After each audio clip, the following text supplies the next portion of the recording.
The man holding the Hansen family hostage had only one demand: reopen the case from 33 years ago. This is the 33-year lie. Special Agent Sandra Voss has talked men down before. She has stood outside locked doors, listened to shaking voices, and found the one thread that keeps a tragedy from becoming something worse. But this time is different. Inside a mansion in one of the city's wealthiest suburbs, Edward Hansen and his family are being watched by a man who says he has nothing left to lose. At first, everyone thinks it's about money. It has to be. Edward is the son of Timothy Hansen, a powerful man who died leaving behind a fortune, a spotless reputation, and a family name people still speak with respect. But the hostage-taker doesn't want cash. He wants the truth. 33 years ago, someone died in a car accident that was closed too quickly, forgotten too easily, and buried beneath too many powerful names. Now, Sandra has one chance to save the Hansen family, one chance to uncover what really happened. And the longer her boyfriend, Detective Eric Birch, digs into the old case, the clearer it becomes. This was never just an accident, and the people who covered it up are much closer than anyone wants to believe. Prologue. 33 years ago, Washington, D.C. She couldn't speed up, and she couldn't slow down. The day's snowfall made the roads a hazardous mess, but the vehicles behind her were still pressing her to move faster. She wished they'd pass her and get on with their harried lives, but the oncoming traffic was a solid wall. Her tires lost their grip on a patch of ice, and the car careened toward the sidewalk. Grabbing the wheel, she overcorrected. The car swerved back, taking her over the line. She was staring into the headlights of a pickup. Oh, shit. She turned the wheel, veering back into her lane just in time. "How are you doing back there, Ryan?" She glanced over her shoulder at her 5-year-old in the back seat. He seemed oblivious to their near miss. He was caught up waging a war with his toy soldiers, batting them against each other as if they were in hand-to-hand combat, though every now and then he'd call out, "Pew, pew." Despite only taking her eyes off the road for less than a second, the traffic around her seemed to have swelled more, boxing her in. Her stomach clenched as she prayed she could just slow down, or better yet, pull over. But before she could do anything, the vehicle behind her shot up on her left side. It was such a small opening in which to pass. Where does he think he's going? She lost control of her car, skidding toward the crosswalk. She pumped the brakes, but it didn't do any good. She was left to watch in horror as the pole on the side of the road came closer and closer until... "Ryan, hold!" she screamed, just seconds before impact. The airbags deployed and exploded against her chest. All went dark. Chapter 1. Present day, Wednesday, July 15th, 9:30 a.m., Washington, D.C. He pulled up to the wrought iron security gates and stopped.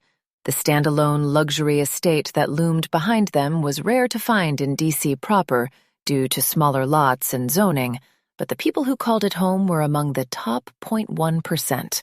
They even had a staffed gatehouse. What was it like to be these people, to live like them? Who needed to be surrounded by such opulence? And how could they sleep at night when there was so much poverty in the world? "How can I help you?" The man inside the gatehouse leaned out, and his gaze danced over him, sizing him up. "Hello, yes, sorry to disturb your day. Do you have an appointment?" It rankled that this man had zero patience for small talk, but he mustered a charming smile. "No, I do not, but then I need to ask that you turn around. I can't do that. Edward Hansen would not be happy to hear later that you turned me away." "Really? And why is that?" "Name's Joe Buckley, Walton Crane." He produced a card showing the law firm's logo. The guard took it, his eyes narrowing slightly as he scrutinized the card. Looking up, he said, "The name on here is Austin Crane." "Yes, you'll need to pardon me on that." I'm new to the firm and am still waiting on my cards, but Austin and Gerald have sent me here to discuss urgent business with Edward Hansen. It's pertaining to his late father's last will and testament. Until he added the last bit, he was sure he might meet with a similar but more insistent response than a moment ago. Possibly the direction accompanied by a pointed finger telling him where to go. You say this is about the will for Timothy Hansen? Yes, and it's a rather urgent and unexpected matter, too. Hence no appointment and why I just showed up. I'll need to call up to the house. 1 minute. The guard retreated into the gatehouse. Joe watched as he lifted the receiver to his ear and spoke. The guard didn't turn his way once, but was staring at the business card he'd given him. A few minutes later, the guard pushed his head back out the door. You can go on ahead. Someone will meet you at the front door and take you to Mr. Hansen. Wonderful. Thank you, and have a great day. He smiled again, but it was wasted on the guard, who opened the gates and paid him no further attention. As Joe drove through the extravagant property, imposter syndrome took over. You don't belong here. You're in over your head. The judgments were slung from his inner critic, who took advantage of any opportunity to tear him down. Familiar, making it more friend than foe, it still flushed him with a batch of nervous energy. For good reason. This was where the super-rich and elite diplomats were entertained, and he hardly belonged. To make things more stressful, he was going to come face-to-face with the man who had inherited a financial empire. As Timothy Hansen's sole heir, Edward was worth somewhere in the billions of dollars. Joe parked and walked to the front door where a man in a suit opened the door for him. Hello, Joe Buckley from Walton Crane. I'm here to see Edward Hansen. This way. The man turned to lead him through the expansive home, while Joe followed close behind. There was a bulge beneath the man's jacket. He was carrying, armed for war. Though a man like Hansen would need to take precautions. The architecture imitated European styling, with its ornate scrollwork on the walls and ceilings, adorned with bulky beams and large chandeliers. He based his assessment on what he'd seen on TV. It wasn't like he had money to travel the globe, or even leave the D.C. area. He barely had enough money to eke out a living in Washington. As they approached a sunken room, Joe caught sight of Edward Hansen sitting on a large, curved sectional, a newspaper in hand. Unlike the larger-than-life persona in the media, the man was less impressive in person. He was small and of short stature. The hair on his head was lush and brown, and at only 40 years of age, gray hadn't set up roots, unless he paid to have it colored. Mr. Hansen, this is Joe Buckley with Walton Crane. The suit said. Edward set his paper aside, looking up for the first time. What is this about my father's will? I thought everything has been discussed and settled already. Joe's heart ticked up speed as his shoulders sank to the earth. You don't have it in you. But that's where the voice had it wrong. He would do what he was here to do. There is just one small thing. A minor oversight. An oversight? That's right, sir. It shouldn't take too long to address. It does, however, involve your entire family. If they are here... Edward glanced at the security guy, then gave a brisk dip of his head. The man set off into the home. He's gone to fetch them. Though I must admit, I'm quite curious how a discussion of my father's will affects my wife and children. Joe pulled out his smile again, but it had less effect on Edward than his employees. You'll soon see. The man hadn't bothered to offer him a seat or something to drink. It was like the manners of the super-wealthy were non-existent unless around their peers. At least he'd been right to assume the family would all be housebound this close to their patriarch's death. Edward sank farther into the couch and picked up his paper again. You can sit wherever you are comfortable. It was barely a cohesive mumble, a meager toss-away invitation as if the man were grudgingly tolerating him. "Thank you, but if it's all right with you, I would prefer to stand." A lie. He'd love to sit and get comfortable, but he said this would be a quick meeting. He intended to make Edward believe that. Several minutes later, a woman with long red hair swept into the room wearing a silk lounge set. The material was so thin, it fluttered in the breeze made by her lithe strides. "Edward?"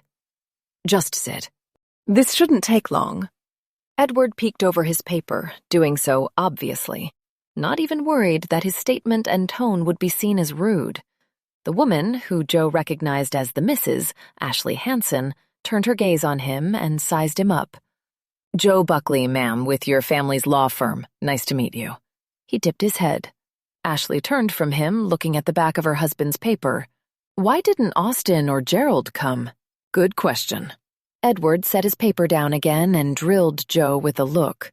"I promise I will get to that." "Where are the kids, Ash?" Edward asked. "I don't have all day for this." It was as if his asking made two children appear, one girl, aged 13, named Sophie, and Braden, a boy of 9. Everyone knew who the Hansons were, even if they'd never been formally introduced. The guard returned on the children's heels. "All right, everyone's here. What is it that's so important?" Edward crossed his arms and tilted his head to the side, smug and arrogant, and he couldn't wait to knock him off his pedestal. But the timing and his positioning needed to be just right. Joe smiled and walked closer to the children. "It's just one small clause that Austin and Gerald feel you should have had pointed out." "Which is?" Edward rolled his hands. Joe stood behind the children. "All right, I'll get to the point. My name isn't Joe Buckley, and I'm not with Walton Crane."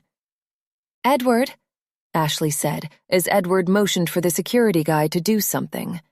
The man produced his gun from inside his suit jacket, but in that time, Joe had pulled one of his own and had it pushed into the back of the boy's head. The security guy was staring him down, his weapon still pointed in his direction. "Really? You see where I have my gun, right? I don't think your master would appreciate you getting his son's head blown off." "Edward, do something!" Ashley screamed. Her histrionics were entertaining, at least, and it had him smiling. The high that came with being the one in control was intoxicating. "Put it away now, Abram, for God's sake," Edward barked. "No, Abram, you're going to do better than that. You're going to set it on that table there and walk back with your arms in the air." He indicated a marble table doing nothing more than holding a vase of flowers. It probably cost more than he made in a month. Abram glanced over at Edward. "Don't look at him. Look at me. Do as I say. Gun. Table. Now," he roared. "I will." Abram set his gun on the table and backed away. He collected the gun, walking with a firm hold around Braden's neck. Such a good, cooperative kid. "Do you have any other guns or weapons on your person?" "No." "Take off your jacket and lift your pant legs." He wasn't about to trust anyone within these four walls. The security guard set his jacket on the couch and bared his ankles. No holsters. Excellent. Now that's out of the way and everyone's here. We can get started. He loosened his tie, only dressing for the part to get himself in the door. "Just tell us what you want and leave us alone." Edward seethed. "Oh, don't you worry. We'll be getting to that real quick." Chapter 2, 9 a.m. Sandra knocked once before letting herself into Davenport Manor. The colonial mansion was where she grew up from the age of 12. It had been worlds apart from her humble origins. "Dana, it's me," Sandra called out as she wiped her shoes. Dana was the live-in nurse and care provider for Margot, or Mom, as Sandra called the sweet woman who had adopted her and her twin brother Sam. Though the bond between Dana and Margot made her more family than employee. Dana came from the back of the house to greet her. "Oh, hey, Sandra." Your mom's reading in the parlor. She's already eaten her breakfast. How's she doing? You caught her at a good time. Would you like a tea or a coffee? I'm just making a decaf tea for Margot. A coffee sounds perfect, but make it loaded. You got it. Dana set off toward the kitchen at the back of the house. Sandra walked down a grand corridor of dark mahogany walls, accented with watercolor paintings in gilded frames. She imagined now, as she had many times before, the parties previous generations of Davenports would have held here. They would have been grand occasions with guests from across the higher echelons of D.C., including politicians and diplomats, founders of industry. It was hard to reconcile such people with the humble and loving Davenports with whom Sandra had grown up. Sandra stepped into the parlor's doorway, pausing there for a second to take in Margot. She was seated by the window reading a newspaper, appearing so content. It was a shame to disturb her. But Margot looked up at her and smiled. Ladybug? Yes, it's me.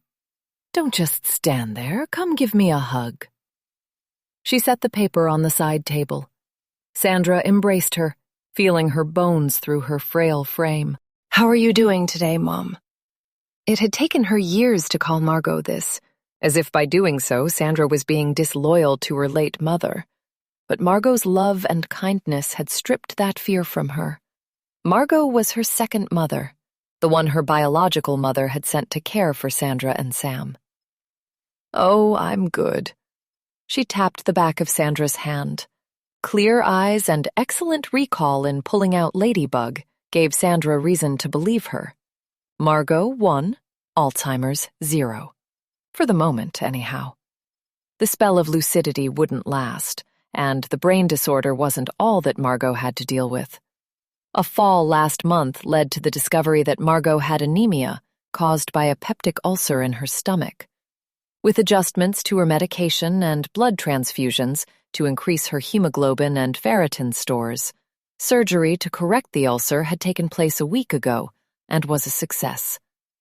Margot was released 2 days afterward, and ever since, Sandra had been popping over more regularly to check in. As she stepped back, her eye caught the newspaper and she picked it up. You should really read something more entertaining and less, well, depressing. Her work as an FBI agent gave her a front-row seat to the evil in the world, and nothing much positive came from the news. Humanitarian stories were far too rare. William always prided himself on keeping up with current events. William Davenport, Margot's late husband, had died 10 years ago of a sudden heart attack. He did, but if you'd like, we could talk a bit. Sandra would rather Margot focus on happier, more upbeat topics than who killed who over what the day before. Too much of that could topple the strongest of mindsets. That would be nice. Dana? Margot called out, just as the nurse walked into the room with a laden tray. There was a bell system installed in the house's walls, dating back to a time when household staff lived in a sectioned quarter. From Sandra's knowledge, it still worked, but Margot and William never took to using it, and for those they employed, they were never treated as members of a lower station. As Sandra folded the paper, she caught a headline that had her cringing. FBI agent saves child's life in a standoff at Founders Hospital. Even though she remained anonymous, she wondered if the press would ever move on to a news story. The incident took place last month when she and her colleague, Bryce Sutton, were requested by the Metropolitan Police Department to assist in the negotiations. Not everything went according to plan, and those aspects still haunted Sandra. Sandra, your coffee. Dana handed her a mug, and Sandra gave her the paper in exchange. The nurse met her eyes, and it was like she got the message. Keep the news away from Margot.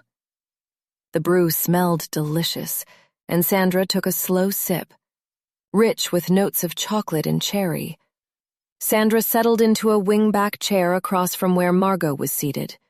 The lawn outside the window was lush green, and the gardens were in full bloom. The estate grounds truly provided an oasis in the nation's capital. This is also for you. It came in the mail. Dana handed Sandra an envelope with her name handwritten on the front. There was no return address. Mysterious. She hadn't received anything from the postal service at Davenport Manor for many years. At 47, she had moved into her own place decades ago. She glanced over at Margot, who seemed content with her tea, lifting the delicate china cup to her lips in the fashion of British royalty.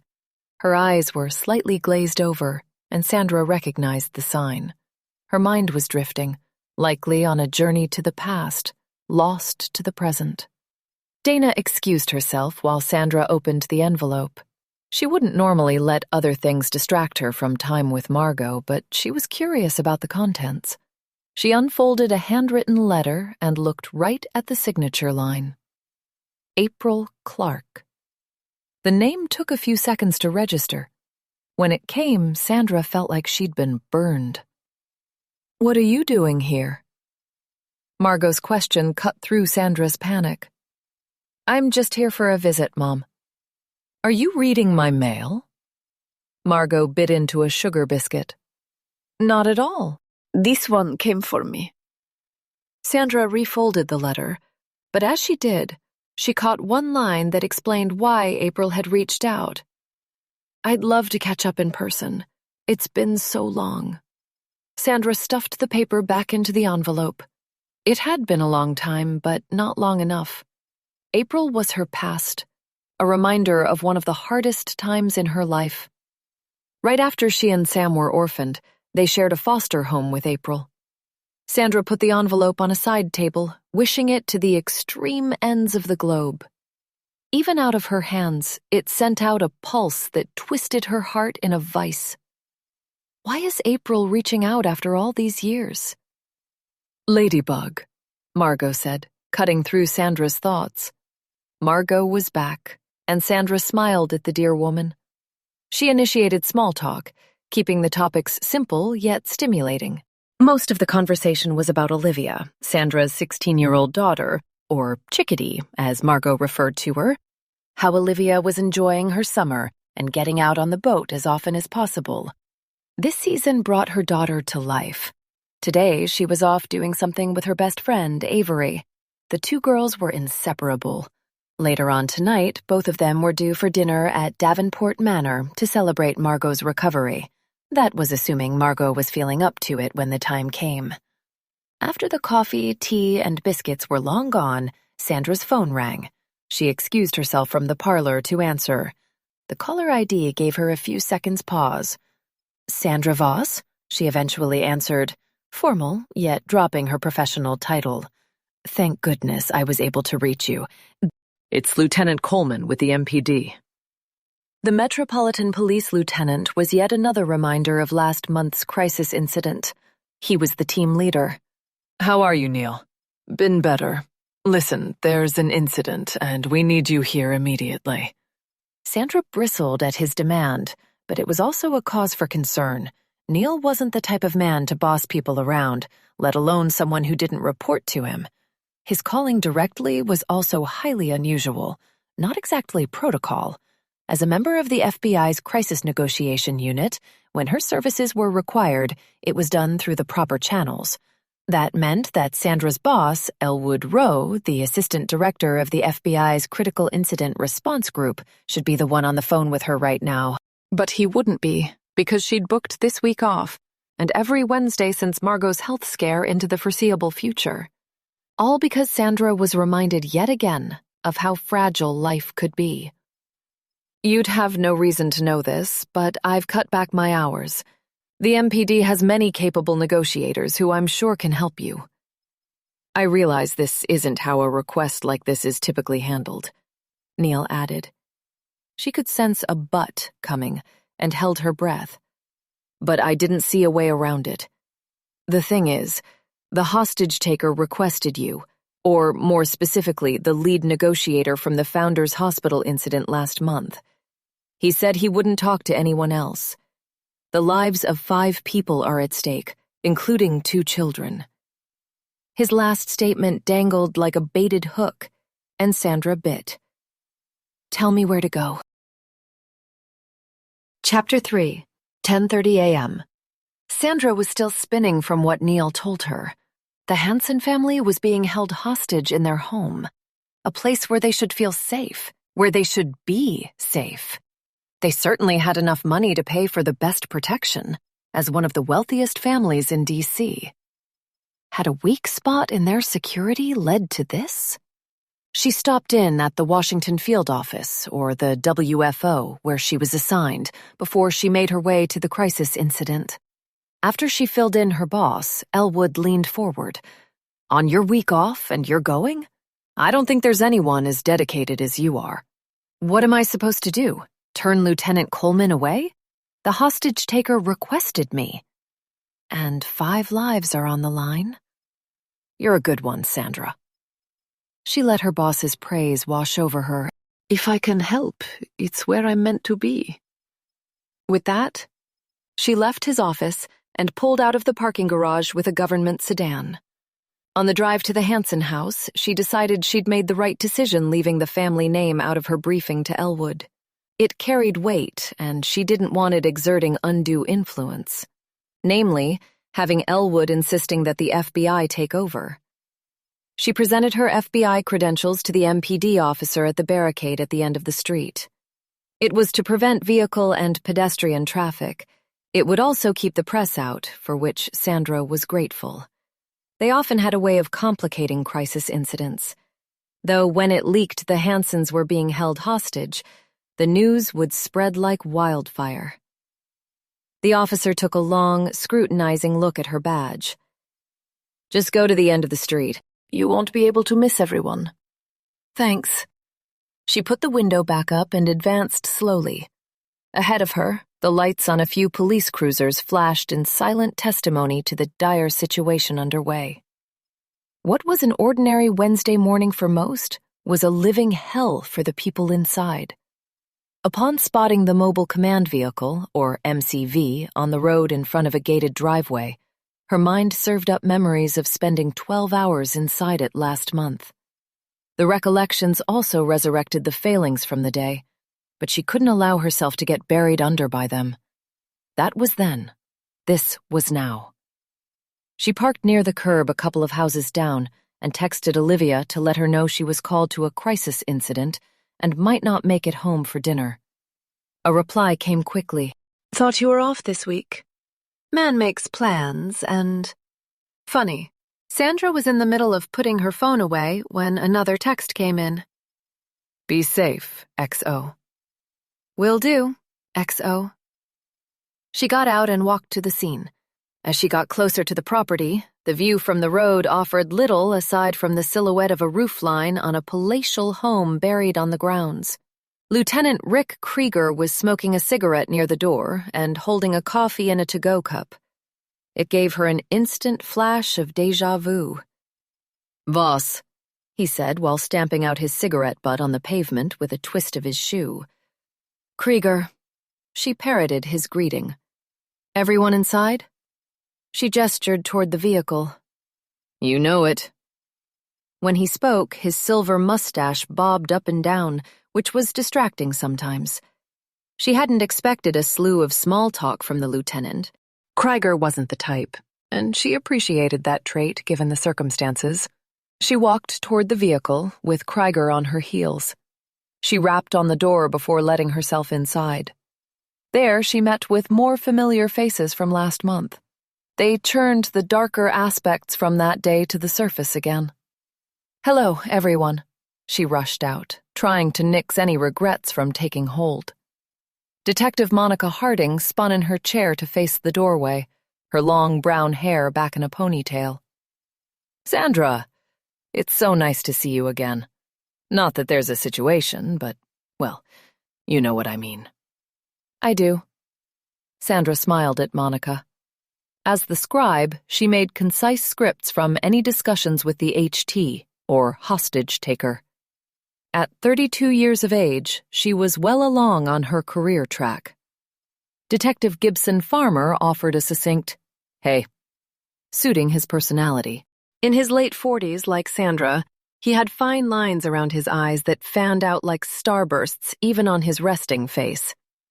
Gibson was the information officer, responsible for noting relevant developments on a marker board and compiling backgrounds on the HT, hostages, and anyone within the scope of the incident.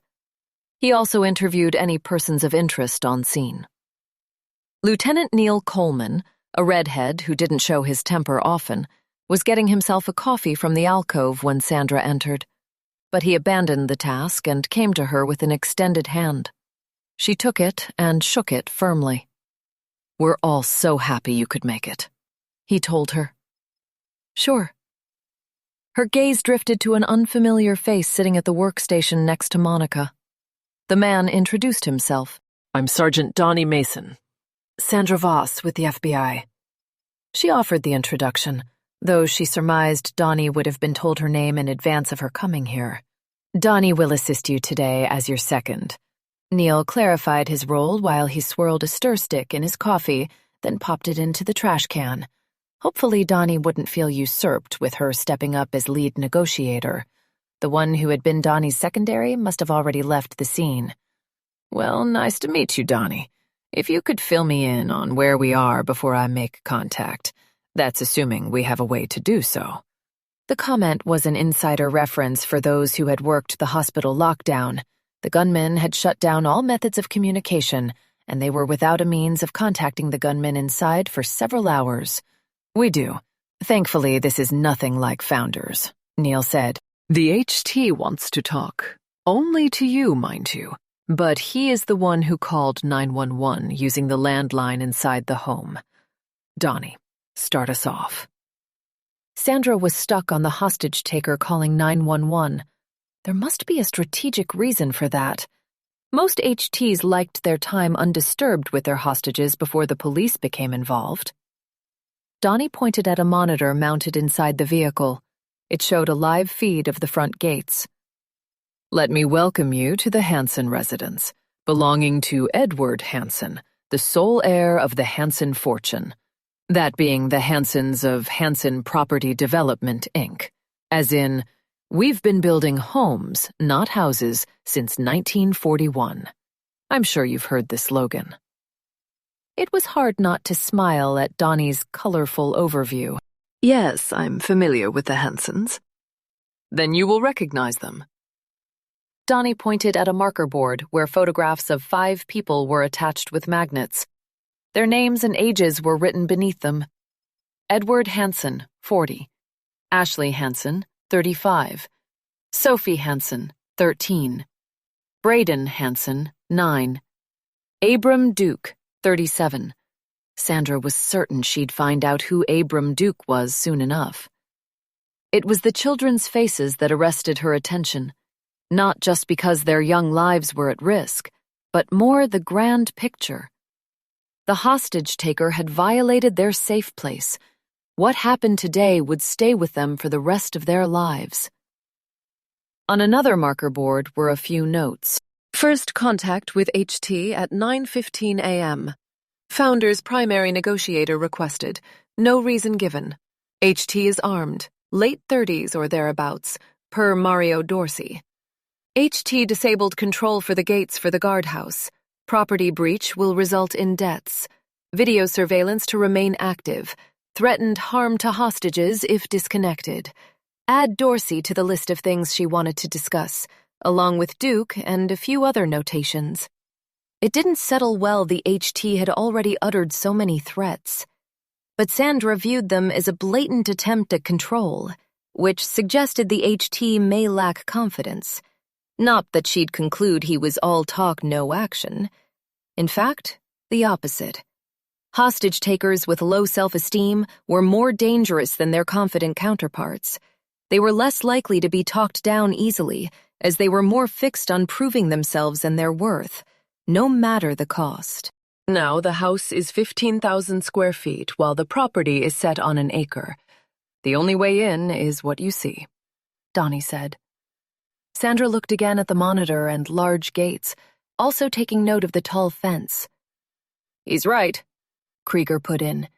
"ERT officers conducted a discreet sweep of the perimeter and confirmed there are no other ingress points." Emergency response team. Okay, while that fence is wrought iron and must be at least 7 feet tall. It's exactly that, and it surrounds the entire property, Krieger said. And there's only 6 inches between the bars. No way is anyone squirming through without cutting some bars. Which we won't do since the hostage-taker has threatened harm if we breach. She nudged her head toward the marker board.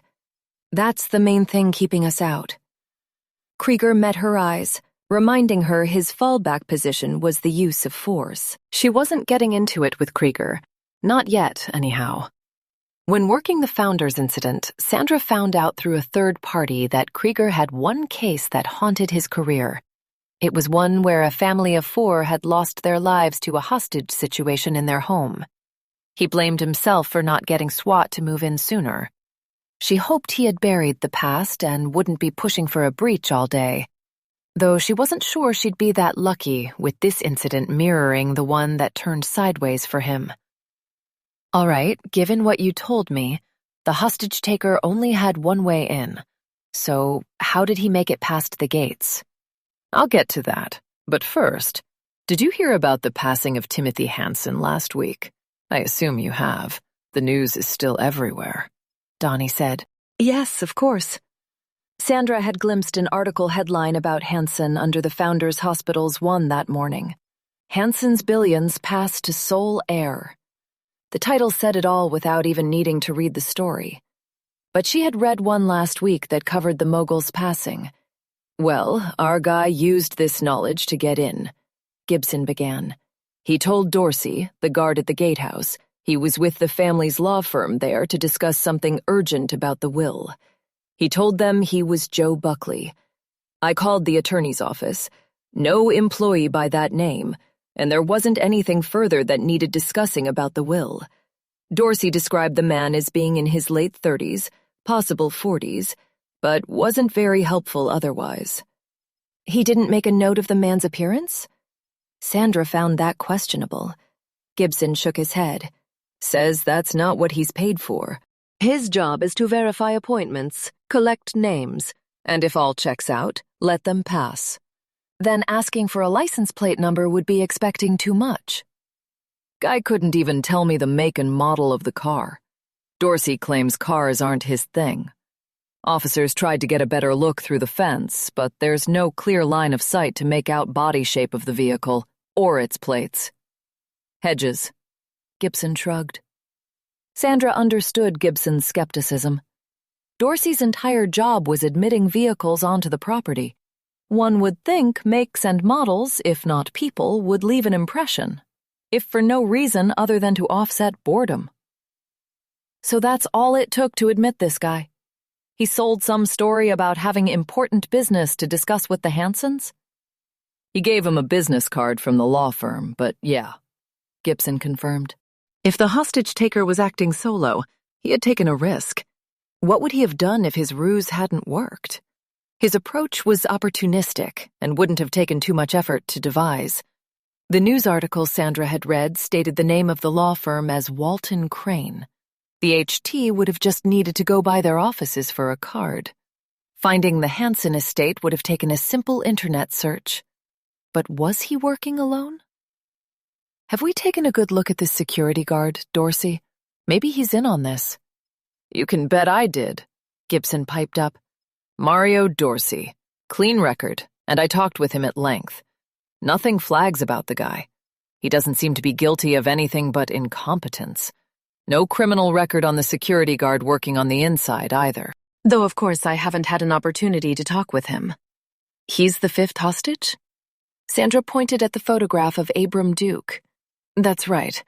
Duke's been with the family for 4 years, Gibson said. Dorsey for 7. Sandra nodded. And there are only the 2 security personnel on site? Yes, I confirmed that with Dorsey, Gibson said. Duke's record is clear too. On the surface, the security team was ruled out. And what about other staff? House cleaners are off today, and the cook isn't scheduled until tomorrow, Gibson told her. Small mercies that cut down the hostage count. Is there any reason to believe this isn't about money? Donnie pressed his lips.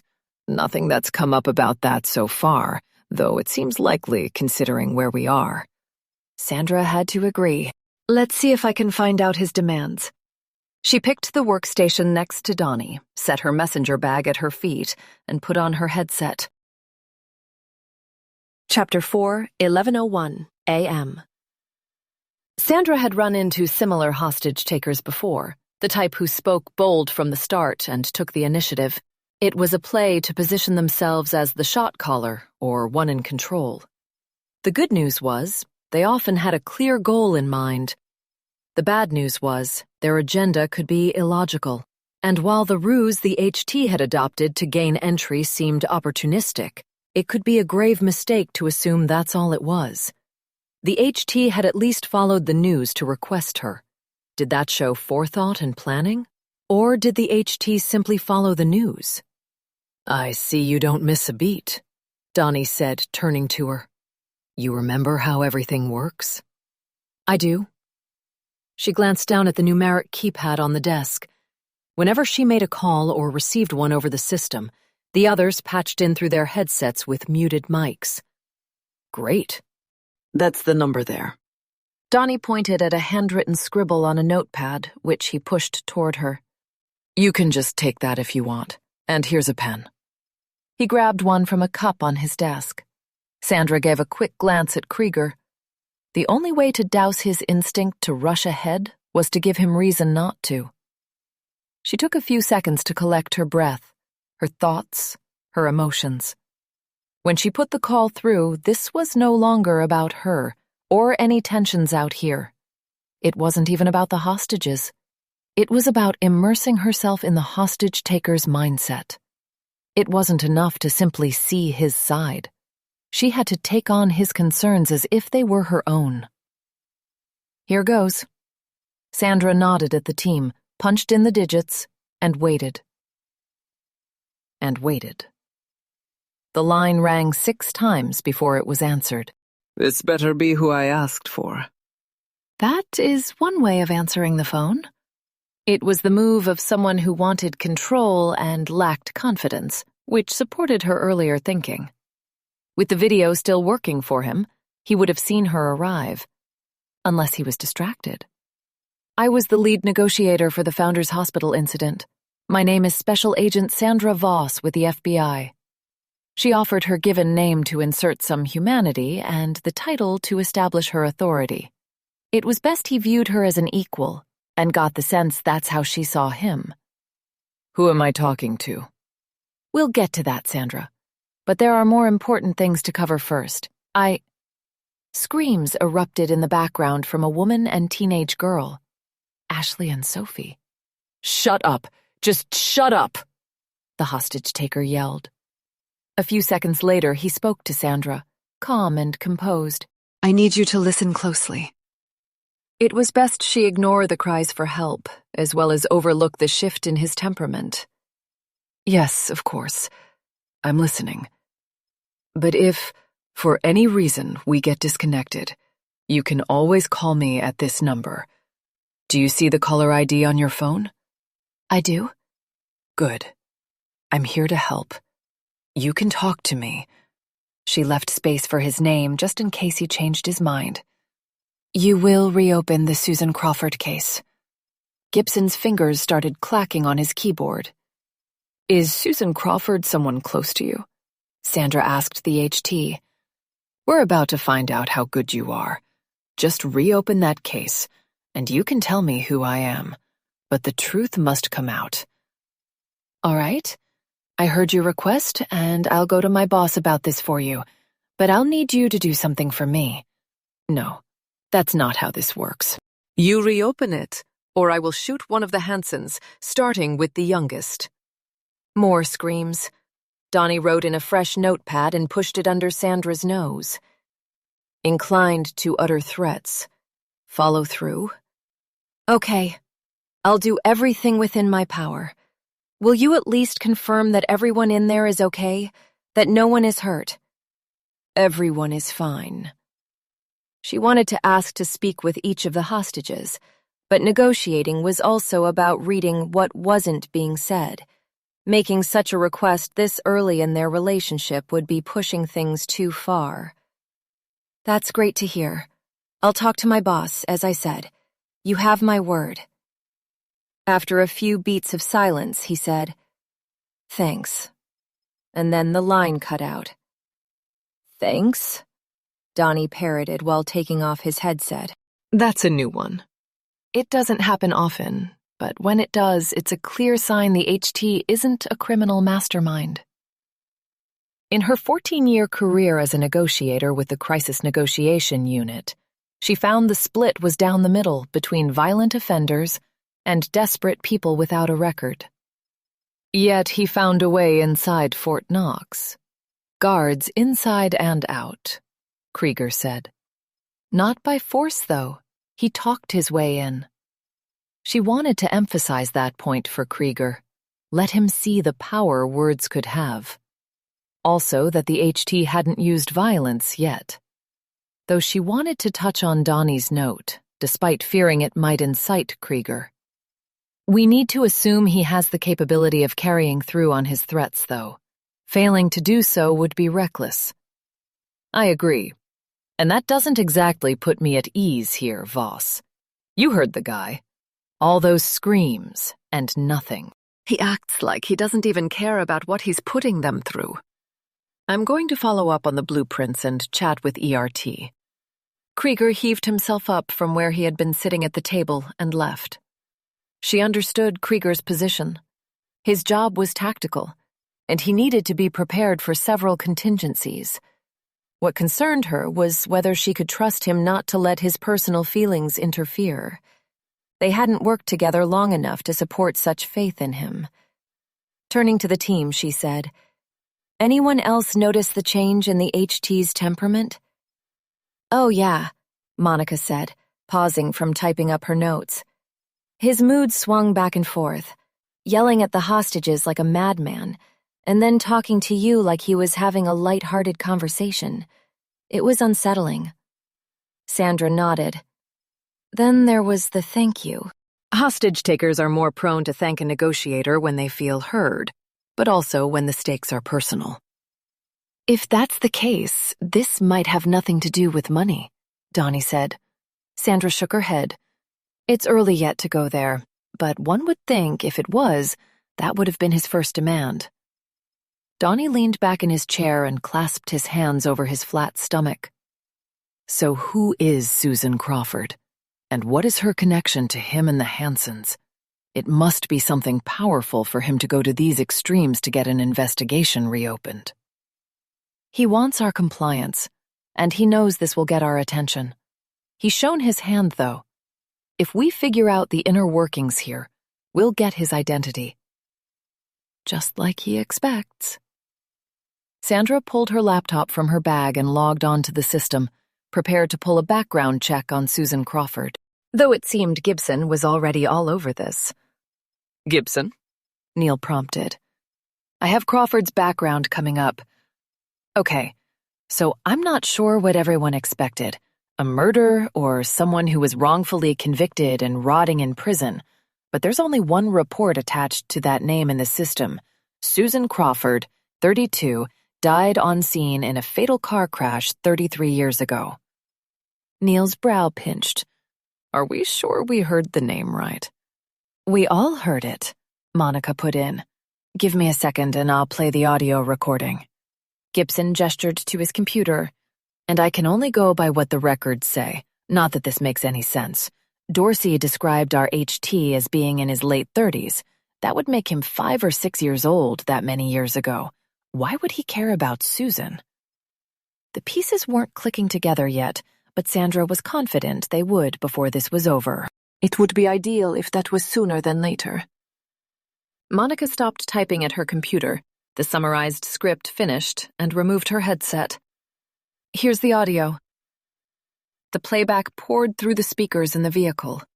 Pause it right there, please, Sandra said a few seconds in. It was Susan Crawford. No question about it, Neil said. No, but when I asked for his name, Sandra began, he said there were more important things to cover. Also that he wanted me to figure it out. After that, he went straight to requesting that I reopen the Susan Crawford case. As I mentioned before, there's definitely something personal motivating him. How this involves the Hanson family, it's unclear. But I'd guess there's some tie between them. Or we're assuming there must be, Donnie said. The Hansons are an influential family. Going for them is like going for the president. People are going to pay attention and comply. Well, I'm sure I speak for all of us when I say I sure as hell don't know yet, Neil said. I'm not leaping to any conclusions. Me either. We can't afford to. Gibson, gather everything you can on this Susan Crawford. On it, boss. Sarcasm coated each word. But Gibson got to work, his fingers flying over his keyboard. Sandra did the same. Curiosities needed satisfying. Chapter 5, 11:15 a.m. Under ideal circumstances, negotiation was a dance of give and take. In this case, all Sandra had was the word of the hostage-taker that those inside were all right. Based on their cries for help, she could only assume they were uninjured. Assume. A dreaded word in her line of work.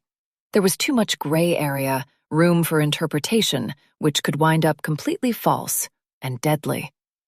She was chastising herself about not getting more out of the HT as she read about the fatal crash, though she assured herself she hadn't promised the investigation would be reopened. Not yet. But could they just turn away? The accusation was implied that the police had failed Susan Crawford. All right, here we go. Gibson leaned back in his chair, not bothering to face the rest of them. The crash report says it took place in January, single vehicle. Crawford was driving a Chevrolet Cavalier sedan. She careened off the road into a pole, and the road conditions were to blame.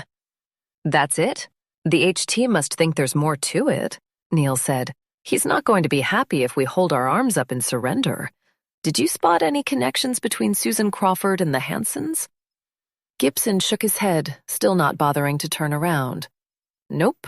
But Susan's 5-year-old son, Ryan, was in the car and sustained critical injuries. If he survived, that would make him the right age for the HT, Donnie said, though he was only 5 at the time. Why would he turn up now wanting answers about his mother's crash? Monica asked. We don't know what his life has been like. Sandra faced Gibson. Any other relatives? She hadn't gotten that far. Uh-huh. Susan had a brother and sister. The sister died 3 weeks ago. Names, Gibson, Neil prompted. The brother is Russell Crawford, and the sister was Teresa Crawford. Ryan was the son, as I told you, and he survived.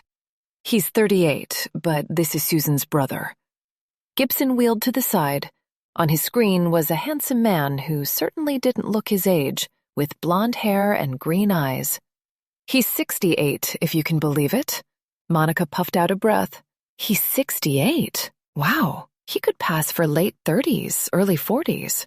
If we can trust Dorsey's memory. Neil shook his head. Here's the son. Gibson reached over and clicked his mouse, switching out screens. The face of another handsome man with blonde hair and green eyes stared back at them. Wait, what about this kid's father? Susan's husband, love, or significant other? Donnie asked. Gibson click-clacked on his keyboard. The father is listed as unknown, Sandra said, speaking up and stopping the intelligence officer from another search. Thanks, he told her, and she nodded. I'm sure we're all thinking the same thing. That the hostage-taker doesn't think the accident was an open and shut affair. But then what? Does he think someone inside killed her? Though how would that make sense? Edward is the oldest one in there, and he would have only been 7 years old at the time of the crash, Donnie pointed out. Sandra stood, pacing the length of the vehicle.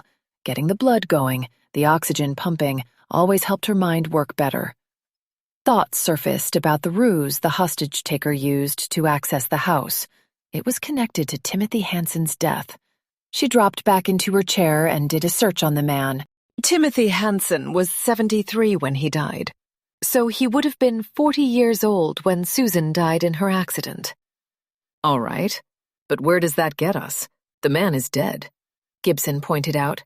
And what are you suggesting? That he's responsible for Susan's accident somehow? Even if he is, he's out of reach for justice or revenge. That might be why this man's at the house belonging to the next generation, Neil weighed in. But does he want justice, revenge, or both? Though that was assuming the Hansons were connected to all this, and not merely a means to an end. All we can know for sure is the HT wants the truth to come out. He even said that himself. Why not just tell us what the truth is? Gibson put finger quotes around truth. Why make this into a game and us his puppets? I'm sure he has his reasons, Sandra said. But we're far more likely to trust our discoveries than accept his word. He must know that. Neil pointed at her. Very true. Lieutenant, she began. With your approval, I'd like to call in Detective Birch. Eric Birch was her boyfriend and a detective within the Criminal Investigation Division of the MPD in the Homicide Branch. He'd still been called out to help during the situation at Founders Hospital. Maybe he could be pulled away to help today, even if it was to put out preliminary feelers. She hoped so because he was dogged in ferreting out the truth. If there was anything to Susan Crawford's accident, she trusted he'd find out, even over 3 decades later. It's his sergeant I'm more worried about. Medina isn't exactly known to be the best team player when it comes to... You know what? I'll make the call. Collaborating with the FBI? Sandra could only guess that was how he'd have finished his sentence. Not a problem at all. I'll make that call now and have officers dispatched to Crawford's sons and her brothers. Neil swept out his phone and had it to his ear in one swift motion.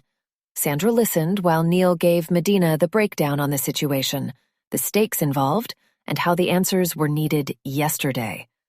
There were lots of times Neil was cut off and left to pick up where he'd been interrupted. Eric didn't mention his boss much, just that he was all business.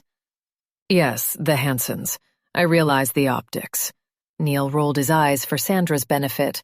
That's why we need our best people on this.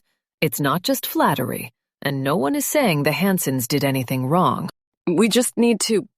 Thank you. Neil pocketed his phone.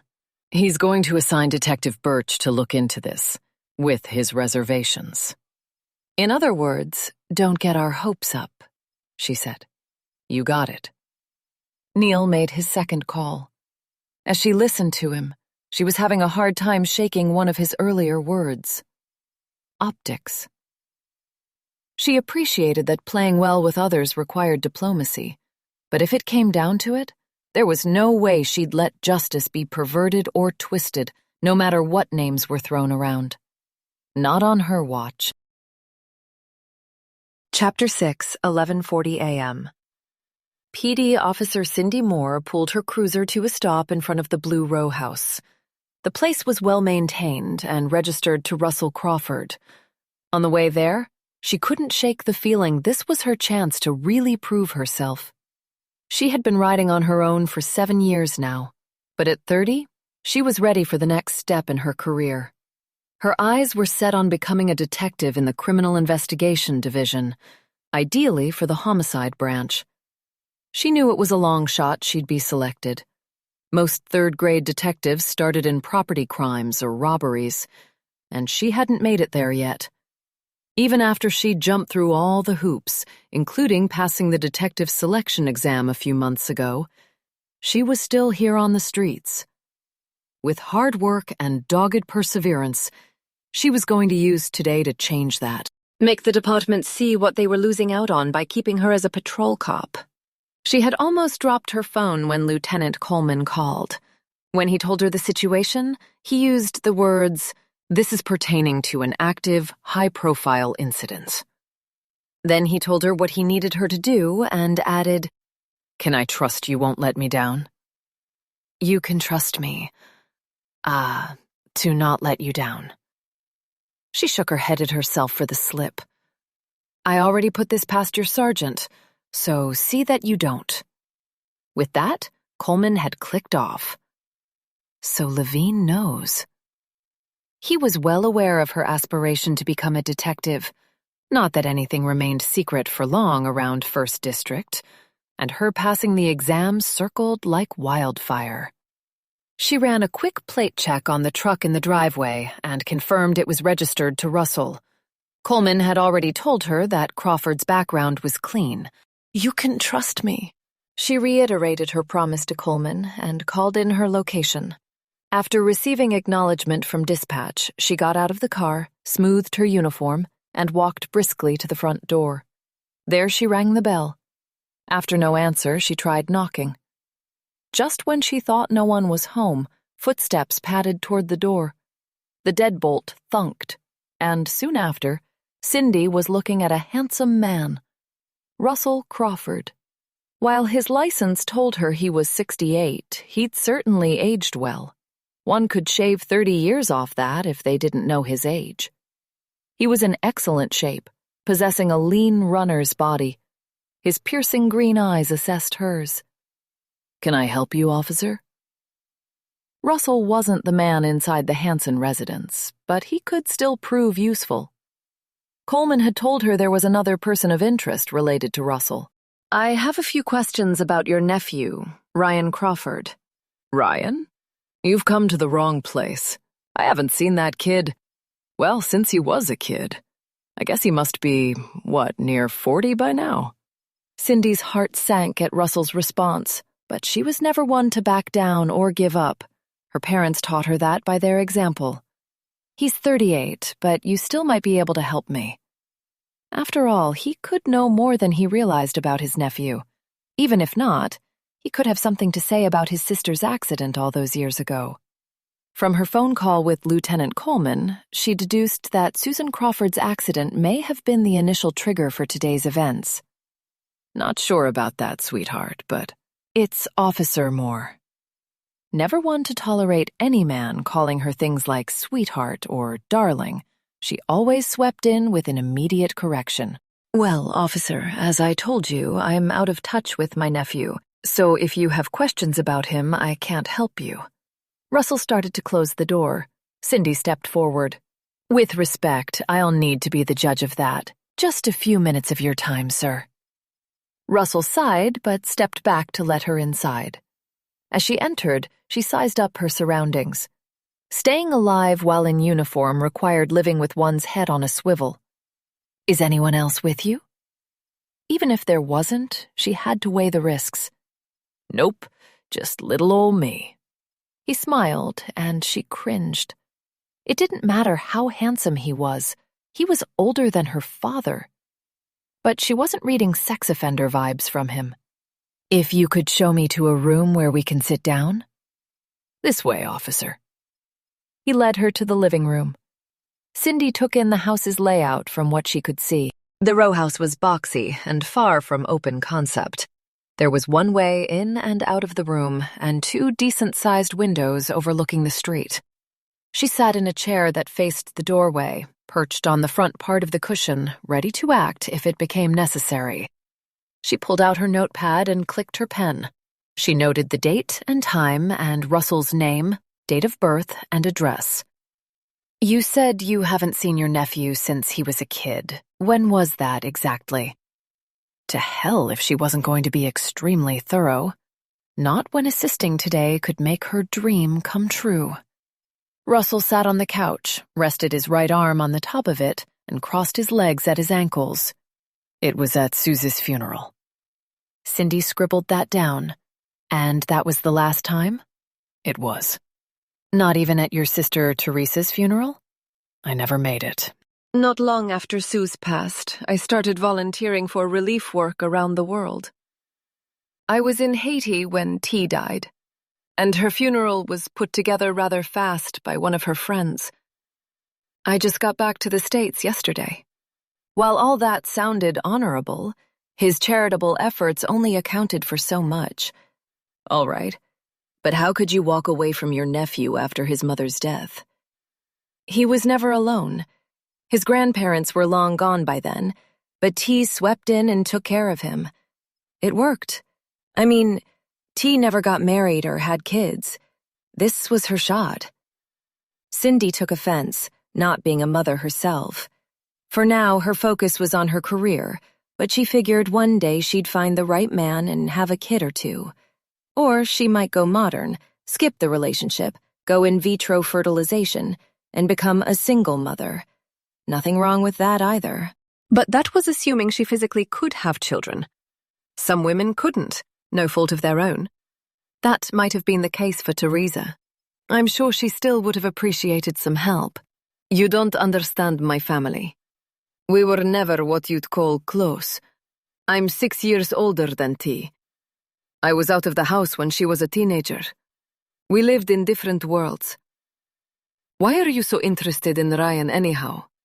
Cindy wrote down that Teresa had raised Ryan, then said, I appreciate your cooperation, Mr. Crawford. All I can tell you right now is that the MPD is interested in him, as well as in Susan's case. There was no way she was crossing a line and informing him about the crisis incident. Russell's forehead scrunched up. What case? You mean her car accident? There wasn't anything to investigate. It was straightforward. It was winter, and the roads were crap from an earlier snowfall. She slid into a pole. End of story. Nothing much mysterious about that. Why is this coming up now? I'm not at liberty to tell you. Discretion was necessary to protect the investigation, and she intended on safeguarding it.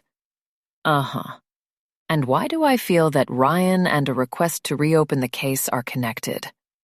I can't say.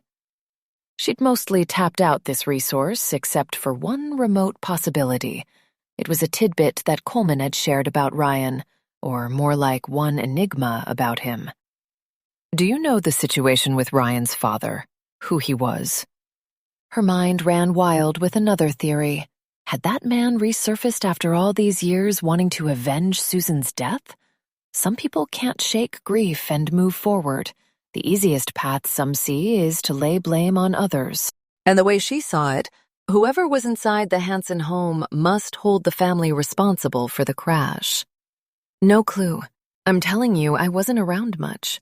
When I was younger, I got into trouble. Not legal trouble, mind you, but booze and drugs. I cleaned up my act, hence aid relief. But by then, I was far removed from my family. Out of touch, as I believe they say these days. He smiled. Based on Russell's own words, he wouldn't know if there was a connection between his sister Susan and the Hanson family. Cindy made some final notes and shut her book, clicked her pen, and put both in her uniform pocket. On the way out, she handed Russell her card and told him to call if he heard from his nephew. But as Cindy turned her back to the row house, her instinct was screaming at her. The hostage-taker must think there was more to Susan's accident than simply poor road conditions. And if there was, would they even be able to prove that after all this time? Chapter 7, 11:40 a.m., Homicide Branch, Metropolitan Police Department. Detective Eric Birch was buried preparing for a trial appearance. As the arresting officer in the case, defense counsel had called on him to testify. More like to interrogate on the stand. Eric had been in this place before, and so far his track record was impeccable. That's because he did his best to color within the lines of the law, even ones that some officers saw as wavy. And there was no way he planned to be discredited this time around either. Not when a bastard who killed his girlfriend by stabbing her 7 times could walk. There was too much at stake. It's why he'd make doubly sure every I was dotted and T crossed. Pratchett especially had a reputation for trying to tear apart any cop who graced the stand. But what instilled more confidence in Eric was this was the lawyer's fallback MO when he lacked a solid defense. It was easier for him to chip away at the foundation of a case than defend a client who was blatantly guilty. Birch, I need you to do something. Sergeant Medina came into Eric's space. It wasn't much, a desk in the middle of the bullpen he shared with other detectives.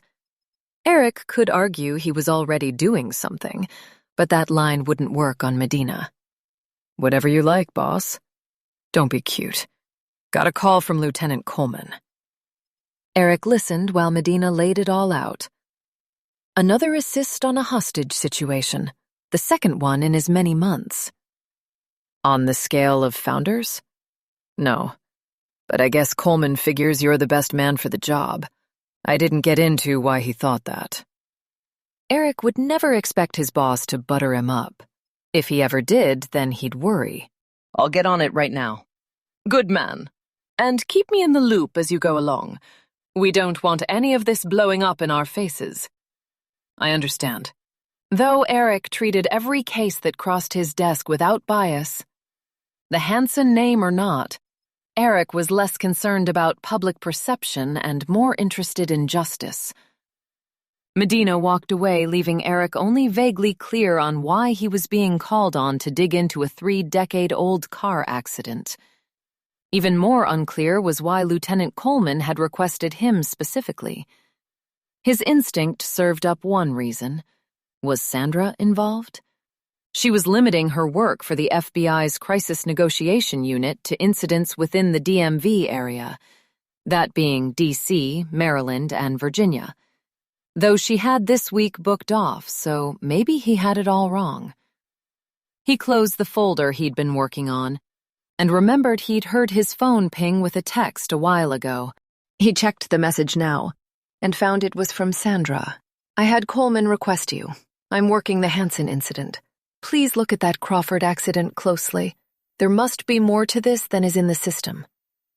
Eric tapped back a reply. You know I'll be thorough. He stretched his neck side to side, cracked his knuckles, and brought up the crash report.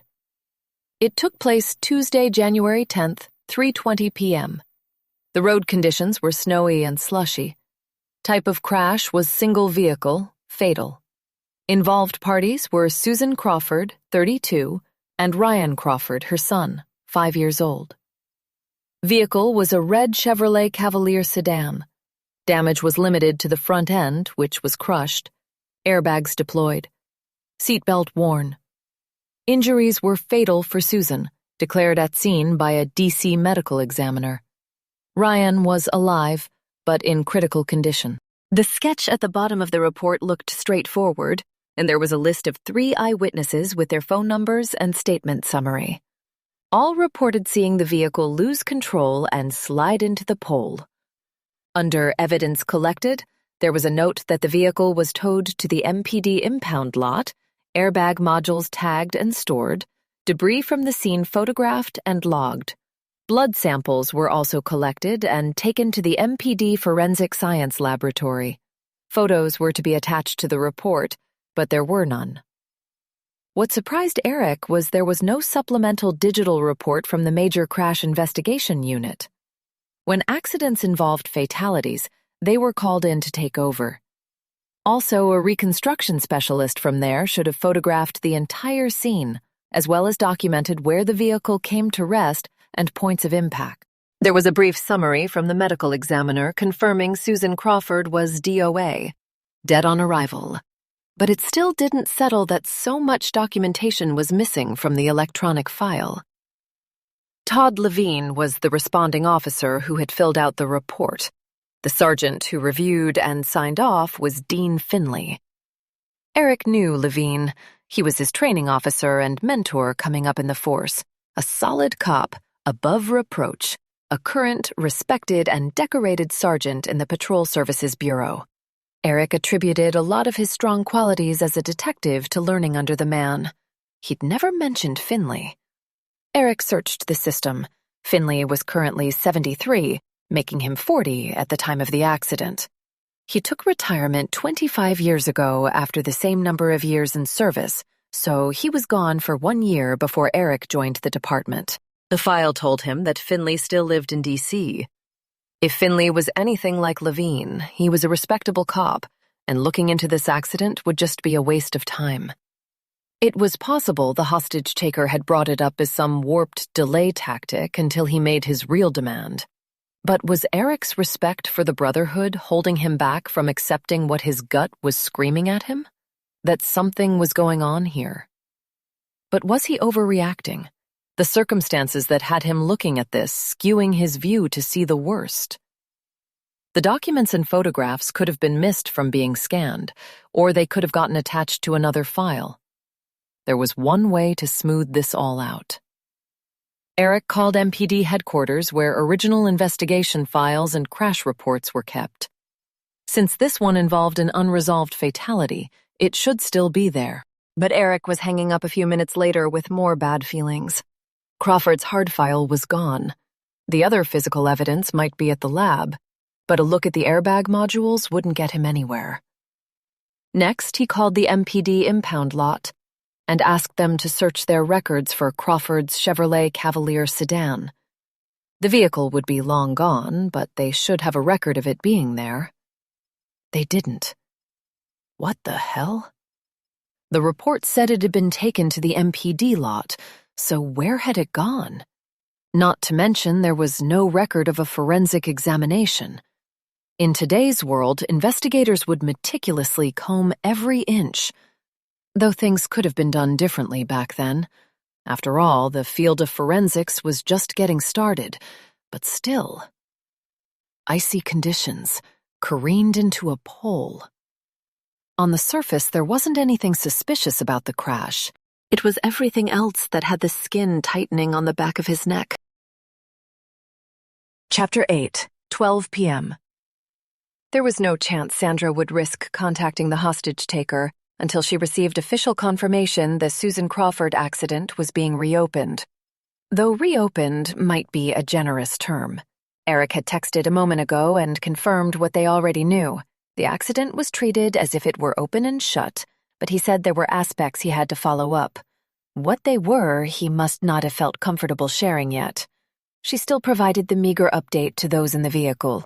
Only Coleman and Krieger missed it as they had stepped out. I really think there's a solid chance the son is the one inside. Donnie held up his hands when she faced him. I know, we can't run on assumptions, though. No, we can't. I'm going to call the HT again. Once everyone was ready, she put the call through. It was answered, but there was silence. Are you there? Sandra asked. Yes. We've done what you asked. The case into Susan Crawford has been reopened. You have my word, the best detective I know is on this. He will see it through. Good. She'd expected more than that. Is he used to disappointment? If there's anything you wanted to tell me about the accident that might help the detective, maybe a specific area he should focus on? She fished with caution. Nah, you have no reason to believe anything I tell you. She couldn't argue that. He was a man taking desperate action and risking 5 lives in the process. All right, fair enough. Since I held up my end and the accident is being investigated, will you do something for me? She let the silence stretch out. What? He eventually said. Since you have my word, the investigation is underway and that it will continue. Will you peacefully surrender? Lady, there is no way that's happening. I've lived a lie my entire life. No more. And I'm not coming out until the world knows the truth. He ended the call. And there it was again. The truth. Whoa, Donnie said. Now he's showing his true colors. Sandra could counter that he had been showing them all along. They were just getting different glimpses at his character. His disappointments and feelings of betrayal had shaped him, making him vulnerable and saying thank you one minute while resorting to threats the next. Gibson got up and updated the marker board. Noon. HT refuses to surrender, wants world to know truth, whatever that is. Sandra's gaze locked on the word truth. Just what did the hostage-taker believe that to be? Would Eric's findings support the HT's version of events? And if they didn't, would there be fatal repercussions? The vehicle's door opened, and Neil came inside. I just got off the phone with Officer Moore. She showed some initiative instead of calling in immediately after talking with Crawford's brother. Moore didn't get the impression he had any idea what was going on. So it's likely Susan Crawford's son then, Sandra concluded. I tell you, though, that's the one problem with Moore, Neil said. She's a great cop, but a touch too overzealous. I made it clear moving forward she's expected to call in with any findings straight away, not follow her gut to the next step. What did Officer Moore find out? Sandra would put money on the fact that Moore had walked away with something from Susan's brother. From the little she heard, Moore fell into a type, a zealous cop who showed independent thinking, prone to taking bold, calculated risks if the perceived reward had the potential to outweigh any repercussions. Neil gave them the lowdown on Moore's talk with Russell Crawford, just as Sandra had expected. Even though Russell was ruled out as the HT, Moore used the opportunity to extract information from him. Helpful information, too. Next, Moore went by Ryan Crawford's apartment, even though another officer was to go there. Guess that's on me, as I never made that clear. Had to call him off. Neil mumbled the latter part. Anyway, Ryan wasn't home, but his neighbor popped out into the hall.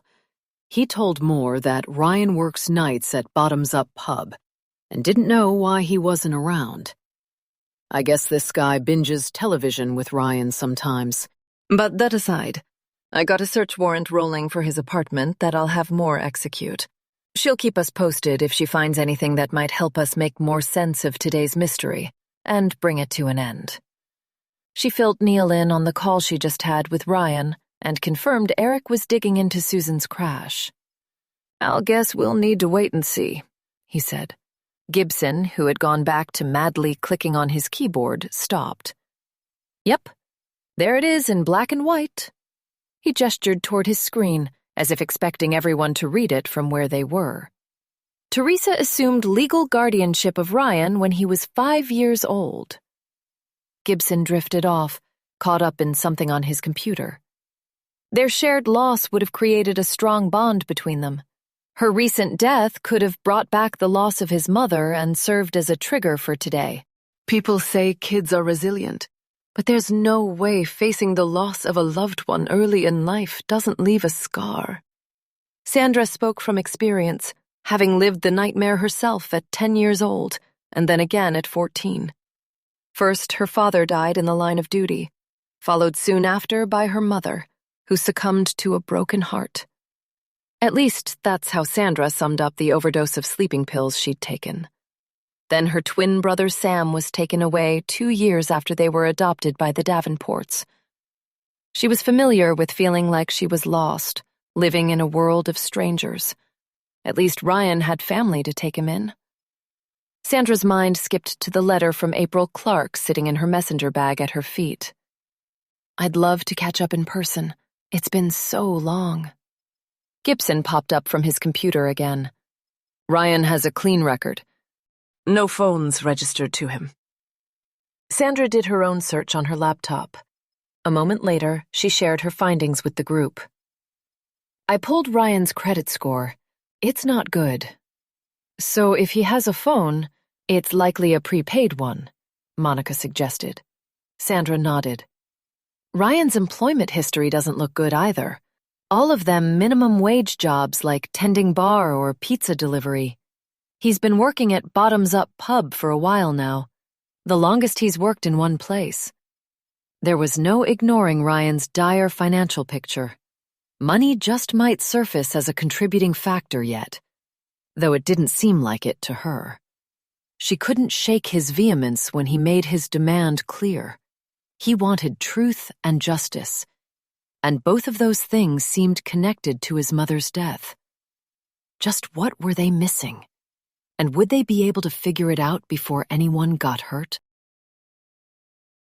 Chapter 9, 12:20 p.m. Officer Cindy Moore was standing outside Ryan Crawford's apartment building. Lieutenant Coleman's words were on a repeating loop in her head. A little less initiative, officer. More communication. He'd given her a shot to prove herself, and she failed him out of the gate. It was also a lesson her training officer repeatedly drummed into her, one that hadn't taken. It's just her mind worked fast, and before she could silence her compulsion to move forward, she was already acting. She would strive to find a balance between waiting and action, but she made no promises. If it hadn't happened yet, she doubted she was capable of it. For one thing, she always had her justifications and rarely had regrets. With Ryan Crawford, her initiative to roll ahead had paid off. Because of her efforts, it seemed highly probable Ryan Crawford was the hostage taker. She just hoped that she'd find something in his apartment that would support that theory. Not that she was a negotiation expert, but she expected whoever was running things would want to run on facts, and she hoped to be the one to bring some to light. Cindy's phone rang, and Coleman's name splashed across the screen. "Officer Moore," she answered before the second ring.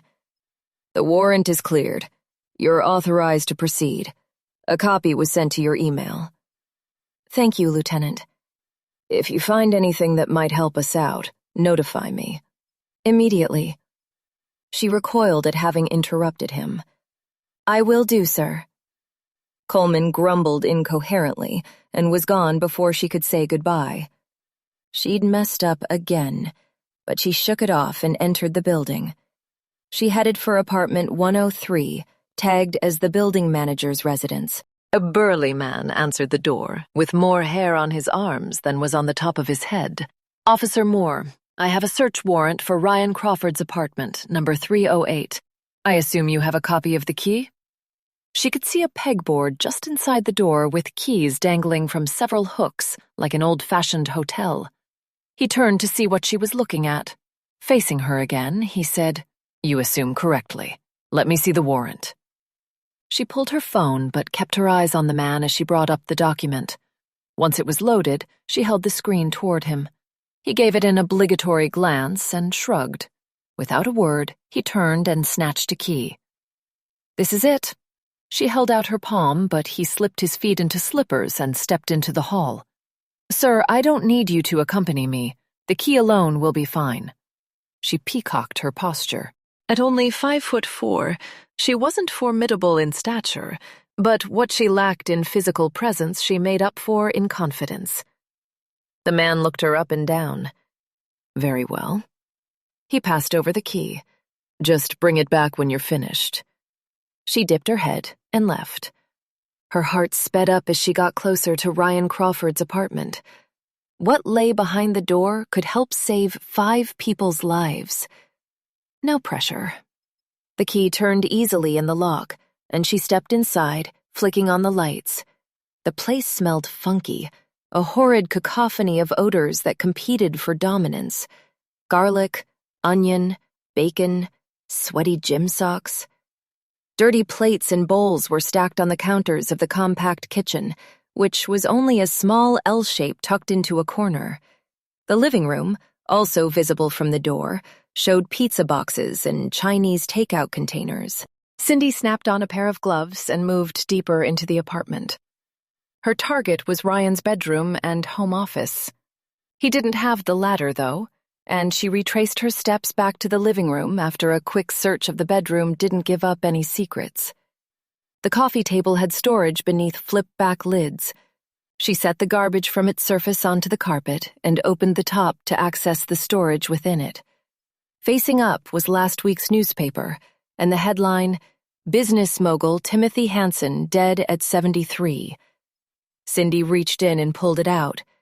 The article included mention that the Hansen fortune would pass to Timothy's sole heir. There was a picture of the late Timothy with his son, Edward Hansen. Sprawled over Edward's face, in thick red marker, was an X. That can't be good. She spoke to the empty apartment and called Lieutenant Coleman. Chapter 10, 12:20 p.m. He had Edward's security guy bring him a laptop to access the cameras on the property. Nothing was happening, not even out front. The lack of news networks was disheartening, but they would come. He'd make sure of it. He turned his attention to his hostages.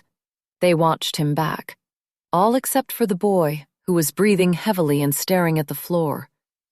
The teenage girl was sobbing silently while her mother had an arm wrapped around her. The woman was glaring at him, hatred firing from her eyes like laser beams. The security guard was standing near his master, and Edward was sitting on the couch with his face scrunched up, a cross between a migraine and constipation. Arrogant, even impatient. Get away from him. He nudged the gun at the hired gorilla, directing him to leave Edward's side and sit in a nearby chair. The last thing he wanted was for them to conspire to revolt. They needed to remember, while they might have the numbers on their side, he held the gun. 2, counting the one he'd taken from the guard. He had tucked it into the back waistband of his pants. The security guard moved, holding up his hands in the air as he did. He dropped onto a chair. "What do you want from us?" Edward asked, sounding bored. "Have you even heard a word I've said?" He stepped behind Edward, putting the tip of his gun to the base of his neck. "Sure. Not that any of it makes any sense. It's all lies and nonsense." "How dare you call me the liar?" The woman flinched at his outburst. "I can give you however much money you want. Just name it and I'll cut a check." "This isn't about money. If you were listening, you'd know that. And if anyone is a liar, it's you, the son of a liar. He raised you in his image." "What I want is justice. Your family destroyed mine." Edward averted his gaze for a fraction of a second. It was enough. "Ah, you know what I'm talking about, don't you, Edward?" Edward slowly shook his head. "Don't lie to me," he seethed, pressing the muzzle of the gun harder into his neck. "I'm not." He pulled the letter from his pocket, not relenting his hold on the gun for 1 second. He fanned it open with a flick of his wrist. Reading off a portion of it, he said, "I dare you to deny any of that." "Do you want me to lie to you? Admit to knowing what you're talking about when I don't?" What if the rich man was telling the truth? What if it had been his aunt, even to no fault of her own, who had lied? She had been a drunk. Who knew how much she messed up her brain chemistry with her addiction? She may have seen things that weren't true and assumed she was doing him a favor by sharing her illusions with him. Had he been premature to accept her words? "And now you'll be going to prison, loser."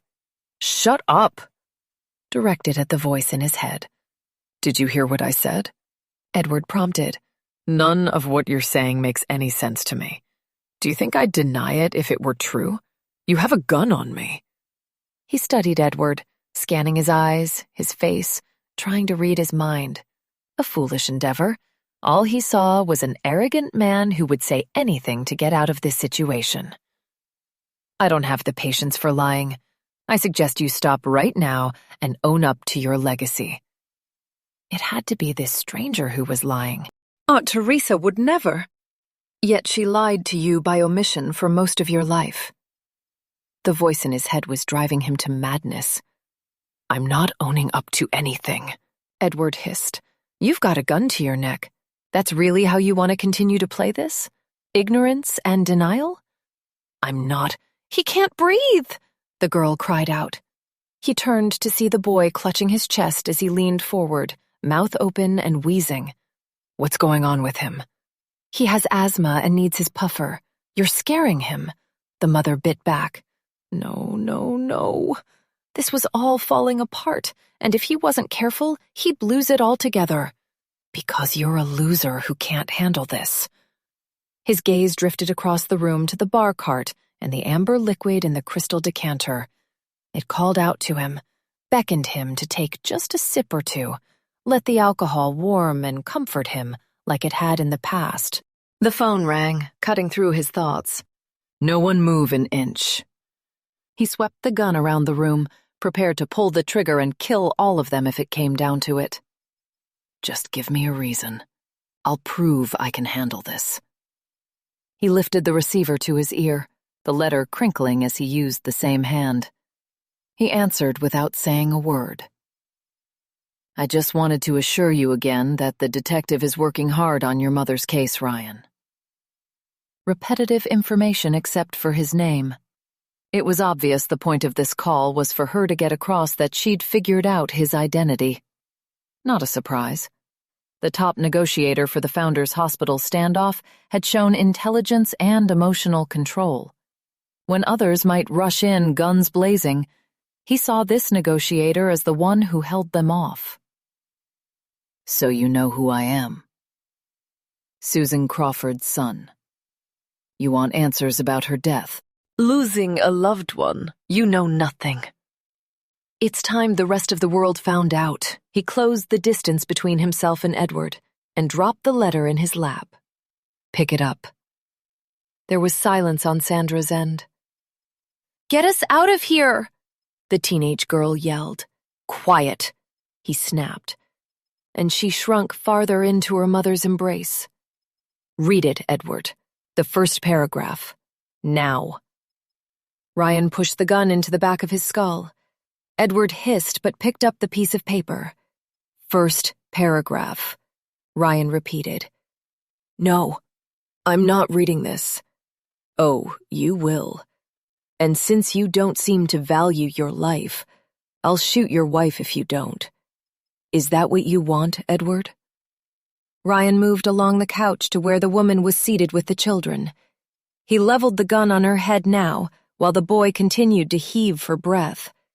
Edward started reading. Timothy Hansen is all about Timothy Hansen. He doesn't care who he hurts, and he's a— Keep going, or I swear I'll— Edward, please, his wife begged of him. A very dangerous man, Edward finished. Ryan returned to Edward and snatched the page back. Agent Voss, I hope you're taking all of this seriously. But you heard what Edward just said. More than that, his father was a killer. Chapter 11. 12:23 p.m. Do you think that Timothy Hansen killed someone, Ryan? Sandra wanted to draw him out, get some context to his accusation. She ignored all the eyes and ears on this conversation, Krieger especially, who was back in the vehicle. You'll know soon enough for yourself what I think. You say you reopened the investigation into my mother's death. That will tell you everything. It's time my mother gets the justice she deserves. Is he trying to tell me that Timothy Hansen was involved in his mother's accident? Do you think Timothy killed her? You tell me. You told us that Timothy was a killer, but if your problem is with him, why target Edward and his family, Ryan? What have they done to you? They are covering up the sins of the father. The latter bit came out seconds behind the rest of the sentence, as if his line of thought had been broken.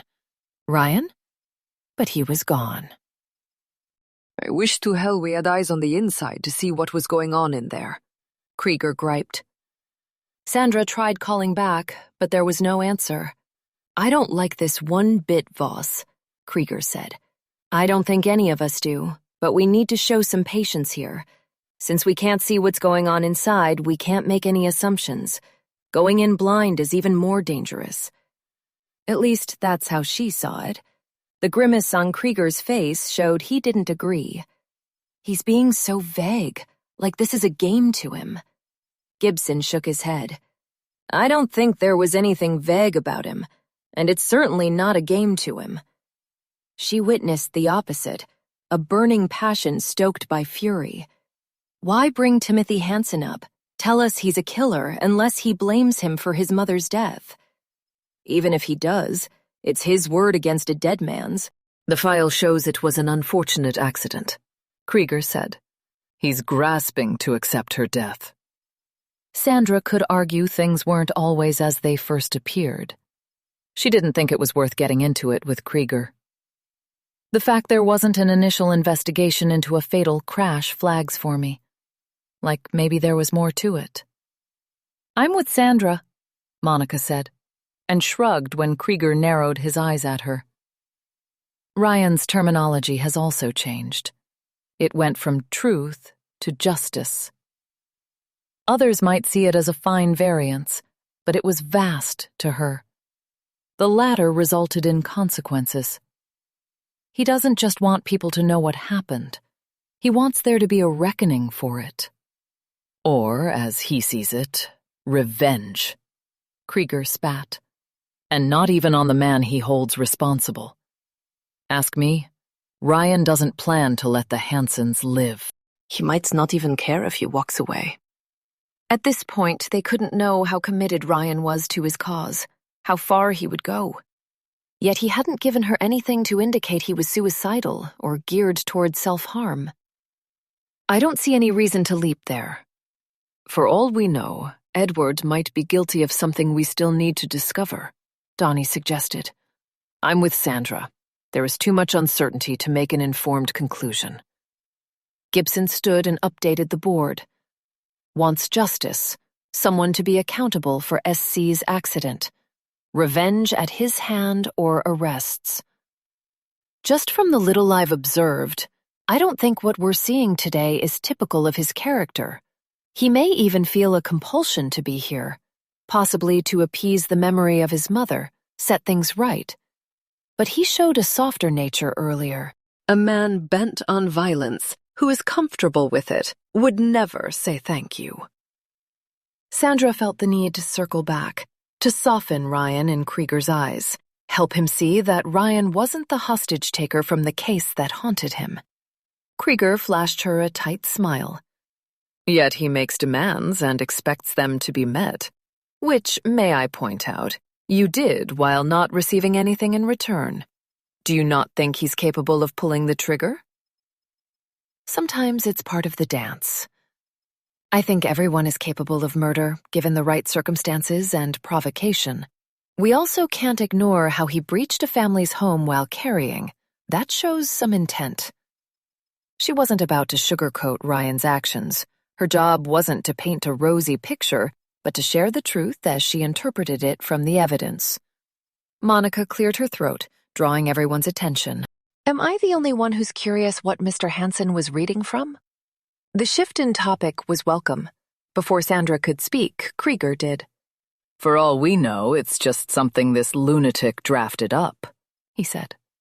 While Sandra appreciated the failed crisis incident from his past would be tormenting him, beckoning him to make different choices, she wished he'd just cool it.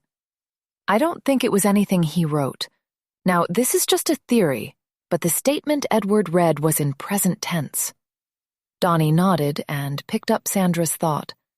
Meaning that Timothy Hansen was alive at the time the letter was written. Precisely. Now, bear with me here. The death of his aunt was 3 weeks ago, and Timothy Hansen's was only a week ago. There's nothing to indicate that Ryan petitioned to get his mother's case reopened before today. But remember he mentioned he was lied to all his life. There's only one thing I can think of that might explain all of this. The aunt left him a letter to open after she passed. Saying he's not going to take being lied to anymore suggests he did just learn of something recently that shattered his worldview. Monica weighed in.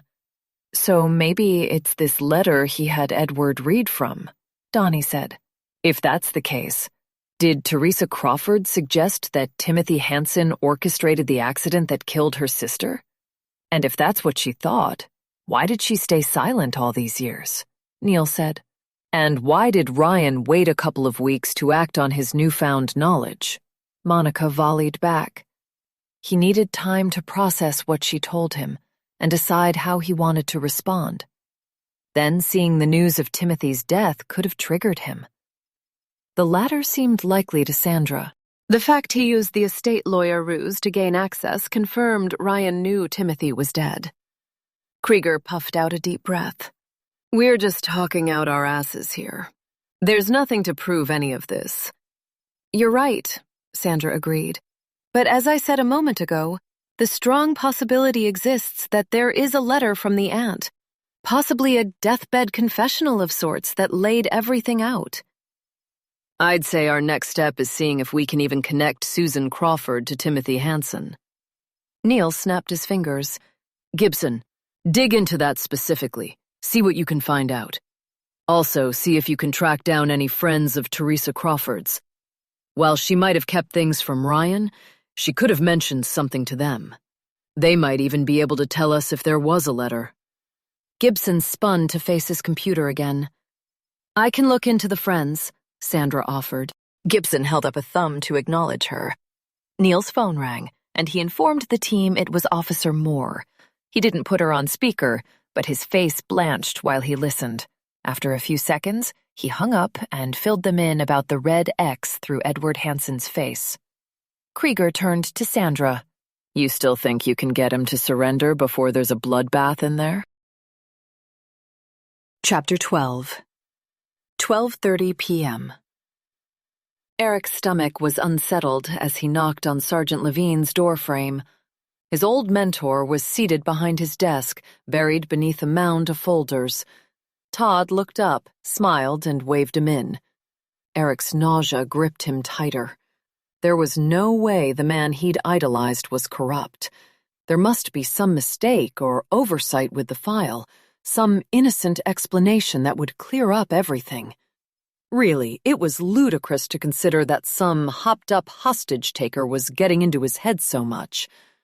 Or, as a cop driven to find justice and truth, was Eric seeking out wrongdoing that didn't exist, as he thought before? He'd rather believe that was the case than the alternative. What brings you by, Birch? You lost? Why can't I just be coming around for a quick visit? The offhand joke was to lighten things up for himself. It failed. The coffee he'd finished a few minutes ago churned in his stomach. You got a minute?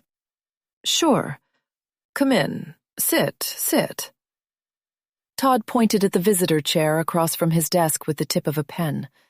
Eric took the offered seat and strived to make himself comfortable. He lengthened his legs and crossed them at the ankles and crossed his arms. Then he unfolded himself and leaned slightly forward. It was better to appear casual and interested rather than closed off. Not that the repositioning put him at ease. Nothing likely would. Todd's eyes narrowed. What's weighing on your mind? There's a current hostage situation involving the Hansen family. He gave the highlights. 5 hostages, including 4 Hansens being held inside their estate. He'd also learned the hostage-taker's identity from a text he'd received from Sandra. Holding that back from Todd didn't feel good, but Eric needed to safeguard the investigation as best he could. Todd set his pen on his desk. I was aware of the hostage incident. Officer Moore is assisting in the field. Eric had heard of Moore. On the track to becoming a detective. Solid cop, solid instincts, if just a touch impulsive, like he used to be. On the upside, Todd hadn't shown any reaction to the Hansen name. That has to be a good sign, right? Then you heard about the hostage-taker's demands? Nope, but I've got a feeling you're going to fill me in. Todd was watching him closely. It was in that scrutinizing sort of way he'd often employed when training Eric. Back then, the gaze intimidated. Eric was ashamed to say that after all these years, it still did the same. But today it came with an added implication, a challenge. He was being called upon to rise above it and do his damn job no matter how difficult. The hostage-taker wants an old investigation opened. It was a fatal crash that happened 33 years ago. Wow, really? That's a long time ago. Though I'm not sure why you're talking to me about this, or how it even involves you. Todd angled his head. I've been asked to look into it. Some favor. The file lists you as the responding officer and your sergeant at the time, Dean Finley, signed off on the crash report. Okay. Well, everything should be on file and in storage. Yes, well, one would think that. They're not? No. Just a copy of your crash report is attached to the digital file. There's not even anything from the Major Crash Investigation Unit. How bizarre. That's why I thought you might be able to help me out. It won't take more than a few minutes to clear everything up. Todd hesitated, and Eric feared he was chewing on the meaning behind his last words.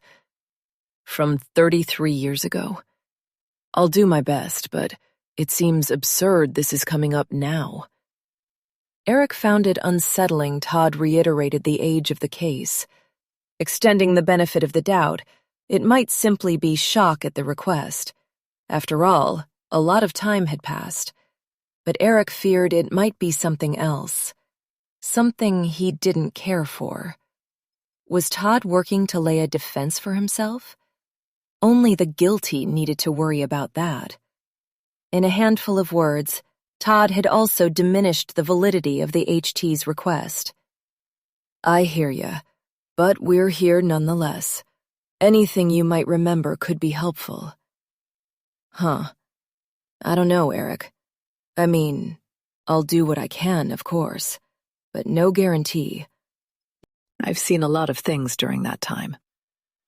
Being a cop, every shift contributed to a catalog of horrors. I get that. Just whatever you can. As I mentioned, it was a fatal crash. A 32-year-old woman, mother of one, died on scene. Her name was Susan Crawford. Eric paused there when he saw Todd's eyes light up. He recognized the name. It made Eric's stomach clench. It was one thing to remember a tragic accident from over 3 decades ago, and another to recall the name of the victim in an accident that was considered straightforward. That is, if the record is to be believed. Though, as you said, it was 33 years ago. It might have left your memory. Eric added this to relieve some pressure, hoping to tease an open dialogue with Todd. The name is vaguely familiar. Are there any more details you can give me? It was January, and a snowstorm had hit earlier in the day, making for poor road conditions. She crashed into a pole. Eric deliberately left out mention of the boy in the back seat, curious if Todd would bring him up. Ah, yes, I remember now. There was a kid in the back. I think he survived but sustained critical injuries. That right? Could it be the accident stuck with Todd because of the kid? It was possible, but that didn't stop tingles from running down Eric's back. Nor did Eric buy it. Impeccable memory. He smiled at Todd. Sometimes I surprise myself. Todd laughed it off and sank back into his chair, swiveled left and right, and was averting his gaze. Not good. Not just the lack of eye contact, but the self-soothing. Why did he feel the need? Was there something about the accident that had him feeling guilty? The flags were there, that someone had messed with the file.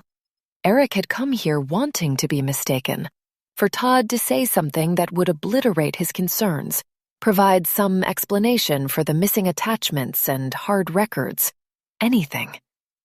And here I can't remember what I had for breakfast some days. It was a challenge to push out those words, but he felt the need to say something. I'd just worked my way up to riding on my own, but it stayed with me, that woman's mangled body. It was heartbreaking. Todd's eyes glazed over, though he still wasn't making eye contact. I bet it was. Eric studied his mentor, unease growing in his belly like a malignancy. None of this was going the way he'd wanted it to. Todd also elaborated too much.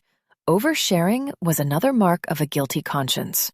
But surely Eric must be reading the situation wrong. Todd would never. Eric couldn't stomach to even finish the thought. Sabotage her car and cause the accident?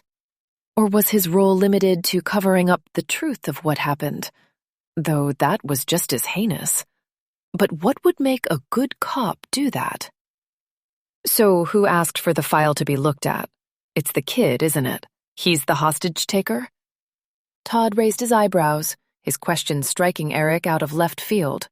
It hadn't taken Todd long to reach that conclusion. It is. Ryan Crawford. It's hard enough losing a parent if they die from a long-term illness. Unexpected in a car accident makes things even more rough. Add to that, he was just a child at the time. Right, but he's not now. I tell you, some people have a hard time letting go. Their drive to get answers becomes an obsession and they want someone to pay. Rather scary, too, given how long it's been. Why now, after all this time? Does he blame the Hansons? He must, for him to be there. But that's crazy because it was a single car crash, am I right? Todd leaned forward, Like you said, sometimes people get obsessive. A diversion. Sandra had mentioned in a text that the HT's implied allegation was Timothy Hansen had caused Susan Crawford's accident. He wasn't laying that out so bluntly to Todd.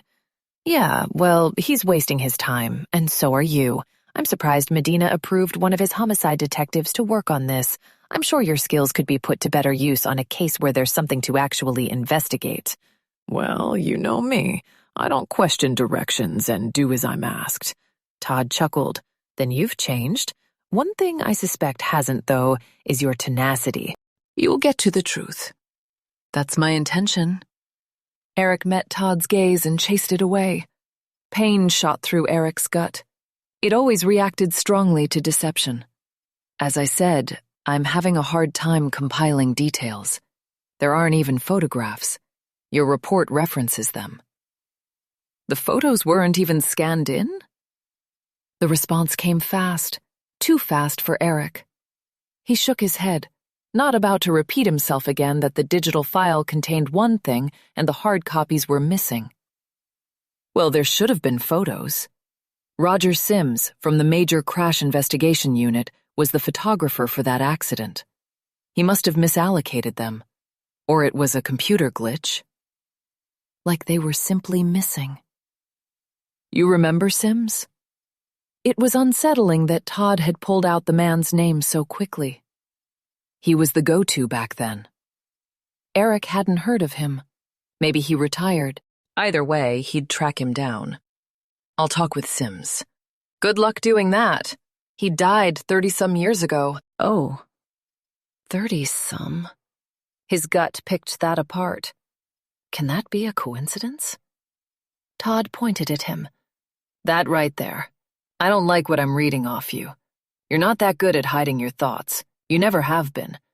Am I being interrogated here, as if I did something wrong? It's not like that at all, isn't it? No, I'd say it's exactly that. You have some nerve coming in here and attacking me. Eric held up his hands, but before he could respond, Todd steamrolled ahead. Are you suggesting that I didn't do my job back then? That I dropped the ball and failed to investigate properly? Eric took a few measured breaths. I never said that once. I'm just asking questions, nothing more than doing my due diligence here. It took all of his willpower to muster a calm, level voice. His back was up from Todd's defensiveness, from a new glimpse he was getting into his mentor. How did Roger die? Well, I didn't kill him. He was murdered? Eric volleyed this back lightly, refusing to let Todd see how he was getting to him. Or at least trying to mask that much. He was going to need to down a few antacids when he left here. No, if I remember right, it was a hiking accident. The accidents are piling up. The thought fired through Eric's mind. Todd smiled tightly. You'd do well to learn there's not always some grand conspiracy at play. Eric stiffened. And I never said there was. All I'm looking for is the truth. Nothing more, nothing less. Then I think we've about covered it. If there aren't any other questions, I should get back to work. Todd grabbed a folder and made a show of flipping it open. Actually, I do. The MPD lot doesn't have any record of ever logging Crawford's Chevrolet Cavalier sedan. Poor record keeping? It's not like I towed the car myself. Todd wasn't meeting Eric's eyes again. No, of course not. Eric hoped his acting skills were serving him now, or Todd's back would really go up. Just one more thing. Are you aware of a connection between Susan Crawford and Timothy Hansen? No. Though how could I be? I didn't know either of them personally. That was the first honest thing Todd had said since Eric came into the room. Fair point. Thanks for your time. I won't keep you any longer. Eric had reached the doorway before Todd said his name, causing him to turn around. The Hansens have more money than God, so tread carefully. Also, just a little life lesson. Take it from me that nothing good comes from digging into the past. Noted. With that, Eric stepped into the hall, a hand over his stomach. Todd had done a poor job of disguising his threat as a warning. But why such hostility if Susan Crawford's accident was nothing more than tragic and straightforward? Chapter 13. 1:10 p.m. Lieutenant Coleman called Cindy just as she finished wrapping things up at Ryan's apartment. Not that there was a lot to wrap up. All she was walking away with was that mutilated article about Timothy Hansen. There wasn't any sign that Ryan owned any electronic devices, not even a single charging cable, so unless he had all of that with him inside the Hansen home, though what would be the point of that? Her next stop was to talk with a woman named Mary Ellison, who reportedly was the executor of Teresa Crawford's estate. She climbed the stairs to the woman's third-floor apartment and knocked. Nothing at first, then some stirring, something bumped into, and a woman cursing. The door flung open. "Can I help you?" A mature woman was balancing on one leg, with the other bent and hovering above the floor, resembling an awkward flamingo. "Are you Mary Ellison?" Ellison was 63 according to her background, but the woman in front of her looked 70. "I am. If I could come in for a moment, I'm here with questions about Teresa Crawford." Mary poked her head out into the hallway and looked up one end and down the other. Interesting reaction. "Is there something— What about Teresa?" She leveled her gaze on Cindy. "Just a few minutes, ma'am. That's all it will take." The woman hesitated, but eventually backed up and gestured for Cindy to come inside. "Thank you. Would you have someplace we could sit?" "This way." Mary led the way to a round kitchen table with seating for 4. She set one of the chairs right that was sticking out on an angle. Cindy would guess it was what Mary got into an altercation with on the way to the door. "Sit wherever you'd like." "Would you like a tea?" Time was of the essence, but accepting might put Mary at ease and make her more likely to open up. "Sounds nice. Thank you." Mary hobbled across the room and flicked on the kettle. "I could have gotten that." Her mother's voice was in her head. From the time she was a little girl, it was instilled in her to care for those older than herself. Not to mention this woman was injured. "Nah, I'm fine. I will be anyway. I ran right into that blasted chair trying to get to the door." "As I thought." "Sorry if I played any role in that." Mary smiled. "We'll just blame the chair." She walked to a nearby cabinet, took out a shoebox, and set it on the table. "Have a look. Photographs of Teresa and me. We went all the way back to 6 years old when her family moved next to us. It's been 3 weeks since she passed, and it's still hard to believe she's gone." Cindy's first thought was the box contained a selection of tea bags. "Sorry for your loss, Ms. Ellison." Cindy genuinely meant that, but she was also trying to curb her excitement at this potential gold mine. Who knew what information Mary might give her to aid negotiations? "That detective badge is getting closer. I can feel it. Please, just call me Mary. Otherwise, it makes me sound so old." Cindy smiled. It didn't matter if someone was 29 going on 30.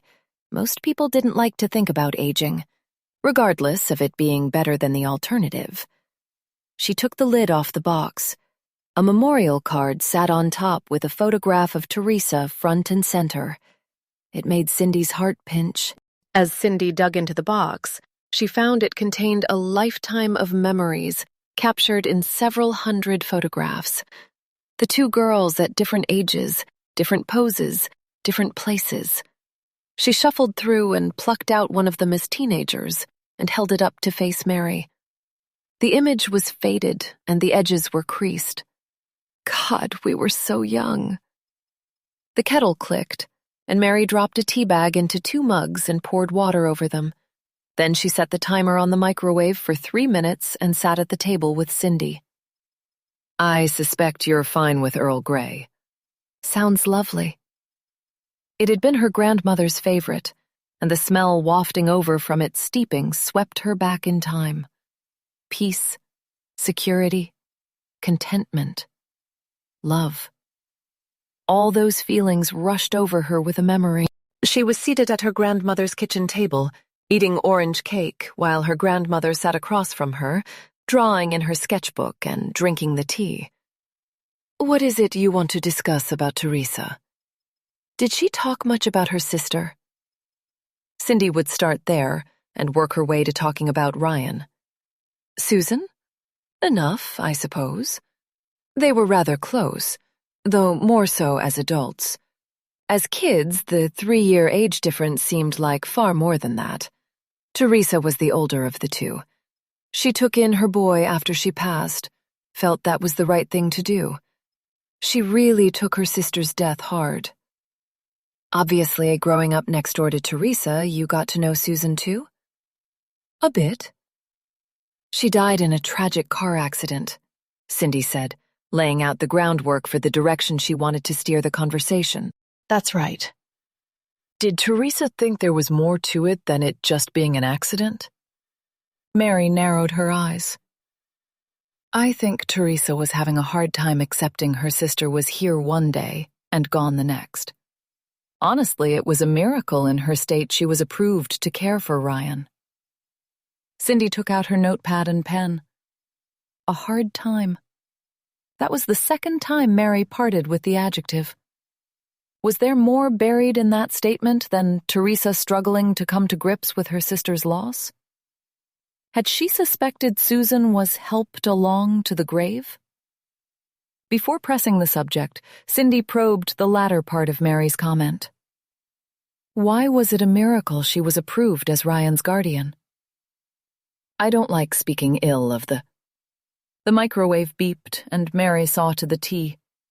She dumped the bags into the garbage. "Milk or sugar? One of each, please." Same way she took her coffee. Mary grabbed a carton of milk from the fridge and a spoon for stirring. Then she set out the cups on the table next to a sugar bowl. "Please, help yourself." "Ah, you said that Teresa was in quite a state after her sister's death. In what way?" Cindy couldn't let it go, and she'd ask any question that came to her with little censoring. That wasn't to say she didn't think them through. It was a favorable trait that made her excellent detective material, at least in her mind. Ideally, someone in command at the MPD would see that in her value sooner than later. Teresa took to the bottle. She became so good at drinking, she turned herself into a high-functioning alcoholic. That's the only reason she could keep Ryan. She was able to deceive the social workers. That's not to say that Ryan wasn't safe and provided for, but the home environment wasn't always the best suited to a young boy. Mary now seemed to be speaking to her tea, as she never met Cindy's eyes once as she spoke. "Did Teresa ever get sober?" "She did. Then she'd slip. The cycle would repeat. I'd like to say she kicked the disease in the last few years before her death. Cindy's uncle battled with alcoholism. It certainly wasn't anything a person chose for themselves, nor was it the result of any inherent weakness. Alcohol addiction was a byproduct of an addictive personality, and as she'd learned, once an alcoholic, always an alcoholic.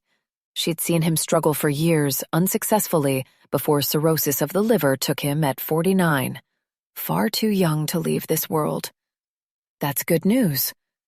It was, but too little too late, it would seem. She died from heart disease. Doctors commented that while her heart was healing from the damage done from the drinking, scar tissue remained. Cindy wrote this down, finding herself without words. "How well do you know Ryan?" "Well enough. I watched him grow up, bought him presents at Christmas and for his birthday. When Teresa lost herself to the bottle, I'd go over and step up, make them meals, get his lunches packed and him ready and off for school. Everyone needs a friend like you." Mary's lips twitched as if she were going to smile, but the expression didn't birth. She took a sip of her tea. This reminded Cindy she hadn't made hers up yet. She did so now while her mind worked over what she'd learned so far. There were probably only so many questions she had left before Mary would want a reason for her interest in Susan and her son, especially after Cindy had used Teresa to get in the door. "Do you know anything about Ryan's father?" "Just that he was never, what you say, in the picture from what I understand. Damn shame, too. A boy needs his father. But Teresa was talking a lot in the days before she died. A person talks a lot when they think they're nearing the end. If Cindy inched forward any more, she'd fall off the chair. Now this conversation was getting somewhere. Coleman had mentioned part of what they were curious about was this very thing. Like a deathbed confessional? I guess you could say that. Something similar anyhow. Near the end, Teresa was reliving the last moments with her sister. I don't remember that time very well, but it was clearly fresh in Teresa's mind. Mary stopped talking and stared into her tea. Ms. Mary, what was fresh in her mind? Tingles ran through her body, anticipating where this was headed. Would Mary's next words provide some clarity on why Teresa had such a hard time after her sister's death? Would it aid the negotiations? This was really the only time Teresa mentioned Ryan's father to me. Cindy sat up straighter. What was his name? Mary shook her head. I only know he was a wealthy man. From the way Teresa talked about him, she thought he was dangerous. Cindy sipped some tea, trying to tamp down the rush of adrenaline. The last thing she needed to do was get excited and scare this woman into silence. Timothy Hansen was as wealthy as they came. Was he also dangerous? He was married 33 years ago. Did he have an affair with Ryan's mother and get her pregnant? Even so, what had Teresa talking about a wealthy man at the end of her life? Did she blame this man for her sister's accident? Dangerous how? That's the thing. She wasn't clear about that.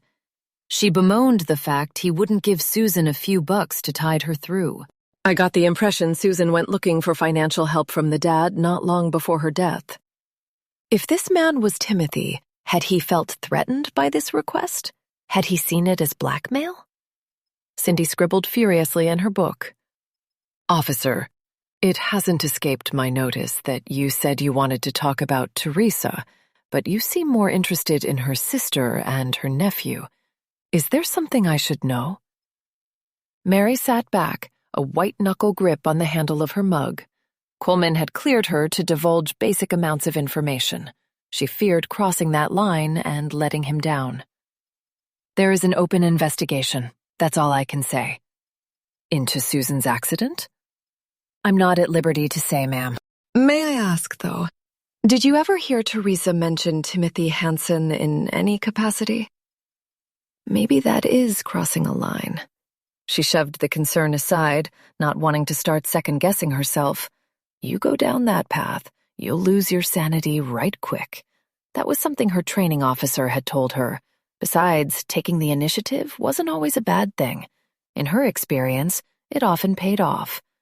Hansen, as in one of the richest people in D.C., he passed last week. The very same. Mary gripped her mug with two hands. Why would Teresa talk to me about him? Goosebumps rose on Cindy's arms. The closed-off and guarded body language spoke for Mary. She was diverting, even possibly afraid to admit her friend spoke of him. If Cindy attacked this deception head-on, Mary would most certainly close off, maybe even show her the door. Cindy would pace herself. Revisiting what you asked me a moment ago, I will tell you that Ryan Crawford has found himself in some trouble. Revealing this tidbit might help open Mary up further. Tell me he's okay. For now. When was the last time you spoke to Ryan? The day after Teresa's funeral. He showed up here wanting to talk about his mother. He had questions about her death. Cindy cautioned herself. No rushing ahead. If she were to continue to draw Mary out, she needed to ask the right questions and wield them with the skill and tact of a detective. Recognizing when there was a need for that balance was an art. You mentioned that Teresa was talking a lot before she died, like a deathbed confessional. Did Ryan coming here have anything to do with that? Mary traced her fingertip along the table. Yes. She left him a letter to open after she had passed, telling him who his father was and to watch out for him. He wanted me to confirm what his aunt told him. And Timothy Hansen is the father, am I right? She set that out there with grace. No accusation that Mary had lied earlier. The woman knew what she had done. Mary slowly nodded. I'm sorry I didn't just come out and say as much a minute ago. It's just that I clearly remember Teresa talking about how dangerous he was. I didn't want to put yourself in harm's way. Now it clicked. This fear could explain why Mary was cagey when Cindy showed up wanting to speak about Teresa. How Mary had looked up and down the hall as if expecting she was being watched. That's right. Timothy might be dead, but people like that live on. You don't think, though, that he was involved with Susan's accident? That's what you're investigating? It didn't take long for Mary to piece it together, but personal opinion aside, Cindy said, It's unclear. But this letter you mentioned, did you read it for yourself or get a copy? No. All I know is what Ryan shared, which wasn't much. Just enough to scare Mary. Cindy closed up her notepad and stood. I appreciate your time, ma'am. Really? You can't leave me now. Be honest. Did Timothy Hansen kill my friend's sister? I've told you all I can. Cindy left Mary to fill in the blanks, that the accident is being reviewed and it's calling Timothy Hansen into question. After Cindy left the apartment, she pulled out her phone. She couldn't wait to hear Lieutenant Coleman's response to all she'd discovered. Chapter 14, 1:10 p.m. All Sandra wanted to do was get back on the phone with Ryan, listen to him, and try to reason with him. Ideally, she'd love to get a better handle on the situation inside, but calling without a strategy was risky. Just as she was considering one, a knock on the vehicle's door stopped her from moving ahead. Krieger answered and took 2 bags and a small box from a uniformed officer and turned around. I've got food. Sandra's stomach was on the verge of rumbling its approval. Making sure everyone was fed must have been one role Krieger liked to take on. He'd done the same during the standoff at Founders. That day it had been pulled pork sandwiches and mumbo sauce. Today she could only guess at half of the puzzle. One bag had the logo for Georgetown Cupcakes. Whatever was inside was bound to go over well. All right, I've got us burgers and fries. I figured no one was going to say no to that. And because I was feeling generous, I also got us a variety pack of cupcakes, Krieger announced, pulling out the bakery's signature pink box. Sodas and waters, too. Generous, or feeling the need for comfort food to ease his stress? Sandra wouldn't blame him if it was the latter. Who hadn't been there? Oh, I don't mind if I do.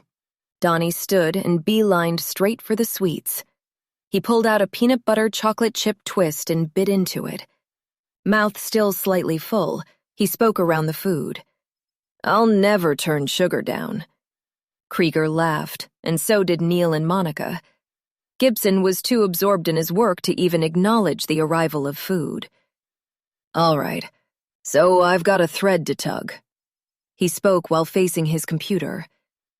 Susan Crawford used to work for Hansen Property Development. When was this? Neil grabbed a burger and dug in, eating it right out of the box, not even sacrificing any time to add condiments. The food smelled heavenly, and Sandra couldn't hold off any longer. She sat at the table, added some relish and mayo to the bun of one cheeseburger, and sunk her teeth in. Heaven. She'd push herself extra hard on her next run along the Potomac. Monica came over and helped herself to one of everything, including a soda, and sat next to Sandra. It looks like Susan worked there for a couple of years, but she left 6 years before the accident. So around the time she would have gotten pregnant with... Gibson stopped talking and spun, sniffing the air. Damn. Burgers. He got up and helped himself to one, which he took back to his workstation with a packet of mustard. Cupcakes, too, Donnie put in. That's a connection, at least, Neil said, focused on business. I want you to call Hansen Property, talk to their human resources department, and find out what position Susan held with the firm. Krieger pointed a finger at Gibson's computer. I'll get right on that, or can I... Gibson pointed at his burger. Of course. Eat first, but eat fast. Neil teased him. Yes, sir. Gibson unwrapped his burger, added the mustard, and chomped into it. Neil walked to the coffee alcove and fixed one up for himself. All we have is one loose connection between Susan and Timothy Hansen, her employment at his company. How does that tie Ryan to Timothy? Or does it? The smell of Neil's coffee was intoxicating, even over all the other amazing aromas battling for dominance. There is obviously a connection. We just have to piece it together. Ryan wanted us to know that Timothy was out for himself and dangerous. There has to be a personal stake there. Well, whatever the issue Ryan has with Timothy, it's obviously compelling enough for Ryan to hold this generation of Hansens responsible. In their own home, for God's sake. Krieger added, his voice taking on a note of pain. Neil's phone rang, and he pulled it out while balancing his coffee in his other hand. He set it on the table and eased himself onto the bench. It's Officer Moore, he told the team. Put her on speaker, Krieger directed. You've got everyone on this end, Neil told Moore after hitting a button for hands-free on his phone. Tell us what you found out. There was a brief hesitation before a serious-sounding woman came on the phone. Officer Moore here, she said. I spoke with Mary Ellison, Teresa's best friend, as it turns out. We had quite an informative chat. Timothy Hansen is Ryan Crawford's biological father. The vehicle fell silent.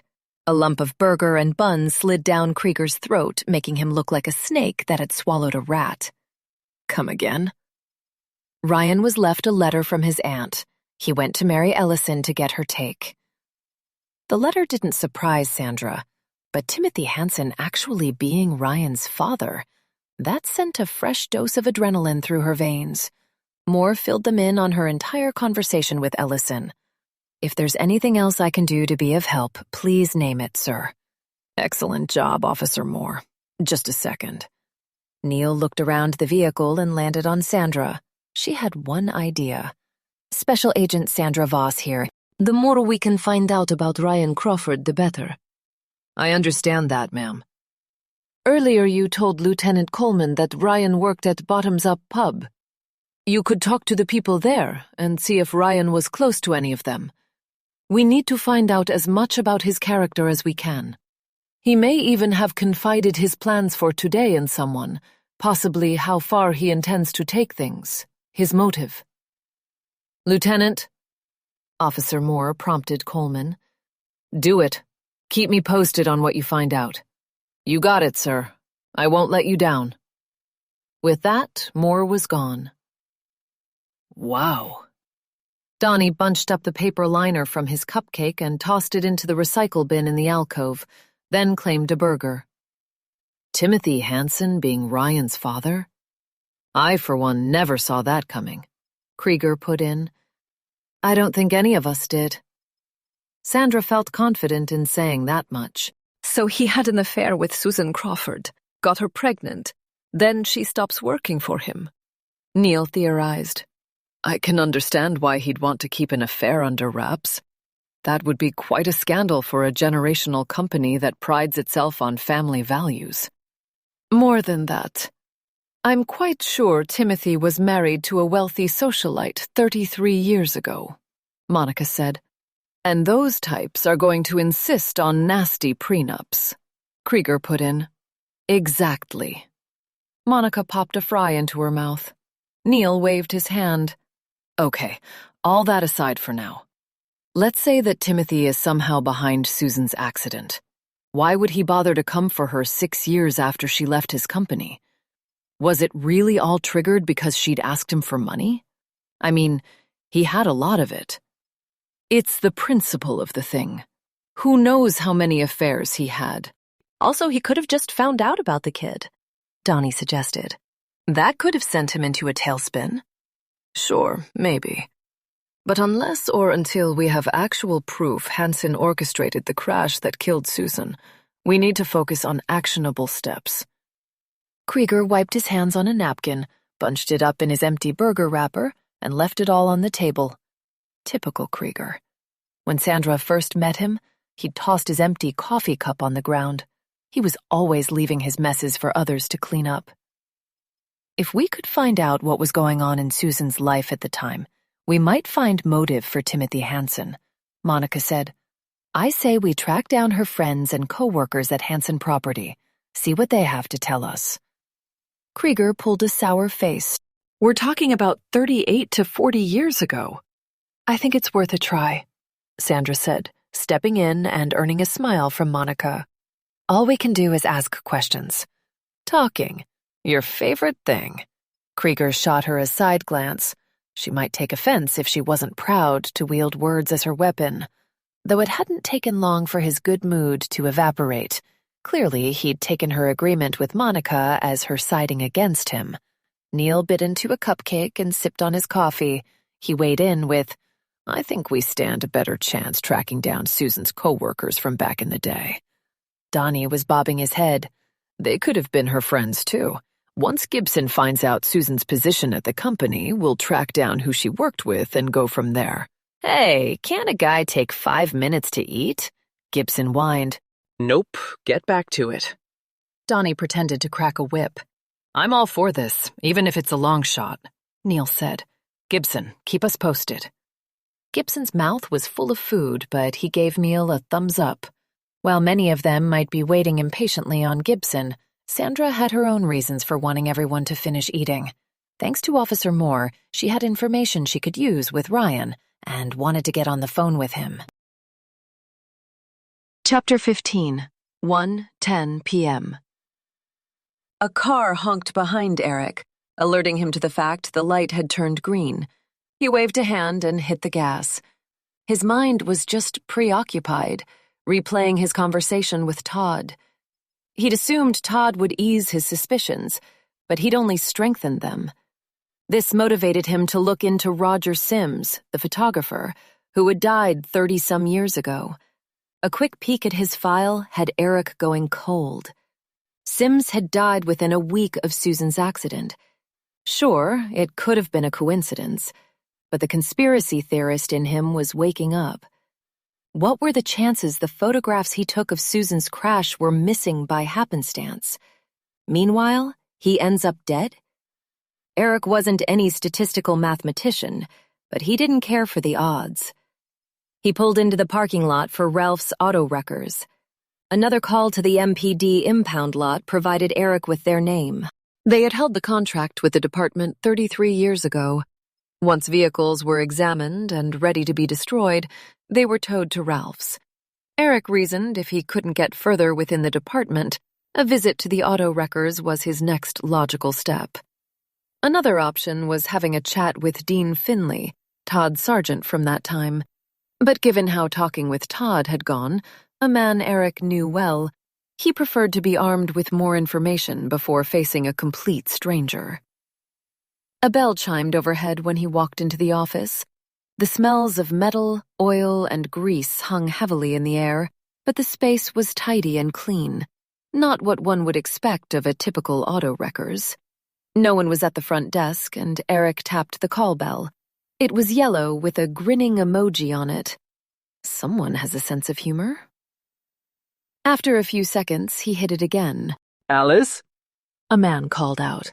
Eric got the feeling someone named Alice was supposed to be seated at the counter and said, "Sir?" A lanky man emerged from a side office. He looked around the front area. "Sorry about that. It seems my assistant has wandered off. What can I do for you?" Eric flashed his badge. "I'm looking to speak with management." "You found him. Name's Lyman Doyle. I own the place." He was cordial with his introduction, but didn't hold out his hand. "Detective Birch, have you always been the owner?" It wasn't missed the man didn't share the business's namesake. "My older brother Ralph and I were partners until he passed a few years ago." "I'm sorry for your loss." "Thank you, but I'm sure you're a busy guy. What can I do for you, Detective?" "I have some questions about a vehicle that was brought in by the Metropolitan Police Department 33 years ago." "I don't suppose you keep records going that far back?" Eric would treat it as fact that Crawford's Chevrolet Cavalier sedan came here. "I keep everything when it comes to files and paperwork. The lovely Internal Revenue Service only asks businesses to keep the last 3 to 7 years. Let's just say I'm not a trusting fellow. Not a great way to go about life, but Eric was happy for what this could mean for him. Then you could look up a vehicle from back then? He was struggling to accept his good fortune. There was still plenty of time for the ground to drop out beneath him. Sure, give me what you have, and I'll see if I can fill in some blanks for you. Just before I do this, though, could you tell me what this is about? 33 years ago is long done and gone for some detective to come around asking about it. Let's just say that recent events have necessitated this trip to the past. Lyman gave Eric a knowing smile. I'll see what I can do to help. Which vehicle? Make, model, owner's name? Any or all of those details would be helpful. Then I'll see what I can find in the system. A Chevrolet Cavalier sedan, registered to Susan Crawford. It would have been in January. The year? To save me from doing the math. Eric told him. All right, just give me a minute here. Lyman typed on his keyboard, and a moment later he was smiling. You're in luck, my friend. I've got the scanned copy of the requisition right here. It was requested destroyed on January 10th. The day of the accident? What the? Had the vehicle gone straight from the accident scene to here, bypassing the MPD lot in any examination? The 10th. Are you sure? He swung the monitor around to face Eric and pointed at a spot on the screen. That's the date right there. Eric absorbed what was in front of him. The date in black and white. Handwritten. He looked up the form in search of the name of the officer requesting the destruction. At the sight of a blank line where it should have been, his stomach turned sour. There's no name on this. Lyman turned the screen back to face him, brows downward in concentration. Ah, but see, there doesn't need to be. There is a signature. He started to spin the monitor around again, but Eric stopped him. I saw that, but... Lyman looked at the form again, his eyes narrowing. It is illegible, isn't it? More like a scrawl than an actual signature. But it is signed. It's not my job to analyze or question that. Eric sensed defensiveness rising in the man. No one is challenging why you destroyed the car. Could you bring up other requisitions from the MPD around that time? We might find that signature on a form with a name. Let's see. Lyman tapped on his keyboard again. Okay, so I brought up all the requests from the MPD. Just give me a few minutes here. While Lyman worked, Eric stood there and stewed. Yep, here we are. Lyman turned the monitor again and pointed out the line with the name. Eric stared in disbelief. That helpful? You have no idea how much. Helpful aside, his life had just become more complicated. Lyman smiled and turned the monitor back. Good thing I digitized all the old paperwork, eh? But if that's all, I should get back to work. And track down Alice. Actually, could you print out the requisitions? The first one without a name and this one. Yeah, sure, not a problem. A few minutes later, Eric was thanking Lyman and heading out the door with them in hand. Don't mention it. Have a great day, detective. Eric parroted the well-wishing in his head. No chance he was having a good day. The possibility of that happening was long past. The blatant mishandling of this case could only mean one thing. Susan's death wasn't the result of some random crash. She had been targeted, and somehow his old mentor and Dean Finley were caught up in the mess. Chapter 16, 1:30 p.m. Sandra was still spinning from Officer Moore's update. Timothy Hansen being Ryan Crawford's biological father gave Sandra something to work with the next time she called Ryan. Something she planned to do as soon as Gibson wrapped up the call he was on. Before that happened, Neil's phone rang. It's Detective Birch, Neil told everyone. Sandra understood why Eric hadn't called her directly. He couldn't be sure if she was on with the hostage taker or not. Neil answered, telling Eric, "You've got the team." "Good, because this is something all of you need to hear." He told them about all the missing documentation and photos and ended with the fact Susan's car went straight to an auto wrecker's to be destroyed. He summed up with, "As much as I hate to say this, I think there was a cover-up. Susan Crawford's accident was orchestrated." "And you realize just by saying that you're throwing your fellow officers under the bus?" Krieger tossed back. Hence Eric's precursor. The thought fired through Sandra's head, but Eric didn't need her fighting his battles. "I do. And trust me, I wouldn't say it if I felt there was another explanation," Eric replied. "We have news too," she cut in, wanting to prevent Krieger from unleashing a tirade, and shared what they'd learned from Moore. "Wow, I never saw that coming. So what are we thinking now? That Timothy ordered a hit on them to wipe out any chance of the affair coming to light?"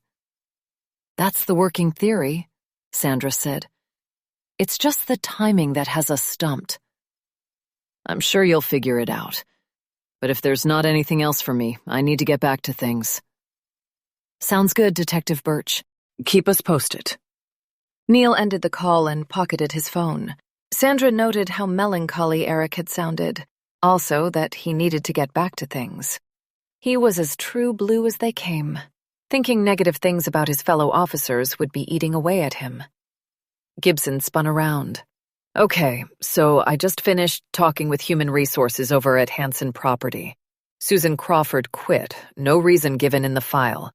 I can tell you that while she was with Hanson Property, she was Timothy's personal secretary. So they worked closely together. Plenty of opportunity for a romantic relationship to develop between them," Monica said. "Where did she go after Hanson?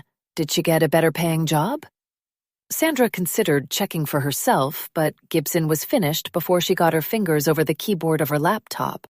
She started a job a few weeks later, but soon after held 3 jobs simultaneously. It looks like they were all at restaurants. Sandra glanced at Neil. The glint in his eyes seemed to reflect her thoughts. Who gives up a full-time secretarial job without having other employment lined up? Especially when the timing suggests that Susan may have known she was pregnant. "Tell me you have the names of the other secretaries," Neil said to Gibson. Susan was one of 4 working for top-floor management. The others were Heather Wainscott, Beatrice Sullivan, and Hilda Beale. Dig up their details.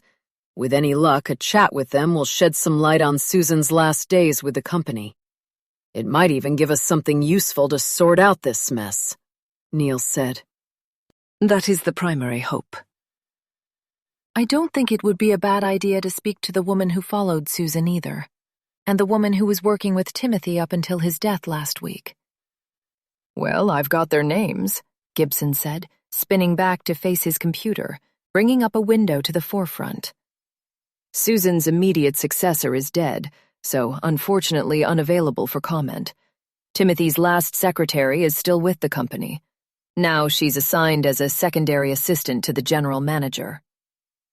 "All well and good, but we're only assuming Susan's death is connected to a possible affair and her pregnancy," Krieger began. "If Timothy had her killed, we can't ignore the possibility there are other potential motives. Maybe Susan witnessed something after she quit, closer to the timing of her accident. She could have threatened to expose it." Sandra's mind was stuck on Krieger's use of the word accident. Knowing what they'd just learned from Eric, she couldn't think of it that way anymore. She wasn't sure how Krieger could. To her, it was more accurately a crash. But Sandra's mind was literal and worked on specifics. "We touched on it before," Donnie began. "But if there was an affair between Timothy Hanson and Susan, it would have destroyed Hanson Property Development and the family name if it ever got out. This also came up before, but wasn't Timothy's wife some big to-do?" "Martha Carmichael," Gibson said, inserting himself back into the conversation. "Some of you might recognize the name." "She was a rich socialite," Sandra said when no one else spoke up. She wasn't going to share the memory that Martha had been to Davenport Manor for a party when Sandra was a teenager. Timothy hadn't come that night, unless he had failed to make an impression. She just remembered the diamonds dripping off the woman. She died 30 years ago, Gibson added. So she was still alive when Susan died, Donnie said and added, during the time of her husband's affair with Susan. Sandra's mind drifted some. People used what was within their reach. For wealthy people, it was money. Some used it for more than acquiring things. They bought people, silence, power. Had this force been applied to Susan Crawford? Just putting this out there. What if Susan left? The agreement between her and Timothy was that she quit, but there was a non-disclosure agreement in place. Possibly even a payout was involved? Yet the money runs out 6 years later. Being a single mother, or father for that matter, isn't an easy endeavor. Or cheap. That's why she asked him for some more. Monica walked over to the coffee alcove. It was the way Monica spoke of being a single parent that made Sandra wonder if they had this in common. Sandra recalled how Monica had looked at her during the negotiation at Founders Hospital. She'd met Sandra's eye when they found out the mother of a dying girl was a single parent. While her daughter Olivia had been a surprise, Sandra had a support system and the financial means to provide for her. She certainly wasn't going to settle for marrying Olivia's father just because. He was a stand-up man, but Sandra didn't see forever with him. Right. So Susan turns up at Timothy's door. Meanwhile, he thought he got rid of her and the affair, only for it to turn up in his face, Donnie said. He could have had enough. Seen it as blackmail as we floated earlier. Figured he needed to shut her up for good, Gibson put in. Just make it look like an accident and it would be swept under the rug. More like drag good people down with him, by paying them off to look the other way and destroy evidence. Krieger lifted his hands. I realize I got my back up earlier with Birch. It's just that corrupt cops piss me off, and I hate to think of any of my fellow brothers that way. But they exist, and there are rotten apples in every PD. That applies to people in general. You've got the good ones and the bad. Monica returned to her desk with her coffee. She blew on it and took a sip. And let's say we're right about any of this. I doubt Timothy would have gotten his own hands dirty with murder. He'd want deniability, Sandra said. Then you're suggesting he hired someone to cause the accident? Neil asked. Sure. It doesn't even need to be in the sense of ordering a stranger to do a hit. A powerful man like Timothy would have a right-hand man he turned to, someone on the payroll who would do his bidding, no matter what that might be. A fixer. Sandra could make sense of all of this in her mind. Proving this after 33 years was the sticky point. It became even more difficult with missing documentation and photographs. Regardless, whoever did this has no scruples. A 5-year-old kid was in the back seat. Monica cradled her coffee mug with both hands as if seeking comfort from it. Money can make people cross moral lines. Krieger stood to stretch. Sandra was assimilating everything that was being discussed in the back of her mind, weighing how she would use it in talking with Ryan Crawford. Ryan tells us he wants the truth to come out. Let's see if he's willing to take part in that endeavor at all. I'm going to call him. Everyone got into position for the call. Gibson even abandoned pulling backgrounds on the other secretaries, slipped on his headset, and nodded he was ready. Sandra called the Hanson residential line. It rang 3 times before Ryan picked it up. Have you found out the truth yet? We've found some things out, Ryan. Your mother's crash wasn't an accident.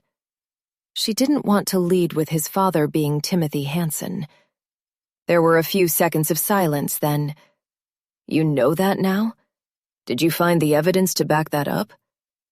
The detective is still compiling everything together.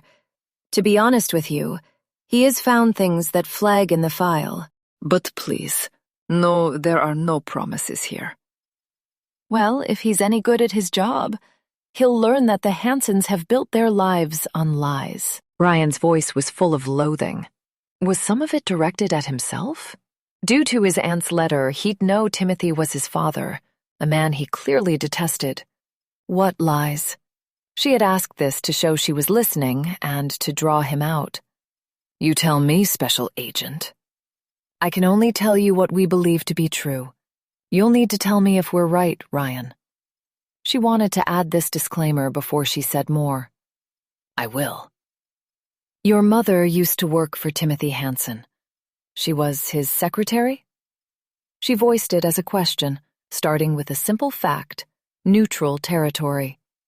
That's right, until she got pregnant with me. Sandra glanced at Donnie, who caught her eye. Do you know who your father is? Yes, but only recently. My aunt left me a letter for after she died. Was your father Timothy Hansen, Ryan? She treaded carefully. Yes. Did he ever help your mother out, Ryan? Try to be a part of her life? Yours? Sandra surmised the answers, but wanted to hear them directly from Ryan. It was best guess until he confirmed things. He was never around. Even after his death, I was left nothing, Ryan roared. He couldn't spare my mother a fucking penny to help her. His words paved the way for where Sandra wanted to go next. Not even a penny, eh? No. She was working all the time. I remember that even at 5 years old. I had crappy babysitters who chatted on the phone with their boyfriends and couldn't be bothered spending time with me. He could have just handed her some money. He wouldn't have even missed it. He had so much of it. Ryan's voice rose another octave. You should see this place in here. It's a castle. But it's all built on lies. Lies, lies. He repeated as if falling into a chant. Was your mother looking for financial aid close to her death? Sandra felt like she was tiptoeing through a minefield. Mary Ellison might have remembered wrong. Sandra was fishing for confirmation. My aunt told me everything that matters. Will you tell me? No. If you told me, the truth would be out. No, that's not how this works. As I told you before, you need to find it out for yourselves. That way there will be no disputing the truth when it comes out. You must think I'm some crazy lunatic, and maybe I am, but no one is saying that. Huh. I feel like one, to be honest. But let's get this straight, Special Agent Voss. I almost died in that crash. I should have been dead years ago, so trust me when I say I have nothing to lose. The call was cut off. This isn't good at all. Chapter 17, 1:45 p.m. Ryan had slammed the receiver down so hard he could still feel the pulse in his palm from the impact. He was tempted to hurl the phone at the wall and smash it into pieces. But instead, he stood there, collecting his breath, trying to calm himself. He heard his mother's voice from beyond the grave, talking to him. You are my brave boy. Had that ever happened in real life? He couldn't be sure, but he wanted to believe that it had. Just as he wanted to accept the vague memories of her putting him to bed every night, how she'd tap a kiss to his forehead before leaving his room. You're a fool to accept this. It's all fantasy. You're nothing but a coward. Otherwise, he would have killed everyone in this room. The voice challenged him. It was tempting to give in, to prove himself. But these Hansons, born with a silver spoon to their mouths, would suffer more if they were forced to live with their shame. Chicken, you're pathetic. You can't seriously be claiming you're my brother. Edward's voice cut through, working in chorus with his inner critic. Just shut up. He squeezed out both voices, remembering he was the one in charge here. The sooner the people in this room acknowledged that, the better it would be for them. Ryan eyed the bar cart across the room again and went over. He poured out a few fingers' worth of the amber liquid from a crystal decanter into a rocks glass. It was probably crystal, too. He swung it back and wiped his mouth with the back of his hand. Then he threw the glass against the wall, watching it rain down in tiny shards. The teenager was crying loudly, and the boy was still wheezing. At least the kid was still drawing air. Hello, did you hear me? Edward waved a hand in the air. There's no way you're my brother. You're insane to think anyone would believe that. Edward, his wife cautioned.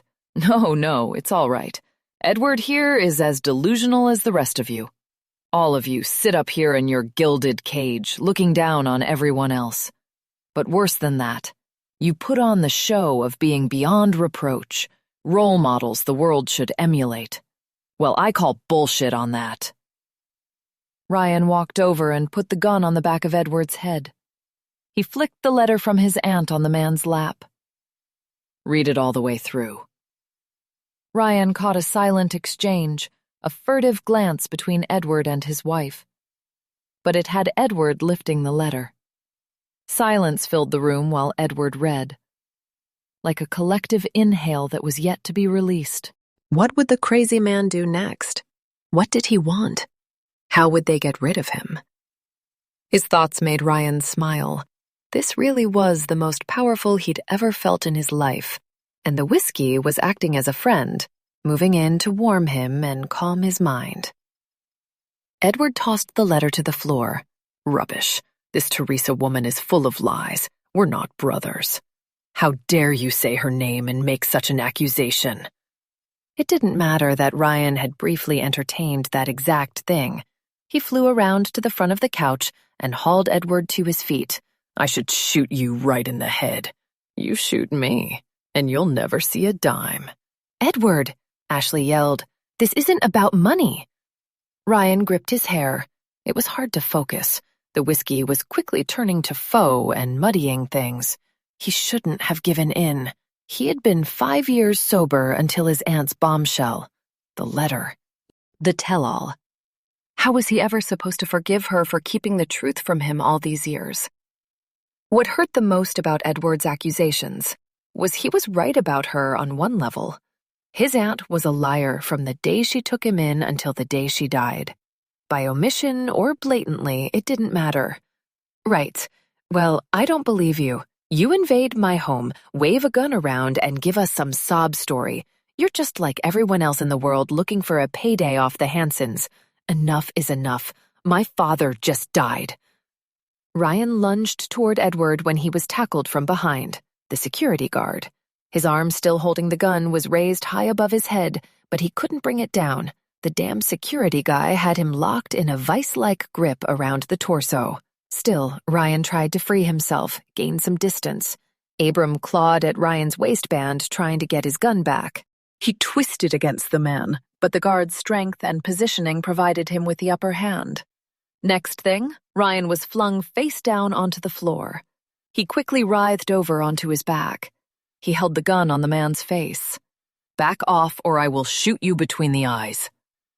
Abram, take the gun from his hands and shoot him. Edward egged on his security guy, but didn't move from his position on the couch to assist. My half-brother, with his sheltered, privileged fucking life. It distracted his opponent just enough that Ryan slammed the butt of his gun into the security guard's groin. The man faltered backward with a wail, giving Ryan enough leeway to get to his feet. But the guard wasn't dazed for long. He came at Ryan, nostrils flaring, reaching for the weapon in his hand. Enough is enough. There was no way in hell Ryan was going to allow him to take him down. Today would be successful. It was all that Ryan could accept. The whiskey swam in his head, giving him a sense of empowerment and invincibility. The guard, too, seemed to find renewed energy. His grip on Ryan's arm was stronger than before. As Ryan fought to maintain his hold on the gun, his arm swung around in a wide circle with the guards. In Ryan's haste to keep his grip solid on his weapon, his finger slipped over the trigger, pulled back. Time stopped. High, piercing screams followed. The security guard retreated. His attention was no longer on Ryan, but on Edward, and the big red hole in his chest. "What have you done?" Ashley cried out. Ryan stood there watching blood pouring from the wound, and he felt nothing. Chapter 18, 1:50 p.m. Officer Moore walked into the bottoms-up pub. For mid-afternoon, most tables and stools were vacant. The exceptions were filled with solo drinkers and a few couples. Like most pubs, its fare was comfort food, and it offered several beers on tap. Moore walked to the counter, garnering the attention of a barfly. He was in his 50s, scruffy, with bloodshot eyes. The whiskey in his hands wasn't his first of the day, probably not even his second. Another man in his 50s was behind the bar, but he was clear-eyed, clean-shaven, and nicely dressed. His eyes were a piercing silver when they assessed her and the uniform. "Officer Moore," he said, reading her name off her tag. "What's your poison today?" The hint of a smile teased the corners of his mouth. "Nothing. I'm on the job. I'm looking to speak with the manager." It was always best to focus on the job, get right to the point, minimize distractions. She didn't drink much anyhow. Maybe that was due to her uncle's tragic story.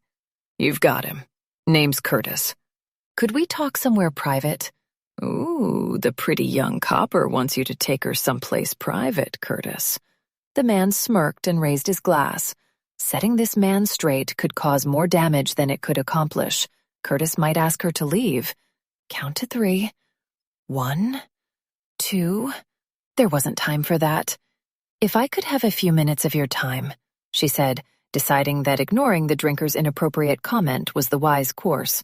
"Sure, just a few, though. The place is hoppin'." Another glimmer of a smile before Curtis turned, waving for her to follow him. He took her to a booth in the corner, far enough away from straining ears. He gestured for her to take a seat before he dropped onto the bench.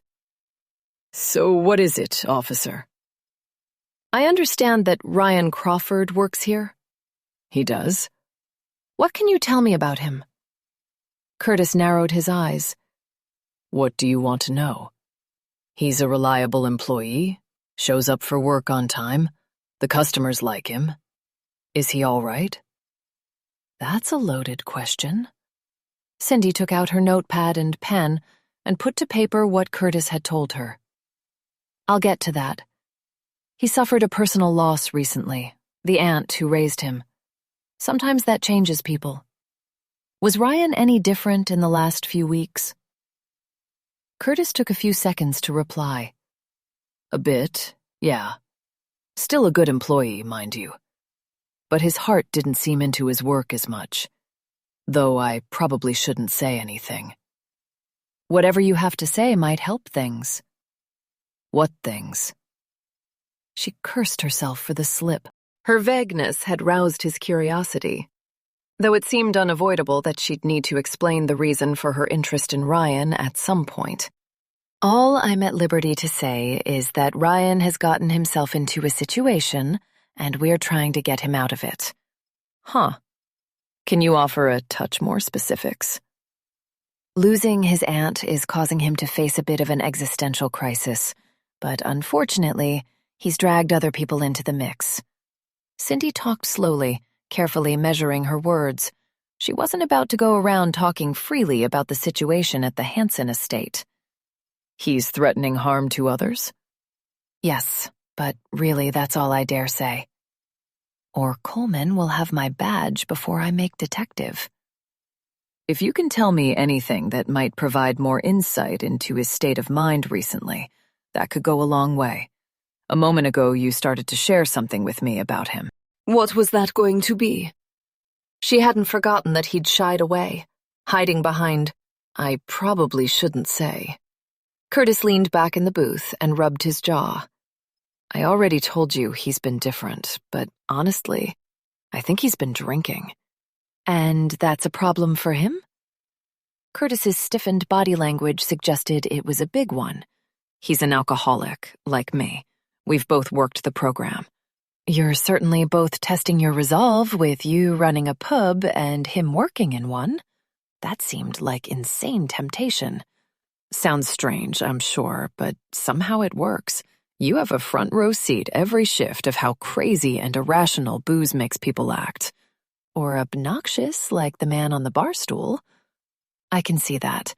Were you and Ryan close then, having that in common? We talked a lot. He paused a few beats. I'm starting to feel like I'm betraying his confidence here. As I said, we're trying to help him, and that's all you're trying to do. She hoped that it would encourage Curtis to keep talking. I just wish he would have reached out to me if he was having a tough time with his aunt's death. He mentioned it, but didn't really put any emotion into it. If he'd opened up to me, I could have helped him through. A person needs to want help first and believe they're worth it. She'd seen it in domestic calls too many times to count. A woman beaten by her husband or boyfriend to within an inch of her life, but she'd refuse to press charges or leave him. While Cindy appreciated there were psychological things at play and often valid fears, it boiled down to what she'd just said. True enough. He came in with whiskey on his breath one night, and I called him out on it. He tried to convince me he ate sourdough bread. Yeah, that face you're making right now. I didn't buy it then. But somehow he convinced me some whiskeys are made with a similar yeast. It's on me for letting it slide and not calling him out on it. But you should know something else about Ryan. It might help, given the situation, with others in danger. Ryan is prone to having auditory hallucinations. He has meds to counteract them, but if he goes off, well, let's just say who knows what could happen. Cindy rapidly scribbled that down. The negotiation team needed to know this immediately. You said he's been different in the last few weeks in other ways. How, aside from not being into his work as much and drinking? He rambled on about the truth and how it was time the world knew what that was. When I asked him what he meant by that, he'd make an excuse to leave or avoid responding. But now I'm wondering. He went on about how he was prepared to do whatever was necessary for the truth to come out. And honestly, he got this unsettling glint in his eye when he'd talk about it. He added all liars should pay for their crimes. Did he ever say who these liars were?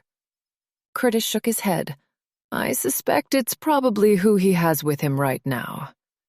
Cindy tucked her pen and notepad away and stood. Thank you for your time, Curtis. I might return with more questions. Ah, sure. And here's my card. She took one from her pocket and handed it over to him before leaving the pub. If you think of another conversation you had with Ryan that might help, call me. You bet. I hope he and everyone else gets out of this all right. Me too. She turned and left then. Stepping out into the fresh air, she hustled to her cruiser. Chapter 19:1, 50 p.m. Sandra had tried reaching Ryan several times, but he wasn't picking up. At the sound of gunfire and screaming, Sandra's mind flashed to the past and how her twin brother, Sam, had died in a hostage negotiation from a gunshot wound. The negotiator had failed to talk the hostage-taker down in time for Sam to get the medical attention he needed. It was that nightmare that set her career course and made her determined to use this job to save lives. She pinched the St. Michael pendant hanging from the silver chain around her neck. It had been her father's, then her brother's. She wore it all the time to be closer to them, even to her birth mother. What the hell is going on, Voss? Krieger exclaimed. Did this guy give you any indication he was a hair's breadth from pulling the trigger? Sandra resented the implication this development was somehow her fault. He was in an agitated state during the last call, that's all I can say. He's threatened before, but he's taken it further now. We should move in before it's too late, if it isn't already. I'm sure I don't need to remind you about the X scratched over Edward Hansen's face. I'm not just going to stand around and continue to do nothing. Krieger lunged for the door. Just a minute, she said. He ignored her and pushed through to outside. Sandra set her headset on the hook at her workstation and followed him. Hold up, she called out. Krieger spun, leveling a glare at her. I'm not listening, Voss. Whatever you have to say, I know about that family. she blurted out. The ones that lost their lives in a crisis incident years ago that was under your command? Krieger's face hardened, and he said nothing. We all have cases that haunt us. It comes with the job, though that's little help when facing the reality of the aftermath. For you, it was a family of 4, being shot by a gunman before taking his own life. I know what happened. There was nothing you could have done differently to change the result. The gunman had a suicide letter in his pocket. Sandra spoke slowly and with consideration. She'd learned the basics from Bryce, who had heard them from Neil during the standoff at Founders. The additional details of the story were filled in when she looked up the case in the days following. Krieger clenched his jaw and stared in the distance. We should have moved in. The signs were there. She could point out he was only human, or that there was no point in dwelling on the past when it couldn't be changed. Both would be patronizing. Instead, she went with, I thought the letter wasn't found until after it was all over. The point is, I trusted the negotiator to read the situation. I knew in my gut that I needed to send ERT in, but I didn't. Krieger thumped a fist against his chest. That's on me. Sandra held the ensuing silence for a bit of time before speaking. I'm not saying don't trust your gut, but even if ERT had rushed in there, it could have turned out the same way. There's no way to know. Give me one good reason to stand down now, here today. His eyes met hers, challenging her. She didn't miss the irony in how she'd just been coaching Krieger about the past haunting the present, and she found herself in the same position. Someone inside could be bleeding out, like her brother had. Sandra's decision to keep talking might kill a person, but she couldn't let herself be at the mercy of the past. She had to keep focus on the here and now. At least let me find out what happened in there. Kind of hard for you to do when he won't answer the phone. He will. Eventually, he will, she repeated. Krieger kicked the toe of his right shoe into the pavement. Fine. Meaning that you'll stand down for now? There was so much to consider before breaching a hostage situation. It was rarely ever a clear extraction without cost. For now. He lit up a cigarette, and she returned to the command vehicle. Everyone looked at her when she opened the door and walked to her workstation. I'm going to try calling again. No one said a word. The air was thick with stress and apprehension as they put on their headsets.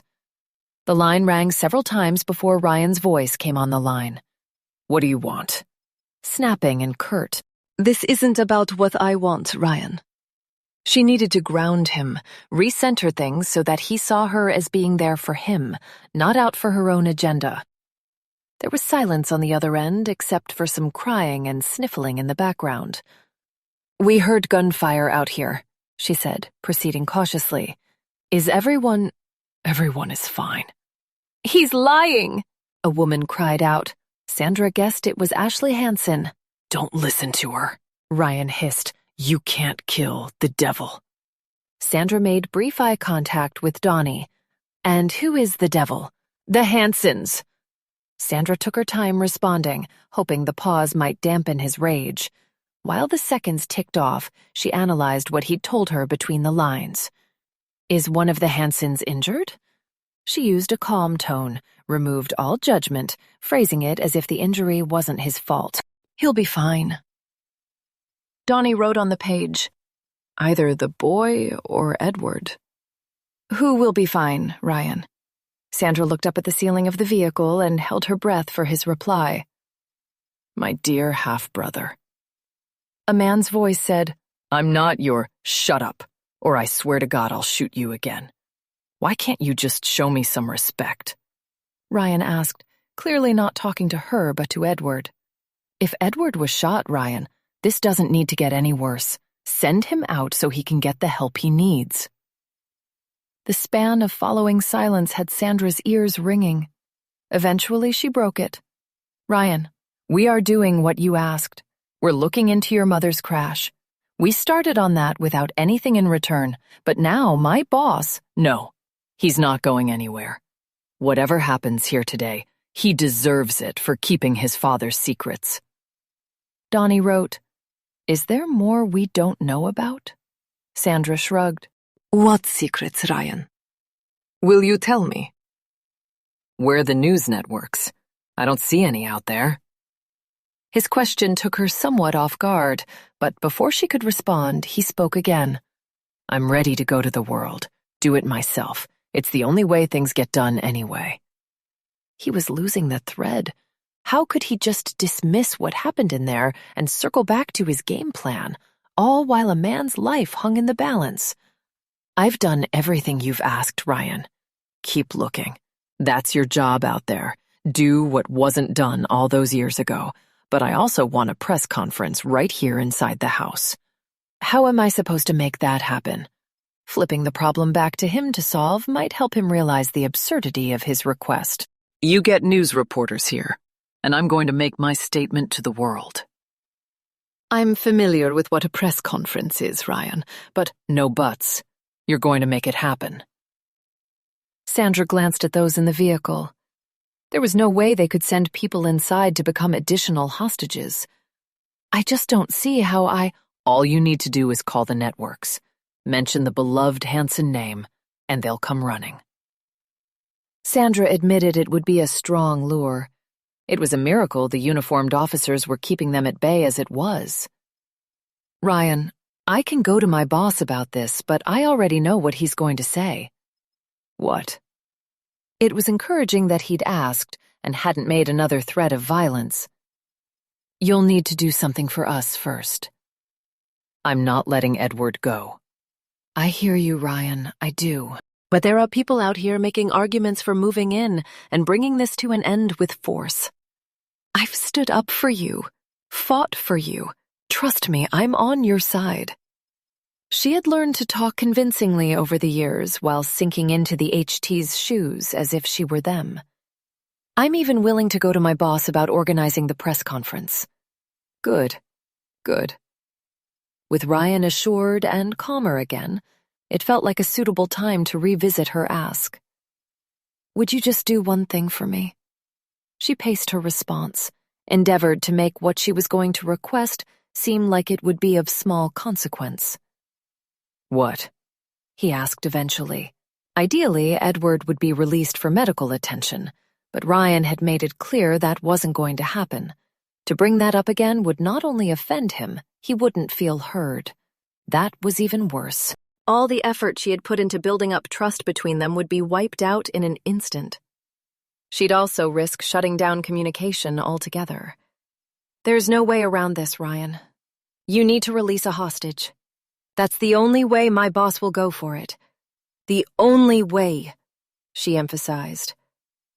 Will you release the boy, Ryan? Braden is only 9 years old.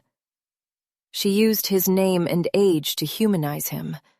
And surely Ryan didn't hold the kid accountable for what happened to his mother. He was the youngest life at risk. If she could get Ryan to agree, that would be a huge step forward. No way is any Hansen leaving my sight. Sandra didn't respond, deciding to play the power of silence to gain the upper hand in this exchange. I will let the security guy go. Donnie nodded beside her. She understood it was a victory, just not the one she'd have relished the most. Ryan, I'm pleased to hear that. You let Abram go, then I'll talk to my boss about bringing in the press for your story. Okay, but it needs to be televised and broadcast live so I know my message is getting out there. Sandra feared he had lost his touch with reality. Something had shifted his mentality. Had it been shooting Edward? For another reason? He just didn't sound like the man she spoke to earlier in the day. I understand. Your message needs to get out. Just send Abram through the front gate. He's coming out. With that, Ryan hung up. As she set her headset on the hook, she noticed Krieger was back in the vehicle. She'd been so focused on Ryan, she hadn't noticed he'd returned. Even the smell of cigarettes on his clothing hadn't announced him. Gibson got up and wrote on the marker board, requesting press conference inside for TV, live broadcast. Krieger flailed an arm toward the board. "There is no way we're bringing in the press. No way." Not with an active shooter on scene. The volume of his voice raised Sandra's hackles, and she wasn't easily provoked. Somehow Krieger found a way through her armor with little effort. She talked herself down before speaking. "You know how this works. We make him think he's getting what he wants, he complies, then we screw him over and everyone inside is dead," Krieger said, laying out the worst outcome. "Ideally not." She met his gaze, hoping it would bring back their conversation from a moment ago. "I've got a bad feeling. Here." He smacked his chest. "Well, there's no way we can send members of the real press in there," Neil began. "We could send in undercover ERT officers." "Nope." Krieger shook his head. "I'm not risking things taking a sideways turn. Even if it doesn't turn into a firefight, this guy could wind up with more hostages. If this guy wants the interview so badly, he comes outside for it." Sandra imagined the plan forming in the lieutenant's mind. Snipers would be positioned and on standby to take the shot. Before she or anyone else could weigh in on what Krieger said, Neil's phone rang. "And what's he doing for us?"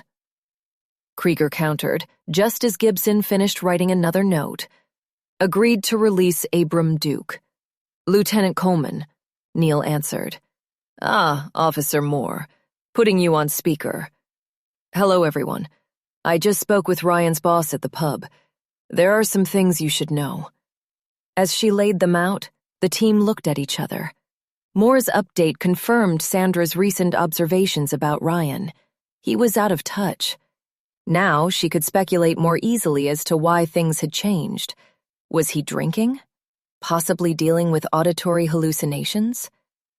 "Officer Moore, this is Special Agent Voss." "Your findings are more relevant than you might have imagined. Thank you." "Just doing my job, ma'am. Anything else, Lieutenant Coleman?" "We'll have some other stops for you soon. Secretaries who work or have worked at Hanson Property Development. The minute I have details, I'll pass them along to you." Neil shot Gibson a look, and Sandra remembered he was supposed to be finding out more information on them a while ago. "I'll be ready when you are, sir." With that, she was gone. "I have the feeling our hostage-taker has been drinking in there." Sandra didn't wait a second to share her thoughts. Negotiation was a team effort. "He is all over the spectrum of emotions, something we mentioned before. A chemical imbalance caused by the alcohol wouldn't be helping things." "And he might be off his meds," Monica put in. "And that," Sandra agreed. "Add to that, now he's shot someone," Monica said. "That can't help things either. It could make him more desperate." Sandra nodded. "Whatever is all at play, his switch from wanting us to discover the truth to suddenly wanting to disclose it himself in a public arena is drastic. It's like he's trying to speed things along by attempting to control the situation." "Liquid courage and delusions. Not good territory," Krieger said. "He carried through on the threat against Edward Hanson by shooting the guy, but is that where it stops?" It took Sandra less than a second to get his reference to the X scrawled over his face in that newspaper article. Krieger continued, "I'm probably not the only person in this vehicle who isn't shocked by this turn of events.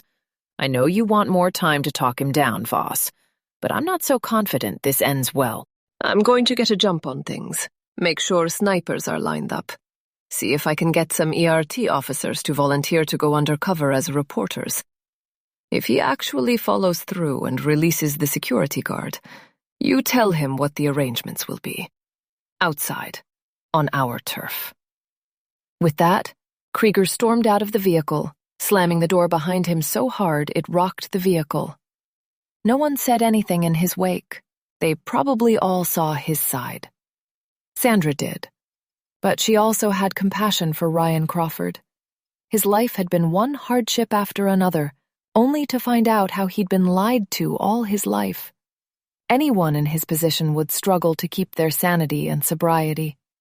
Convincing him to surrender was going to be a challenge, despite all her experience. Chapter 22, p.m. Dean Finley. That was the name that had stared up at Eric from the requisition to destroy Susan Crawford's car. Now there was no more putting off a conversation with him. It had him standing outside Finley's door. Before coming here, Eric took a closer look at Finley's background. Finley was divorced and a father of 2, both of whom would have been legal adults even 33 years ago. So it wasn't the pressure of providing for a young family that had Finley vulnerable to a payoff. What was so wrong with his life he was willing to violate his oath as a police officer? Was he a gambler? In debt? Eric knocked when he noticed the absence of a doorbell. As he waited, it wasn't far from mind that Todd Levine had kids and a wife back then, too.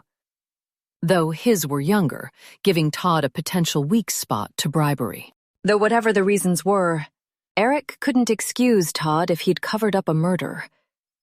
The door swung open, and a gray-haired man filled the opening. He did a quick sweep of Eric from head to toe. MPD? Once cop entered the blood, it never left. The job heightened one's instincts to a supernatural degree. Eric tapped on his badge, which was clipped to his waistband. Detective Eric Burt, and you're Dean Finley. Should I be concerned you know my name? Finley smiled and waved a hand.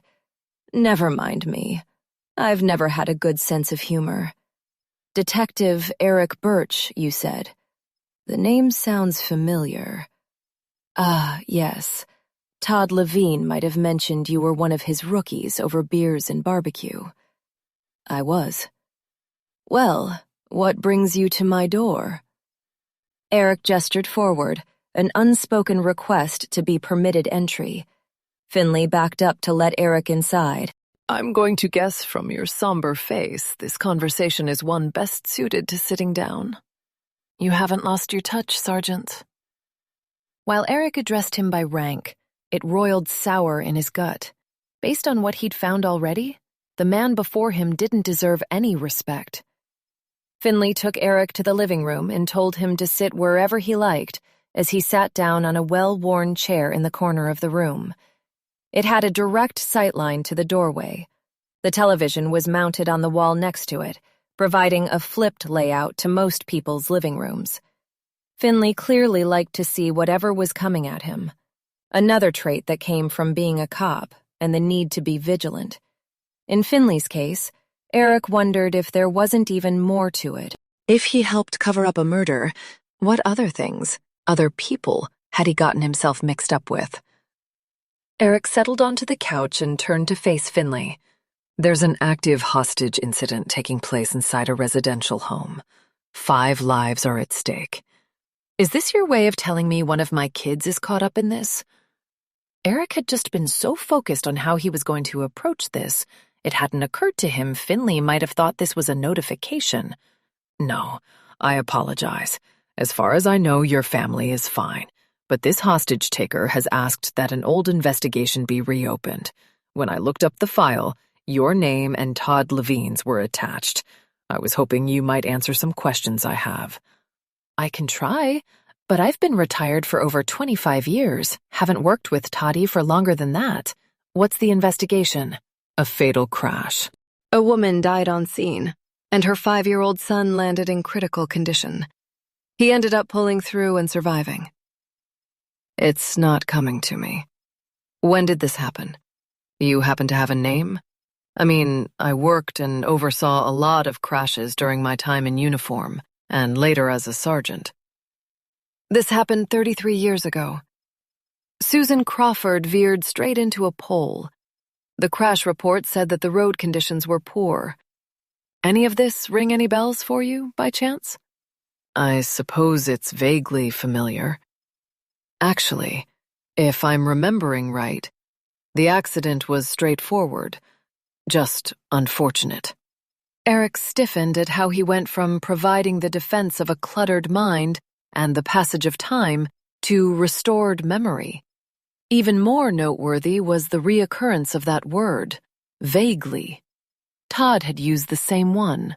There was also something in Dean's eyes and energy that had Eric suspecting he remembered the accident clearly. Though if he'd covered up a murder for a payday, that would have made an impression. It certainly made more sense than recalling one crash after serving a full career with the MPD. His responses were also so well rehearsed, though, it was as if he assumed he'd be called upon to defend his actions one day. What does this person expect you to find? Ask me, it seems kind of crazy for this to be coming up so long after the fact. Finley sat up straighter in his chair, shifting his body from leaning left to right. It's impressive you can even remember the accident. Eric left the rest unsaid. Being as straightforward as you make it sound, well, I have an exceptional memory. It helped on the job. I bet it did. Eric resisted the urge to adjust his posture as he prepared to approach the more delicate details, but there would be no putting it off forever. If Finley felt attacked or disrespected, Eric had no doubt he'd shut the conversation down immediately. He needed to gauge every response, every flicker of his eye, every movement. When I went to the digital file, there wasn't much there. You know how things go sometimes. Things get lost, people make mistakes. Procedures back then weren't as stringent as they are these days. Probably even more so since I left. Finley gave him a loose smile. Eric tensed. He hadn't said anything was missing. Yeah, well, I thought it might help if I could talk to the police photographer from that time, but I found out he's dead. Guess he died in a hiking accident not long after Susan's crash. That's unfortunate. But I'd say those pictures are long gone by now. Guessing he never had time to upload the photos to the system. Or someone prevented that from happening. It wasn't missed that Finley expressed no sorrow about the photographer. That could explain things. Eric played along for the sake of keeping Finley talking. I found another anomaly that stood out. Several, but Eric was ready to get to the main one. There was no record at the MPD impound lot of Crawford's Chevrolet Cavalier sedan ever going there. How strange. This guy has an answer for everything, even if they're not very good. That's what I thought, so I kept digging. I found out that crash vehicles back then were sent to Ralph's Auto Wreckers and paid them a visit. You never know, right? You never do. As it turned out, the owner still had records dating that far back. Finley settled back in his chair. While his body was doing all the right things, stretching out, his movements were stiff. The retired sergeant was far from comfortable. Wow, that's crazy. I thought the same. But he had a copy of the requisition ordering the destruction of Susan's car. He brought up the photograph he took of it on his phone and walked it over to Finley. Holding the screen for him to see, he said, "That's it right there. You don't happen to recognize the signature, do you?" Finley's eyes narrowed, as if he were concentrating hard to resurrect some deeply buried memory. Eric saw it as the man scheming, trying to find a way out of this. Surely he would recognize his own signature. A few seconds later, he said, "How could I possibly know who signed that? It's nothing but chicken scratch." Finley sat back, his face plastered with another easy smile. That's what I thought. And the strange part is, the name field wasn't filled in. See that? Eric pointed at the blank line. Hence, why I can't tell who signed off. That is, until the owner proved himself useful yet again. I had him look up other requisitions from that time to see if this signature was on any other ones that had a name. And Finley deserved chops for his cool reserve. And the owner pulled through again. Eric swapped out the photograph for another requisition that showed Finley's name along with the scrawled signature. He put this in front of Finley. "Isn't that your name?" "It is, but someone must have copied my signature." "It's not exactly unique." Eric could argue the point, but why bother? Finley had to see he was on the losing end. Finley continued. Why would the wreckers comply without a name? Now he's trying to blame the wreckers. Finley was disappointing. He wasn't even willing to take responsibility for his actions. the markers of a weak and pathetic man.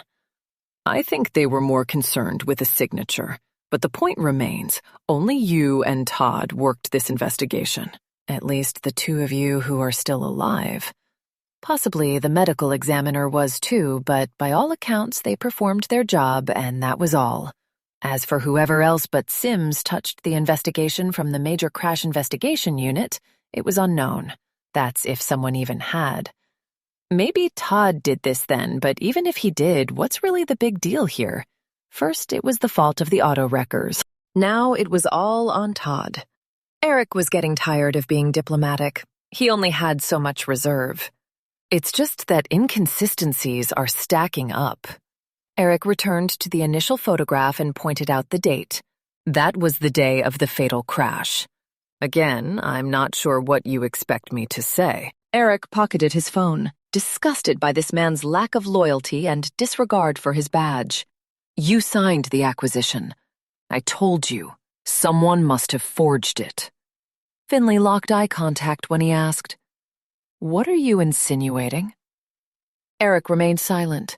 He hoped it would stir Finley to come forward, cleanse his conscience, because he sure as hell thought there was something he needed to purge. Finley's jaw clenched. "Forget what you think you know. You weren't there. It was a long time ago. Things were done, but it's in the past." The skin tightened on the back of Eric's neck. What do you mean, things were done? Just that. Leave it alone. It doesn't matter. Except that it very much does.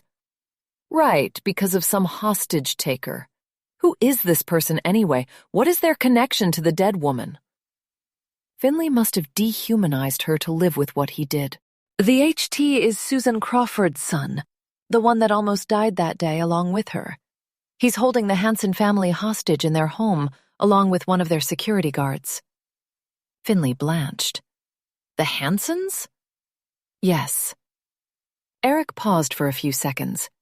If there's anything you could tell me that might help, please do.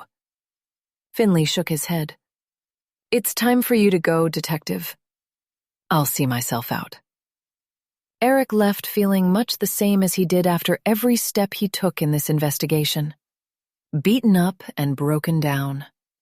Finley's words continued ricocheting in his head. Things were done. Eric was determined to figure out exactly what, even if it meant overcoming near impossible odds to do so. Chapter 21, 2:03 p.m. Sandra's mind was on what was going on inside the Hanson home as she looked at the front gate. There was certainly no movement to suggest the security guard was on his way out. Had Ryan changed his mind about releasing him? If so, she was going to have a really tough time convincing Krieger not to have ERT breach. "All right, I've got the addresses for the secretaries," Gibson said, cutting through the silence inside the vehicle. Neil pulled out his phone and walked to Gibson's workstation. "Hit me." As Sandra listened to Neil and Gibson talk, the front gates opened. She glanced at the photos of the hostages and looked closely at the man walking through. "It's Abram Duke." Her observation stalled the conversation between Gibson and Neil as they turned to look at the screen. Donnie and Monica were watching too. Abram just cleared the gates, and they shut again. Paramedics moved in to look the man over. From this distance, it didn't appear that Abram had any significant injuries. "This is good." Crawford held up his end of the bargain. Neil said, thanked Gibson, and left the vehicle with his phone to his ear.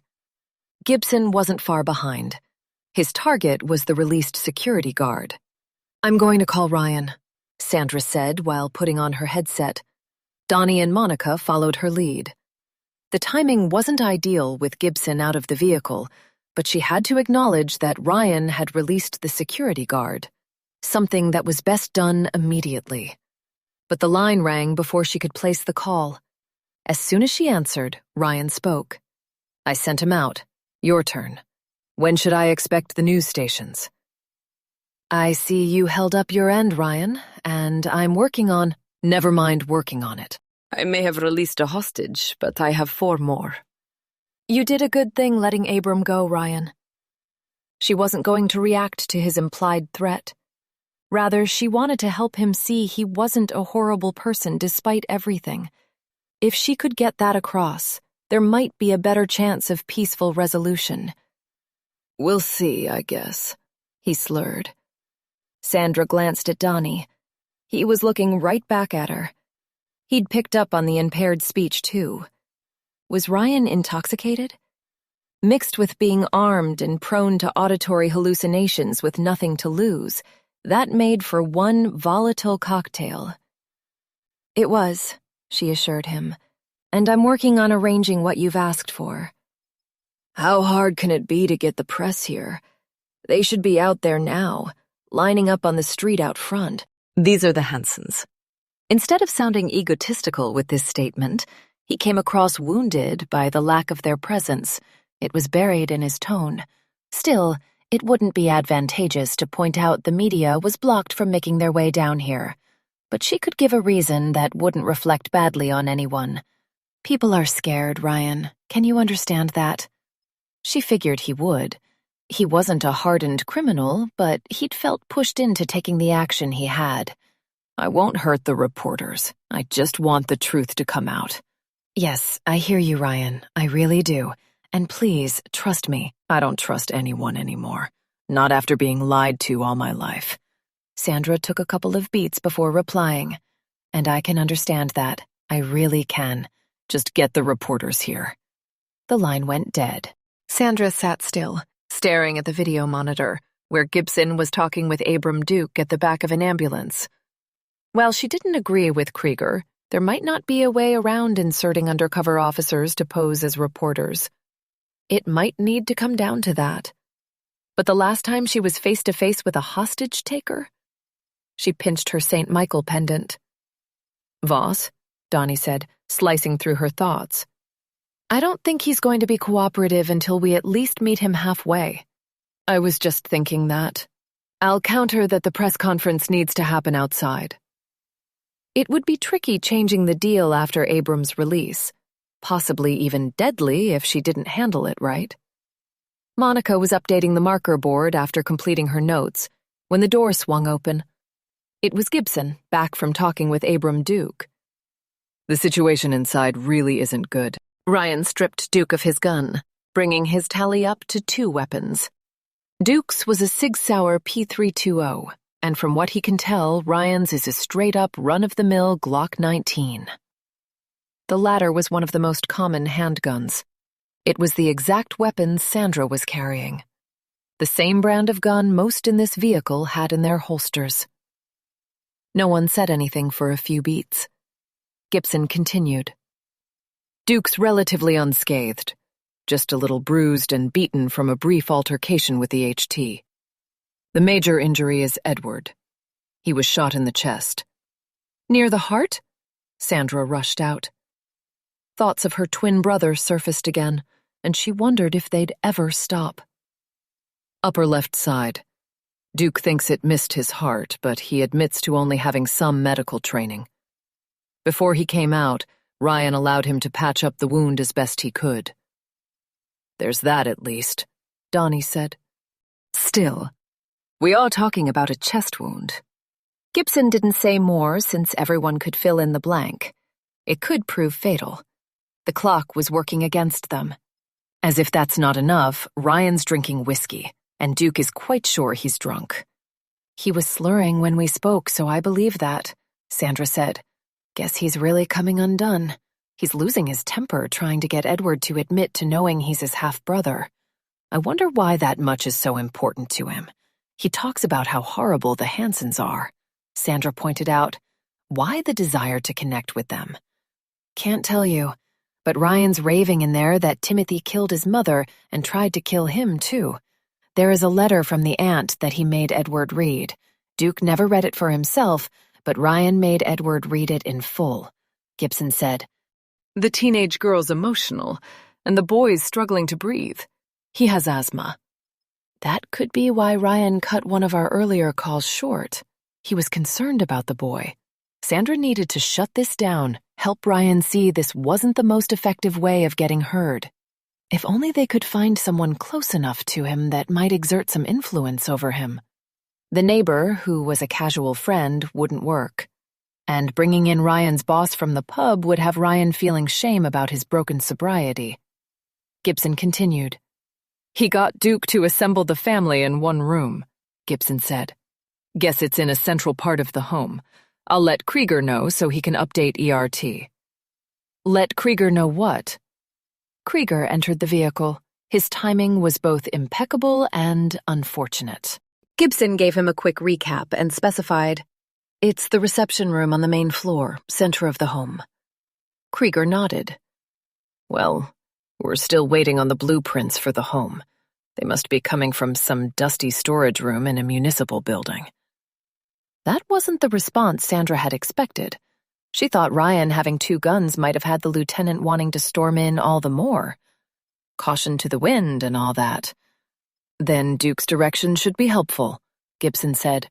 "Did you ask Duke what he thinks about all this? Does he believe Edward knows he's Ryan's brother?" Sandra asked.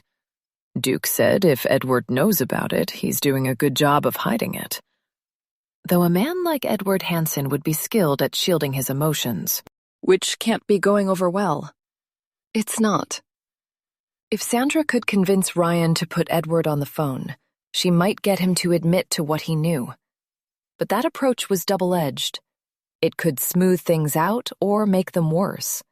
For Edward to change his story and admit to knowing about Ryan after denying it all this time, Ryan could see Edward as more of an enemy than before. It could be one more lie that proved a triggering point for something much worse. The door opened and Neil returned. "It's all arranged. Officers have been sent out to speak with those secretaries. Let's hope at least one of them can shed some light on why Susan Crawford left the company." There is always hope. The thought fired through Sandra's mind, and she crossed her fingers it wasn't misplaced. Chapter 22, 2:05 p.m. Ryan swigged back another shot of whiskey and paced. Everything is ruined. He was speaking to himself as he tugged on his hair. The gun in his hand was getting heavier, while also feeling more like an extension of himself than a foreign object. Booze was such a fine line for him. One moment it calmed his thoughts, and the next made them chaotic.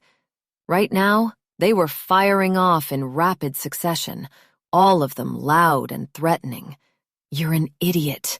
There is nothing stopping them from storming inside. They'll know right where to find you now. There's no way that security guard didn't talk." He squeezed his eyes shut, trying to tune out the noise.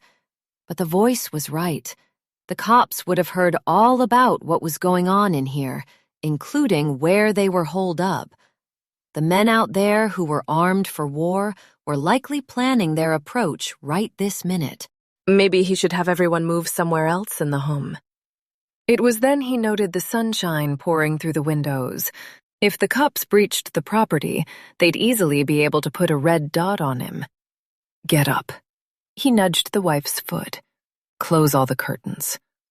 The woman opened her mouth as if she considered protesting, but shut it again. Smart choice.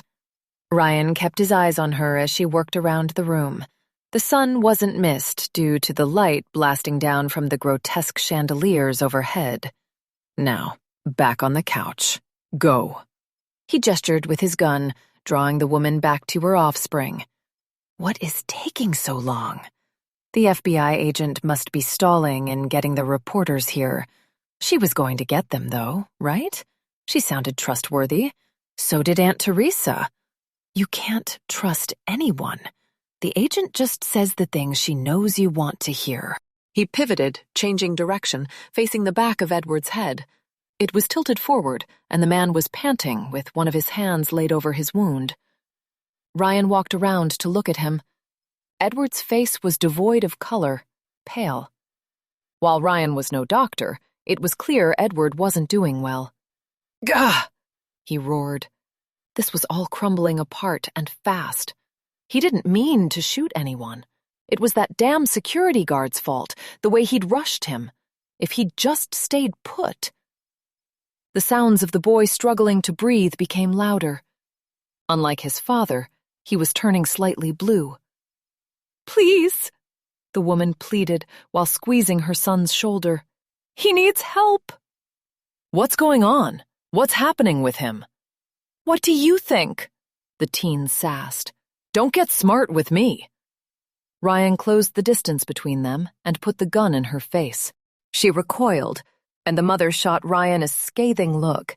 "He's having an asthma attack and needs his inhaler," the mother told him. "He got through it before. It's worse this time."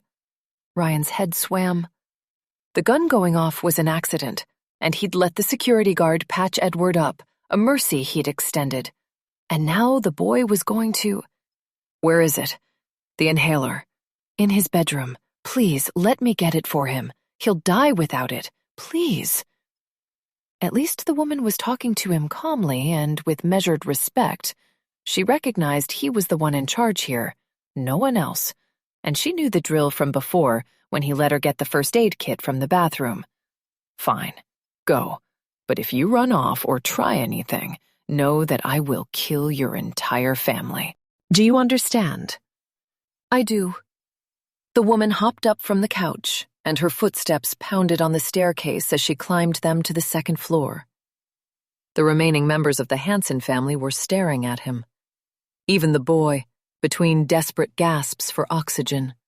"None of you have the right to look at me like that. You kids should know that your father is a fraud. His father before him was a fraud too." "How dare you?" Edward hissed through clenched teeth.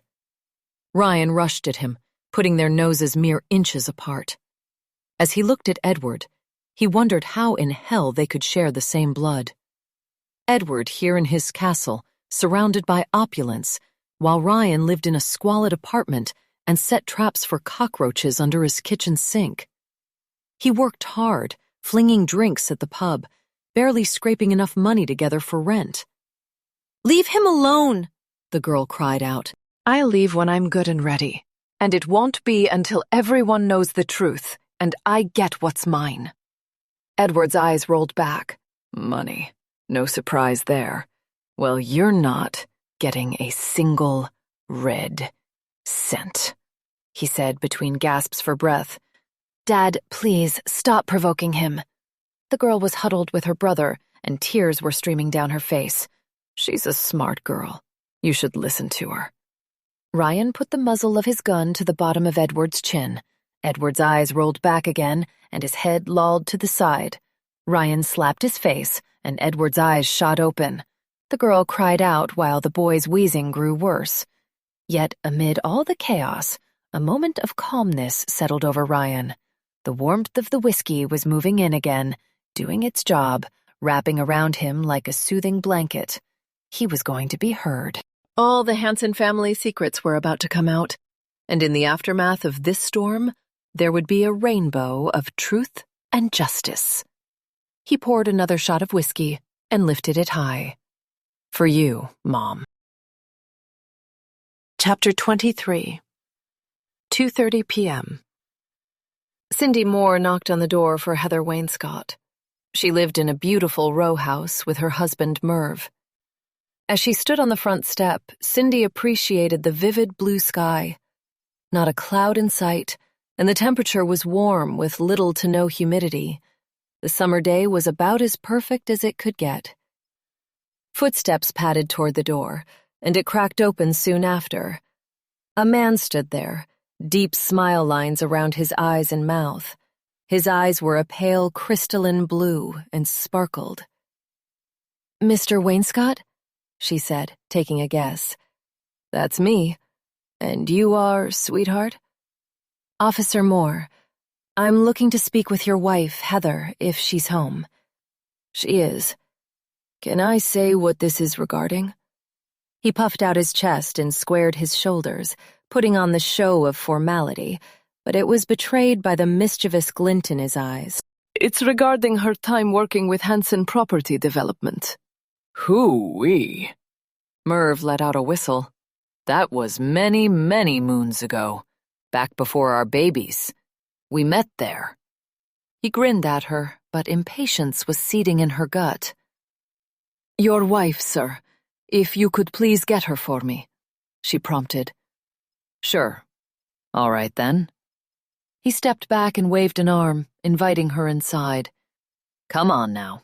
There's no sense cooling the outside. Cindy took him up on the offer, though she didn't see it as a hard choice to make. There was no point wasting energy. People needed to be more conscious of making wise choices that would leave the world a better place for the next generation. That happened one small and seemingly insignificant decision at a time. Darling? Merv called out after latching the front door behind them. Merv, what? A beautiful older woman with a short bob of gray hair stepped toward the entry. You're the police. Cindy smiled. I am, ma'am. Officer Moore. Cindy. She felt the desire to share her given name with the woman. And you are Heather Wainscott?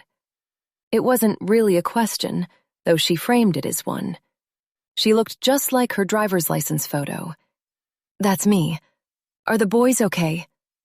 Heather turned to her husband, who gestured toward Cindy. From the couple's background, the boys were in their 40s, but Cindy understood the woman's concern. As far as I know, your boys are just fine. I'm here about another matter. An urgent one, actually. Wrinkles furrowed in the woman's forehead. All right. What is it?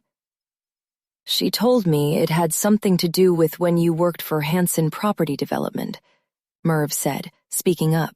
I told her we met during that time. Heather shot a look at her husband that had his mouth clamping shut. Information which you could have volunteered a moment ago instead of acting like you were in the dark. I was just letting the young woman do her job. These two reminded Cindy of her grandparents. They were married for 40-some years and bickered like siblings. Is there someplace we could sit down? This way, but wipe the bottom of your shoes, please. Heather left the entry, proceeding down the hallway. Cindy wiped her shoes and followed. She caught up with Heather in a nicely appointed room full of antique furniture. Cindy had always favored character over bland conformity. You have a beautiful home. Thank you. Heather sat on a wing-back chair, and Merv started to sit beside her. If you wish, Mr. Wainscott, you can get back to whatever you were doing when I arrived, Cindy said. I just need to speak with your wife. Heather giggled. Whatever he was doing. That's a funny one, dear. All he does is putter around since he retired. It's not puttering. Merv puffed out his chest. What do you call a new hobby every week? First it was carpentry, then making specialty lamps. These days he's trying his hand at pottery. It's called expanding myself, Heather. Exactly like Grams and Pops. Her grandfather had his various hobbies he tinkered with that drove her grandmother crazy. Excuse me, but if we could discuss what I came here for, Merv, leave us, Heather told her husband, and he complied. Sorry about that old buffoon. What is it you want to know about the days I worked for Hanson? You worked on the top floor with 3 other secretaries. One of them was Susan Crawford. Do you remember her? Susan? Oh, heavens, yes, I do. We were great pals the whole time she worked there, even for a while after. We'd fallen out of touch, though, in the years before her. Well, I still attended her funeral. Such a tragic situation that was, leaving her young son behind. Cindy pulled out her notepad and pen, thrilled this woman's mind seemed so clear. It was indeed. Then you were friends when Susan became pregnant? We were. Cindy noted the change in Heather's demeanor, how it had transitioned from open to shut. Did she ever say who the father was? While Cindy had that answer, she wanted to pry what she could from Heather and, ideally, gain more clarity on how the relationship had started between Susan and Timothy. Heather shook her head. She told me she didn't know. A small note in her voice gave the woman away. You didn't believe her, though, did you? Not really. Cindy could push Heather harder to try to squeeze out what information she was holding back. But there was something to be said for a less aggressive approach, or the scoot-around, a label her training officer assigned to slowing down the questioning with an eye on the long term. She'd switch tacks for now and circle back. Did she become pregnant before she left Hansen? I'm not exactly sure, but she changed. She became quiet and withdrawn. Cindy wrote that down. Sometimes detours paid off, and it was curious where this one would take her. Which wasn't like her. Not at all. She usually had a bubbly personality, an extrovert, making friends with everyone. What changed? I'm not sure.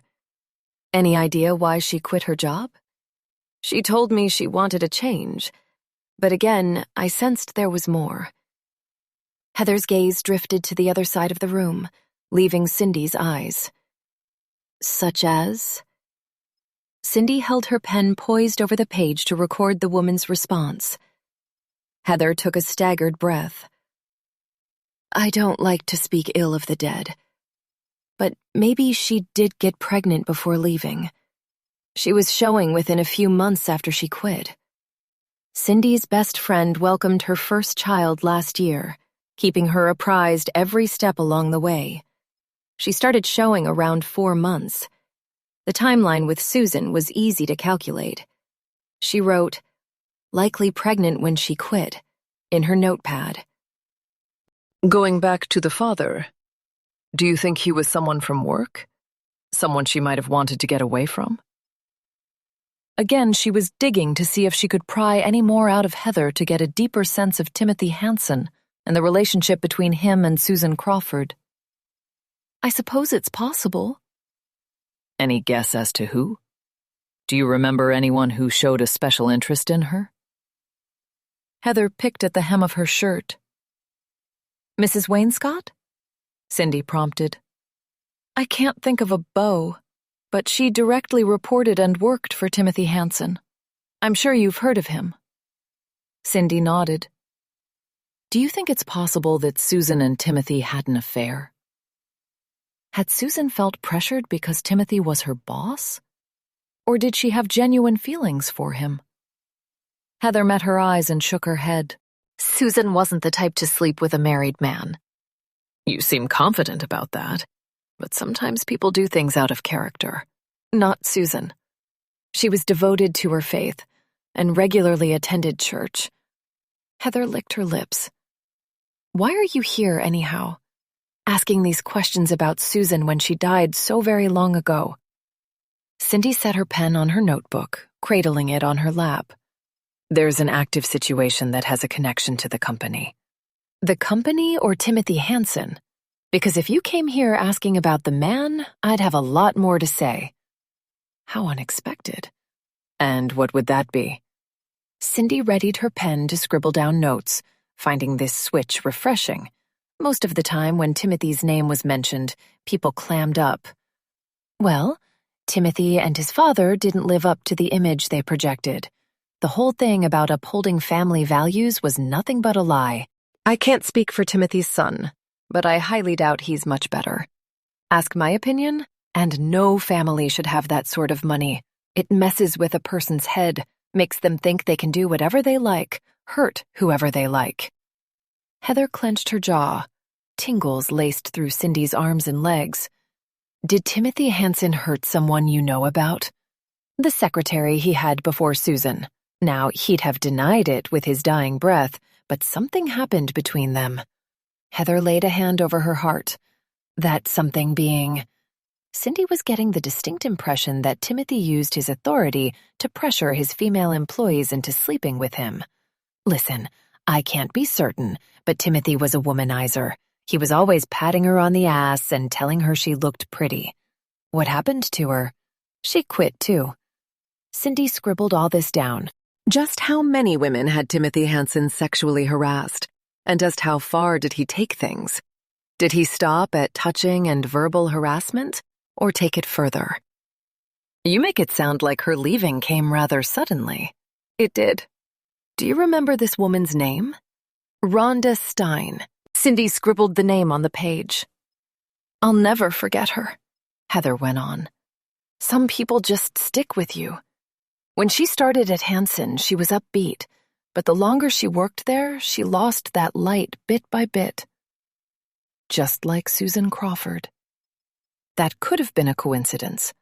But one other thing Cindy's training officer beat into her was never to accept that was the case. He'd say, "Dig until you are sure." Cindy intended to do just that, but she got all she was going to from Heather. She closed her notepad and stuck the pen through the loop. "Thank you for your time, Mrs. Wainscott. I hope I helped you. I believe you really have." Cindy dipped her head and let herself out of the house. Chapter 24. 2:30 p.m. Sandra watched as Abram Duke got into the back of an MPD squad car. She could only imagine how relieved he was to put the day behind him. "All right, so there's one other thing everyone should know," Gibson began. Ryan had Duke bring him a laptop so he can watch the surveillance video from cameras around the property. "Giving him eyes everywhere," Donnie said. That sounded like more incentive not to attempt a breach. "What's the status on officers posing as reporters?" She directed this at Krieger. "I have 2 ERT officers willing to go undercover. We're working on securing a camera, and one of them will pose as its operator. Have you got the HT to agree to doing this whole thing outside?"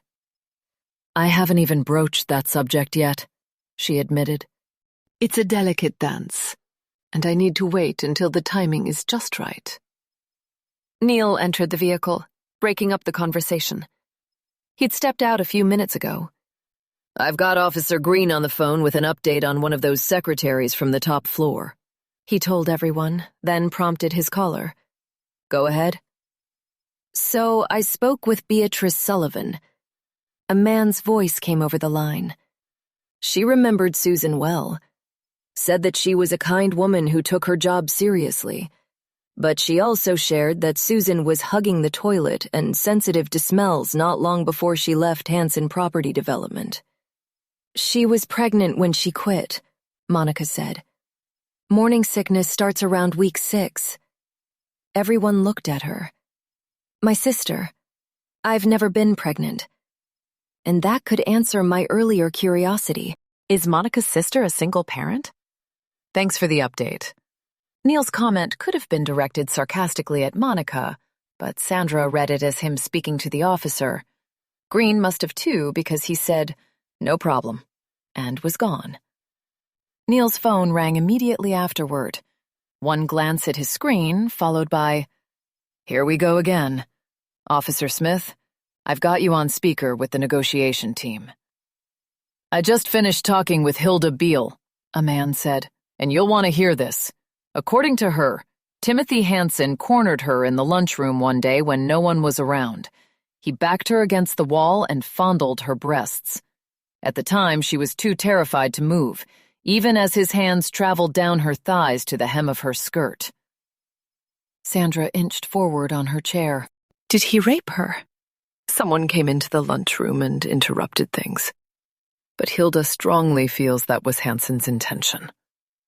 Whoa. What happened next? Hilda reported the incident to her boss. "Good on her," Monica cheered. "Sure. But standing up for herself ended up getting her fired. She said that all these years she's thought of coming forward publicly against Timothy, but was afraid of what else might happen to her." If they were right about why Susan Crawford died, Hilda had valid reason to fear the man. "Anything else?" Neil asked the officer. "That's it." "Well, that's a big it. Thanks." Neil ended the call and looked over everyone in the vehicle. Anyone else getting a bad feeling about all that Timothy Hansen might have done to Susan? Before anyone could respond, his phone rang again. "It's Officer Moore. Coleman." He answered on speaker. "You're not going to believe this." Moore filled them in on her conversation with Heather Wainscott. It mirrored what they'd just heard from Officer Smith about his conversation with Hilda. Both painted Timothy as a predator. "We just heard something similar from another secretary." Neil gave her a quick recap on Hilda Beale's statement. Wow, okay, that's good to know, Moore said. This is the first mention of Rhonda Stein, though. I want you to have a chat with her, and when you're finished, swing by the corporate office and see if you can talk to Timothy's last secretary as well. You got it. Neil pocketed his phone. We considered that Susan and Timothy were having an affair, but it's sounding far worse than that. I'm just going to say it, Krieger interjected. It's possible that Timothy Hansen may have raped Susan Crawford, based on what we've just heard. Agreed, Sandra admitted, and the rest of the team chorused in to that effect as well. If Susan got pregnant from the assault, it could explain why she'd leave her job without a safety net. She'd want to get away from her rapist, Donnie reasoned, and Timothy would want her dealt with, so he likely would have offered a payoff and made her sign an NDA. Sandra put in, so when she came back 6 years later looking for more money, he thought he'd solve his problem for good. Neil bobbed his head and paid someone to fix it. Gibson, have you gotten anywhere tracking down people in Timothy's circle from 33 years ago? Not yet. I've been kind of busy. Bump it to the top of the pile, Neil told him. Sure thing. Sandra read defeat in Gibson's voice. Just an idea. But it might be advantageous to speak with the Carmichael family about Timothy Hansen. They may be able to give us names of Timothy's friends or right-hand men. And what makes you think they'll tell us? Krieger raised his eyebrows. Their loyalty would be to Martha, Sandra pointed out. If the Carmichaels find out that Timothy betrayed her, I don't think they'll have any problem talking. Possibly. But the Hansens are still a powerful family. And let's assume they all walk away from today. There's the future to consider, Krieger said. Let's. Sandra couldn't consider a dark outcome for 1 second. Who is there we can talk to? Neil directed this at Gibson, who spun and typed on his keyboard.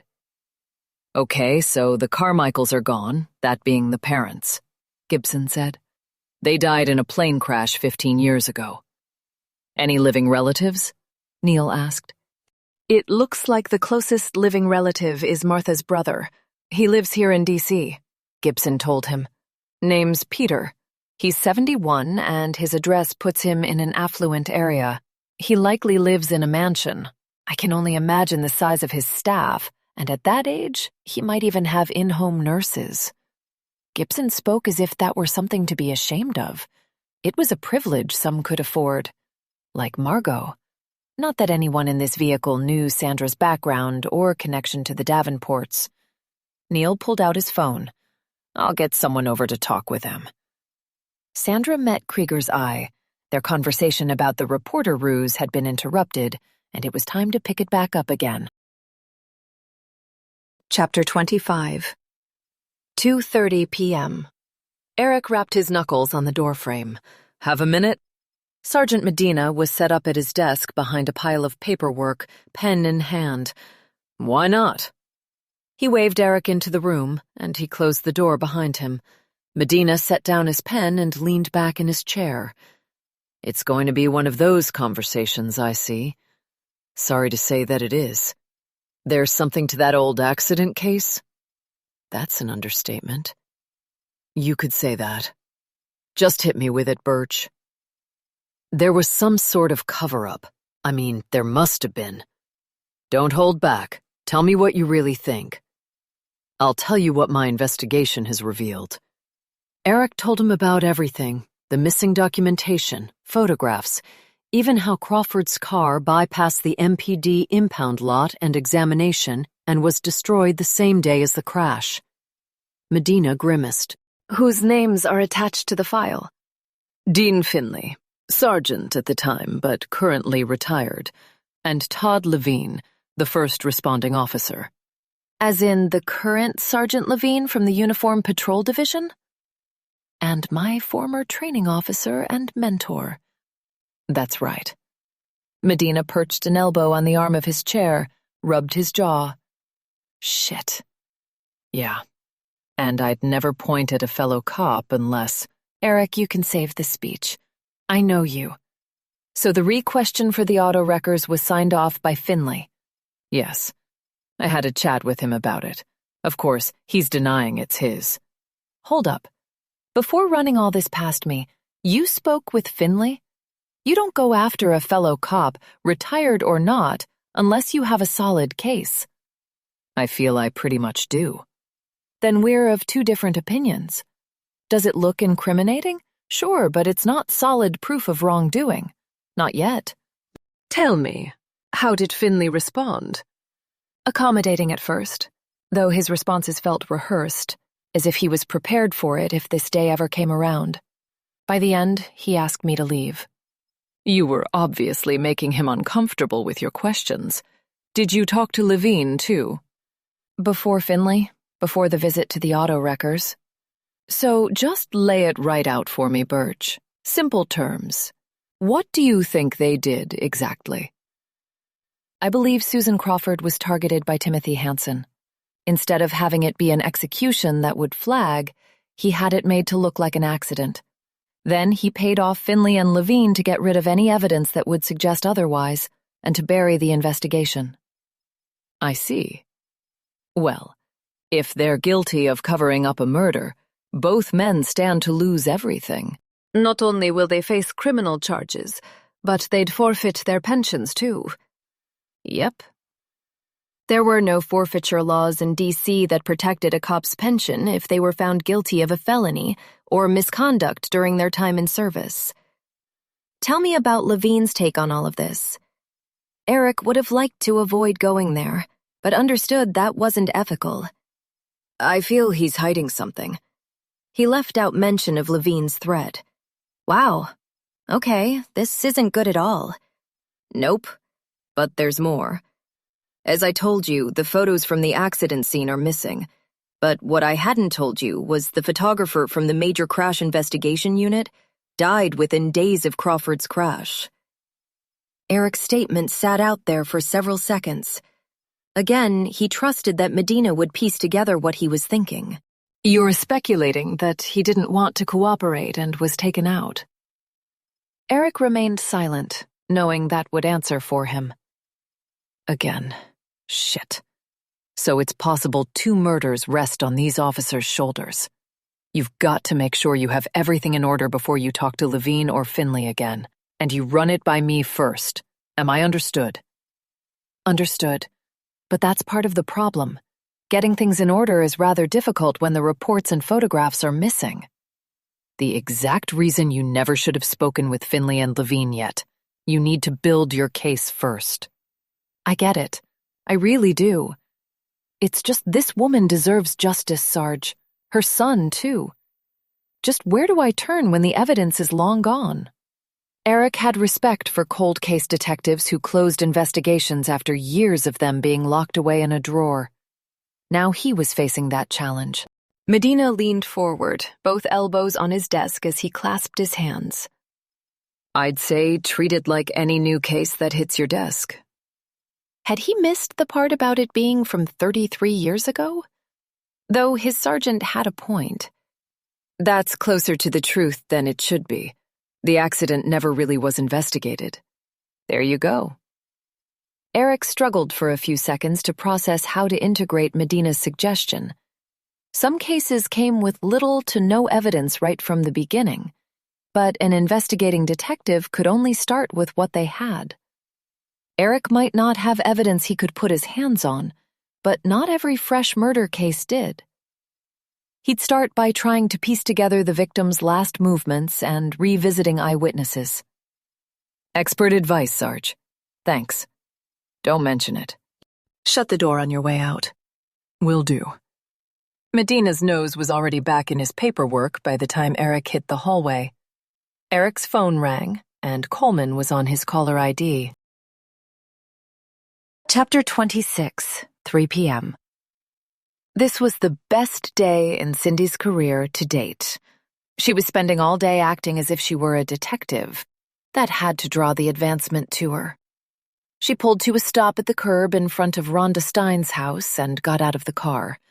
A woman in her mid-60s came striding down the sidewalk, and they both turned to head up the path to the front door. The woman stopped and faced her.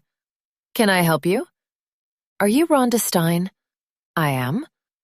Rhonda's eyes drifted over Cindy, but she barely slowed her pace. "I just have a few questions for you," Cindy said. "It shouldn't take long." "Questions about what?" Rhonda slipped a key into her lock and twisted. "About your time at Hanson Property Develop—" Rhonda held up a hand. "Let me save you the trouble. There's nothing you're going to ask that I'm going to answer." Cindy stiffened. With all due respect, ma'am, you have no idea what I'm going to ask. Nothing good comes from that name. I learned that a long time ago, so if you could please excuse me. She opened her door and squeezed through the small gap she made. Would it change your mind if I were to tell you we think Timothy Hanson may be responsible for the death of one of his former secretaries? The question had the intended effect. The woman stopped moving and turned around. She shifted her jaw left to right to left to right. Her tongue darted out. Then she said, "No, it wouldn't. That has nothing to do with me. Good day, officer." Rhonda shut the door in Cindy's face. Cindy was tempted to knock on the door to try another tack, but for one thing, the look of pure fear written on the woman's face at the mention of Timothy Hanson. Even from the grave, the man clearly held power over her. Rhonda wasn't going to talk no matter what Cindy might try. Cindy went straight from Rhonda's house to Hanson Property Development to speak with Sabrina Brown, Timothy's last secretary. She walked into their impressive corporate office building.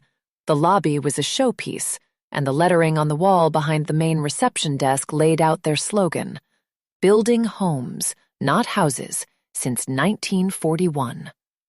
She had enough of the puzzle pieces to see the overall picture. Despite what the words said, the family, or at least Timothy Hanson, had violated the very values upon which the company was founded. If she ran with Heather Wainscott's assessment, Timothy's father had secrets to protect when he was alive, too. A woman sitting at the front desk eyed her suspiciously. The effect of the uniform. The thought fired through Cindy's head. Many people didn't respect the work, but she couldn't be prouder of her career choice. Nowhere else would she make such a difference. "Officer Moore, I need to have a word with Sabrina Brown." "Can I ask what this is regarding?" "A police matter." Cindy tagged on a smile, softening her approach. The clerk responded with a tight smile, resembling a scowl. "Ms. Brown is quite busy. It might be best if you made an appointment." "Possibly under other circumstances, but this is an urgent matter." It took a few seconds of holding strong eye contact before the clerk ended up hitting a button on her headset. "Sabrina, I have a police officer at the front desk asking for you. She won't tell me what she wants." "Okay." The clerk hit a button again and spoke to Cindy. "You can go on up to the 5th floor. You can't miss her desk. It's right across from the elevator." "Thank you." "Uh-huh." The phone rang on her desk. "Good afternoon, Hanson Property Development." Cindy found it amusing how the clerk transitioned from treating her with cool indifference to a lighter, chipper tone on the phone. She took the elevator and got off on the 5th level and came face to face with a woman in her early 30s sitting behind a desk. She stood to greet Cindy. "I'm Sabrina Brown. Officer Moore, do you have a few minutes to talk?" "Yes, my boss gave me permission to transfer the incoming calls to an automated system for now, but I need to stay at the desk in case someone comes up the elevator," she added. "I understand. Has something happened to my husband?" "No, it's nothing like that, and I'm sorry if I worried you." This was the second time in one day she'd let someone go there. She should have learned from before and got in front of it. "I am here about an urgent matter, though. Telling her lives were on the line might apply too much pressure. You were Timothy Hanson's personal secretary up to the time of his death, right?" Sabrina dropped back into her chair. "I was." It was as if both her body and voice had been zapped of all energy. "What kind of a man was he?" I don't think we should be talking about this. And why is that? What does any of it matter? He's dead. An investigation is underway in which his name came up. I still don't understand. It's not like you can charge him and send him to prison. And how does a conversation about Timothy Hansen score as urgent? Cindy stiffened at Sabrina's reaction. It's not like you can charge him. There was only one reason Sabrina would go there. You think he did something that was criminal? Well, you must. I'm thinking that's why you're here. But I am somewhat lost in all this. He's out of reach from the hands of justice. The situation is complicated, but we need to piece his character together, what he was like, and then how it might relate to an open investigation. Investigation, Sabrina repeated slowly as if she were chewing on mud. I'll put it more bluntly. There have been insinuations that Timothy was a womanizer, that he didn't treat his female staff with proper respect, that he sometimes crossed the line. Putting it mildly, given what Lieutenant Coleman told her about Hilda Beale's near rape, Sabrina glanced away. Did he ever do that with you? Sabrina squared her shoulders. Why does any of this matter? Do you think someone murdered him? The woman's deflection made Cindy think Timothy had assaulted her, while her question implied Timothy had people who would like to see him dead. No, but if you know of anyone that had reason to, talking to one of Timothy's enemies could reveal something useful. Forget I said anything. It's just whatever this is about, I want nothing to do with it. Besides, I can't talk about Timothy Hansen, so if that's all... Not exactly. Sabrina knew something damning, and Cindy was determined to get out of her what that was, even if it took using her earlier words against her. You're right. He's out of reach for the justice system, but it also means he can't hurt you. Sabrina shook her head, and tears beaded in her eyes. Oh no, that's still possible. How is that? His son runs this company. If Edward finds out I spoke against his father, then I'll be fired. Her shaky voice made Cindy want to offer a hand of reassurance, a gentle touch on her arm or shoulder. But she didn't dare. Respect a person's individual space. Her training officer had beaten that into her too. But Cindy suspected Sabrina's fear was about more than getting fired. Was she afraid for her life? You are safe to talk with me. The police can protect you. Not from the... Sabrina leaned forward. Hansens. She added the latter part at a lower volume. If you are in fear for your life, let me help. Please, just leave. Cindy imagined there might be another reason Sabrina refused to talk. Even why she went so far as to say she couldn't talk about Timothy. I will go if you'll answer one more question for me. Did Timothy Hansen have you sign an NDA? Sabrina met Cindy's eyes. I'm begging you. Leave. I need to get back to work. Cindy would take that response as a big fat yes. Thank you for your time. She handed Sabrina her card and hoped that she'd reconsider and call. But Cindy felt like she'd messed up going right to Timothy's character. It had clearly touched a sore spot and caused Sabrina to withdraw. So much for tapping Sabrina for more information on Timothy's inner circle. That conversation was shut down before it could even start. Chapter 27, 3:15 p.m. Eric pulled up to the gate at the Carmichael estate. It was Coleman's call that had Eric here, taking a break from investigating Susan's accident. Coleman beseeched him and said he was the only detective he had to call on at the moment, and he was strapped for patrol officers too. But the request came at a convenient time, serving as a segue before Eric reached out to the eyewitnesses from the Crawford case. It would also help him shake the meeting he'd had with Medina. His Sarge was right, though. Eric should have gone to him first. A man poked his head out of the gatehouse, and Eric lowered his window. "Can I help you?" the man asked. "Detective Birch with the MPD. I'm here to speak with Peter Carmichael on urgent police business. He flashed his badge. The guard angled his head and narrowed his eyes. What is this about? He'll want to know that much. It's regarding Timothy Hansen. Hansen? He's dead. I'm well aware. If you could just tell your boss I'm here, we can all get on with our day. After several seconds of holding the silence, it worked its power. The guard pulled back into the gatehouse and picked up the phone. Soon after, the gates opened, and Eric was waved ahead. He dipped his head in thanks and drove slowly toward the vast house. What does anyone need with all this space? After parking, he walked up to the front door and rang the bell. It was answered by a studious-looking man in his 40s. Step inside, and I'll take you to Mr. Carmichael. Thank you.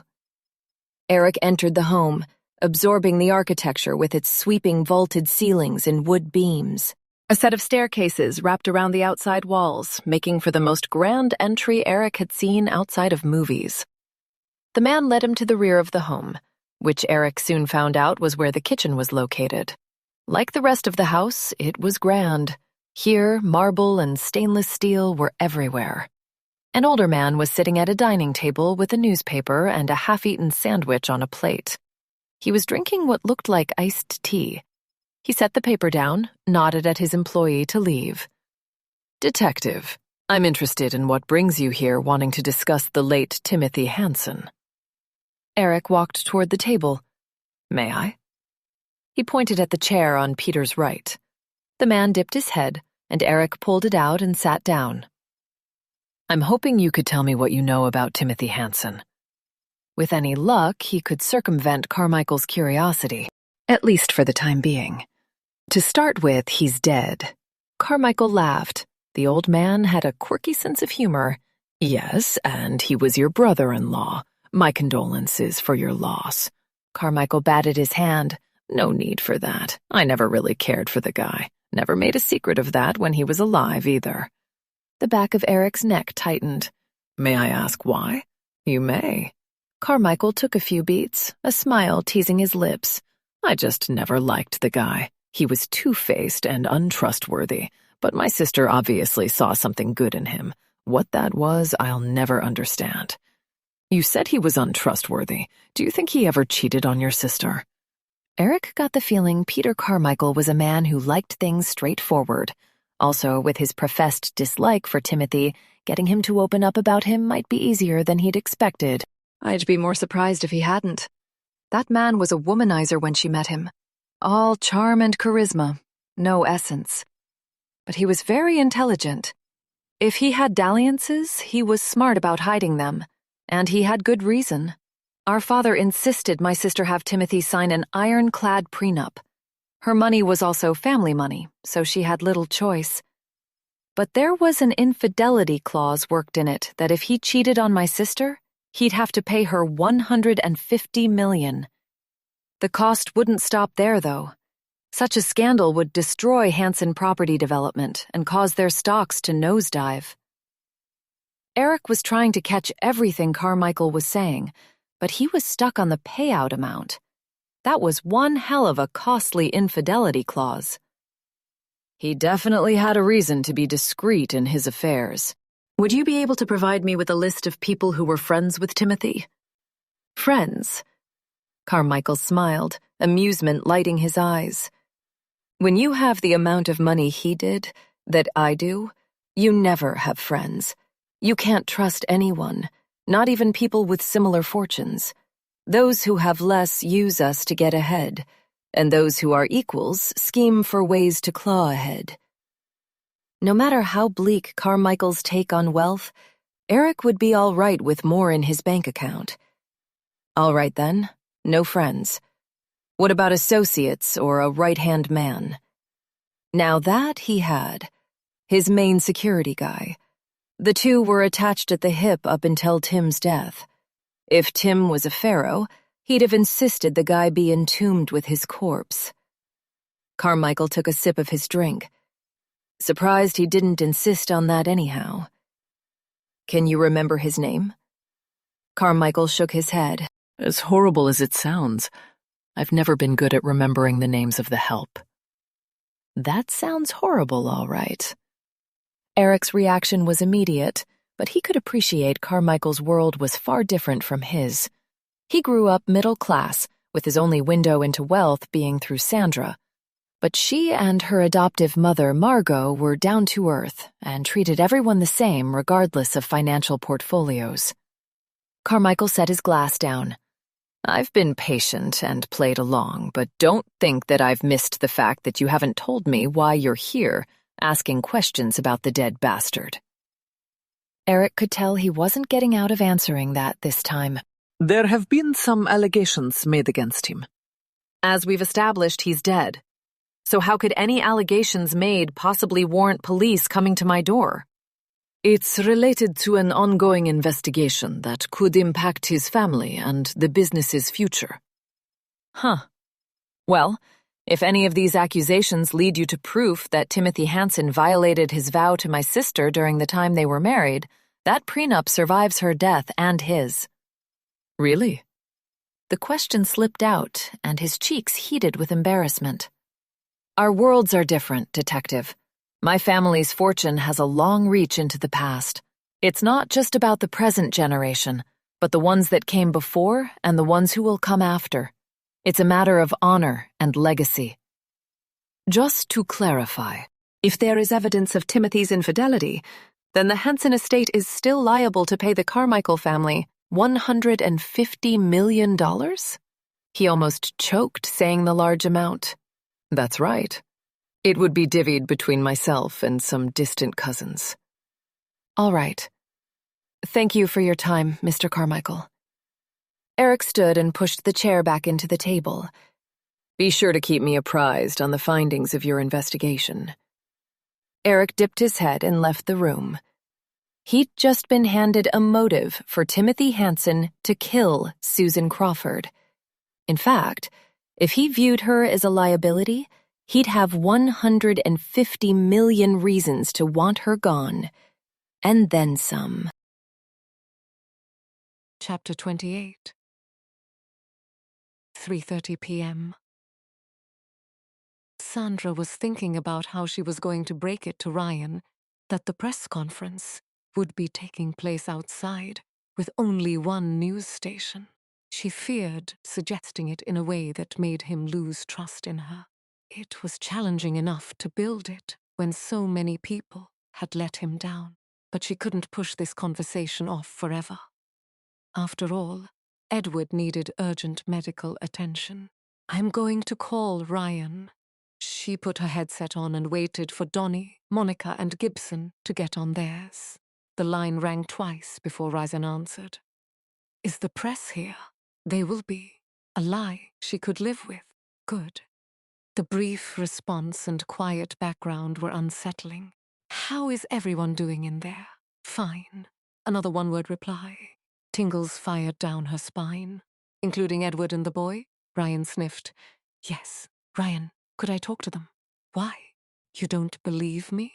It's not that. It's my boss. He's breathing down my neck out here. Please, at least, let me talk to Edward. Silence stretched across the line for several seconds, then, okay. Say hi to the FBI agent, Edward. Get us the fuck out of. His voice drifted off. Edward, this is Special Agent Voss. You're not sounding so good. I've been shot. Edward panted over the line. What's taking so long?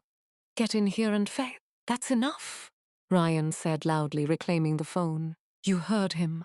He's fine. He sounded far from fine, but she was smart enough not to argue with a delusional person. The best approach was to feed into their fantasies, join them, and help them see they weren't alone. That's great.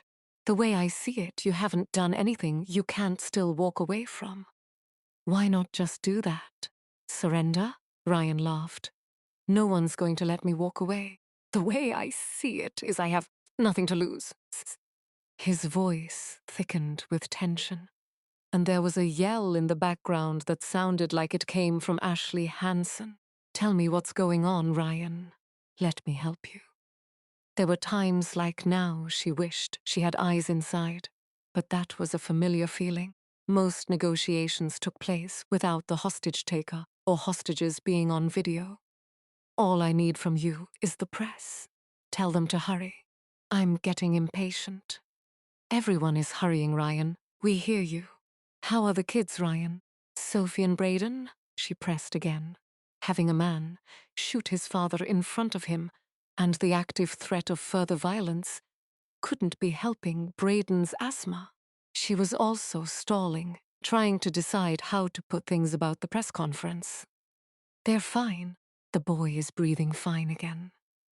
Sandra noticed that Donnie shifted next to her and tried to tune him out, but he wasn't.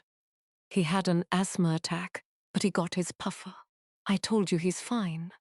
So you got his puffer for him, Ryan? I let his mom get it. Oh, that was nice of you, Ryan. Yeah, and everything and everyone is good.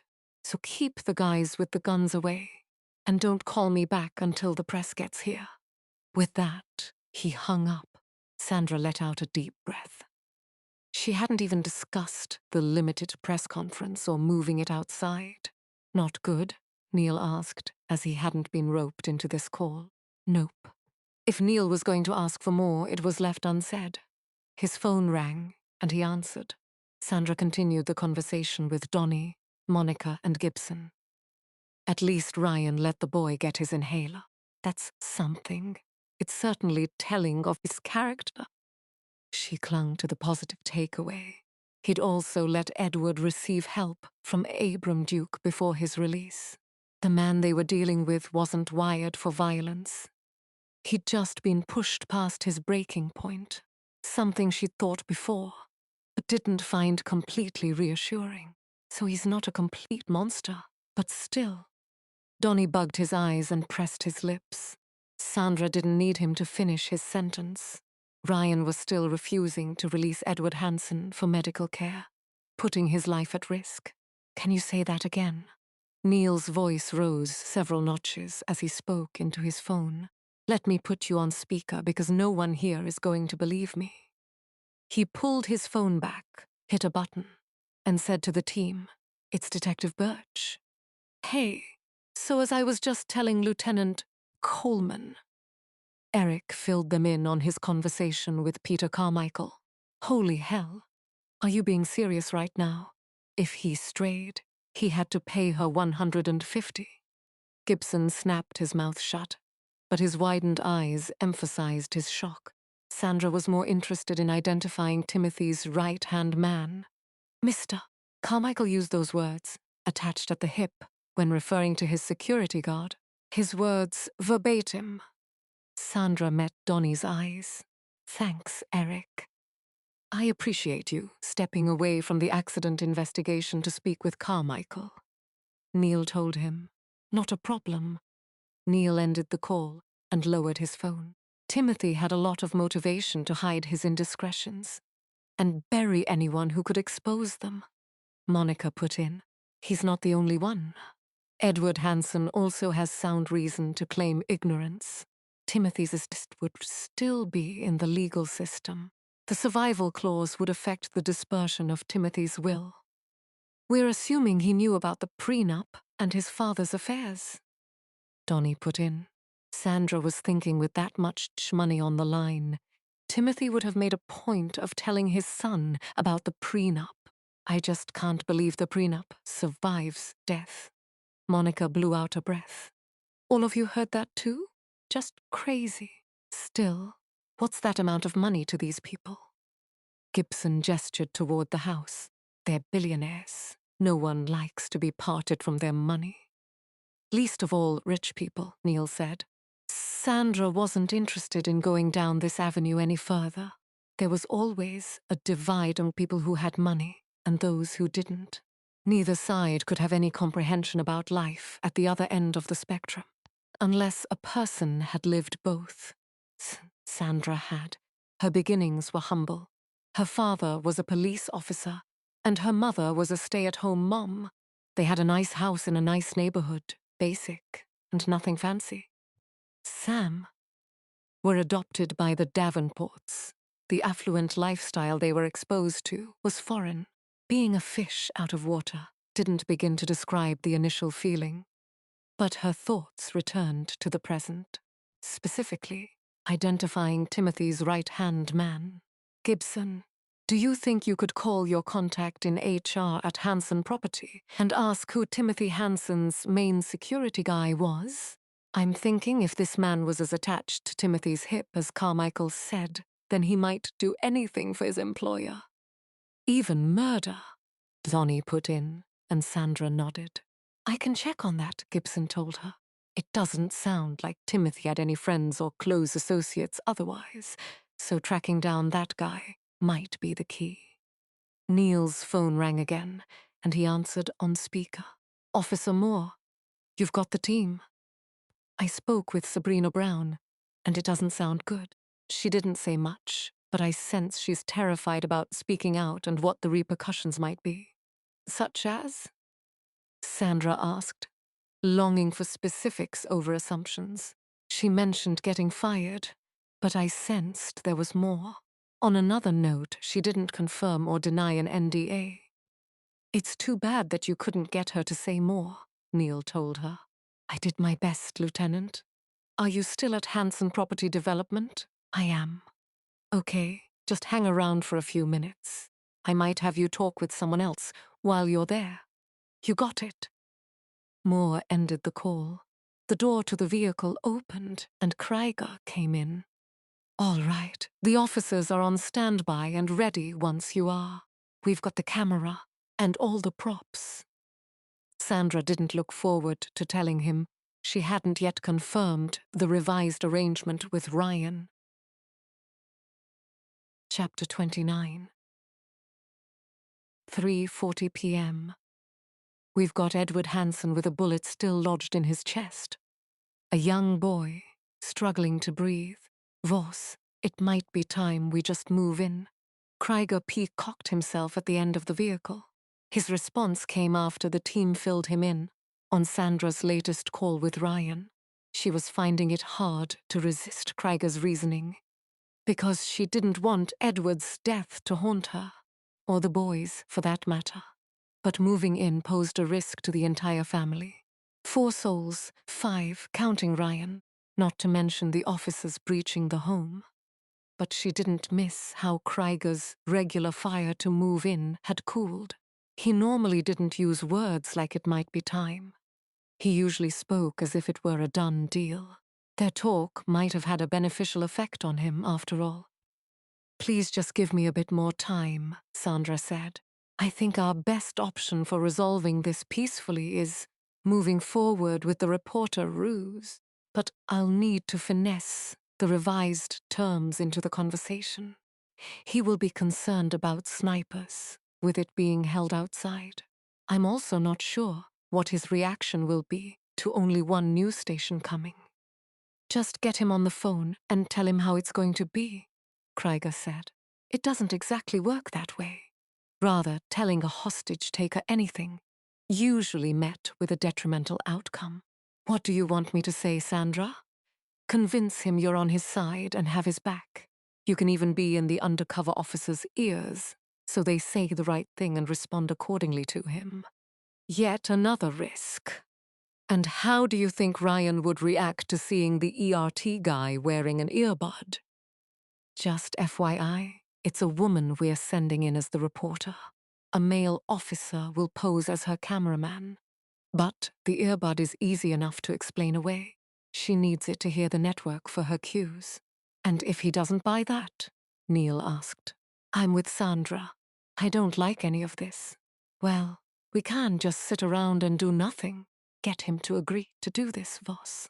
Or I won't have a choice but to move things along with force. Krieger presented the ultimatum, and it had Sandra cringing. That's the Krieger I'm familiar with.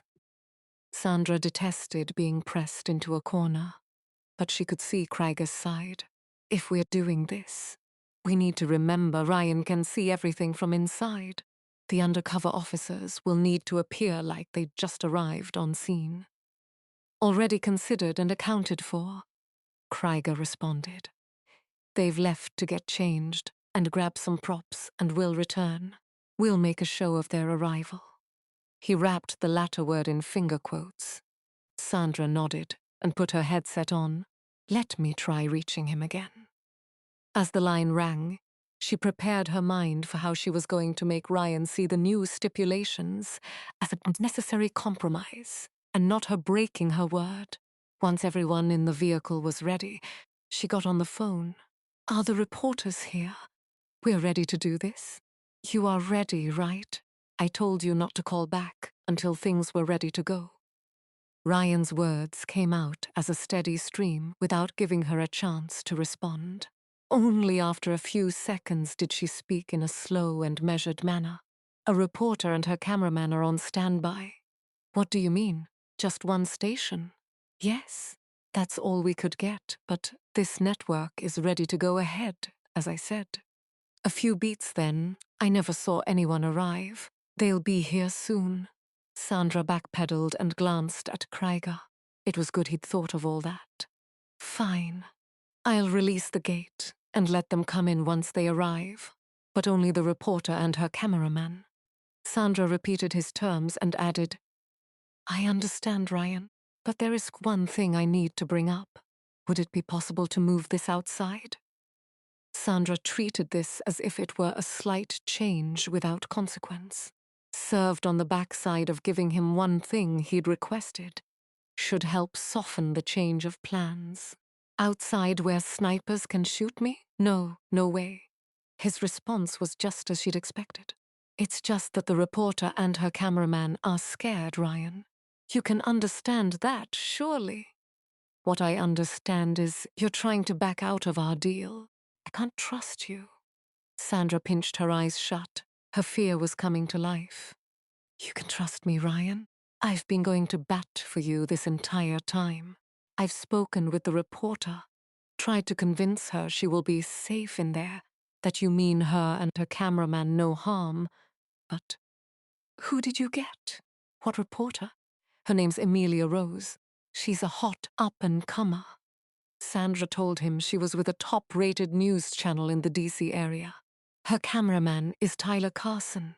She was making up names as she went along. "I've never heard of her." "As I said, she's new. But she has a following." There was some concern Ryan would expect a reporter he recognized, but it was on her to sell him on what they had. "Okay.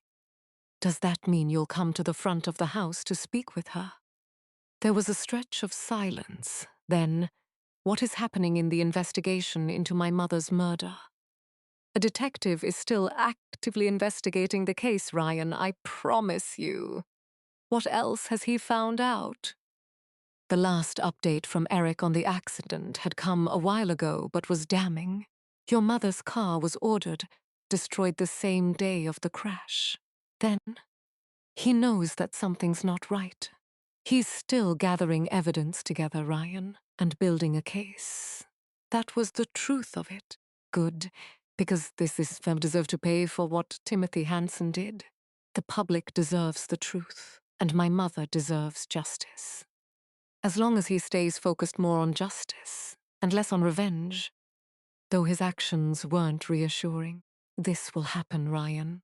Will you meet the reporter and her cameraman outside at the gate?" "I'll need to think about it." "Okay, I can respect that. It's a big decision, but you know you can trust me, right?" "Yes, so please, just tell me this, Ryan. My bosses are really on my case about Edward and how he's doing. Can I assure them he is?" "He's fine.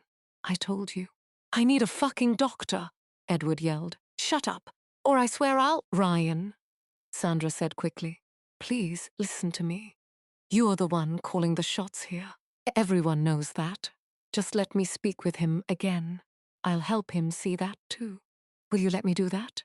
A brief hesitation before Ryan spat. "Fine. Here he is, but I'm putting you on speaker." She took a steadying breath. She'd have to censor what she was going to say. That meant no direct mention of the prenup and the survival clause. "Edward, this is Agent Voss. Can he hear me?" "Yes.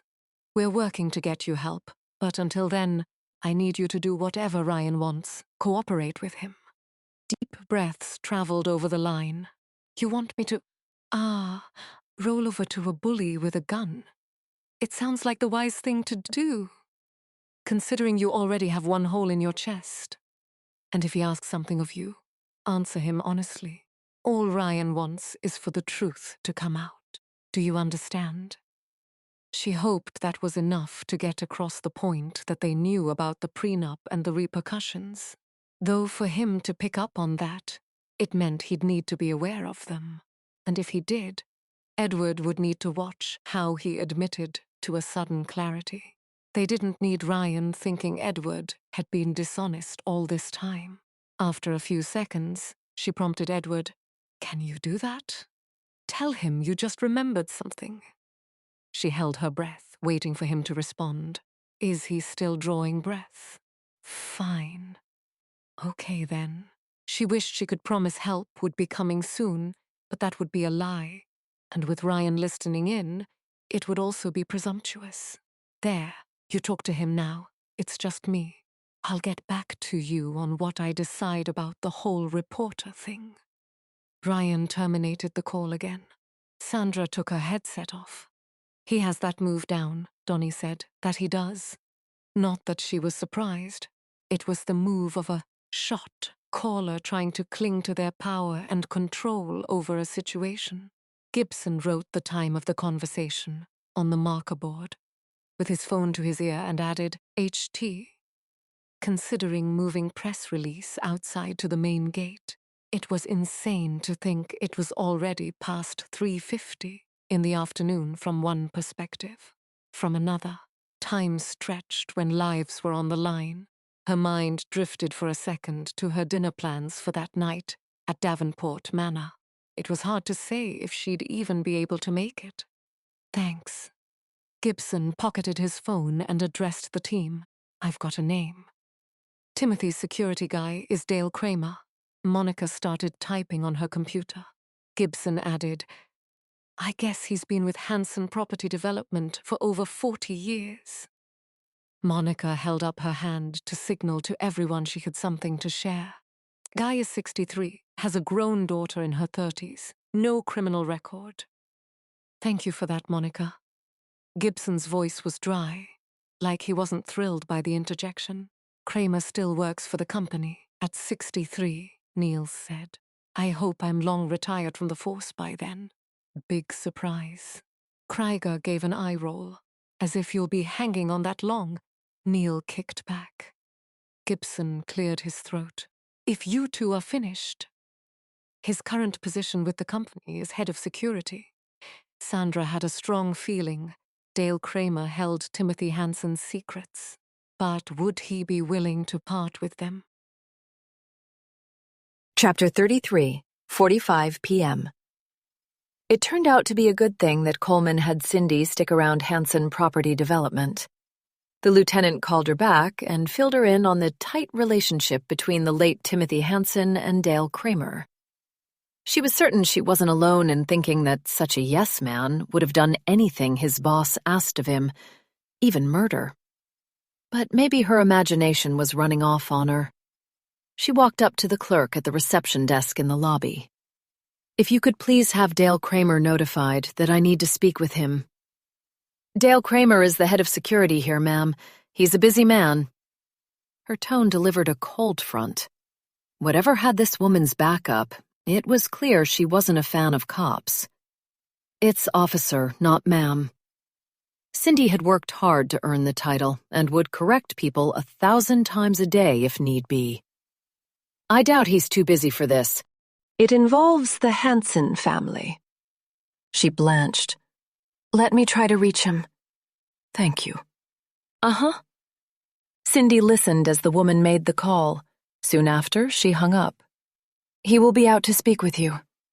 Thank you. You're welcome, officer. The woman adjusted a pile of folders in front of her and opened the top one.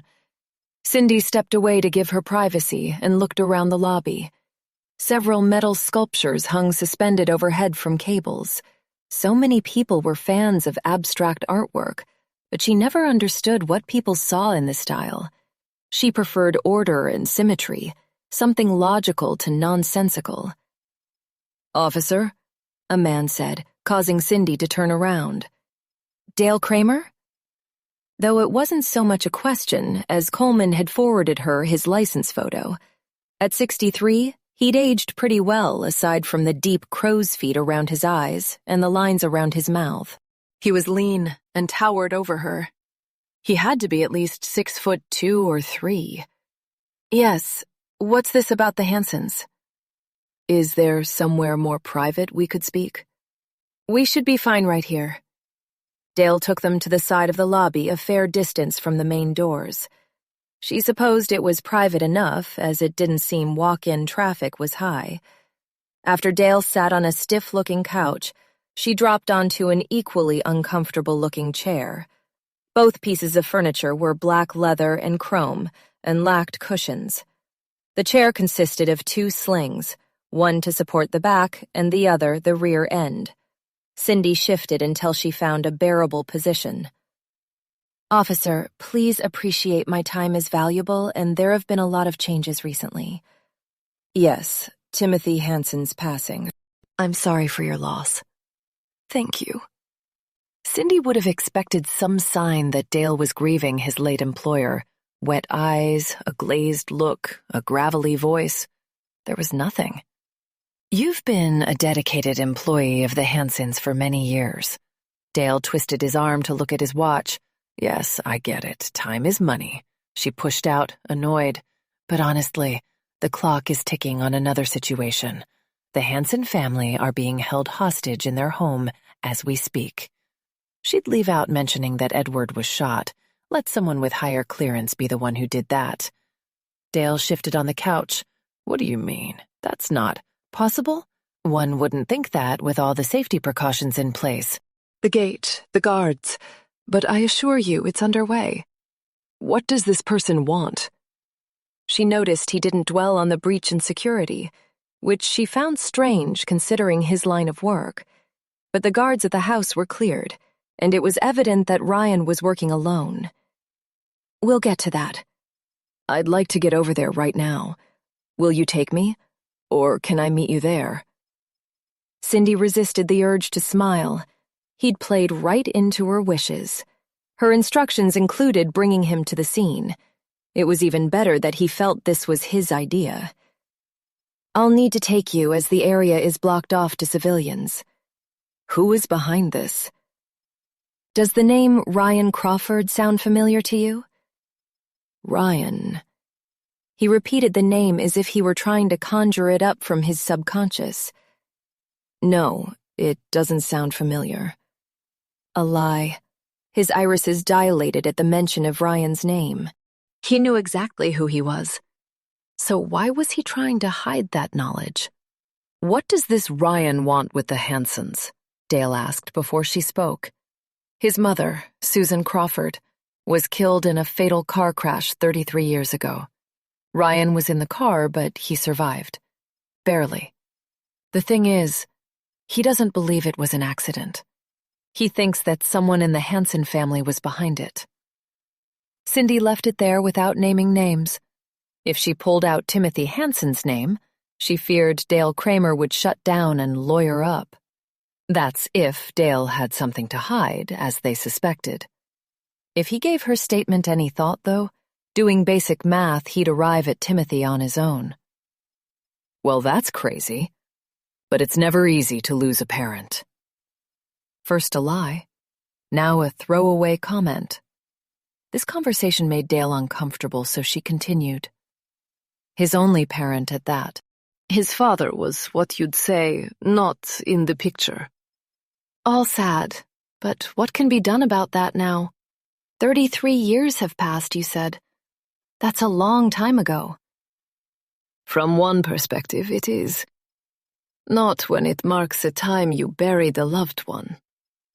Thankfully, she hadn't faced much loss, though both happened when she was a teenager. First, her maternal grandmother, a sweet woman with a kind heart, to cancer. Second, the murder of her high school friend, Morgan Nelson, had changed the trajectory of Cindy's life. Morgan's killer hadn't been found to this day. but it was the dogged detective working the case that had Cindy deciding to become a cop. Her intention was to bring Morgan's family closure one day, no matter how long that might take. I'll be happy to do whatever I can to help clear this up if it gets the family out safe. Like I said, whatever I can do. Sounds good. I said whatever I can do. Sounds good. I'm sure those on scene will appreciate your help. Not that Cindy expected the negotiation team would let Dale get anywhere close to Ryan. I owe it to Timothy's memory. Can we go? He gestured toward the door, and Cindy got up and headed out with him. As she walked, she replayed Dale's last words. I owe it to Timothy's memory. Dale had put it together. Cindy didn't think it would take much effort, though. Call it a hunch, but she had a feeling he knew all along that Susan Crawford wasn't the victim of an unfortunate accident. And she had a strong suspicion she knew why. Chapter 31. 3:45 p.m. Tears made it hard for Ryan to see. Soon all of this would be behind him, and his stand would have been worth it. Not that any of it brought his mother back. He'd blame the whiskey for messing with his mind and making him more emotional. The FBI agent's proposal wasn't that bad. At least the media was still coming. But could he trust her not to double-cross him? How could she stop snipers from taking a shot at him? She can't, that's what. He swigged back more whiskey and eyed his hostages. A family. Harmless enough on the surface, except for whose seed they were part of. But then, that would apply to him. You are a... He topped up his glass. The decanter was getting low. Maybe it was a sign he should take it easy and clear his head. He had that interview with the reporter coming up. He threw the second Crystal Rocks glass at the floor and watched the whiskey spill out. Then he turned to the woman. You. He pointed at her while she hugged her son. Make some coffee. Okay. She jabbed a gaze at her husband as she stood to leave the room. To remind you of the risks, if you try anything, come here. He motioned for the teenage girl to walk over to him. She did, and he wrapped an arm around her torso, set the gun at her temple. You run. Then she gets a bullet in the head. Just pull the trigger. Do it. You need to do this. Stop it with her. It doesn't matter that she's a kid. She's guilty. She deserves to pay for her grandfather's sins.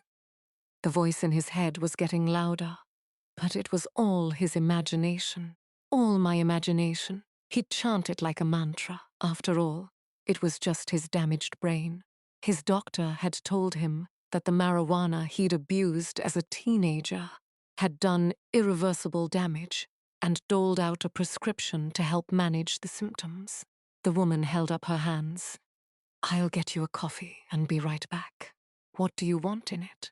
Do I look like I fucking care? You're a brain-damaged loser. Your own father wanted you dead. Please stop doing this, please. The teenager started crying. She's one of them. She would pull the trigger if the roles were reversed. Do it. Ryan shut his eyes, trying to block out the voice. Just do it. Shut up. The girl became still, and Edward and the boy stared wide-eyed at him. He must have screamed that out loud. The woman returned to the room, holding a cup out to him. It's black. He pushed the girl away and took the offering. Thanks. The woman looked at him before returning to the spot on the couch with her son. The girl went to her father's side. Get away from him. Tears were streaking down her face. You will pay for what you've done, she roared while touching her father's shoulder. Daddy. The tender moment had a knot twisting in Ryan's chest. He'd never bonded with his father, or any male role model, for that matter. So to hell, if he was going to stand here and watch someone else enjoy it. Get back to where you were. Now. You're an animal. You'll be dead if you don't do as I say. Sophie, her mother petitioned, and it proved enough to prompt the girl back to her side. Now you. Ryan leveled his gaze at Edward. He was sweating profusely. and his breathing was labored. "Why are you lying to me, to your family? Was that something you learned from the old man?" "I'm not lying to you," Edward hissed through clenched teeth. His discomfort was evident in his bloodshot eyes.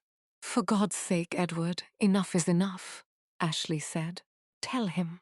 Come on, Edward, tell me." Ryan put his face in Edward's, placing their noses inches apart.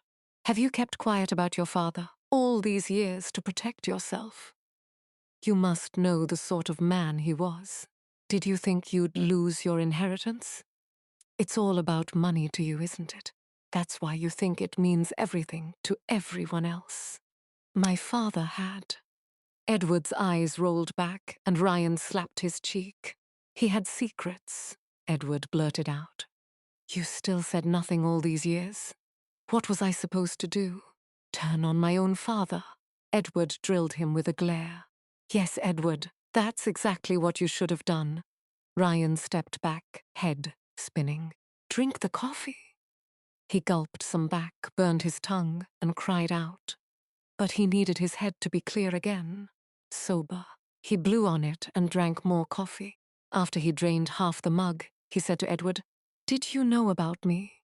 Or that he killed my mother?" Edward slowly shook his head. "I don't believe you," he roared. "How could you not have known? He's a murderer. Your father caused my mother's death. He even tried to kill me." He thrust his hand with the mug against his chest for emphasis and screeched when some of the hot brew splashed over the rim and soaked through his shirt. "No, you have it all wrong. But he did, Edward. He did," Ryan said in a sing-song voice, then took a tentative sip of the coffee. Edward glanced at his wife, a look that Ryan didn't miss. A message passing between spouses, cutting him out. Shunned, ignored, rejected, the story of my life. "Talk to me now. You keep telling us how horrible Timothy was." "How horrible we are," the woman blurted out. "But you seem to forget if what you've said is true. His blood also flows through your veins." He hadn't forgotten that for one hot second. It made him sick. "I'm nothing like him." He pulled the trigger, not even caring where the bullet ended up. Chapter 32. 3:45 p.m. Eric walked away from Peter Carmichael, knowing in his heart there was far more to Susan's accident than it seemed. Timothy had paid someone to target Susan, and bribed Dean Finley and Todd Levine to cover it up. Eric drove from the Carmichael estate to where Susan Crawford had lived with Ryan 33 years ago. He'd visit the scene of the accident if he thought it would tell him anything. But after all this time, good luck. This made him think of the fast destruction order for Susan's car. It must have held incriminating evidence. So had something been done to the vehicle to make it veer off the road. Perhaps the brakes were sabotaged. He pulled up to Susan's building and noted it had an underground parking garage. He didn't bother stopping to get out for a look around. Even 33 years ago, the place would have had video surveillance. More than that, the doors were down, and a metal sign was posted on the wall. Must have a key to raise the door. That additional safety measure might not have been there over 3 decades ago. But still, the saboteur would be taking a risk. But if the car wasn't tampered with here, then where? Unfortunately, it wasn't possible to rebuild Susan's day. But based on the time of the accident, Eric surmised she had picked up Ryan from school not long before. If the vehicle was compromised at her home, the brakes would have failed before she reached her son. The same applied if she had left from work. But all of this speculation wasn't going to get him anywhere. He needed to revisit the eyewitnesses, see what they might have to say. After all, so much of this investigation was messed with. Had their statements been tampered with, modified to suit a fabricated narrative? It was a thought that occurred to him now and sent chills through him. And even if they had, would these people remember the accident all these years later? Eric drove to the house of the first one on the list and got shot down. Same for the second one. Both eyewitnesses told him the same thing. It was a long time ago, and he'd be best to consult whatever notes the officer had made at the time. His hopes weren't high that eyewitness number 3 would tell him anything different. He knocked on Selma Hatfield's front door. No answer. He tried again, and a petite woman responded. "Selma Hatfield?" Eric asked while holding up his badge. "That's me." Her eyes narrowed, cautious and curious. "Detective Birch, I have some questions about an accident you witnessed 33 years ago." Getting right to the point would alleviate her concerns he was there for another dark purpose, such as a death notification. That was a long time ago. The MPD is just looking into that now. Eric took promise in that response. He might have been too quick to assume this would be another wasted trip. "The case has been reopened, Mom. The accident involved a woman and her 5-year-old son." He added this tidbit, though he had a feeling it wasn't necessary to spark her memory. Selma licked her lips and stepped back. "Yes, well, please come in. Would you like a tea or coffee?" Eric entered the house and wiped his shoes. "Coffee would be nice. Thank you." He had a good feeling that talking to Selma would be worth the time. Selma took off toward the back of the house and called out, "Just make yourself comfortable on the couch, and I'll be back in a few minutes." "Will do." The living room was to the right off the entry, and Eric spotted the couch from the doorway. The soft leather suede material served as a magnet for any stray hairs. From the look of the fine black hair, he'd guessed that Selma had a cat. A dog would have greeted him at the door. The cat would be watching him from a hidden cubbyhole. Eric sat down, and several minutes later checked his watch. He was eager to get talking with Selma. The only thing giving him patience was the instinct it would be rewarded. She clearly remembered the accident. Now, whether any of those memories would help, he'd need to wait and see. "Here you go.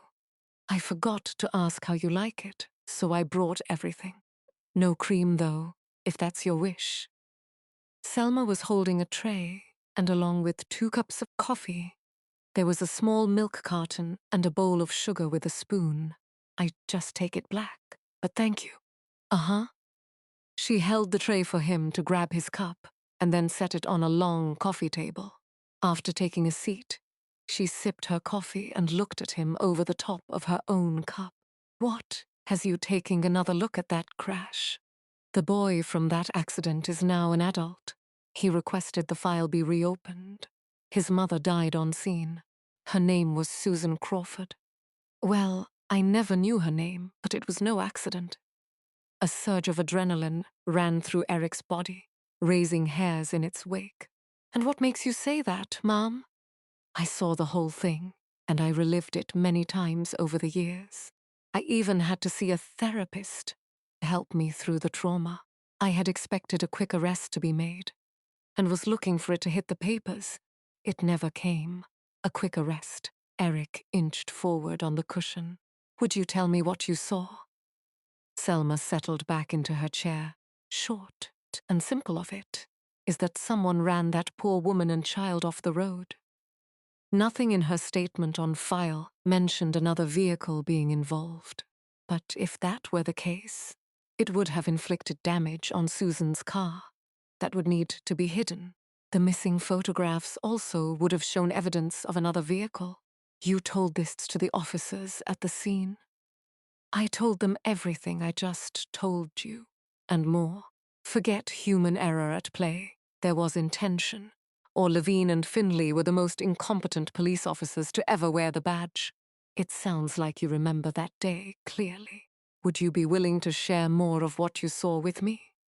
Eric set his coffee on the side table and took out a notepad and pen. "Sure, if it helps, though it should all be part of the record." She searched his eyes. But when he didn't speak, she continued, "I still remember the sound of metal scraping together. It was the most horrifying racket until the poor woman slammed into the pole." Selma pinched her eyes shut. Just saying that, and I'm right back there. I'm going to need to make an appointment with my therapist to talk about this again. I'm sorry to be bringing all of this back up for you. If it finally brings someone to account, then it will have been worth it. I'll do my best. Eric worked to transcribe all that she had told him into his memo book. Did you see the person who ran her off the road? I didn't get a good look. I was across the street and saw him ram into the driver's side of the car. That's how I could see the driver. Just briefly, mind you. Just enough to say that it was a man. Tall, too. Brown hair. His head came close to brushing against the ceiling. Eric couldn't scribble this down fast enough. But as he recorded it all, he didn't miss that the description didn't match Timothy Hansen, though it was more likely a man like him would have paid someone to do his dirty work anyway. After he ran her off the road, what did he do? He drove away, just like that, like nothing had happened. Uh-huh. And he had no problem with getting away. He didn't get caught up in the slush or snow on the road. Selma's eyes narrowed, and her forehead pinched. There was some around, sure, but that didn't cause that poor woman to crash. Eric grimaced. So much for poor road conditions. What have you done, Todd? I'm guessing by that face you just pulled. The record doesn't say any of this. Despite all he was uncovering, Eric still felt some loyalty toward his brothers in blue, to his old mentor even. But his devotion to the badge and what it stood for trumped all. I may have missed that part. Selma held eye contact for a few long seconds before shifting her gaze and sipping more of her coffee. Eric drank some of his, letting his mind assimilate all that she'd told him thus far, and then put his mug back on the table. What do you remember about the vehicle this man was driving? It was a white cargo van, Chevy, I think. New at the time. This is very helpful. Eric let the comment slip as he documented what she said.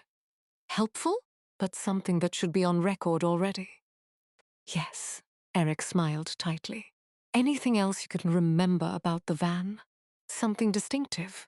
A logo on the back bumper. Eric wrote logo in his notepad. It's come up a lot in dreams, Selma added. Eric's enthusiasm waned some. Dreams weren't exactly reliable. What if this woman had built the entire accident up into something that it wasn't? But he shook the doubt aside. Her conviction felt credible. You dreamed about it, or you saw it in real life at the scene of the crash? Both. As I said, I've seen a therapist to discuss that day, and it's come up in dreams many times. Eric looked down, where he was swirling ink around the word logo. He stopped. What was the logo for? Travel Safe, that vehicle rental company. That's why I was really surprised no arrests were ever made. I thought it would have been a straightforward path to follow. It should have been. 33 years ago, rental vehicles were clearly marked. On the upside, Travel Safe was still in business. Eric shut his notepad and tucked it and his pen away. Standing, he said, "Thank you for your time, Miss Hatfield." Sure. Eric saw himself out. While the coffee left a bitter aftertaste in his mouth, so did this visit. He could only hope the vehicle rental company was as meticulous at keeping records as the auto wreckers. Chapter 33. 3:45 p.m. Sandra flinched at the sound of gunfire. He's fired his weapon again! Krieger was shaking his head. That's it, Voss. I've had it.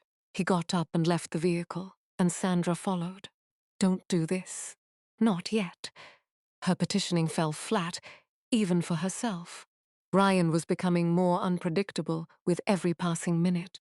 Krieger spun around. His cheeks were bright red. And why shouldn't I? We're close to wrapping this up and proving that his mother was murdered. I'm not sure I even care anymore. Sandra let a few seconds pass, not buying for a minute the lieutenant was that callous. He was frustrated more than anything, and still struggling with memories from his past case. I'll push him on moving forward with the press release outside. You don't even know what happened in there? Not yet, but I can use it to get his cooperation. It's taking place outside or not at all. It hurt her to think what that might equate to. While she'd assured Ryan of his safety, she had no real control over it. There's no room for negotiation on this. Not anymore. He comes out, unarmed, to meet with the reporter. He added finger quotes. Or it doesn't happen at all. Am I understood? Clearly. Her phone pinged softly in her pocket. A text. She had the volume just loud enough to hear it, but she'd check the message in a minute. Let me call him and find out what happened in there, and I'll make sure everyone is ready. The dark tone to his voice left no doubt that everyone included getting snipers into position. Krieger continued walking, and she returned to the vehicle. I'm calling Ryan, she told everyone, taking her seat and putting on her headset. The others got ready, and she made the call. Ryan answered. I didn't mean to do that. It just happened. Sandra had heard that line before, and it hadn't boded well in the past. What happened, Ryan? I fired the gun, but I promise no one was hurt. I swear, I hear you. I even believe you, but my boss, well, he'll want proof before we move ahead with the reporter. Could I talk to every one of the Hansons? Okay. There was a rustling on that end. Get me out of here. Edward's speech was fragmented, and Sandra took little encouragement that he was still alive. He sounded rough. Trust me, I'm working on that. Next, Ryan said. Soon after, hello, it was the voice of a young girl. Is this Sophie? Yes, it's Sandra Voss. I'm with the FBI. Is everyone in there okay? Not really. My dad, he's not looking so good. She started crying. I get it, Sophie. Just hang in there, okay? Hopefully, this will all be over soon. Please.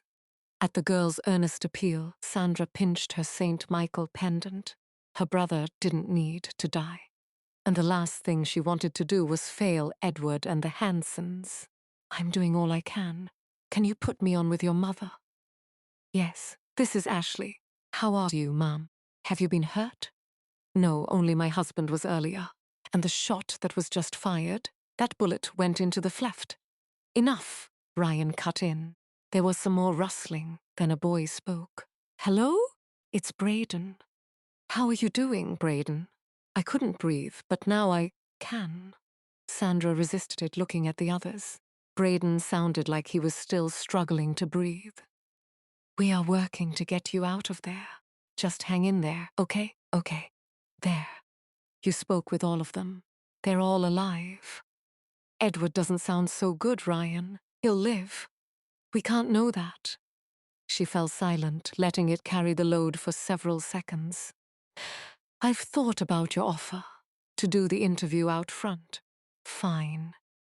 Sandra glanced at Donnie, and he nodded, as if perceiving what she was thinking.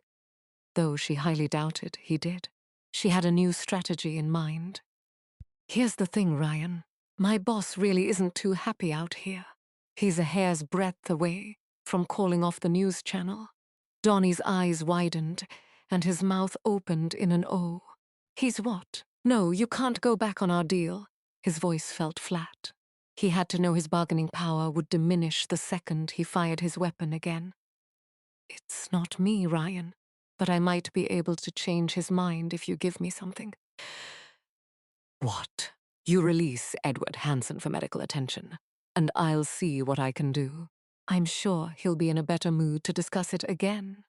If he agreed, it would still leave 3 Hansons inside, including 2 children.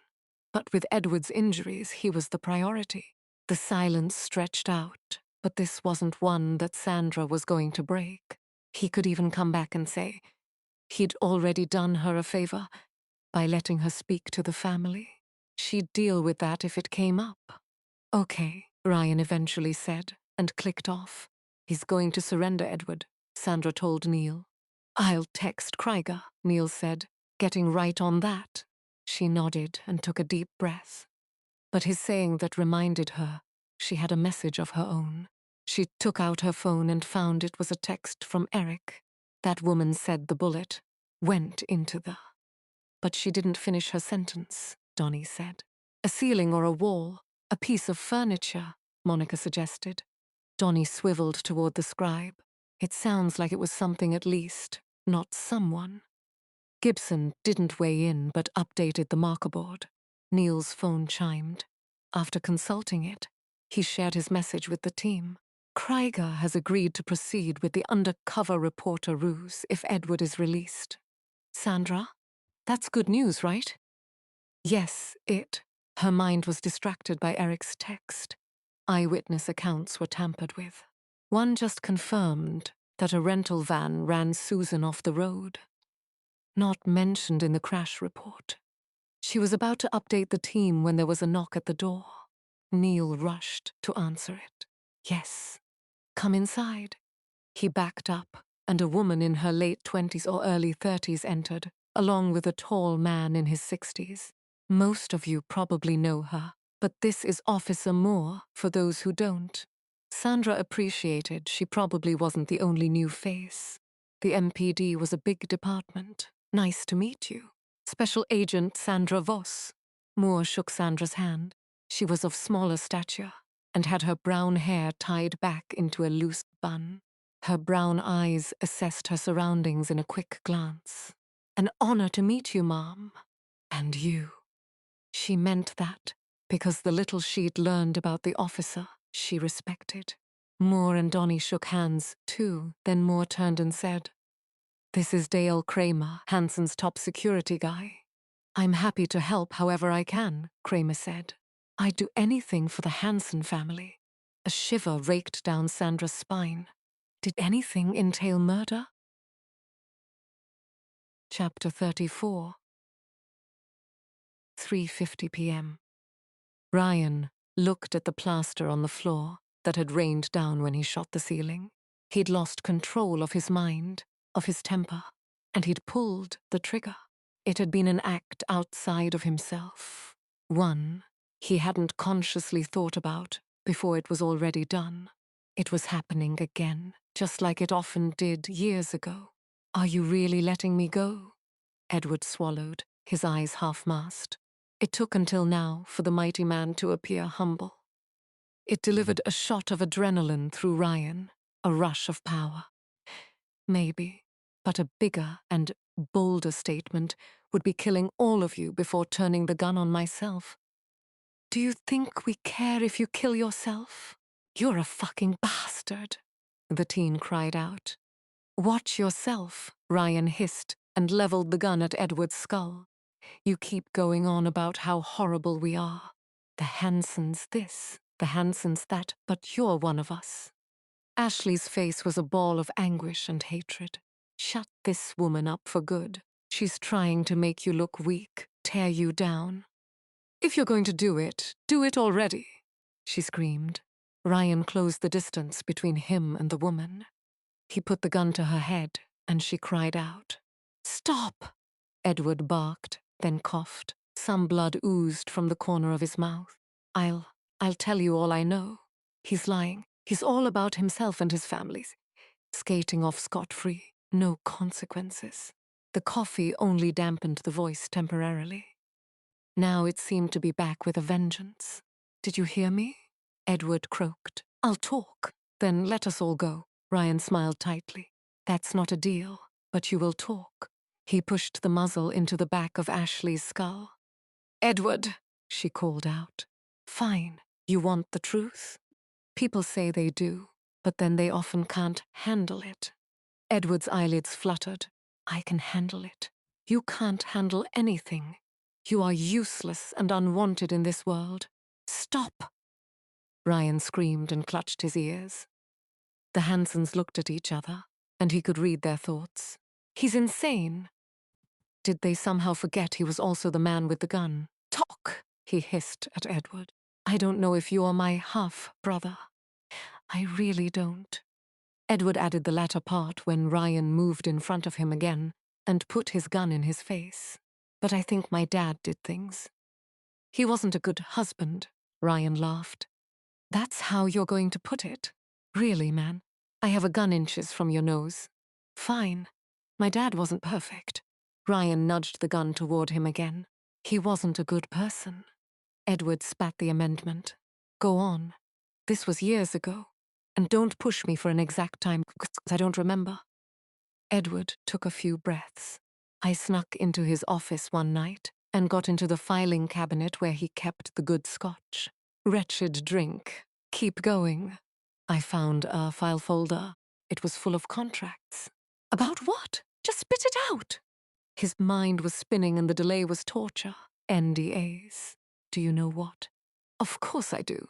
I'm not an idiot. Edward glared at him. Most of them were with women. Do you remember the name Susan Crawford from the file? If there was one, it would give him more understanding of why his mother had let Timothy get off for violating her. The thought alone increased his respect for her. Some. Not fully. She still should have stood up to him, a victim herself or not. Edward drifted. Wake up, Ryan cried out. Edward winced and his eyes opened. Don't remember. They'd still be in the cabinet. Here, in the home office.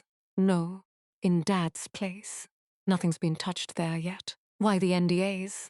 Tell me. To ensure employee confidentiality and protect intellectual property.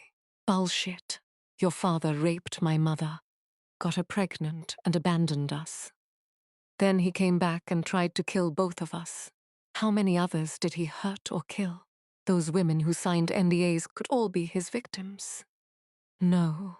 Edward wildly shook his head, letting out the odd wince of pain. My father was not a killer. Really? Why should I believe you? You've sat there all day telling me you didn't know anything, yet you did. Not that he.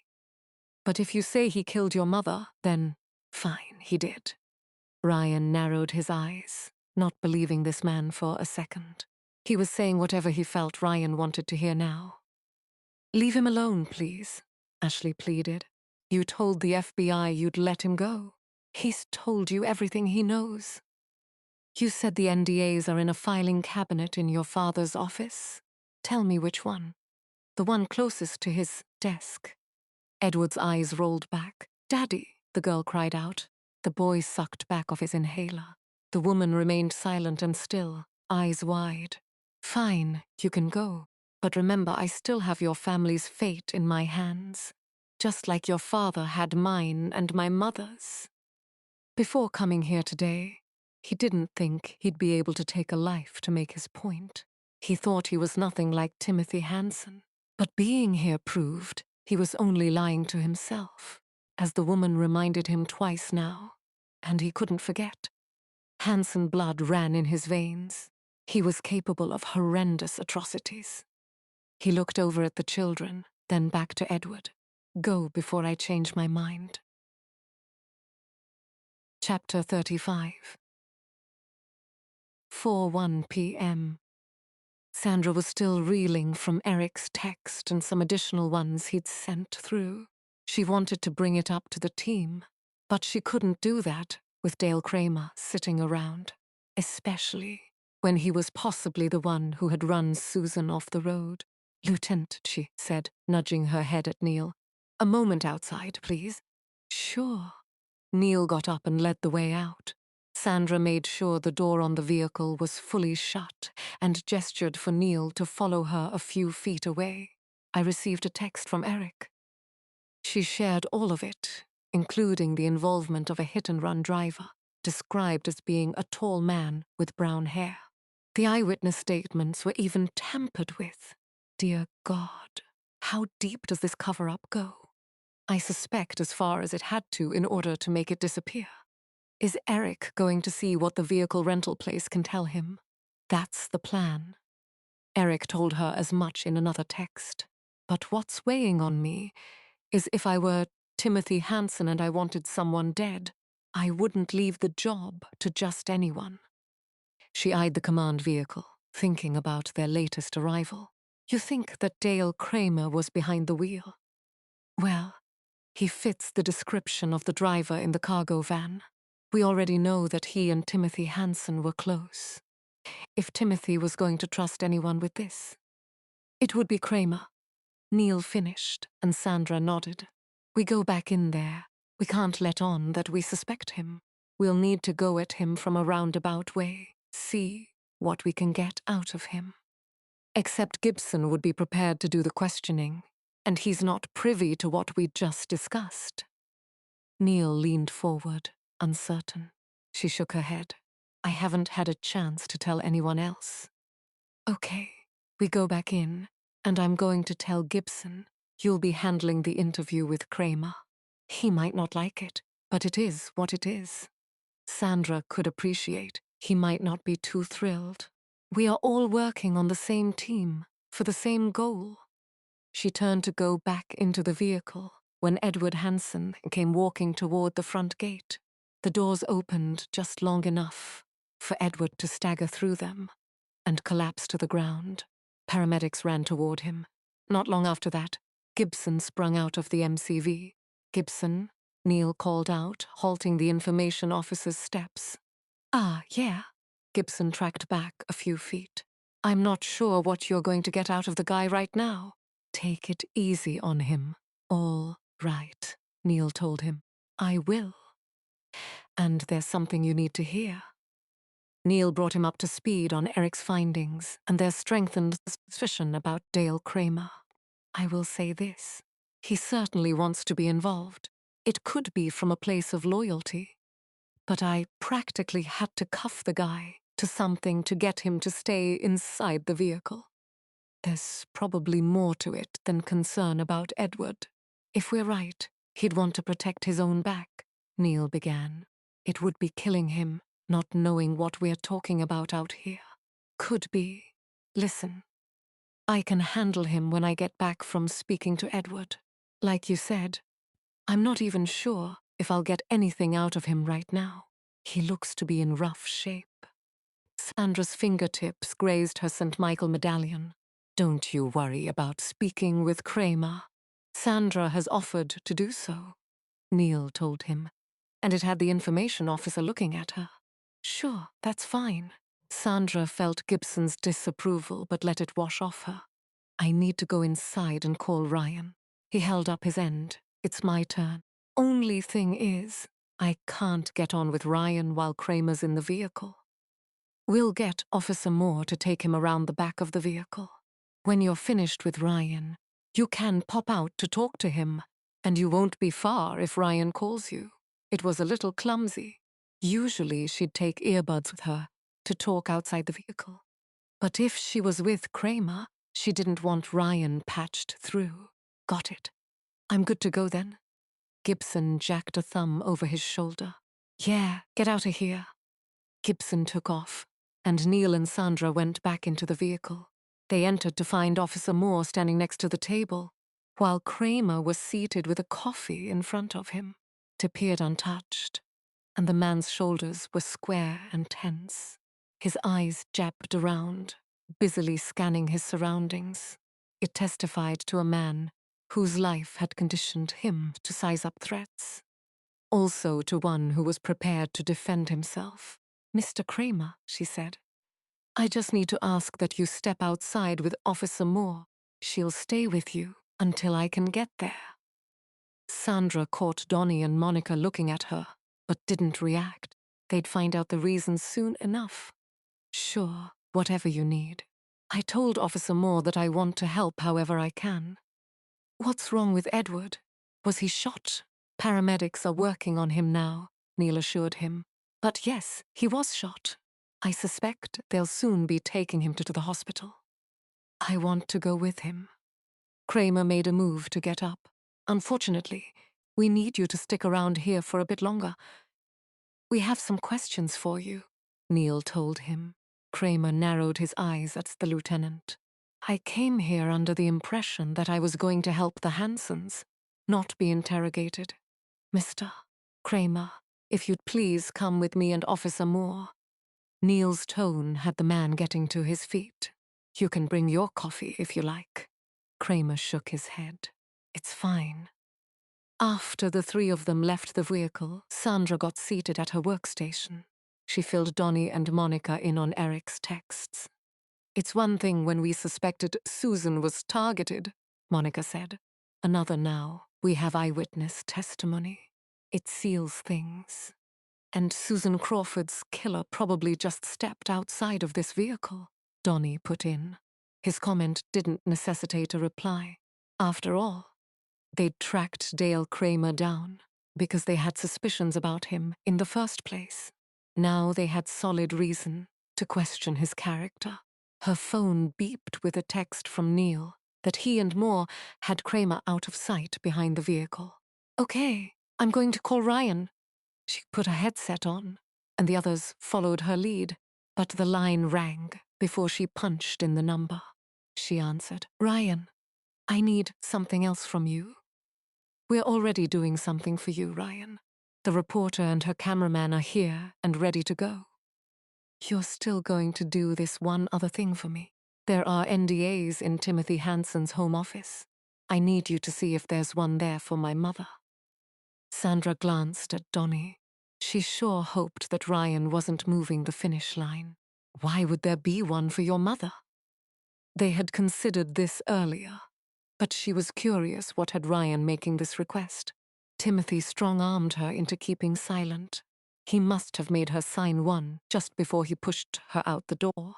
Why is that? Sandra played coy. I know why. A few beats of silence. I suspect you do too. We might. Did Timothy Hansen rape your mother, Ryan? A long span of nothing, followed by, you get the NDA. See for yourself what a monster Timothy Hansen was. She wasn't entirely sure why he didn't just admit to knowledge of the rape. Was it too painful to think of himself as the product of such an assault? I'll see what I can do, Ryan. Do you still want to speak to the reporter? While he was trying to alter the deal, to test if he could trust her, she wanted to confirm his faith in her was warranted. She hadn't forgotten about his previous request. Of course I do. And you're fine with doing it outside? She wanted confirmation again just to ensure the terms for moving forward were clear. Yes. When is it going to happen? Soon. I want you to talk me through it. If you're on the line with me, you won't let them shoot me. I can be with you the entire time. It was the only thing she could promise out of all he said. Thank you. Donnie glanced over at Sandra. If he was thinking what she was, Ryan's mental state ping-ponged all over the place. You're welcome, Ryan. You did the right thing letting Edward go before I get the reporter and her cameraman in position at the gate. Would you be willing to peacefully surrender now? You're in an excellent position to do so. Not until I've said what I need to say to the world, and I want to find out more about those NDAs. I'll follow up on the ETA for the reporter, but it shouldn't be long. She wasn't rushing ahead to get them out there this minute, not with Kramer still on the scene. Make it within the hour. I'll do my best. She waited for Ryan to hang up and then set a timer on her phone for 60 minutes. Next, Sandra texted Krieger to get the undercover officers up front within the hour. She took off her headset and left the vehicle. I've got to talk with Kramer. She also had to talk to Neil about the NDAs in Timothy's home office. Accessing them would require jumping through some legal hoops. That's provided they were given approval. They didn't exactly have indisputable evidence against Timothy Hansen.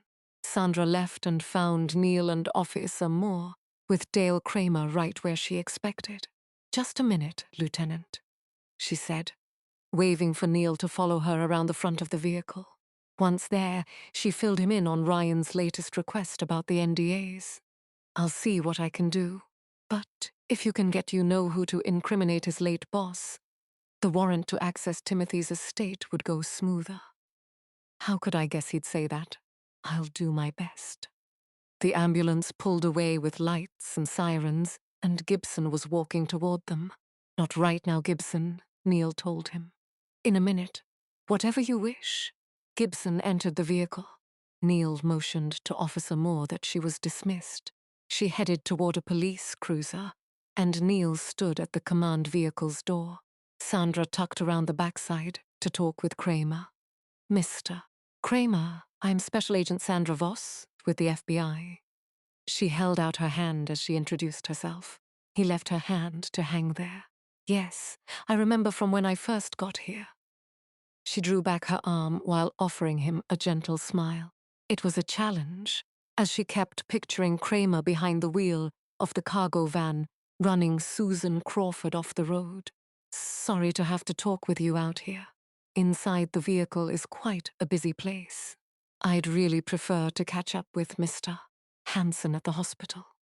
I can understand that, but he's receiving urgent medical care. If you could just give me a few minutes of your time. Yeah, sure. Whatever I can do to help. Sandra couldn't take his statement at face value when she suspected he was the reason Susan was dead. He was selfishly motivated. That's kind of you. We all want the rest of the Hansen family to come out of this uninjured. She desired the same for Ryan, but didn't mention him as that wouldn't be Kramer's concern. To start, I'm very sorry for your loss. I understand that you and Timothy Hansen were close. You worked together for many years. All my adult life. He was family to me. There was some small tell in his voice when he said the last sentence that had Sandra questioning its integrity. It felt like he said what she'd expected him to say. It must have been challenging working for such a powerful man sometimes. Kramer met her eye. It had its moments, such as, she flipped back. As you said, he was powerful. He was used to getting his way. Sandra nodded. Though, you were with him for a long time. Do you plan to continue working for the company now he's gone? It didn't seem to matter how many times she reminded him of the late Timothy. Kramer didn't give her any sign that he was too broken up about his passing. Was a part of him even pleased that Timothy's reign was over? And, if so, why? Had he felt forced into doing things that made him uncomfortable? Had resentment built up in him over the years? But his lack of grief only confirmed for Sandra he wasn't in here for the Hansens, but for himself, as she suspected before. I'm retiring the end of the month. You've certainly earned it. But what a career! Working so closely with Timothy, you must have been privy to the personal life and affairs of such an influential man. Kramer blinked slowly at the word affairs, but otherwise gave no physical cues. Timothy was a good, decent family man. But, yes, I knew him well both professionally and personally. Since you were that close, and your job was to look out for Timothy's best interests, you must have heard the rumors about how he treated his female staff. I'm not sure I like what you're implying. Not implying anything. We've heard that he hit on them and crossed the line, tapping them on the behind, offering compliments, aggressive fondling, possible rape. If you say so. Kramer's voice became tight and his eyes narrowed. Why are you asking about Timothy? The man's dead. Can't you let him rest in peace? Feeling as Sandra did about Kramer's guilt, he wasn't defending Timothy. He feared what an investigation into Timothy would reveal about him, and what those repercussions might be. I'm just trying to understand the entire picture. What led a young man to come here today and hold Timothy's family hostage? He lost his mother in a car accident a long time ago, but he seems to believe that Timothy was responsible. She phrased it in a non-confrontational manner to coax a response. Well, that's just ludicrous. He also believes that Timothy is his biological father. Then he should get a DNA test, not do something like this. Kramer flailed an arm in the house's direction, while nearly hitting the side of the command vehicle. Sandra angled her head. Do you think it's possible that he could be Timothy's son? Kramer crossed his arms and looked away. Timothy is gone, Mr. Kramer. You're retiring at the end of the month. You don't owe this family any more of your loyalty. If there's something you want to say, please say it. No, there's nothing. He met her eyes. His were guarded. All right, then. She offered another smile. I hear you. It's just that I used to work with this guy who was powerful like Timothy. He used his influence to get me to do things I wasn't always comfortable with. The story was a complete fabrication, but she spun it to entice Kramer to open up. Sorry for you, but I didn't come to talk about Timothy. I came to help his son and his family. Which you have. Sandra offered another smile. All of us appreciate you talking with me. Does that mean I can leave? Yes, but I'll just need you to sign something before you do. Just wait here for a minute. Sandra left him there and popped around the corner to ask Neil to watch over Kramer while she stepped inside the vehicle. She asked Monica to draft up a simple form, just something that includes the date and time and says, "The statement I provided Special Agent Voss is accurate to my understanding," and leave a spot for him to sign. Monica nodded and got to work. Less than a minute later, the printer in the corner kicked out a piece of paper.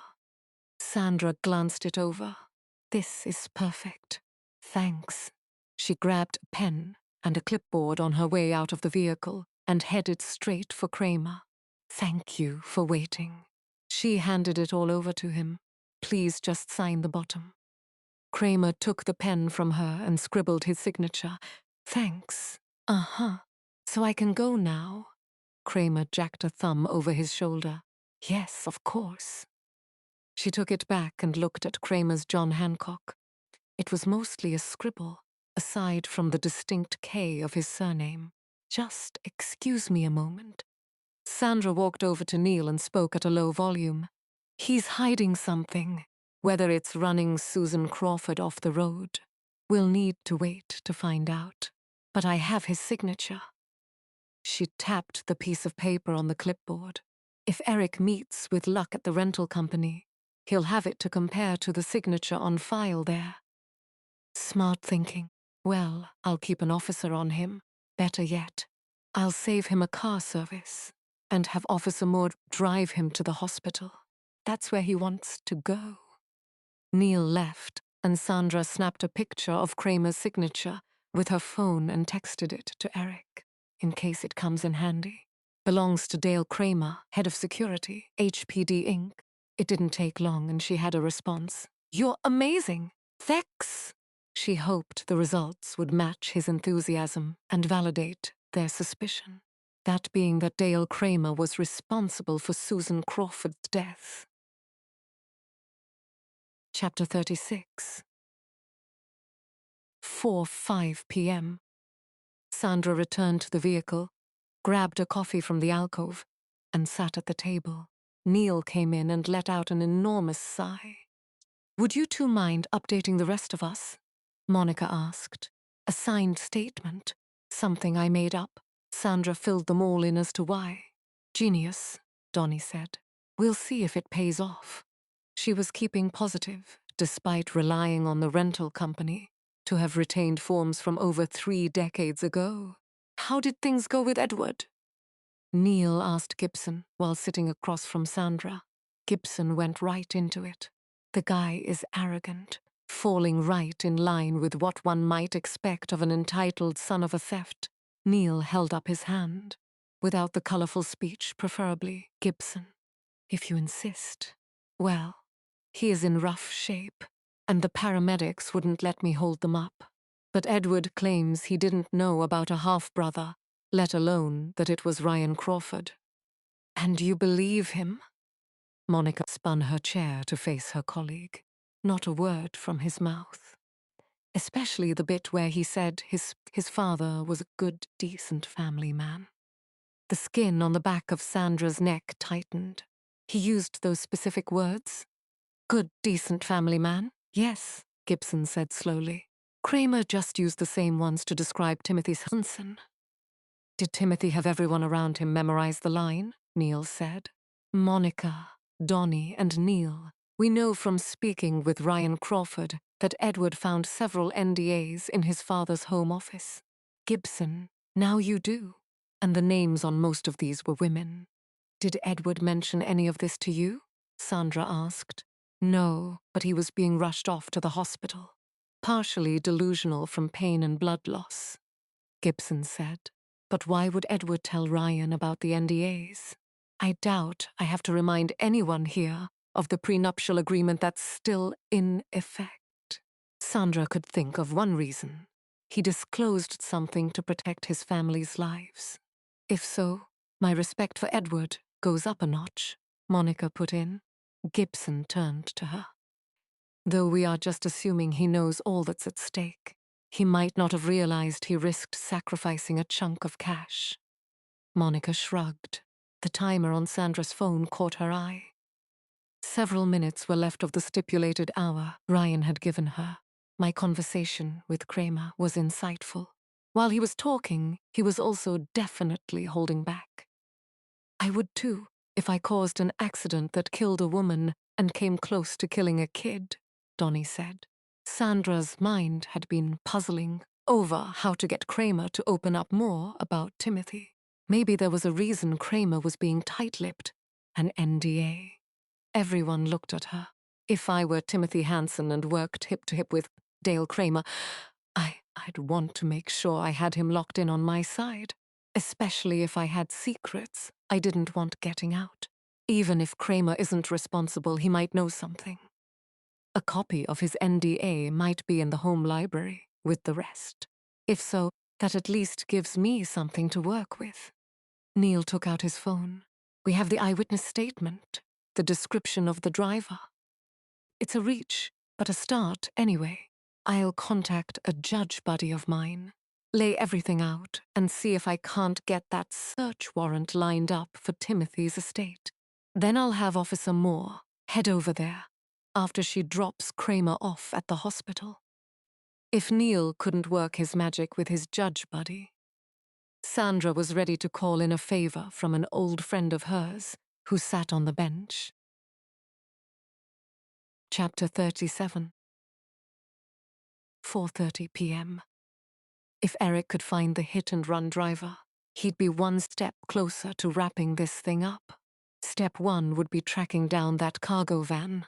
He walked through the door at Travel Safe, setting off a chime throughout the store.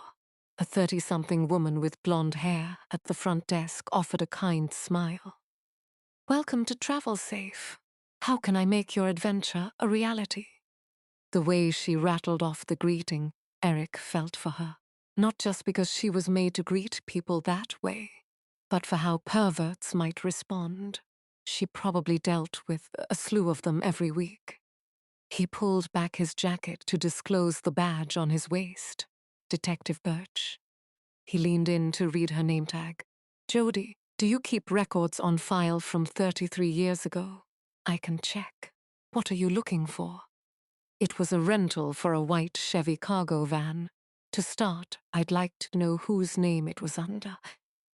He provided her with the month and year of the crash. On second thought, I'm not sure my boss would be too happy with me just handing that over. "Is your boss here?" "No."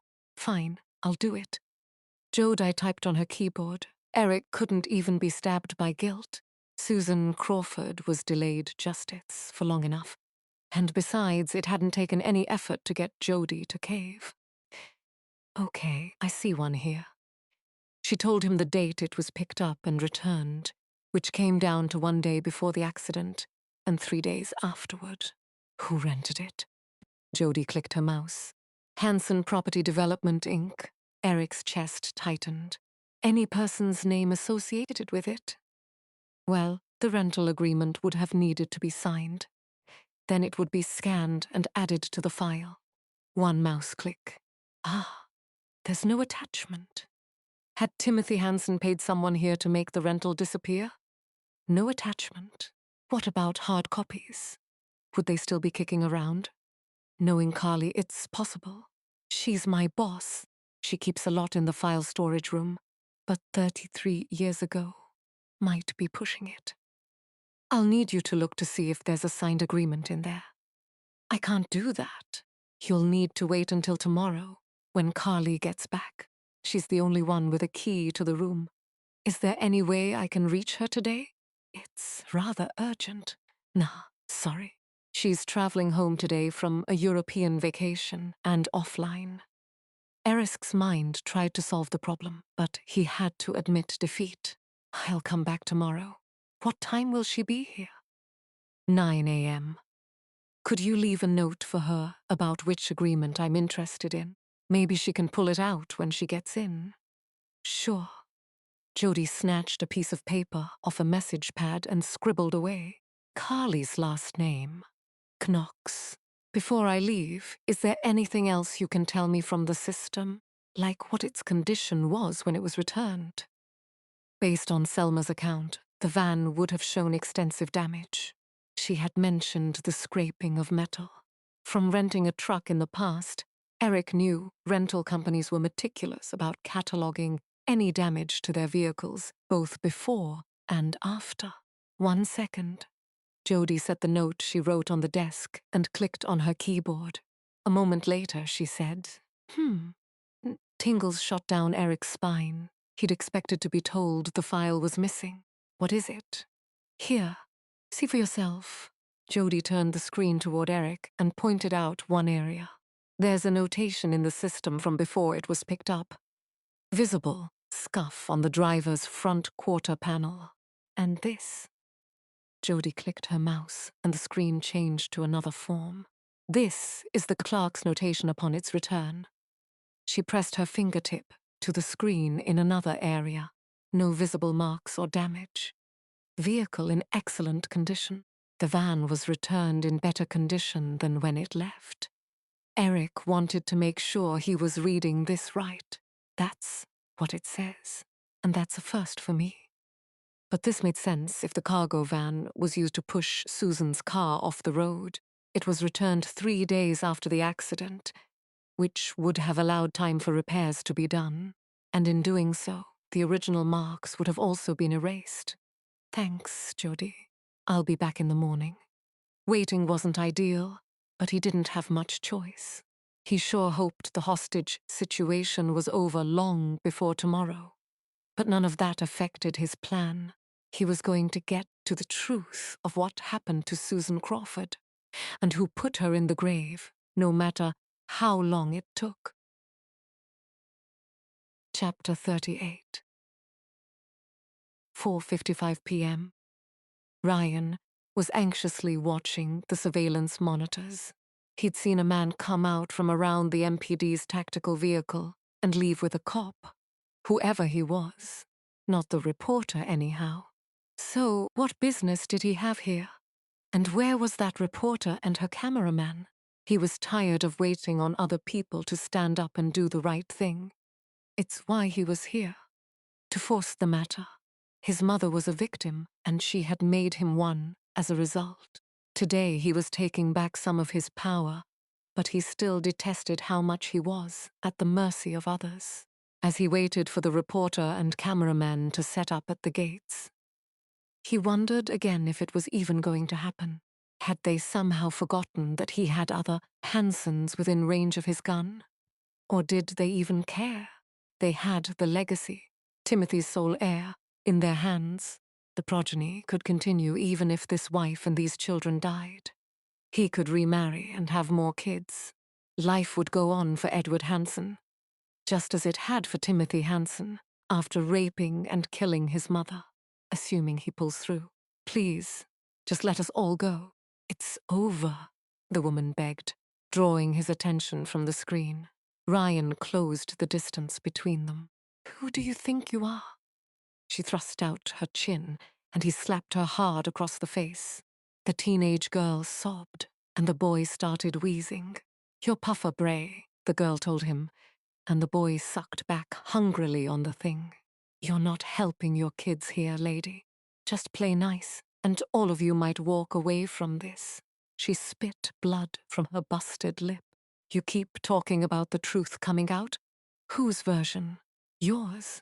I think you just want to destroy this family because you're bitter. You didn't get the life you wanted.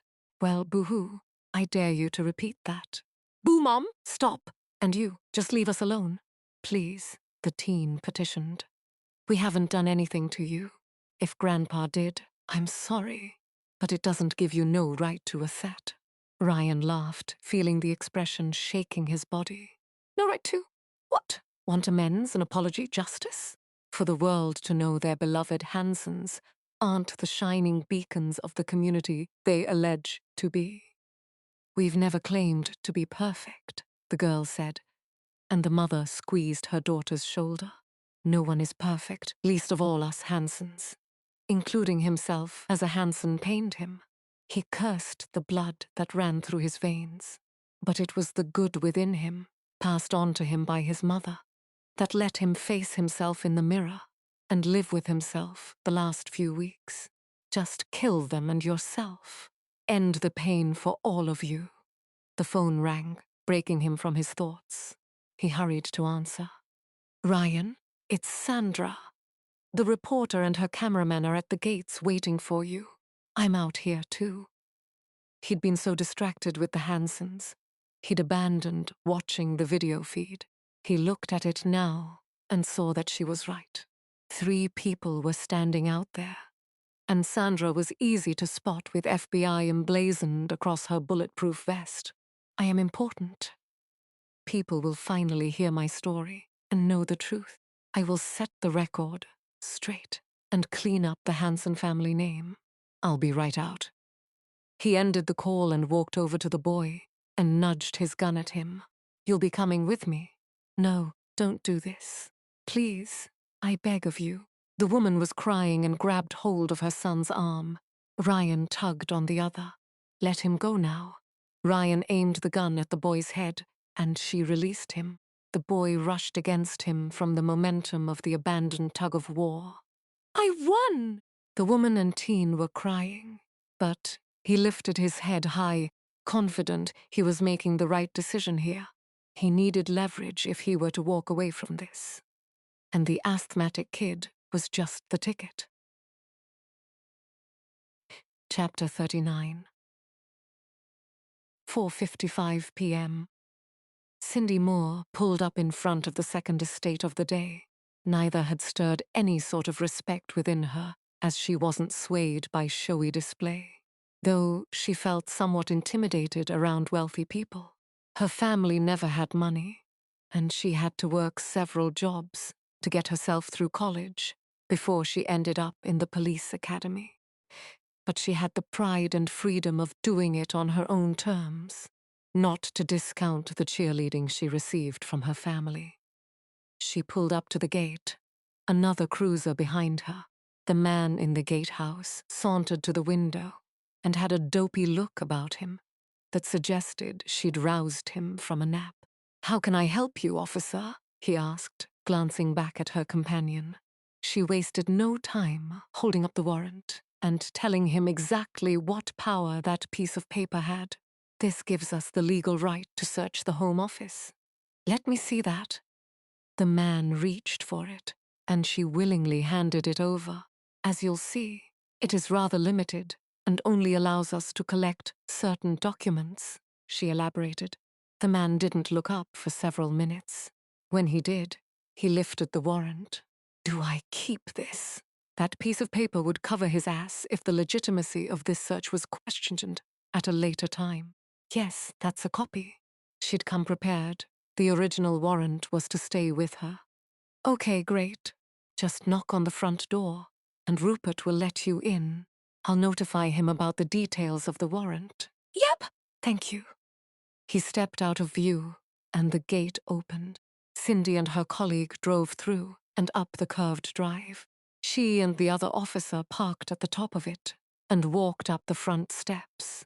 It took one press of the doorbell to receive a response. The rendition of some classical song was still playing when the door cracked open. An older gentleman was standing there dressed in a black suit.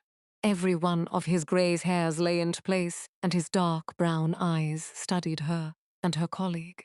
Are you Rupert? When he nodded, she said, I'm Officer Moore, and this is Officer Green. Yes, I was informed of the reason for your visit. If you would kindly wipe your shoes before following me through the home. Of course. Cindy glanced at Green. Unlike what Larry's surname might suggest, he was with the MPD longer than her. If he felt stepped on from her taking the lead on this, he gave no indication. she would have gladly come alone. But Green had been assigned to accompany her for the sake of efficiency. This way, then. They both wiped their shoes and set off behind Rupert. Cindy took in all the ornate touches in the home, the coffered ceilings, the high baseboards, and the many chandeliers overhead. Their numerous crystals winked as she walked past them, though instead of making her feel welcomed, she felt out of place. While she followed Rupert, she admired how the employees of the home still ran on protocol, as if their master were still alive. What kept them busy with him gone was beyond her. She supposed they'd just be biding time while legal matters were sorted out. Mr. Hanson's office. Rupert stopped outside of a closed room and opened the door for them. Please do your best not to upset everything. It's a delicate matter with your being here like this. Disrespectful, too, if you ask me, as the man is hardly cool in the ground. Cindy had found it impressive. Lieutenant Coleman was able to get a judge to sign off on the warrant in the first place. Timothy's name, even from the grave, held power and influence. She'd witnessed that today. How long did you work for Timothy? She detected a deep-seated loyalty bred over time and was curious. 17 years, Mom. Now if that would be all, I am sorry for your loss. She kicked back with sincerity. Rupert dipped his head. Thank you. Actually, if I may ask you something. She was straying from their purpose here, but there was an opportunity to learn more about Timothy Hanson, possibly even something that could advance the case against the dead man. Odd as that sounded, though it was more about who he had used to carry out his wishes. All she knew was someone had to pay for the injustice of it all. And what if that isn't Dale Kramer? She shoved aside the sobering answer. They'd be back to 0 suspects if you must. Rupert squared his shoulders. Officer was trying to get her attention. But Cindy wasn't going to give it to him. Rupert, Mr. Rawling, if you wish, officer. Mr. Rawling, she corrected. How well did you get to know Mr. Hanson during the course of your employment? Very well. She wasn't expecting the man would level with her, but presumed he'd give her more than that. What his words weren't saying, his body was. His stiffened posture when she first mentioned she had questions, followed by a sharp exhale of breath preceding his reply, spoke to discomfort and impatience. It also wasn't missed that his first response was vague and meaningless. What type of man was he? Hopefully, that draws him out. He left an amazing legacy. Straight to Timothy's professional success, guarding whatever personal knowledge he might possess of the man. That he certainly did.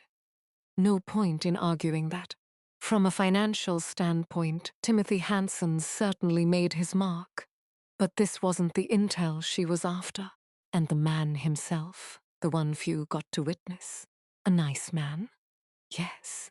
Clearly trying to talk to him about Timothy was a waste of time. He was conditioned to honor the confidence of the household. Thank you for your time. Uh-huh. Shall you need me? I will be here in the hallway. When you're finished, I shall see you out.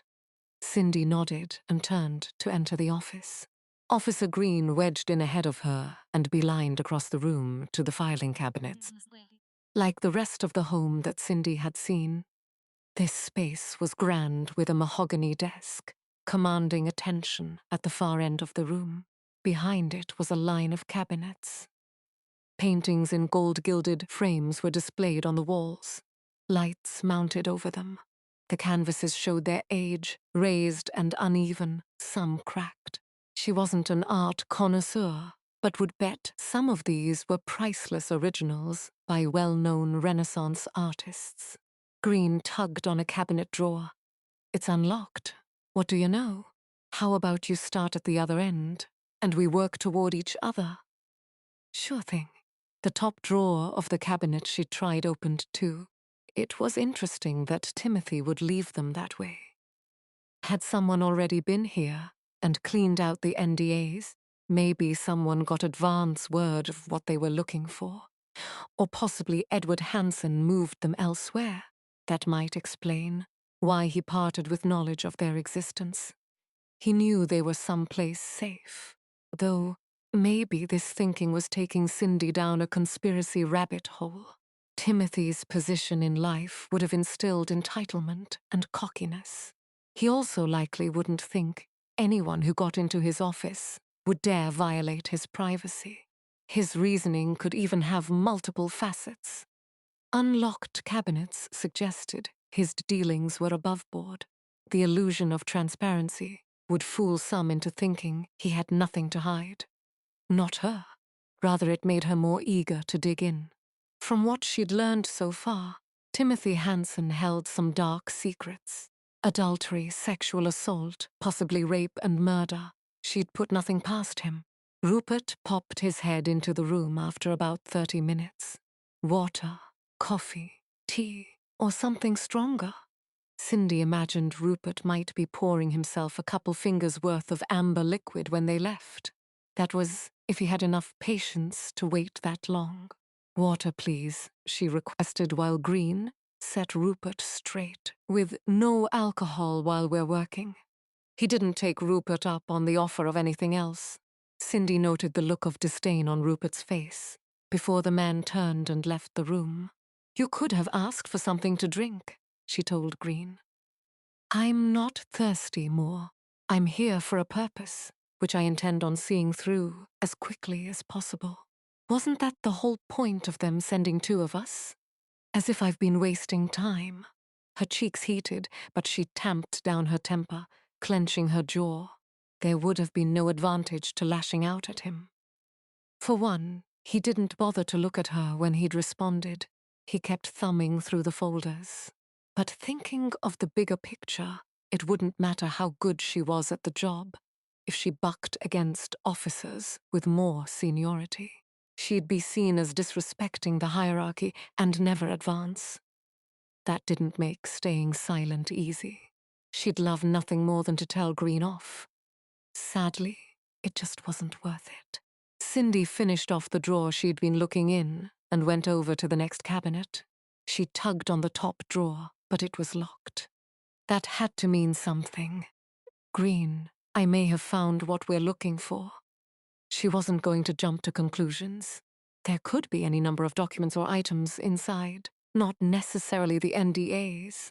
Green walked over just as Rupert returned with a glass of water on a tray.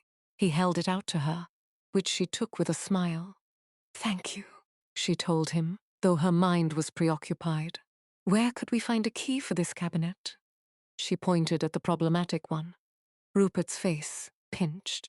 Try the top drawer of Mr. Hansen's desk. Green moved in and grabbed a small key ring from inside. Cindy held out her hand for him to pass it over, but he brushed past her to the cabinet. He stuck a few keys in before striking it lucky. That will be all. Rupert, Green told the man, dismissing him and doing a poor job of even trying to be civil. Rupert rolled his eyes before he turned to leave. You could try being kinder to people, she said to Green, unable to hold back from speaking her mind in that regard. You let me worry about me while we see what you've found here. Green pulled the drawer open and stepped back. He'd given her credit and she had just assumed Green planned to take over from here. He can surprise me. She moved in and peeked inside. Numerous files labeled with surnames followed by a comma and first name. They were in alphabetical order, and most of the names belonged to women. She searched for Crawford, Susan, came up empty. She kept thumbing through and found one labeled Kramer Dale. She plucked that folder from among the rest and opened it up. An NDA, Green said, as if he'd made an earth-shattering discovery, not just read the title of the legal document over her shoulder. She set the folder on the desk and grabbed the non-disclosure agreement for a closer look. Green hovered. She glanced over her shoulder at him. A little space would be nice. You could look at another file while I read this one. Green let out a sigh, but returned to the cabinet and lifted the lot out and set it on another chunk of the desk. She read through and noted Kramer's NDA dated back decades. It was probably drafted soon after he'd started working for Timothy Hansen. She glanced over the contract and stopped on a section entitled Survival Clause and studied it. When she finished, she said, "Larry, go away, come here, make up your mind." She'd do herself a favor and ignore his attitude, even if Kramer's responsible for the accident. I don't see him confessing anytime soon. Criminals rarely do more, but what's your point? The survival clause in Kramer's NDA says it remains in effect even after Timothy Hansen's death. If Kramer breaks the NDA at any time, he will lose his pension. Really? Green walked over to see for himself, and Cindy pointed out the sticky clause. After a few seconds, Green's jaw became rigid. Well, we don't know that Kramer did anything criminal yet. Not for certain. But someone only puts an NDA into effect like that who wants complete control over someone. Right? And it suggests to me they could make people do things they don't want getting out. Bad things. Criminal things. Yeah, I get it, Cindy. But surely, there must be a loophole to breaking an NDA if a crime is involved. A lawyer or therapist could break privilege if their client or patient confessed to a crime or spoke of hurting other people. I imagine there would be. Thing is, though, we suspect Kramer of one thing, but what if that's not all he's done? How many more victims might we be looking at? She spoke in a lower voice, conscious of Rupert outside of the door. Who knows? A non-answer wasn't satisfying. Not that Green could give her anything else. She was inclined to call Lieutenant Coleman right away and confirm the existence of an NDA for Kramer. It was one he mentioned being curious about. Once she told him, he could pass it along to whoever might be questioning Kramer. Knowledge is power was an adage for a reason. It was true. But waiting for a few more minutes wouldn't hurt anything. What else would they find? Green set a stack of folders on the desk, and she grabbed one that immediately caught her eye. Hey, more I was getting to a fet. I met this woman. She pointed at the label. And who is Rhonda Stein? She was Timothy's secretary just before Susan Crawford. It was speculated that she signed an NDA. Which I guess we've proven now. Except for why a secretary would need to sign one. Though Cindy could only imagine one of its unstated purposes was to intimidate Rhonda into behaving how Timothy wanted. The hairs on Cindy's arms rose. What a predator. She would have been privy to a lot of confidential conversations. Nah, there's more to this. I feel it. Green smiled tightly. Feeling something doesn't make it a fact. To each their own. Cindy was grateful to have been paired with a training officer who had put stock in gut instinct, even going so far as to tell her it was a cop's greatest gift. He told her to hold on to it, and never let the attitude of disbelievers sway her from believing in it. I'm telling you. She shut right down when I mentioned the company name and froze when I said Timothy Hansen. So whether it be about the man or the business. Cindy looked back at the files and saw another name she recognized. She lifted one labeled Brown Sabrina and held up the folder for Green to see. I spoke with her too. She was Timothy's secretary up until his death. She still works at Hansen Property. Excuse me, Rupert cut in. How much longer do you suspect you'll be? We're ready to head out now, Green told him. We'll just be taking all of this with us. Very well. Rupert remained standing in the doorway while they bagged the folders with the NDAs. Once they had them in hand and were ready to move out, Rupert stepped in front of them. What has the police rummaging through a dead man's things anyhow? And asking me about the man himself. The man at the gatehouse must not have passed along everything. Timothy Hansen's name has come up in an investigation. She thought sticking to the basics would work with Rupert. But he's dead, as we're aware. But the allegation is that he took advantage of his employees and may not have worked alone in manipulating them. I see. Rupert led them to the front door. Did you witness any of that? No. Now if you would both kindly leave. He opened the door for them to walk out. Shivers laced down Cindy's spine. She had strong feelings about Timothy Hansen before coming here. They had only grown stronger. If she followed her instinct, she'd take the initiative to revisit Rhonda Stein, now knowing about the NDA, and have another go at her, if it was only to cement the case against Timothy Hansen as a predator. But first, Lieutenant Coleman would be waiting for her call. Chapter 40. 4:58 p.m. Sandra's eye was drawn to the video screen and the two undercover officers moving in to play their parts, the reporter and cameraman. She glanced at the timer on her phone. 1 minute and 40 seconds remaining of that hour Ryan had stipulated. She drank the rest of her coffee and popped in an earbud that was connected to the vehicle's comms. "Here goes," she said before leaving. Sandra stepped outside the command vehicle, ready to bring this thing to a close, even if it meant moving forward with the reporter ploy. She just hoped that Krieger would stay true to his word and hold off the snipers from taking a shot. She tapped on her headset to call Ryan. After he answered, she said, "Ryan, do you see us?" True to Krieger's word, the ERT officers chosen for this ruse looked like the real deal between their clothing and the camera hoisted over the man's shoulder. There was also a show made of their arrival and getting them into position. "I do. Then I'll talk you through this. Come out with your arms and the 2 guns you have raised in the air. Then set them on the ground and step back 20 steps. Do you understand? Yes. You want me unarmed and vulnerable, but that's not how it's going to work."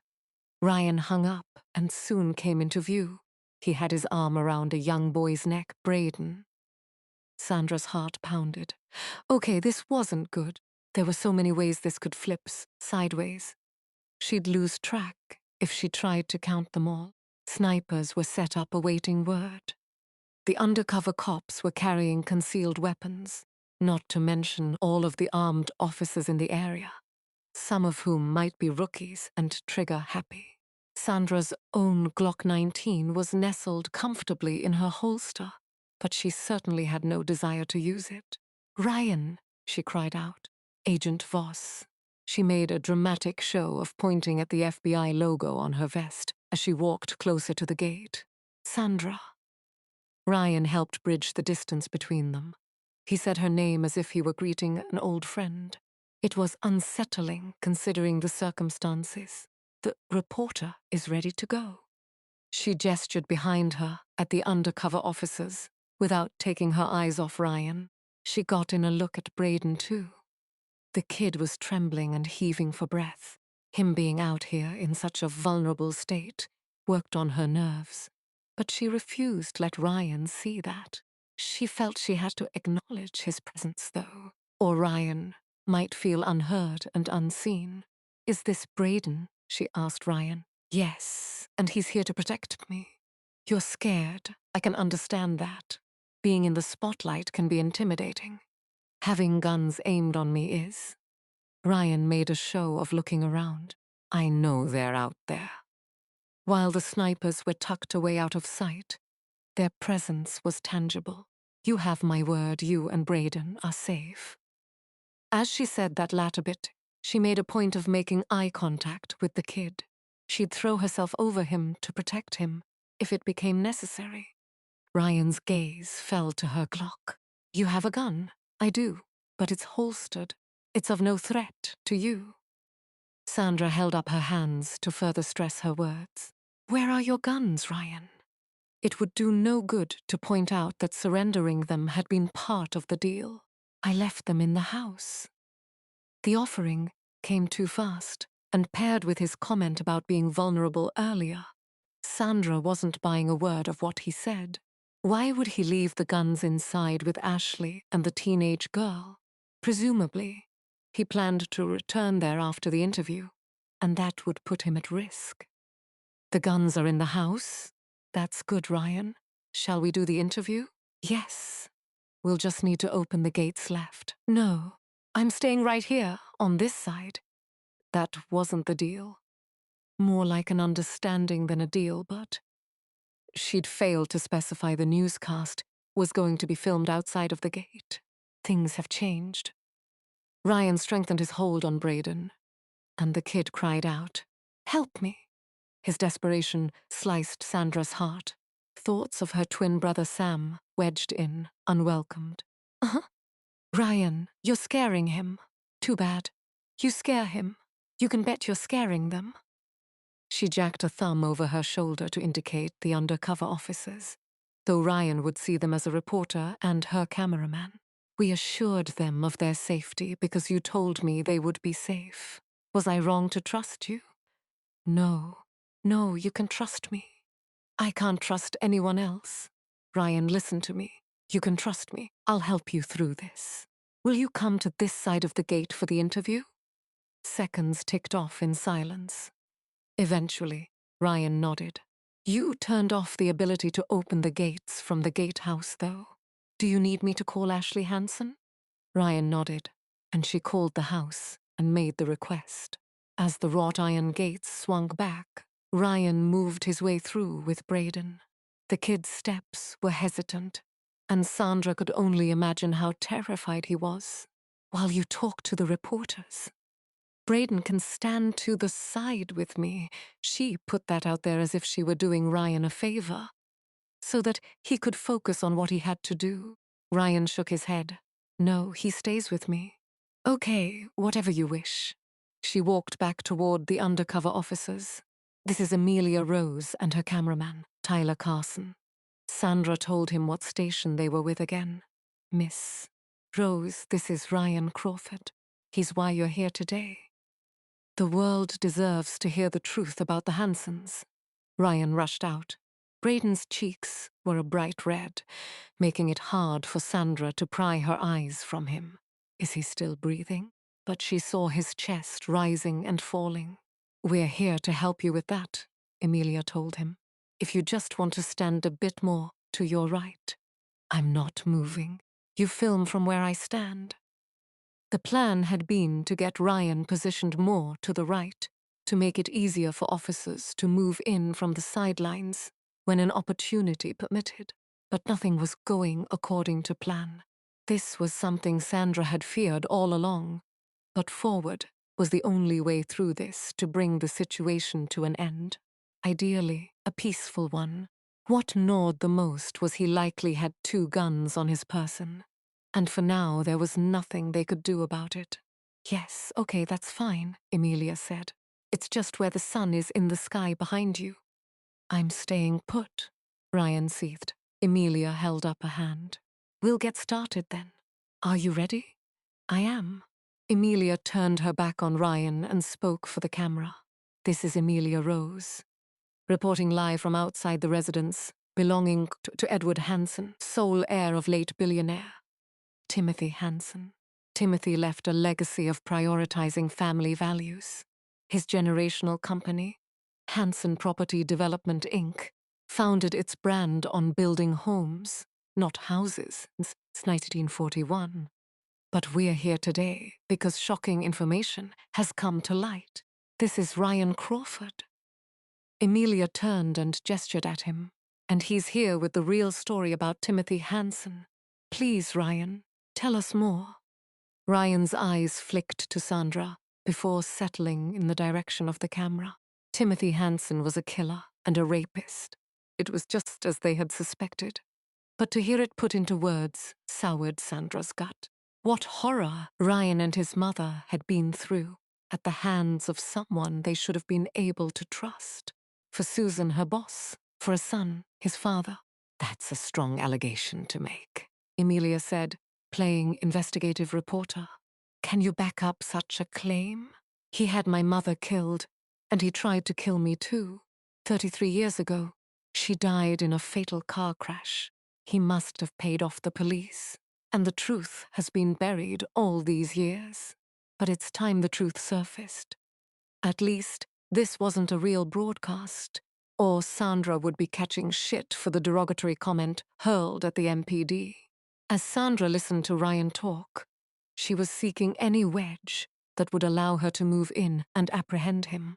She wouldn't be the only one contemplating the same thing, but as long as Braden remained tucked into Ryan's side, there was no way anyone was making a move.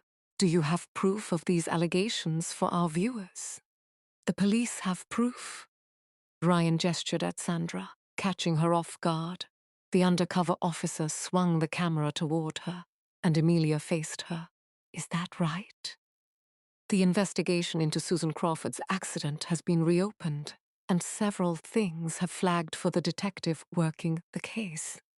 Just tell her, Ryan shouted. There appears to have been a cover-up. Officers looked the other way, and eyewitness testimonies were tampered with. The evidence is leading back to Timothy Hansen's door. By the time she finished speaking, Ryan's was nodding. His shoulders had lowered. The weight he'd been carrying had melted away. Wow, that is incredible. Ryan, who is that young man with you? My name is Braden Hansen, the boy said on his own behalf. Ryan tugged him tighter. Timothy's DNA is in his blood, in his father's. This boy will only follow in the examples of those who came before him. How could he know any better? Sandra had an inkling that question reflected Ryan's life situation. He'd been raised by an alcoholic aunt and had become one himself. He had to also realize that the blood of the man he despised, that triggered today's events, was running in his veins too. Yes, while I like to think we all choose for ourselves who or what we're going to be, Emilia said. And what do you want to be, young man? Braden was staring at Ryan's profile and started wheezing. He batted Ryan away as he tried to tighten his hold on him. Oh my, is he all right? Emilia asked, continuing to put on an admirable performance. He's fine. He's just having a theft. He won't be fine unless he gets his puffer, Ryan, Sandra cut through. You can prove yourself the better person here. Seconds ticked off before Ryan reached into a pocket. I'm just getting his puffer.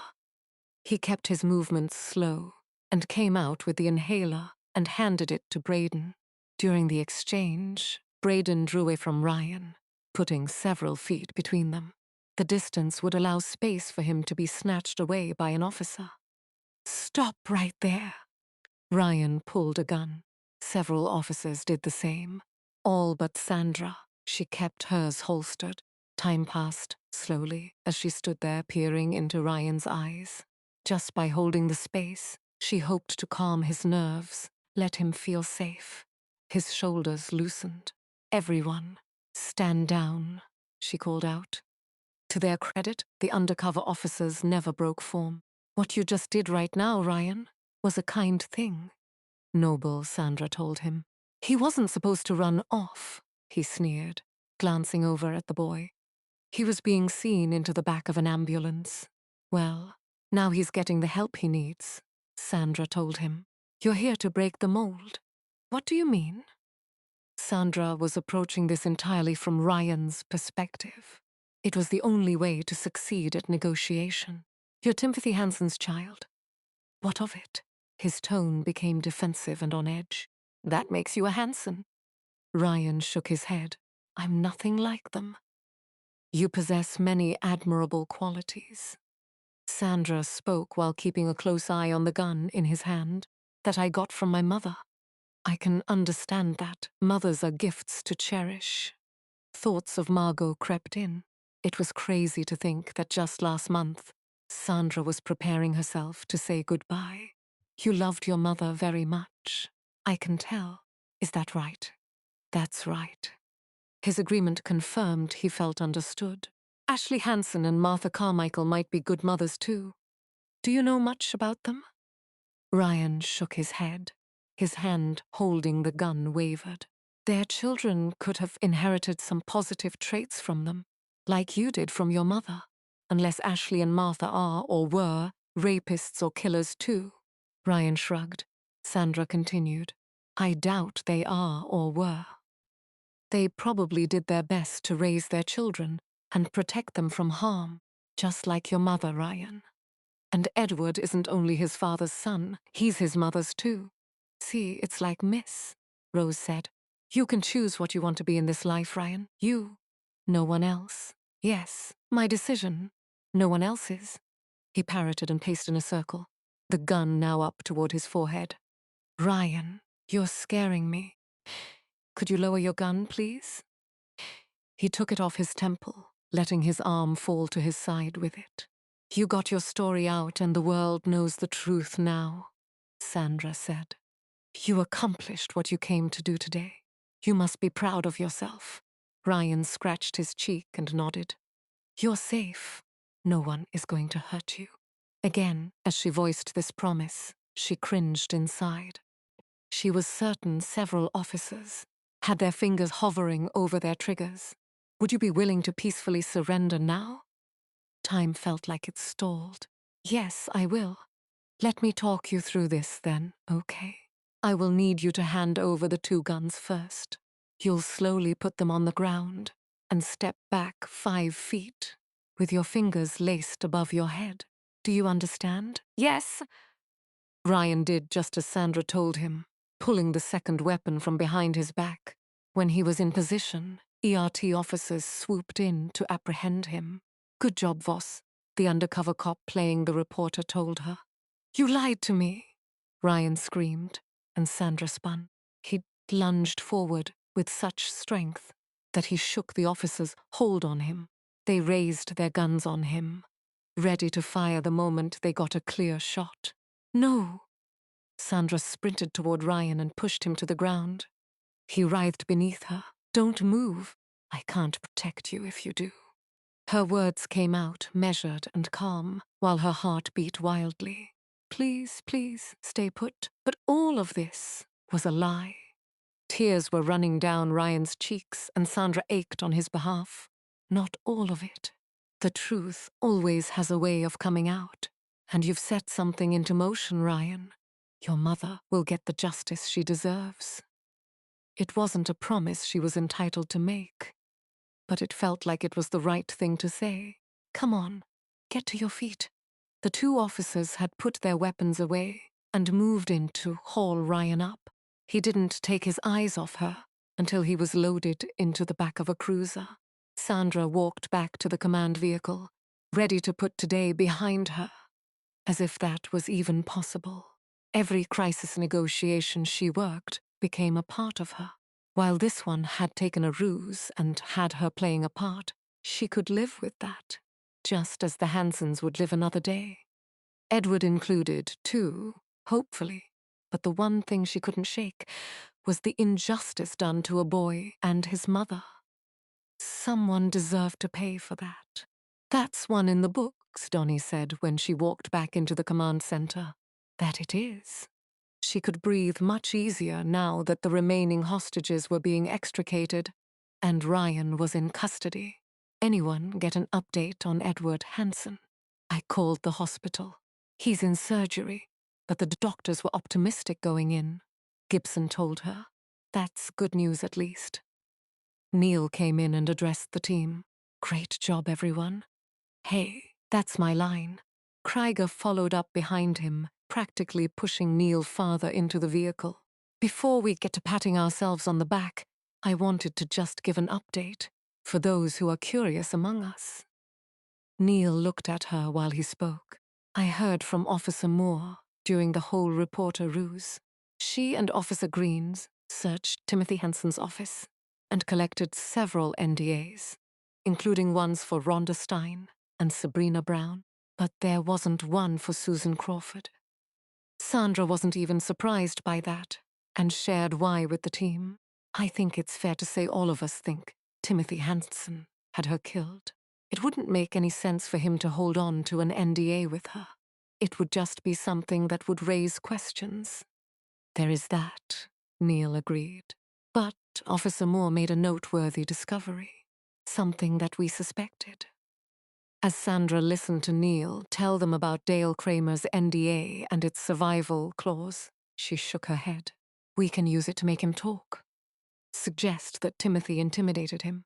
possibly forced him to do things. If Kramer did do this, he also might not know that NDAs don't hold up if a crime has been committed. Even still, I say, good luck ever getting that man to talk, Neil said. We'll need to make sure that Detective Birch hears about Kramer's NDA. Sandra pointed out. He will soon, if he hasn't already. I asked that Moore make the call to let him know. Neil turned toward the team and said, "Get ready to head out." She pushed her laptop into her messenger bag and left the command vehicle. She called Eric on the way to her car. It seemed like everyone else was fine to put Crawford's accident behind them. After all, the incident was over, the hostages either safe or receiving treatment, and the hostage-taker in custody. Their jobs here were done. "Detective Birch," Eric answered. "It's me. It's over." Ryan surrendered. "That's great news, Sandra. But I'm curious how you've made out on your end." "I've hit a bit of a wall." He filled her in on his visit to Travel Safe. She supposed it was illogical to think Eric would resolve all of this in one day, though he was off to a strong start. "That sounds promising. I'll try to stay positive." She detected the sour note of melancholy to his voice. "Well, you're not alone tonight. Remember, it's dinner at Davenport Manor, and we can talk." "I'll freshen up and be right over." After Eric was gone, Sandra got on the road with the goal of heading home to do the same herself. She just had one stop first, the Washington field office, to swap the federal sedan for her own vehicle. Chapter 41. 6:05 p.m. Sandra pulled into the driveway at Davenport Manor, spotting Eric's car. He'd beat her there, and she couldn't wait to wrap her arms around him and give him a huge hug. That, and more later on, just for being the man he was. Today must have placed him in a tough spot more than once. His loyalty to the Brotherhood ran deep. She reached over for her messenger bag on the passenger seat. Her mind drifted to the letter inside from April Clark. Someone from Sandra's past. Today, she'd had enough of peering backward, even if it was through Ryan's lens. She locked up her vehicle and entered the house. The smell of baked potatoes and grilled meat had her inhaling deeply and her stomach growling. The burger she'd eaten hours ago was long gone. "I'm here," she called out, and set her bag on a bench in the entry. "Sandra, we're so happy you made it." Dana was the first to the front door, but Eric wasn't far behind. "Live here?" she asked. Eric nodded. "She is, and so is Avery. Those two are inseparable." As she said that, she thought of how the same thing had basically been said of Dale Kramer and Timothy Hansen. Just hopefully the girls' closeness didn't include harboring any dark secrets.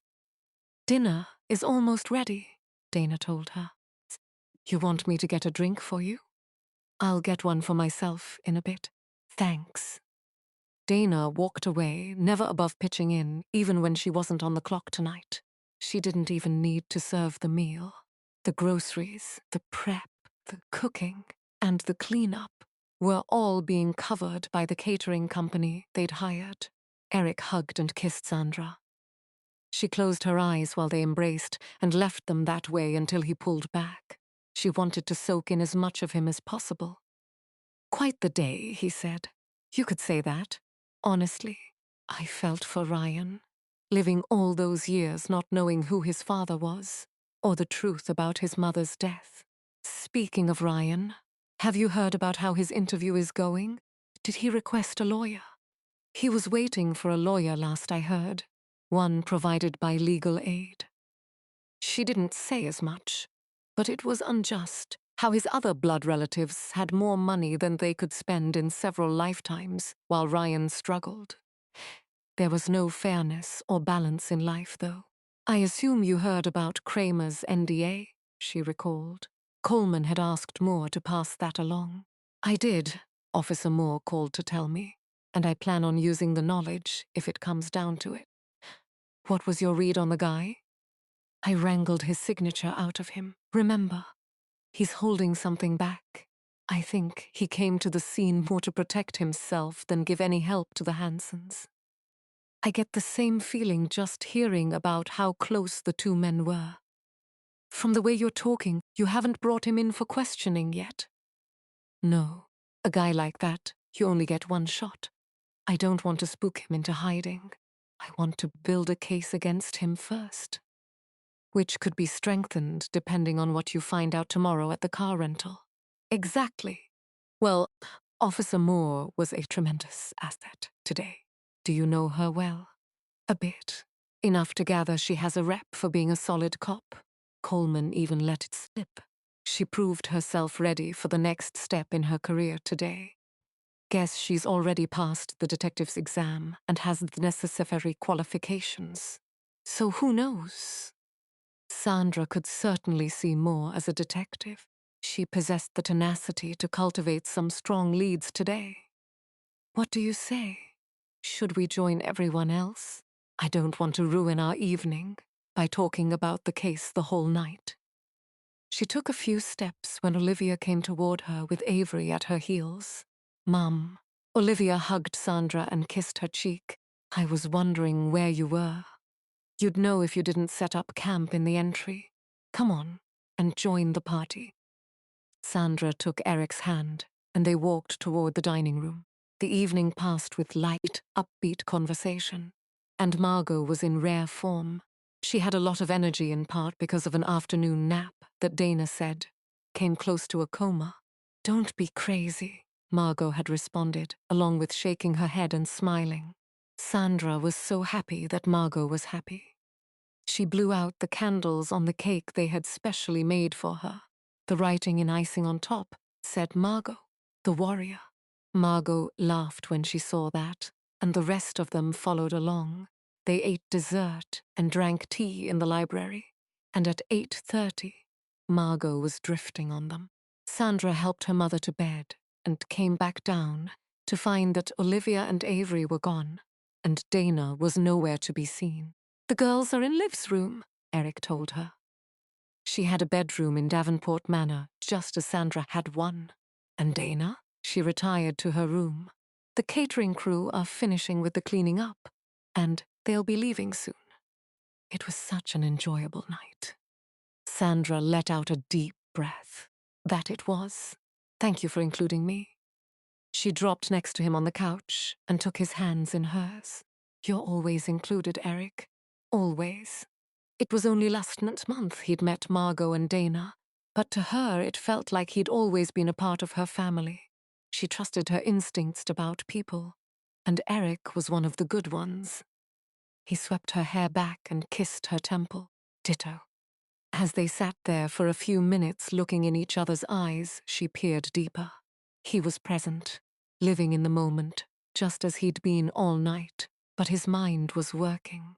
She'd wager his thoughts were on getting closure about the crash. So, you go back to the auto rental company in the morning. That's the plan, and hopefully they have the hard copy on file. Assuming they weren't paid to destroy it. Don't even say that, but it's crossed my mind. It's just everything from the start of this. His voice drifted off, and she saw the light dim in his eyes. There's something I haven't told you, but the officer on Susan's accident. Todd Levine. She eased in when he fell quiet. Yeah, well, Sergeant now, but he was my training officer. He taught me everything coming up in the force, how important it was to follow the law, how we don't bend it to make it work for us. All of it was a lie. Eric shook his head. Today was harder on him than she'd imagined.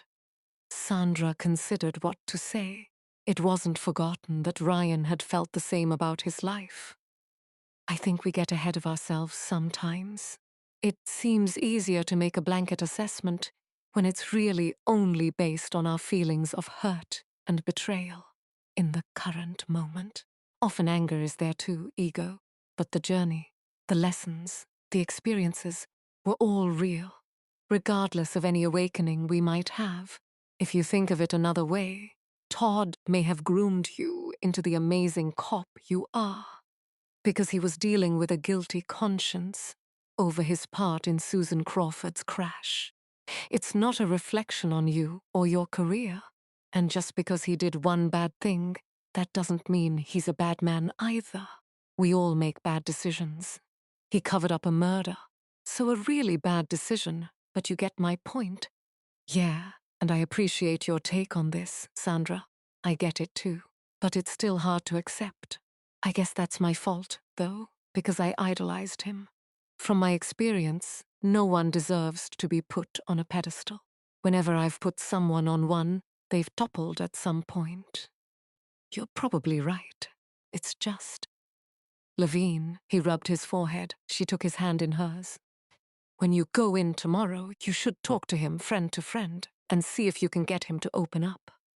A few seconds passed before he said, I could try that, but. A pulse tapped in his cheek. I can hardly believe this happened. I keep telling myself it didn't. But when I was leaving, he threatened me. Sandra shifted on the couch. Threatened you? With what exactly? He was rather vague, but he told me that looking into the past never brings anything good. That is vague, but unsettling all the same. She couldn't find any way of sugarcoating that, and respected that Eric didn't need her to. Yeah. Do you think he's a threat? It's hard to say. I want to say no. But I never would have believed he'd be capable of covering up a murder either. I did get the sense he was warning me away from the Hansons, more than from himself. But still, I definitely think you need to talk with him again. Clear the air, get to the bottom of things. How much he knew, and when he became involved. He might not have realized all that was being asked of him. I wish I could believe that. Sandra wished she could, too. As she sat there, feeling for Eric's predicament, her mind drifted back to what he'd said a moment ago about the past, about it never bringing anything good.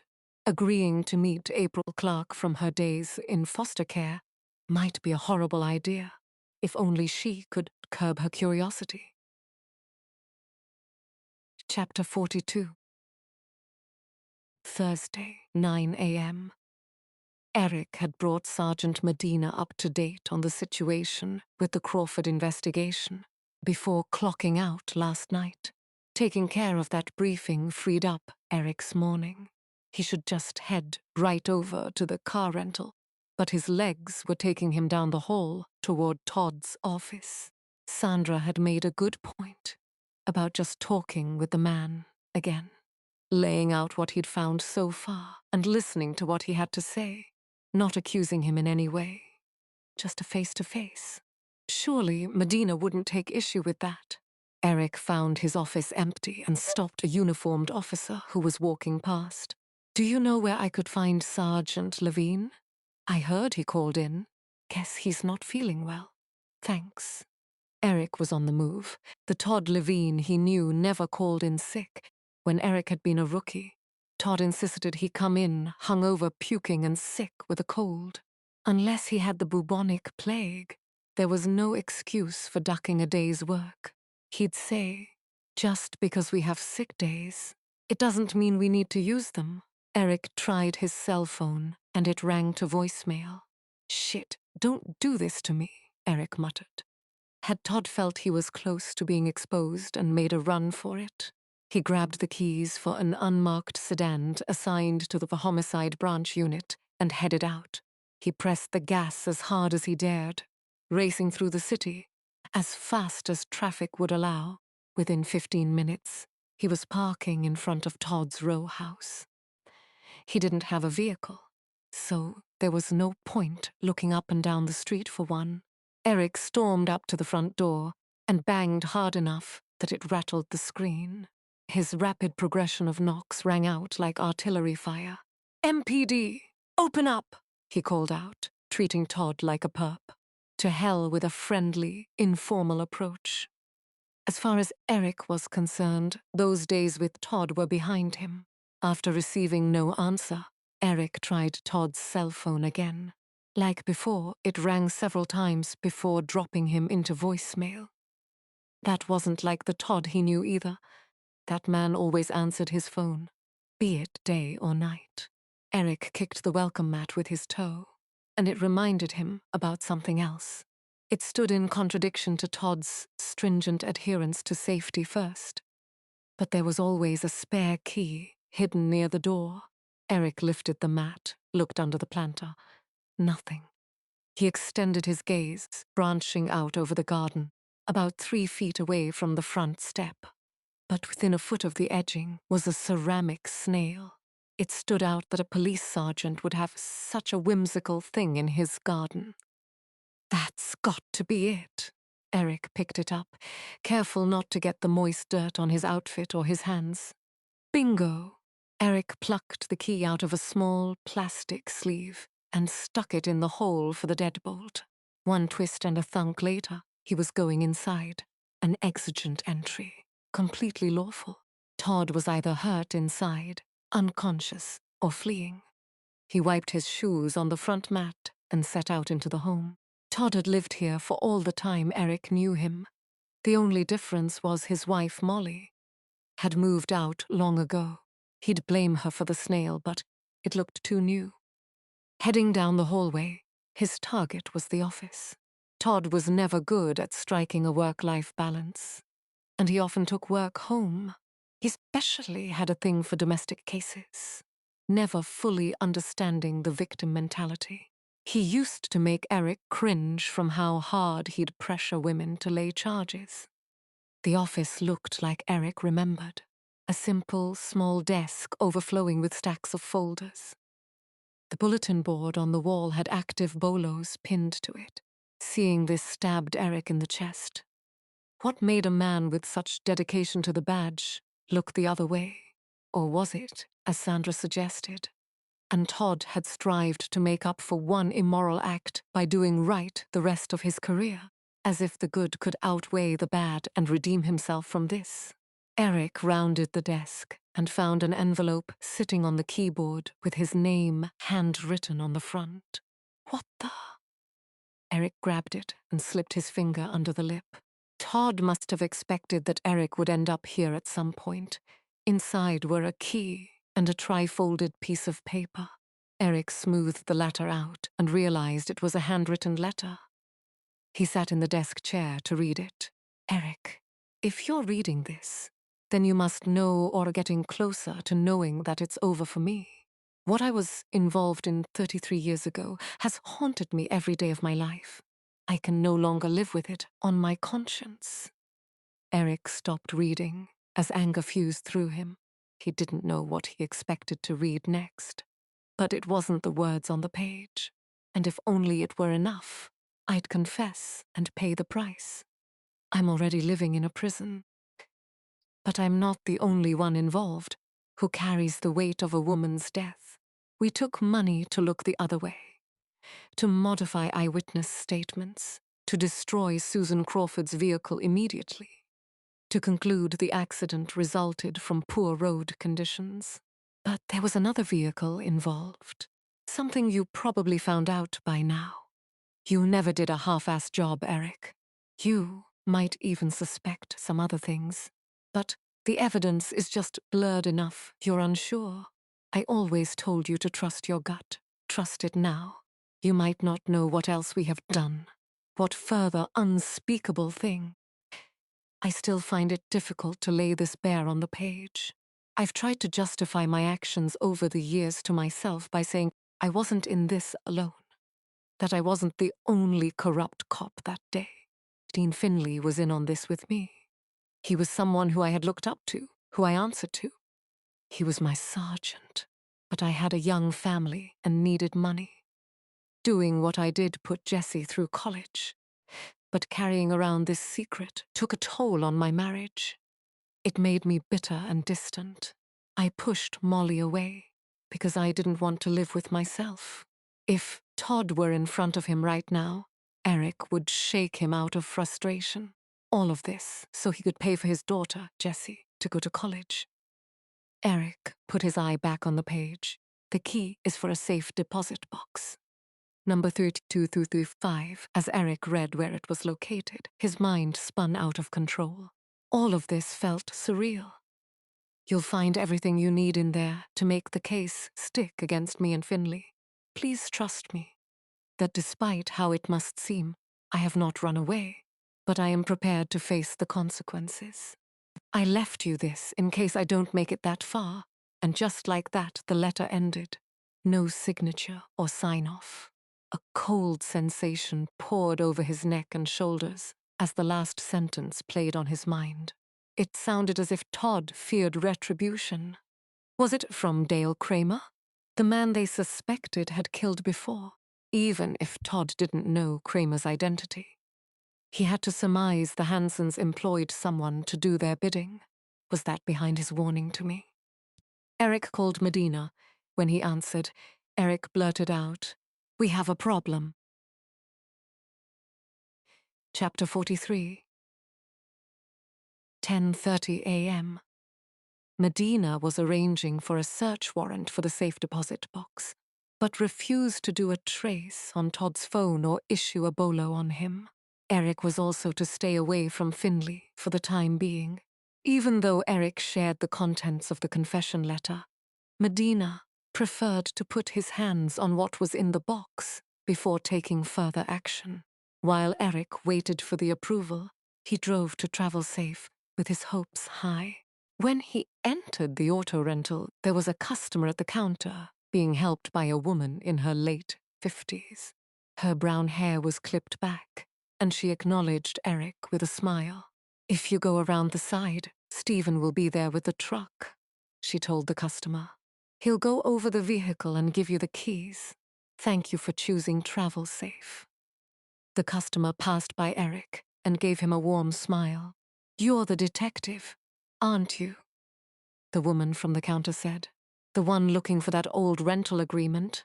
That's me, Detective Birch. You're Carly Knox, the one and only.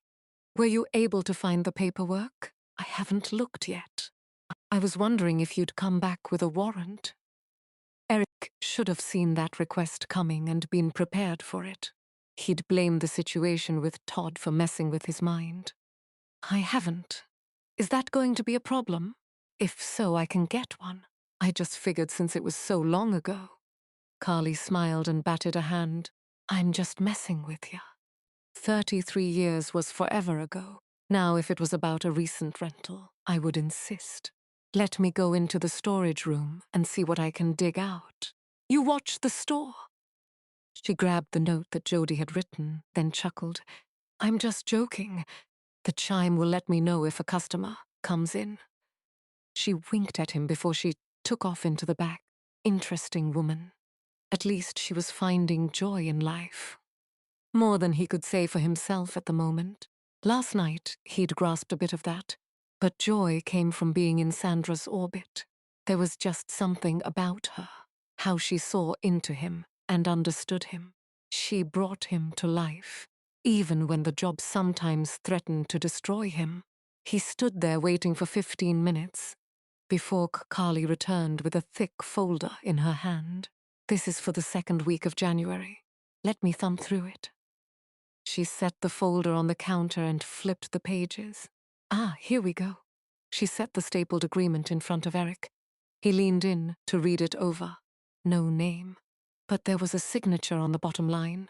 It was barely decipherable, but it looked familiar. He pulled out his phone and compared it to Kramer's signature that Sandra had sent him yesterday. Perfect match. His phone rang, and Medina's name splashed on the screen. At the same time, a customer entered the store.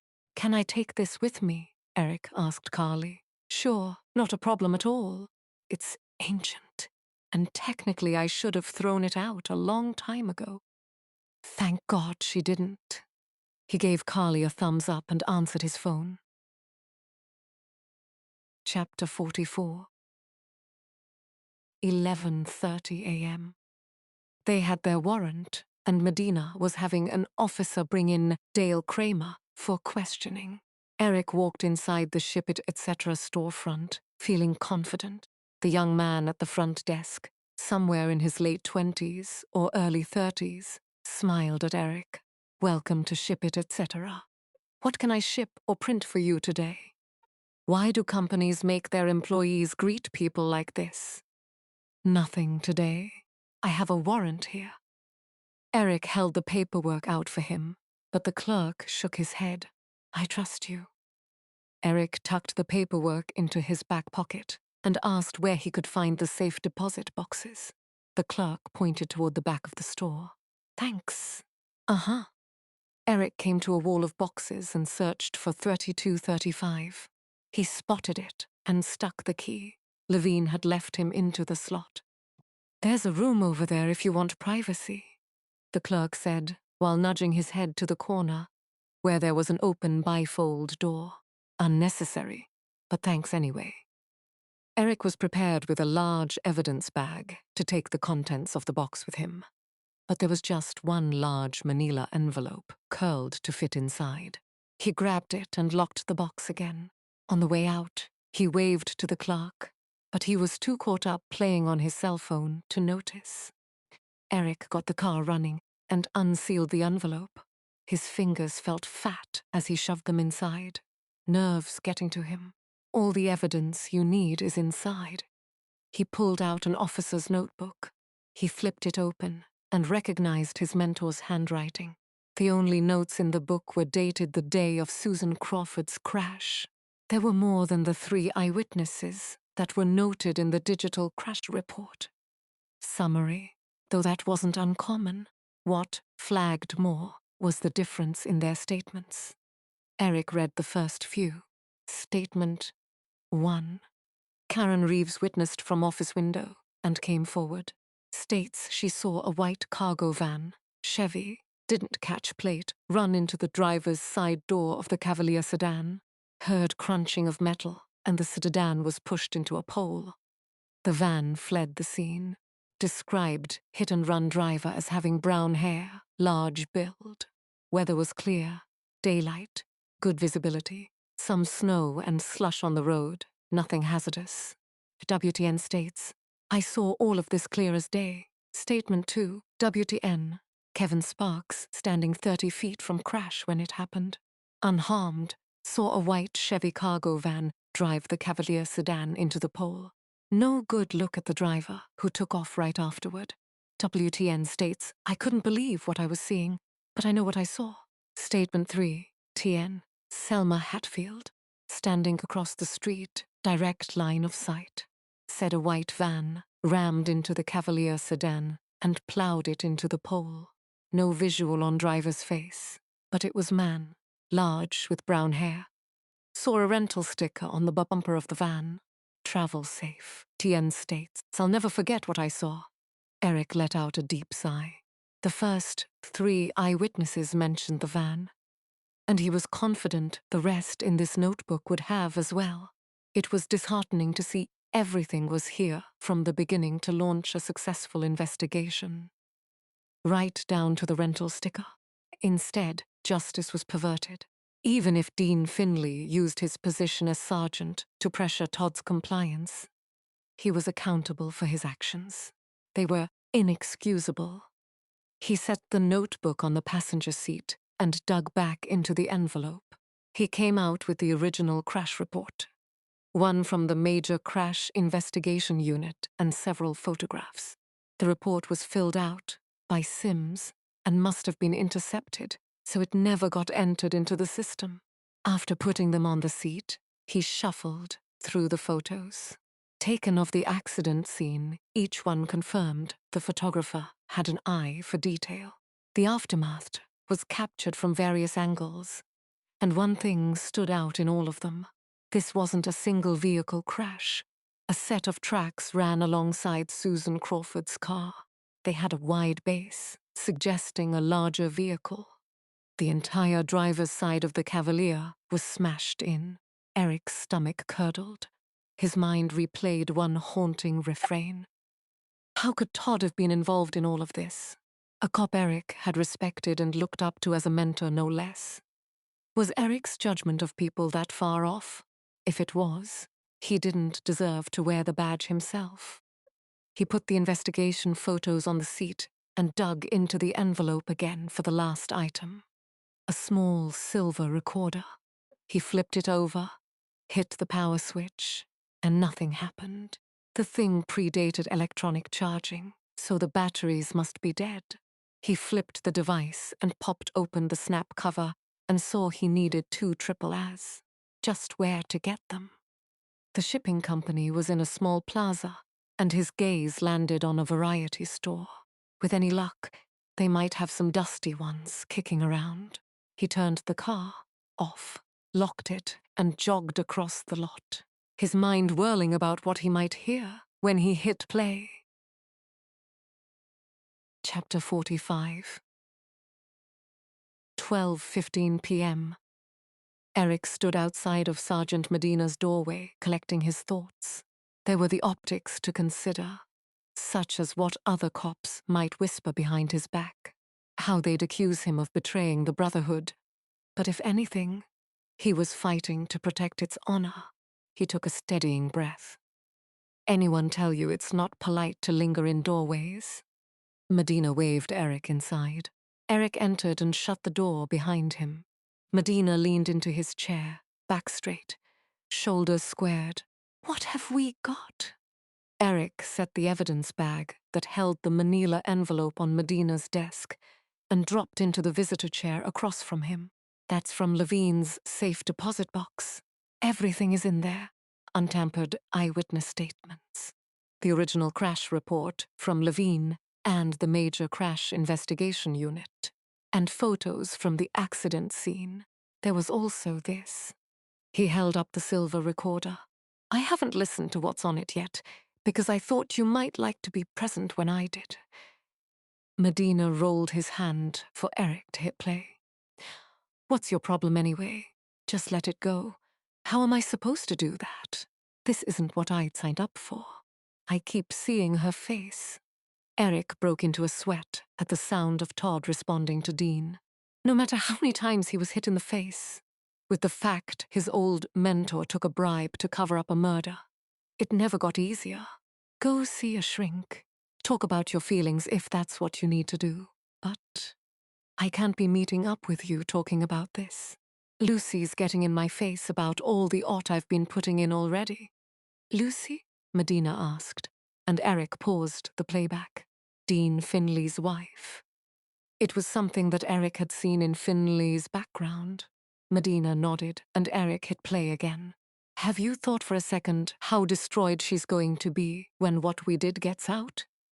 It's not going to get out. Just calm down. Don't tell me to calm down. The truth has a way of coming out. Todd, you've always been dramatic. Dramatic? Todd's voice hit another octave. We facilitated a cover-up for a murder. A woman was killed.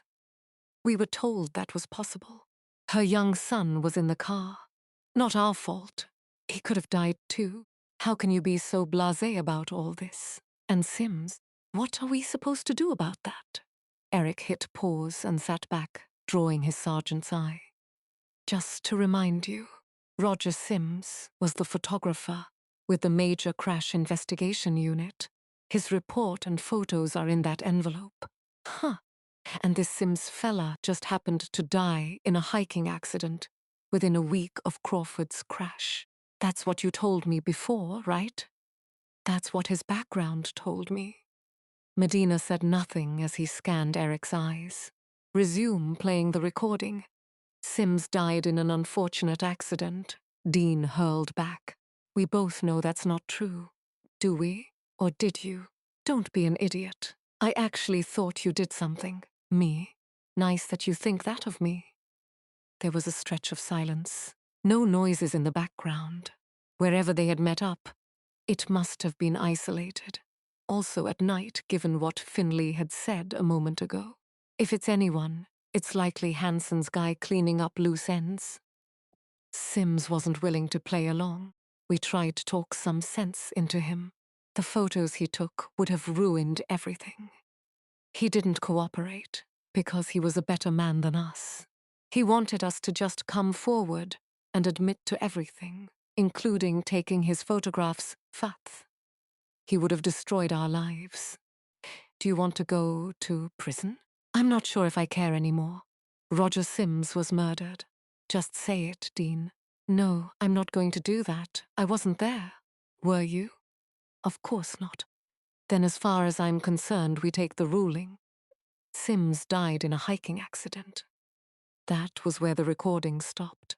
Medina was rubbing his face, and Eric was speechless while he assimilated what he'd just heard. A few seconds later, Medina said, Todd Levine recorded this conversation for mutually assured destruction. Then he put it in a safe place. Levine wasn't going down on his own. He wanted to make sure that Finley came with him. There was something from Todd's letter that rose to the surface. The bit about clearing his conscience not being enough. That there would be repercussions. Was Todd referring to more than legal ramifications? Was he in fear of retribution from Dale Kramer? Is Kramer down at HQ? That was where holding cells were and where interviews were held with suspects. Medina's brow pinched. He was seemingly thrown by the change of direction. Yeah, waiting on his lawyer, last I heard, okay. But Eric was distracted by one word repeating in his head. Repercussions. Come on, Todd. What are you talking about? You're making that a face again. His thoughts might be spiraling like a new detective, going down a rabbit hole without reason. But he couldn't ignore his instinct either. I think Todd might be in danger. Eric sat up straighter with the epiphany. There was one other person who could pose a threat to Todd. In his letter, he hinted he was going to set the record straight. But there would be repercussions. Then this recording, what you said about not wanting to go down alone. What if he wasn't willing to just toss Finley under the bus? What if he wanted to give him an ultimatum? Confess or he will. When I showed up to talk to Finley, it didn't go over well. That was just asking some questions. And I might have showed him his signature on the destruction request for Crawford's vehicle. So if Levine went over there, threatening to expose everything, then you just might be right. Levine could be in danger. Yeah, I've got to go. Eric stood, grabbing the bag and the recorder. I'll have a unit sent to Finley's house, just in case we are right about any of this. Thanks. Eric stormed from Medina's office. This was one time he prayed he was wrong. Chapter 46. 1:15 p.m. Sandra's day was in far contrast from yesterday, with its high stress and high stakes. After sleeping in her own bed at home, she didn't get up until after the sun rose, and then she enjoyed a morning run through Georgetown Waterfront Park. There was just something so peaceful about her running shoes, slapping the pavement with the Potomac at her side. After a shower, it was off to Davenport Manor for tea with Margot, and a few rounds of Go Fish. For most of the time, Margot even remembered who Sandra was. They enjoyed a salad with crisp greens, mango, avocado, and chunks of lobster, drizzled with a light, citrusy vinaigrette. When Margot lay down for a nap, Sandra headed for the library. Not that she was a huge reader, but she appreciated literary fiction, subjects that made her think and stuck with her long after she turned the last page. But she couldn't settle on what to read and dropped into a chair next to the window with April's letter. Dear Sandra, hopefully you will remember me. I shared the Bonneville Foster home with you and your brother, Sam, for a while. It wasn't a good time for any of us, not because of the Bonnevilles, but we were all dealing with grief in our own ways. You and Sam losing your parents the way you had, one right after the other. For me, first to have an absent father, only to be removed from my mother's care. Alcoholism is an actual disease, which I understand as I've grown up. That didn't stop me from spending years being angry at her. I hope this letter finds you well. I admit with some shame that I heard about Sam. I'm sorry that I didn't reach out to you before now, but I didn't know what to say or do. I was so messed up back then, and I was still a kid myself, and finding my way in the world. But for what it's worth, my heart broke for you. Sandra pinched her St. Michael pendant. Meeting up with April could be a huge mistake. Would seeing her bring it all back, make it sink in with fresh clarity those she had loved most deeply in this world were gone? Anyway, I know a lot of time has passed, and maybe you don't want to look back. I didn't for the longest time, but I've been working with a therapist, going through perimenopause and dealing with the chaos on that front. Why do women get to have all the fun? But I tell you, as I'm getting older, I'm realizing I have less time ahead than behind. Do you feel the same? I know that I want to recall the good times in my life and relive them. And even though my time in foster care held some of my darkest moments, they contained pockets of light. Like with you and Sam, I'd love to catch up in person. It's been so long. We can talk about the good times. April signed off with her phone number. Sandra sat back and looked out over the yard. It wasn't hard to conjure happy memories of April. There were a lot to choose from, even if they were shadowed by grief. Sandra remembered April as a quiet and gentle girl. Meeting up with her might not be a horrible idea unless it was. Blame her job with the bureau for making her cynical. Also, growing up as part of a wealthy family made it hard to trust people's motives. Did April have a sinister reason to want a reunion? She had reached out to Sandra at Davenport Manor, not her home, so presumably she knew where she'd ended up, that she had money. But whatever decision Sandra made, it didn't just affect her. If she made the wrong call, it could jeopardize her family and those she loved now. She took out her phone and Googled April Clark. She worked for the DC Child and Family Services Agency. Had she illegally used her job to look at Sandra's adoption history? Though she mentioned hearing about Sam. Not surprising since what had happened to him hit the news. And his obituary was in the Washington Post. She set aside the letter for now, undecided, and realizing there was no need to rush. None at all. The day stretched out ahead of her, nothing but time. It was crazy to think that she might actually be missing work. She'd already forfeited one vacation day to negotiate a crisis incident. But it wasn't like it had left her thoughts completely. Eric and how he was making out following leads had been in the back of her mind most of the day. She could call him to touch base, but she didn't want to risk interrupting his flow. Her phone rang and Eric's name flashed on the screen. She answered immediately. Your ears must have been burning. I was just thinking about you. Sandra, there's a situation. The back of her neck tightened. What is it? Are you okay? I am, but Todd Levine isn't. He's at Dean Finley's house. I think he went there to tell him he was going to confess to what they did, give Finley a chance to come forward with him. Eric, what are you saying? Finley's got Levine held up inside. There is a twist I never saw coming. And where are you?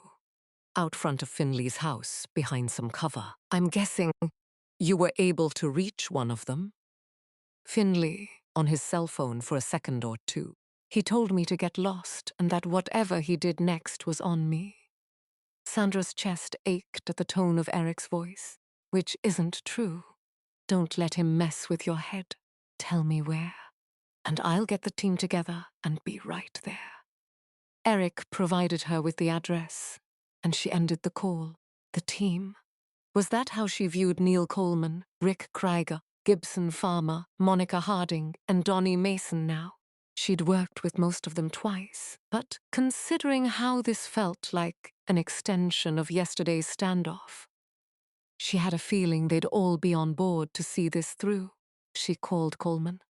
When he answered, she said, You called me in yesterday, and now I'm doing the same to you. I need your help and the rest of the teams. She laid out what Eric had told her. Chapter 47. 2:03 p.m. Sandra made the call to her boss, Elwood Rowe, to let him know that she was requested at another incident. He joked she worked harder on her days off. She'd try not to take offense, but he had his boss cap on and made it clear that if she didn't start taking her vacation days, they would be gone. She joined up with the team at MPD and headed over with them in the mobile command vehicle. It wasn't the first time she'd traveled to the scene of an incident inside one. But it was a smooth ride.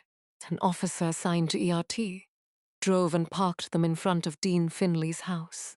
He hopped out along with Krieger, and Sandra was in their wake. Krieger directed uniformed officers to cordon off the blocked vehicle and pedestrian traffic. Also, under no circumstances were any news stations to be allowed past. Sandra beelined straight for Eric, who was walking toward her. "How are you doing?" She wanted nothing more than to hug him, but her professionalism wouldn't allow for it. She settled for brushing her hand against his elbow. Not good, truth be told. It didn't have to go down like this. Todd could have talked to me. I would have helped him. Officers would have been sent to pick up Finley. It sounds like Levine wanted to do right by his old sergeant, though. Give him the opportunity to come forward himself. Yeah, but look where that got him. He flailed an arm toward the house. "We'll figure this all out, okay? Get him out safely. And if you can't..." She wanted to offer him reassurances, but nothing was guaranteed. "I can't think that way, or I'm setting myself up for failure. I keep my mind focused on a peaceful resolution and work toward it." He nodded. "Why does that not surprise me? Come on, join the team and fill us in on everything." "Sure." Sandra entered the vehicle first and dropped onto the bench seat around the table. "Everyone, you've all met Detective Birch. As you were briefed, he's the one who alerted us to the situation here. There are 2 cops in that house, men who gave their lives to the badge," Eric prefaced, just as Krieger returned. "They just lost their way 33 years ago. If anyone thought to challenge the frequency with which the cops in question had crossed the line, no one said as much out loud. As you know, my investigation into Susan Crawford's accident raised a lot of flags. More than that, it led to evidence that supported a cover-up. Susan Crawford was targeted, and the accident that killed her was orchestrated. What you might not have heard is, I've even been able to tie it back to Dale Kramer." "Whoa. Good job, Eric," Neil told him. Sandra was smiling, knowing that if there was evidence to find, Eric would unearth it. "Is Kramer talking?" Krieger asked. Eric shook his head. "I haven't had a chance to talk to him yet. He's waiting on his lawyer to show up. But on that point, there is enough to support an arrest for both Todd Levine and Dean Finley. I think Levine knew it was inevitable and tried to get ahead of it." Eric pulled a piece of paper from his pocket and handed it to Sandra. It's a copy of a letter from Levine bearing his soul. He has been racked with guilt for the last 33 years over what he and Finley did. Sandra read the letter and passed it along to Neil. He and Krieger leaned in and read it at the same time. Donnie took the letter from Krieger. "Ah, I see what you're getting at. Levine's intentions were good, but Finley wasn't having anything to do with it." "Yes, and I fear Levine might have made it clear he was going to give them both up, leaving Finley with no say in the matter," Eric clarified, "which means that Finley may or may not know about that." Sandra pointed at the letter, now in Monica's hand. "That's right. Regardless, Finley's clearly feeling desperate. Levine's had time to come to grips with his decision. He's just thrown it at Finley," Monica said. "In some ways, you can hardly blame Finley's response. There's a lot on the line, his pension, and a prison sentence. All of us know prison isn't a safe place for a cop. Finley might see it, as he has nothing to lose. This could escalate quickly. He kills Levine, then himself." Krieger weighed in with a bitter possibility. "Well, I'll need to help him see there is an upside to surrendering." Not that she saw how she was going to accomplish that yet. She was just determined to resolve things peacefully, so that both men walked away. Eric was dealing with enough already when it came to his training officer. He didn't need to grieve his death too. "There is more I haven't shared yet." Eric told them about the contents of the safe deposit box, including the recording. Wow. Slam dunk. Gibson reached for the letter from Monica. Yeah, there's no turning back from that, Neil said. Nope. Sandra caught chills on her arms. It sounds like the photographer was killed to keep Susan Crawford's murder quiet, too. How many people had to die because of Timothy Hansen? Is that what Levine was referring to when he said a further unspeakable thing? Or is there something else still? Krieger said. The vehicle fell silent for a few beats, and Gibson gave the letter back to Eric. He held up his hand. Hold on to it. I'll give you the numbers for both officers. Then I'm headed back to the station to get started on arrest warrants for both men. Let's hope I get a chance to serve them. After Eric was gone, true to his playbook, Krieger said, I'm going to consult with ERT. Sandra took the numbers Eric had provided and sat at her workstation. As she put on her headset, she watched Eric getting into an unmarked MPD sedan and was stabbed with empathy. But there wasn't time to sink into despair. She had to be the strong one for him. I'm calling Finley. The team put their headsets on, and she punched in the digits for Finley's cell phone. I said, get lost. Sergeant Finley, this is Special Agent Voss with the FBI. I understand you might need our help in there. She used his title at retirement to remind him of the honorable position he had held at one time. By doing so, it would also acknowledge that he'd made sacrifices.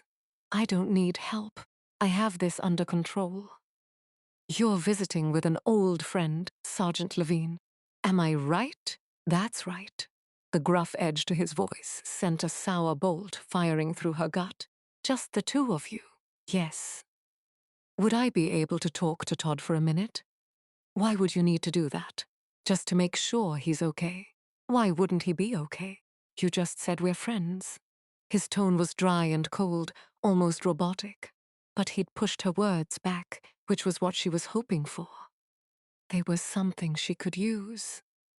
That's right. Friends. And friends are there for each other through good times and bad. They have your back all the time, look out for you. Except that Todd isn't. He's ruining everything.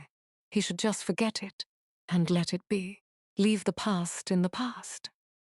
It was tempting to call this for what it was and halt the dance, get out front of it and admit to their knowledge. Except doing so would be risky for first contact. To lay it out might hit us too much all at once.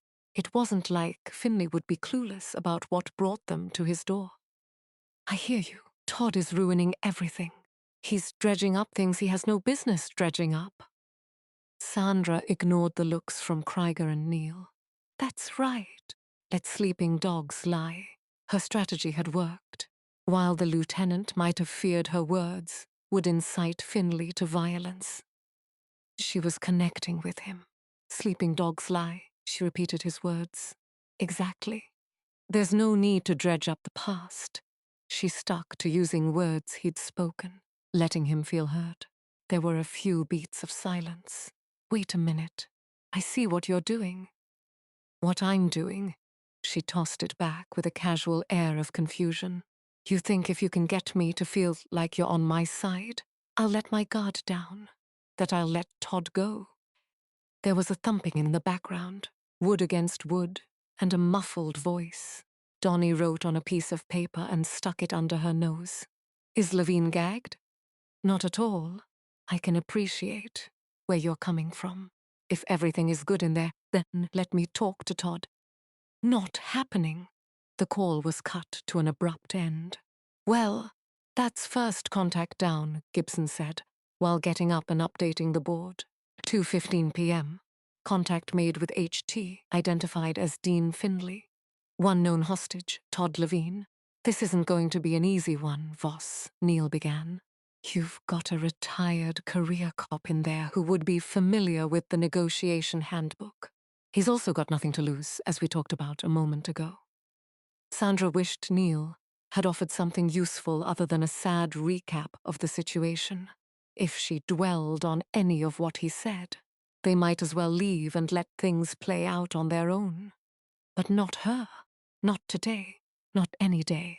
She'd put her training and experience to use. Somehow, she would find a way for both men inside that house to walk away from this. Chapter 48. 2:30 p.m. Sometimes in negotiation, silence was advantageous. It could unsettle the hostage-taker and make them want to move things forward. This could make them more flexible. But in this situation, Sandra didn't see silence as the way to go. 15 minutes later, she was telling the team she was calling again. She hit the digits. "Just leave us alone, Voss," Finley said, answering after the second ring. "You know I can't do that. And if you don't want to talk, let me." She paused, allowing Finley time to protest. When he didn't, she continued. "There was a car accident 33 years ago, in which a woman named Susan Crawford died. It was time to be straightforward, to start building trust. No lies, no deceit, no pretending to be in the dark on why they were here. An approach any career cop could appreciate. What of it? What does that have to do with me?" His voice was heated and raised more with each word. She countered his hysterics with a calm energy and nonchalance. "Maybe nothing at all, but this woman had her young son in the car. His name was Ryan. He didn't die in the crash, but sustained critical injuries." A sob story. His flippant remark suggested there was some underlying remorse. Making light of a tragic situation was a defensive mechanism to block it out. A sob story, for sure. So you remember it. Todd Levine was the responding officer, and you were his sergeant at the time. "We're talking over 3 decades ago. How could you expect I'd remember? Is he really choosing to play dumb? I think you know where I'm going with this, Dean." No, I don't. This accident is the past that Todd is dredging up, isn't it? The one you just want him to leave alone. We did nothing wrong." Sandra wondered how many times he'd told himself that over the years. Had he tried to convince himself? Because he hadn't killed her with his bare hands, he was innocent. "You did nothing wrong?" she asked lightly, free of any judgment or accusation. "We did our jobs, what we were paid to do." Sandra gave Donnie a side glance. Finley was smooth and had wordplay down to a fine art. He was paid to do a job all right, but the one he was talking about wasn't for the MPD. "I hear you, but Todd doesn't think that, does he?" "No, he does not. I'm trying to set him straight. Why don't you both come out here and continue that conversation?" "That's not going to happen." "Why is that?" She'd often tell hostage-takers during the early stages they hadn't done anything they couldn't walk away from. A retired cop who was guilty of such a criminal wrongdoing wouldn't buy that line for a second. "We're fine in here. Are there some things you would have done differently?" If she could get him to talk, to open up, there was the stronger chance something would slip that she could use. No. Sandra let that response percolate.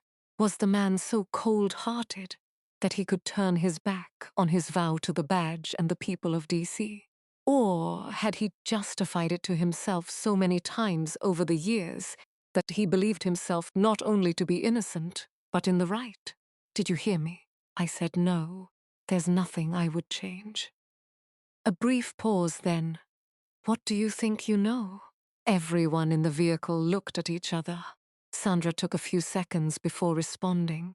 "You strike me as the kind of man who likes things straightforward, so I'll get right to the point.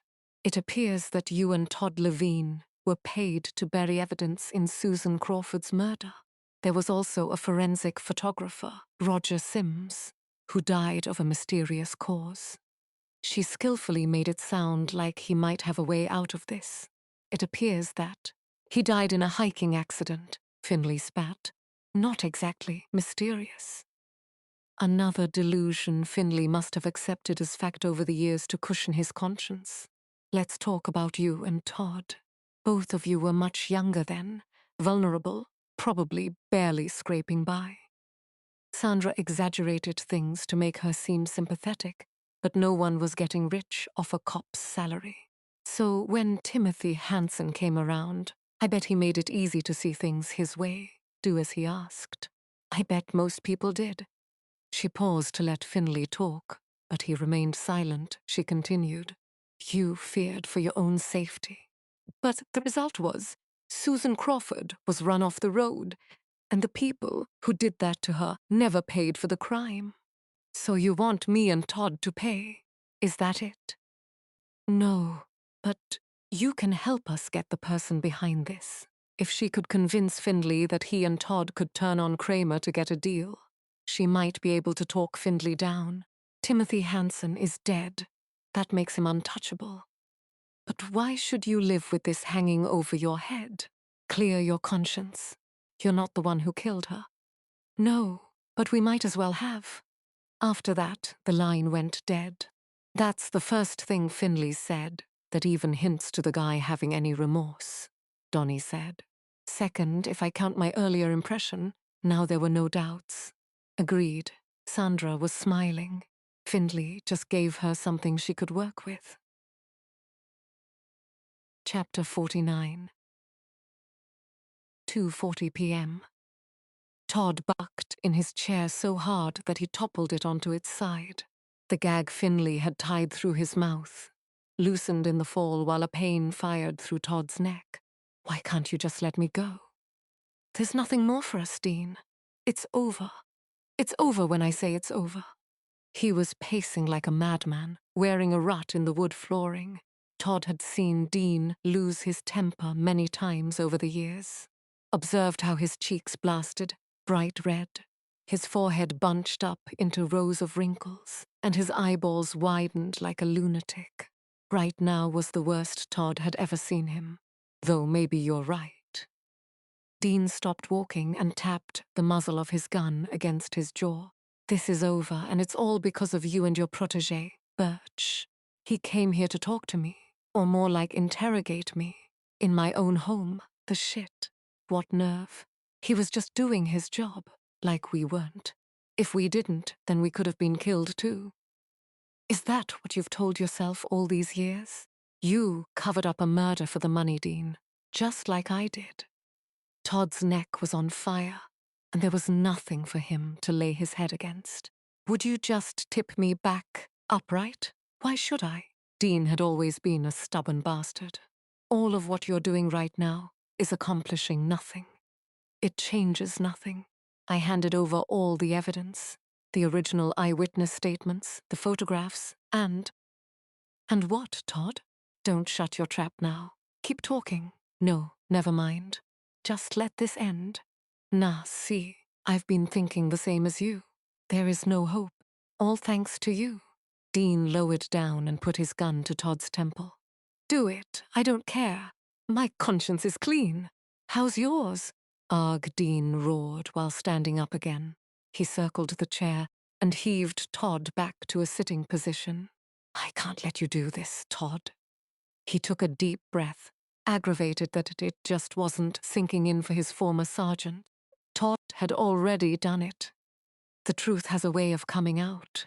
I knew that then, and I've known it all these years. It would eventually come back to bite us. Well, that day has arrived, Dean. Just be a man and do the honorable thing. You weren't a shit cop all your life. They'll take my pension. I'll go to prison. Probably. The same for me, but we'll be free. Free? Broken behind bars? The target of every other inmate? We'd be lucky to last a week. You have a funny way of looking at things. Todd had nothing to say to that. If Dean didn't understand how unburdening himself from that day would be freeing, he was beyond help. And Todd was a liability. Unless he could convince Dean, the police had nothing on him. All the evidence in that box points to me, Dean. A lie. The recorded conversation between them. It's my notepad, my handwriting. I'll be questioned why I hid away the original reports and photos from the accident scene. They were all in a safe deposit box I took out, not you. Dean met his eye. A moment ago, when I cut you off. You said you handed over all the evidence, the photos and eyewitness statements. But what else, you said? And before shutting up, you were going to add something. What was it? The tape recording. Nothing. That was all. Screw you, Todd. You've never been a good liar. I'm honestly surprised you've kept quiet all these years. Dean leveled himself in front of Todd's face. What else was in that box? I swear if you don't tell me, I'll put a bullet in your head right now, and then turn the gun on myself. As Todd considered his next words, he truly feared they'd be his last. But even if they were, he'd made his peace with that. Chapter 50. 3:15 p.m. Eric entered the interrogation room, armed with a folder and what he planned to use against Kramer. The arrest warrants for Todd Levine and Dean Finley were in the works. But while he waited, he might as well talk with Kramer since his lawyer had arrived. He sat across from Kramer and his attorney in an interrogation room at MPD headquarters. Roland Wood, the lawyer said. Detective Eric Birch. Please, let's get on with this. I'd like to go to the hospital to be with Edward Hansen. Not to mention, no one has even told me why I'm here. Kramer's face was red and knotted with aggravation. For now, Eric kept the folder closed. He relaxed his shoulders, trying to give the impression this was to be a casual conversation, as if Kramer would be stupid enough to buy that after spending some time in holding. But the mixed signals would mess with his mind. You have quite the concern for Timothy's son. Are you close? You could say that. I've watched over him all his life. I thought that your primary objective was keeping Timothy safe. I have heard that you two were close. Why do you make my loyalty come off sounding as if it's a bad thing? His back is up. People like Timothy attract a lot of enemies. Protecting him would have been a full-time job. Eric carried on in his own direction, not touching on Kramer's question. It was, but he's dead. So, Detective, if you could get to the point.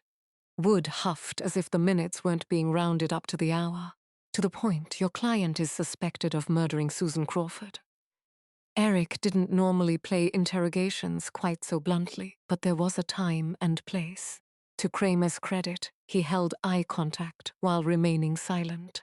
I assume you have something to back up this allegation, Wood said dryly. Eric put his gaze on Kramer. Does the name Susan Crawford sound familiar to you? Kramer's gaze diverted, danced around the room. Eric took that reaction as a yes. Also, Officer Moore's opinion about Kramer wasn't far from mine. Kramer is a liar. She was positive. Kramer recognized the name Ryan Crawford. Despite acting like it was foreign to him, maybe some context will help. She died in a fatal crash 33 years ago. Detective, are you being serious right now? The lawyer inserted. Eric silenced the lawyer with a raised hand and withdrew photos of the accident from his folder. He spread them out on the table. Other than briefly glancing at them, Kramer didn't show any reaction. The accident file stated it was a single-vehicle crash due to unfavorable road conditions. But, as you can see from these photos, another vehicle was involved. Eric began. Witnesses say they saw someone run Miss Crawford off the road. This person took off immediately after Crawford hit the pole, but the driver didn't get away without being seen. He was described as being of large build with brown hair. Wood smiled tightly. Who could have been anyone? Eric pushed forward. Eyewitnesses also say the vehicle was a white cargo van. Kramer met his eyes. Honestly, I don't know anything about this. It has nothing to do with me. The eye contact and his words tried to convince Eric he was being truthful. But from Eric's experience, whenever people said honestly or something stupid like you've got to trust me, the next words out of their mouth were going to be a lie. Eric produced a copy of the rental agreement, the signature highlighted. Maybe you could explain this for me then? He pointed at the signature line. Kramer avoided his gaze. Was it going through his head that the FBI agent had him sign some bogus form for comparison? After a few beats of silence, the lawyer spoke. So, Mr. Kramer rented a van. Big deal. Do you have any proof that van was used to push Crawford off the road? Wood clasped his hands on the table and tilted his head. Eric opened the folder and pulled out a copy of the NDA. He pushed it across for Kramer to read. Where did you get that? Kramer asked, as Wood grabbed the printout for a look. From Timothy Hansen's home office. But that part doesn't matter. What does is that we think Mr. Hansen manipulated you and used this to make you do whatever he wanted. He pointed at the NDA in the lawyer's hands. Did Timothy Hansen ever tell you how he was connected to Susan Crawford? How he'd raped her and got her pregnant while she was his secretary? No, Timothy was a decent family man. Respectable. Yesterday was all about some pathetic man looking for a payout. The first part rolled off his tongue like a rite of passage. The latter bit was an attempt to downplay the allegations. No, he wasn't, and I think you know that. As for that pathetic man, money never came up. He wanted the truth to come out, and for his mother to get the justice she deserves. That was why he asked that an investigation be opened into her death. Hence, what has led us here. Where exactly is that? Wood tossed the NDA back onto the table. Eric ignored the man's question and continued speaking to Kramer. You've got a clean record, you ask me. Timothy used his power over you to make you do this. You're not a killer on your own. Eric's approach was simple. Paint Kramer as the victim and hope he'd feel comfortable enough to talk. While this tactic provided the defense with a strategy, any jury could look past this and find Kramer guilty and move to convict. He might receive a lesser sentence, but at least someone would pay for Susan Crawford's murder. Wood tapped Kramer's arm, and Kramer leaned in toward his lawyer. After he whispered into Kramer's ear, he sat back and crossed his arms. I plead the fifth. When someone stood behind that U.S. constitutional right, the truth wasn't far behind. If Eric was going to ferret it out, it was time for a fresh strategy. Part 2. Prod his humanity. You have a daughter, Ellie. She's 35. Leave her out of this, Kramer hissed. Eric pulled a report from his folder. She sort of followed in your footsteps, but instead of choosing a career in security, she's a police officer in Maryland. You must be proud of her. What does she have to do with anything? Eric put an enlarged photograph of Ellie, taken from her driver's license, on the table. He turned it to face Kramer. Letting his daughter look up on him during this conversation would hopefully apply pressure to Kramer's conscience. How do you think she'd feel if she learned what you did all those years ago? Would she be proud of you? Or would she be heartbroken? Kramer pushed the photo of his daughter back toward Eric. Timothy never had me cross the line. Yet you can't look your daughter in the face while you say that. Eric shoved the photo back to where it had been, and Kramer flipped it over. Eric pressed on. Maybe she'd understand if you explained how you felt you had no choice, that Timothy said it. I didn't, Kramer spat. He held Ellie over my head, just like you're doing now. And he made me sign that ridiculous NDA. Are you saying that you ran Susan and her son off the road? Kramer remained silent. My client was a victim of Timothy Hansen. You said so yourself. Wood peacocked his posture, chin jutted out. He'd clearly grasped hold of the defense strategy Eric had provided. To Kramer, Eric said, why did he wait 6 years to go after Susan's Crawford? It was a long shot. Kramer would know and be willing to share the answer. But Eric had to try. Curious minds and all. Kramer shook his head. Mr. Hansen wasn't in the habit of confiding in me, but he said something about teaching the world a lesson. The world? Eric would get around to what the lesson was in a minute. More specifically, any of the women he assaulted. Throwing Kramer's earlier words in his face would accomplish nothing, but so much for Timothy, being a good, decent family man, that still doesn't explain the lesson or why he waited so long to target Susan. Kramer licked his lips. Miss Crawford came around, looking for money. She had an NDA too, but she was going to challenge it. So Timothy's lesson was more a message that he wasn't going to let his victims blackmail him. Susan Crawford's crash covered, Eric decided to move forward in another direction. Roger Sims was the police photographer from that day. He died within the week, and his report and the pictures he took went missing from the official record. Maybe he wasn't willing to play along and Timothy ordered you to take care of him. The recording had suggested Sims was murdered by Timothy's man, but Eric softened the accusation. Shift the weight of this onto Timothy. Continue to make Kramer feel it was safe to talk. So what? You think my client killed him too? What proof is there of that? The lawyer protested. Eric sat back in his chair, relaxing his shoulders and arms. There were other people involved in the cover-up. 2 police officers. One of them is talking. Not a lie, possibly misleading. Whatever would make Kramer think they were angling for a deal by turning on him. They don't know who I am. I wouldn't be so sure about that. You don't think trained cops would have dug into the people handing them a payoff? A poker bluff dispensed with nonchalance. Kramer's gaze landed on the back of his daughter's photograph that was still on the table. This gave Eric something to work with. Kramer was still in possession of a conscience. He turned the photo back upright. She's a beautiful woman who is making a real difference with her life. Tragically, Susan Crawford didn't get the same chance. Her life was cut short. Her son lost his mother, and her sister had to bury her. So many lives were destroyed that day. And then there's Roger Sims's family and friends who were all left searching for meaning in his death. Kramer picked up Ellie's photograph. She might understand if you told her everything. Why you did it. Felt you didn't have a choice, Eric said softly, working an angle. She'd probably even respect you more for taking accountability for your actions. Kramer let the photo fall back to the table, and Eric returned it to the folder. How this plays out is up to you, Mr. Kramer.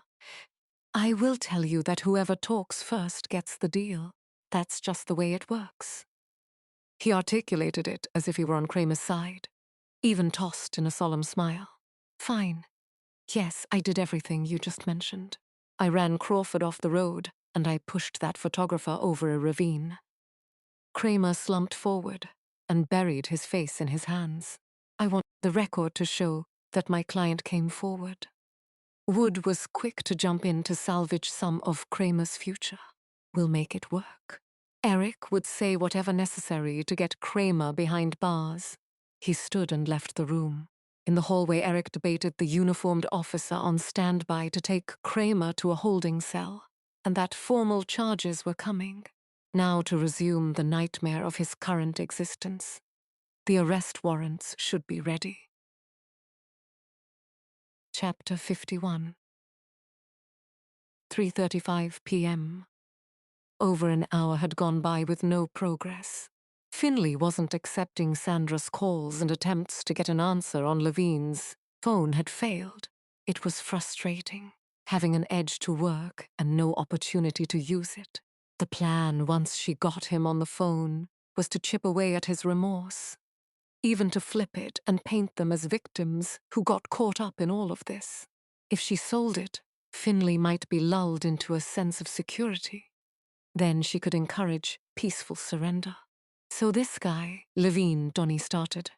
That's Sergeant Levine, Krieger. Cut in with the correction. How is he still defending him? Kind of hard to show him any respect considering what he did, Donnie volleyed back. Krieger clenched his jaw and surprisingly remained silent. Donnie continued. So Levine wrote this confessional letter, came here to cleanse his conscience with Finley, but he must have known it wouldn't go over well. What are you saying? Krieger asked impatiently. Spit it out. People usually only come forward with their regrets and wrongdoings when they're about to die. Assuming Levine isn't ill, did he come here with a death wish? To put it bluntly, maybe Levine doesn't care if he comes out of this alive. He probably has about as much desire to go to prison and lose all he's worked for as Finley. Monica paled. Dear God, are you suggesting he's suicidal and came here to coax Finley into killing him? Finley was his superior. He could blame Finley for getting him into this mess in the first place. Sandra weighed in. It would be final retribution. Uh-huh. And there's that part in the letter. Where is it? Donnie looked around, and Gibson handed it to him. Donnie scanned the page and looked up, eyes wide. Here it is, right near the beginning. I can no longer live with this on my conscience. What if he was being literal? That he wants to die? My God, if we're right about any of this, what can we do to fix it? Neil asked. Until I can get Finley on the phone, not much. Resorting to using a bullhorn might become necessary if Finley didn't take her call soon. Neil's phone rang, delaying her from trying to reach Finley again. It's Birch, he told everyone. I've got you on speaker. We've got Dale Kramer. He confessed to running Susan Crawford off the road and to killing Roger Sims. That's great news. There will be justice. Not that Sandra was surprised. She had confidence Eric would see it all the way through. Now, it was her turn to make sure 2 more men lived to pay for their roles in the murders. How did you get him to confess? He wasn't that chatty with me. I used his daughter to poke at his conscience and played him up as a victim. Eric shared the details of the interrogation. Sandra smiled. Smart cards to play. And they came from the same deck she intended on using here if Finley ever gave her the chance. I'm on my way over there with arrest warrants for Levine and Finley, Eric said. How are things going? I'm going to call Finley again right now. She wasn't going to tell him that Finley had been unresponsive to her efforts. Fingers crossed. I'll see you all soon. Eric clicked off. Sandra put on her headset, made sure Donnie, Monica, and Gibson were ready, and called Finley. The second ring was cut short. Stop calling me. You know I can't. Why don't you just let Todd go and surrender? We know what happened to Susan Crawford all those years ago, and we aren't going anywhere. This is over. No more playing nice. What do you mean it's over? I'm the one in here with a gun. Special Agent Voss. And we have far more out here. She pushed back, using a strategy she wouldn't normally. But it's not about who has the gun power. It's about truth and justice. It has to be weighing on your conscience after all these years. What was done back then to that woman and her son? That you accepted a bribe to look the other way while she was killed. But that really wasn't on you, was it? Not really. She paused, and Finley remained silent on the other end. You didn't feel you had a choice. We've been speaking with Timothy Hanson's security guy. He told us how it went down. Then Timothy used his money and power to make people do things. Even things they didn't want to do. You're a cop, Finley. True blue. Unless you felt pressed against the wall, you wouldn't do this. Maybe he even blackmailed you to gain your cooperation. By playing the balance, bolstering Finley's image while painting him as a victim. She stood a chance of penetrating Finley's tough demeanor. A few beats, then. I didn't have a choice. Exactly. So why should you let Timothy Hanson haunt you any longer? Kramer's already talking. But it's not too late to add your voice. Don't listen to her. She's lying to you. Levine yelled in the background, clearly now free of his gag. I'm telling you the truth, Dean. You can trust me. Todd's clearly unstable. Coming over here to your house and resurrecting the past. Going on about his conscience haunting him. But he wants you to shoot him. He doesn't care what happens to you after you do.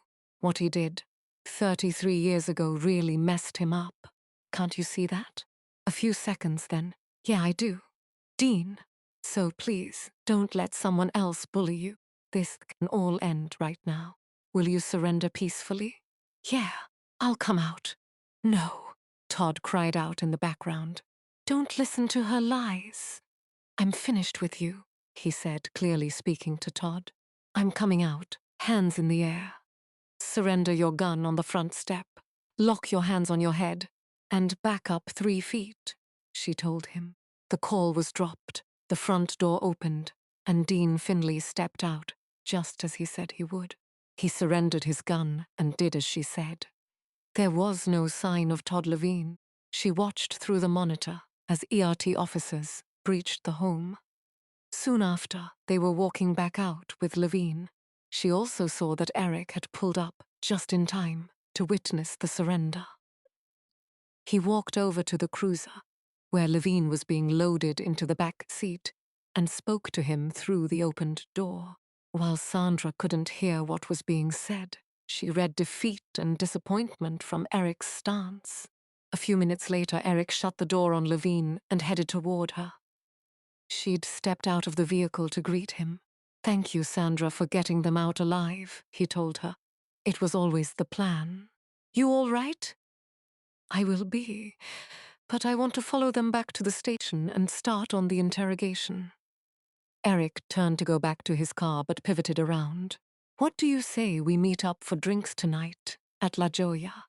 There was no way she'd turn down her favorite Italian restaurant. Let's make it dinner too, a late one. Say 7:30 or 8. It's a date at 8. He smiled and walked away.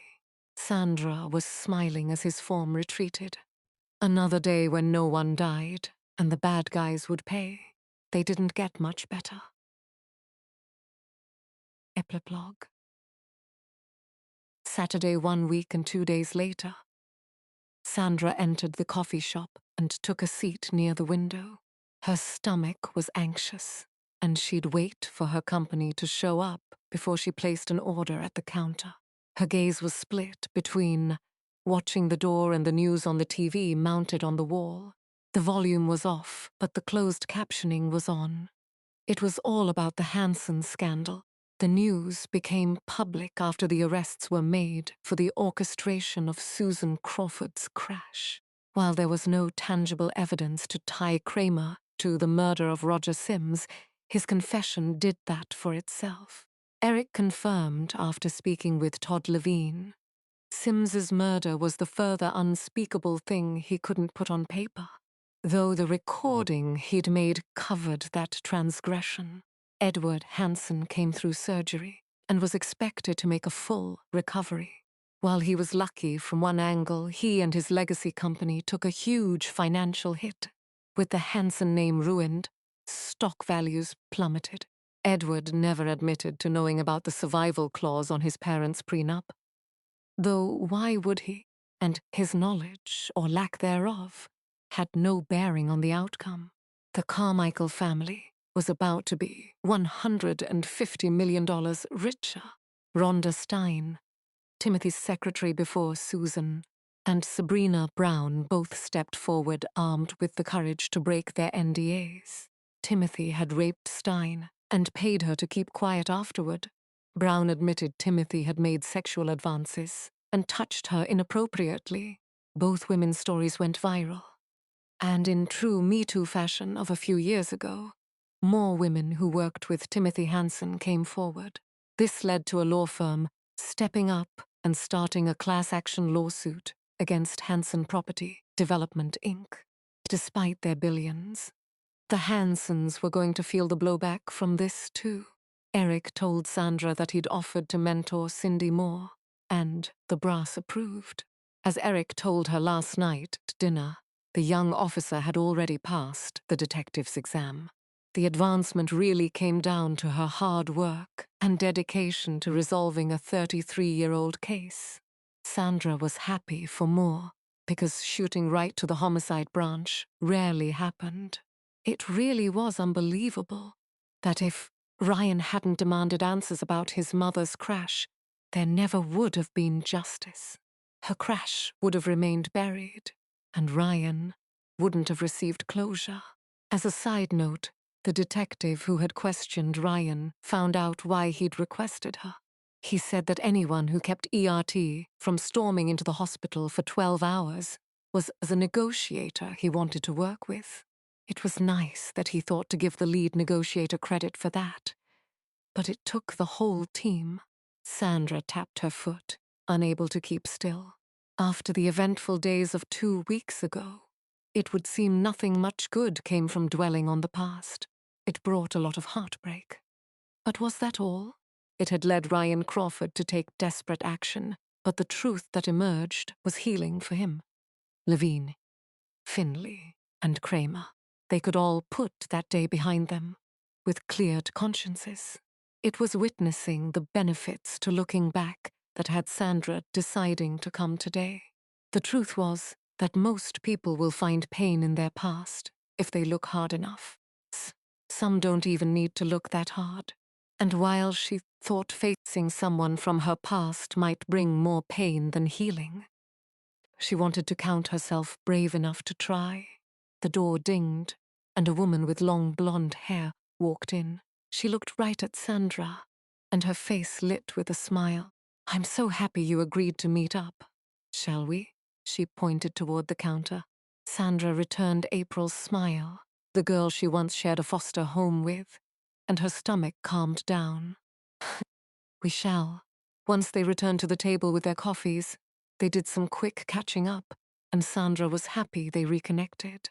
Then April's face became serious. "I confess there's a personal reason I reached out to you." Sandra stiffened. "All right. I'm going to assume that you looked me up and saw what I do before agreeing to come here today." "I did." Sandra wasn't even apologetic for this. "You work at the DC Child and Family Services Agency. Is that how you found me? Through my adoption record?" "What? Absolutely not. I'd never violate the system, and there are protocols. I knew who adopted you from when Sam died. The obit." April shied away, awkwardly spinning her coffee cup. "I wanted to catch up, but the real reason I wanted to see you was to ask for your help. I found out what you do, that you're FBI. Well, you see, one of the girls I placed a month ago went missing 2 weeks ago. It has nothing to do with the foster parents. They're great people, who I've used before. This kid, you must understand, has a heart of gold, but she's been dealt a bad hand in life. Like myself, both her mother and father are alcoholics and drug addicts.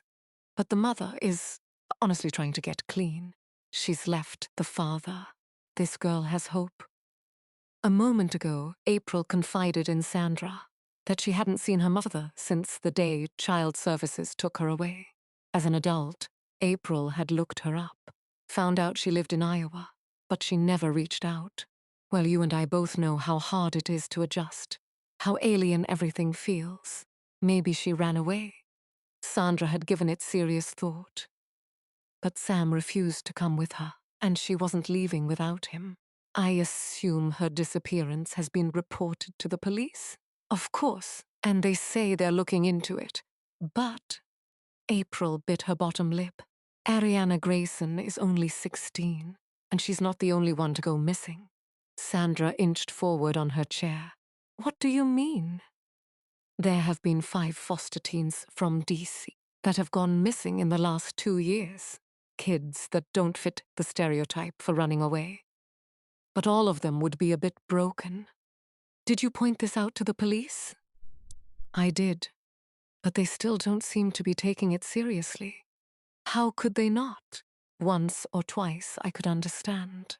They run away, live on the streets, aren't heard from again." Sandra closed out other horrid possibilities, such as sex trafficking rings. There was one operating in the DMV area, headed up by a DC congressman, that was shut down the better part of 5 years ago. But Sandra wasn't naive to think another hadn't risen in its place. Then there was the new rising threat of sextortion, where predators coerced children to share graphic photographs of themselves. The world was a sick and scary place. "You tell me. That's why I was wondering if you could somehow get the FBI on this. I'm telling you, this girl, Tears beaded in April's eyes. I can't tell you if the FBI would take this on. My thing is manhunts and negotiations, as I told you. It was part of their catch-up. But I'm friends with a brilliant detective at MPD. He's in homicide, but I can promise you he'll take this seriously. He might be able to light some fires, along with his rookie detective.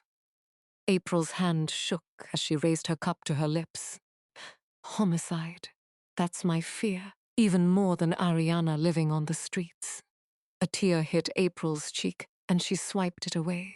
If she was alive, I'm sure she would have found a way to reach out and tell me she's okay. Sandra reached across the table and put a hand over April's. Leave this with me. The end.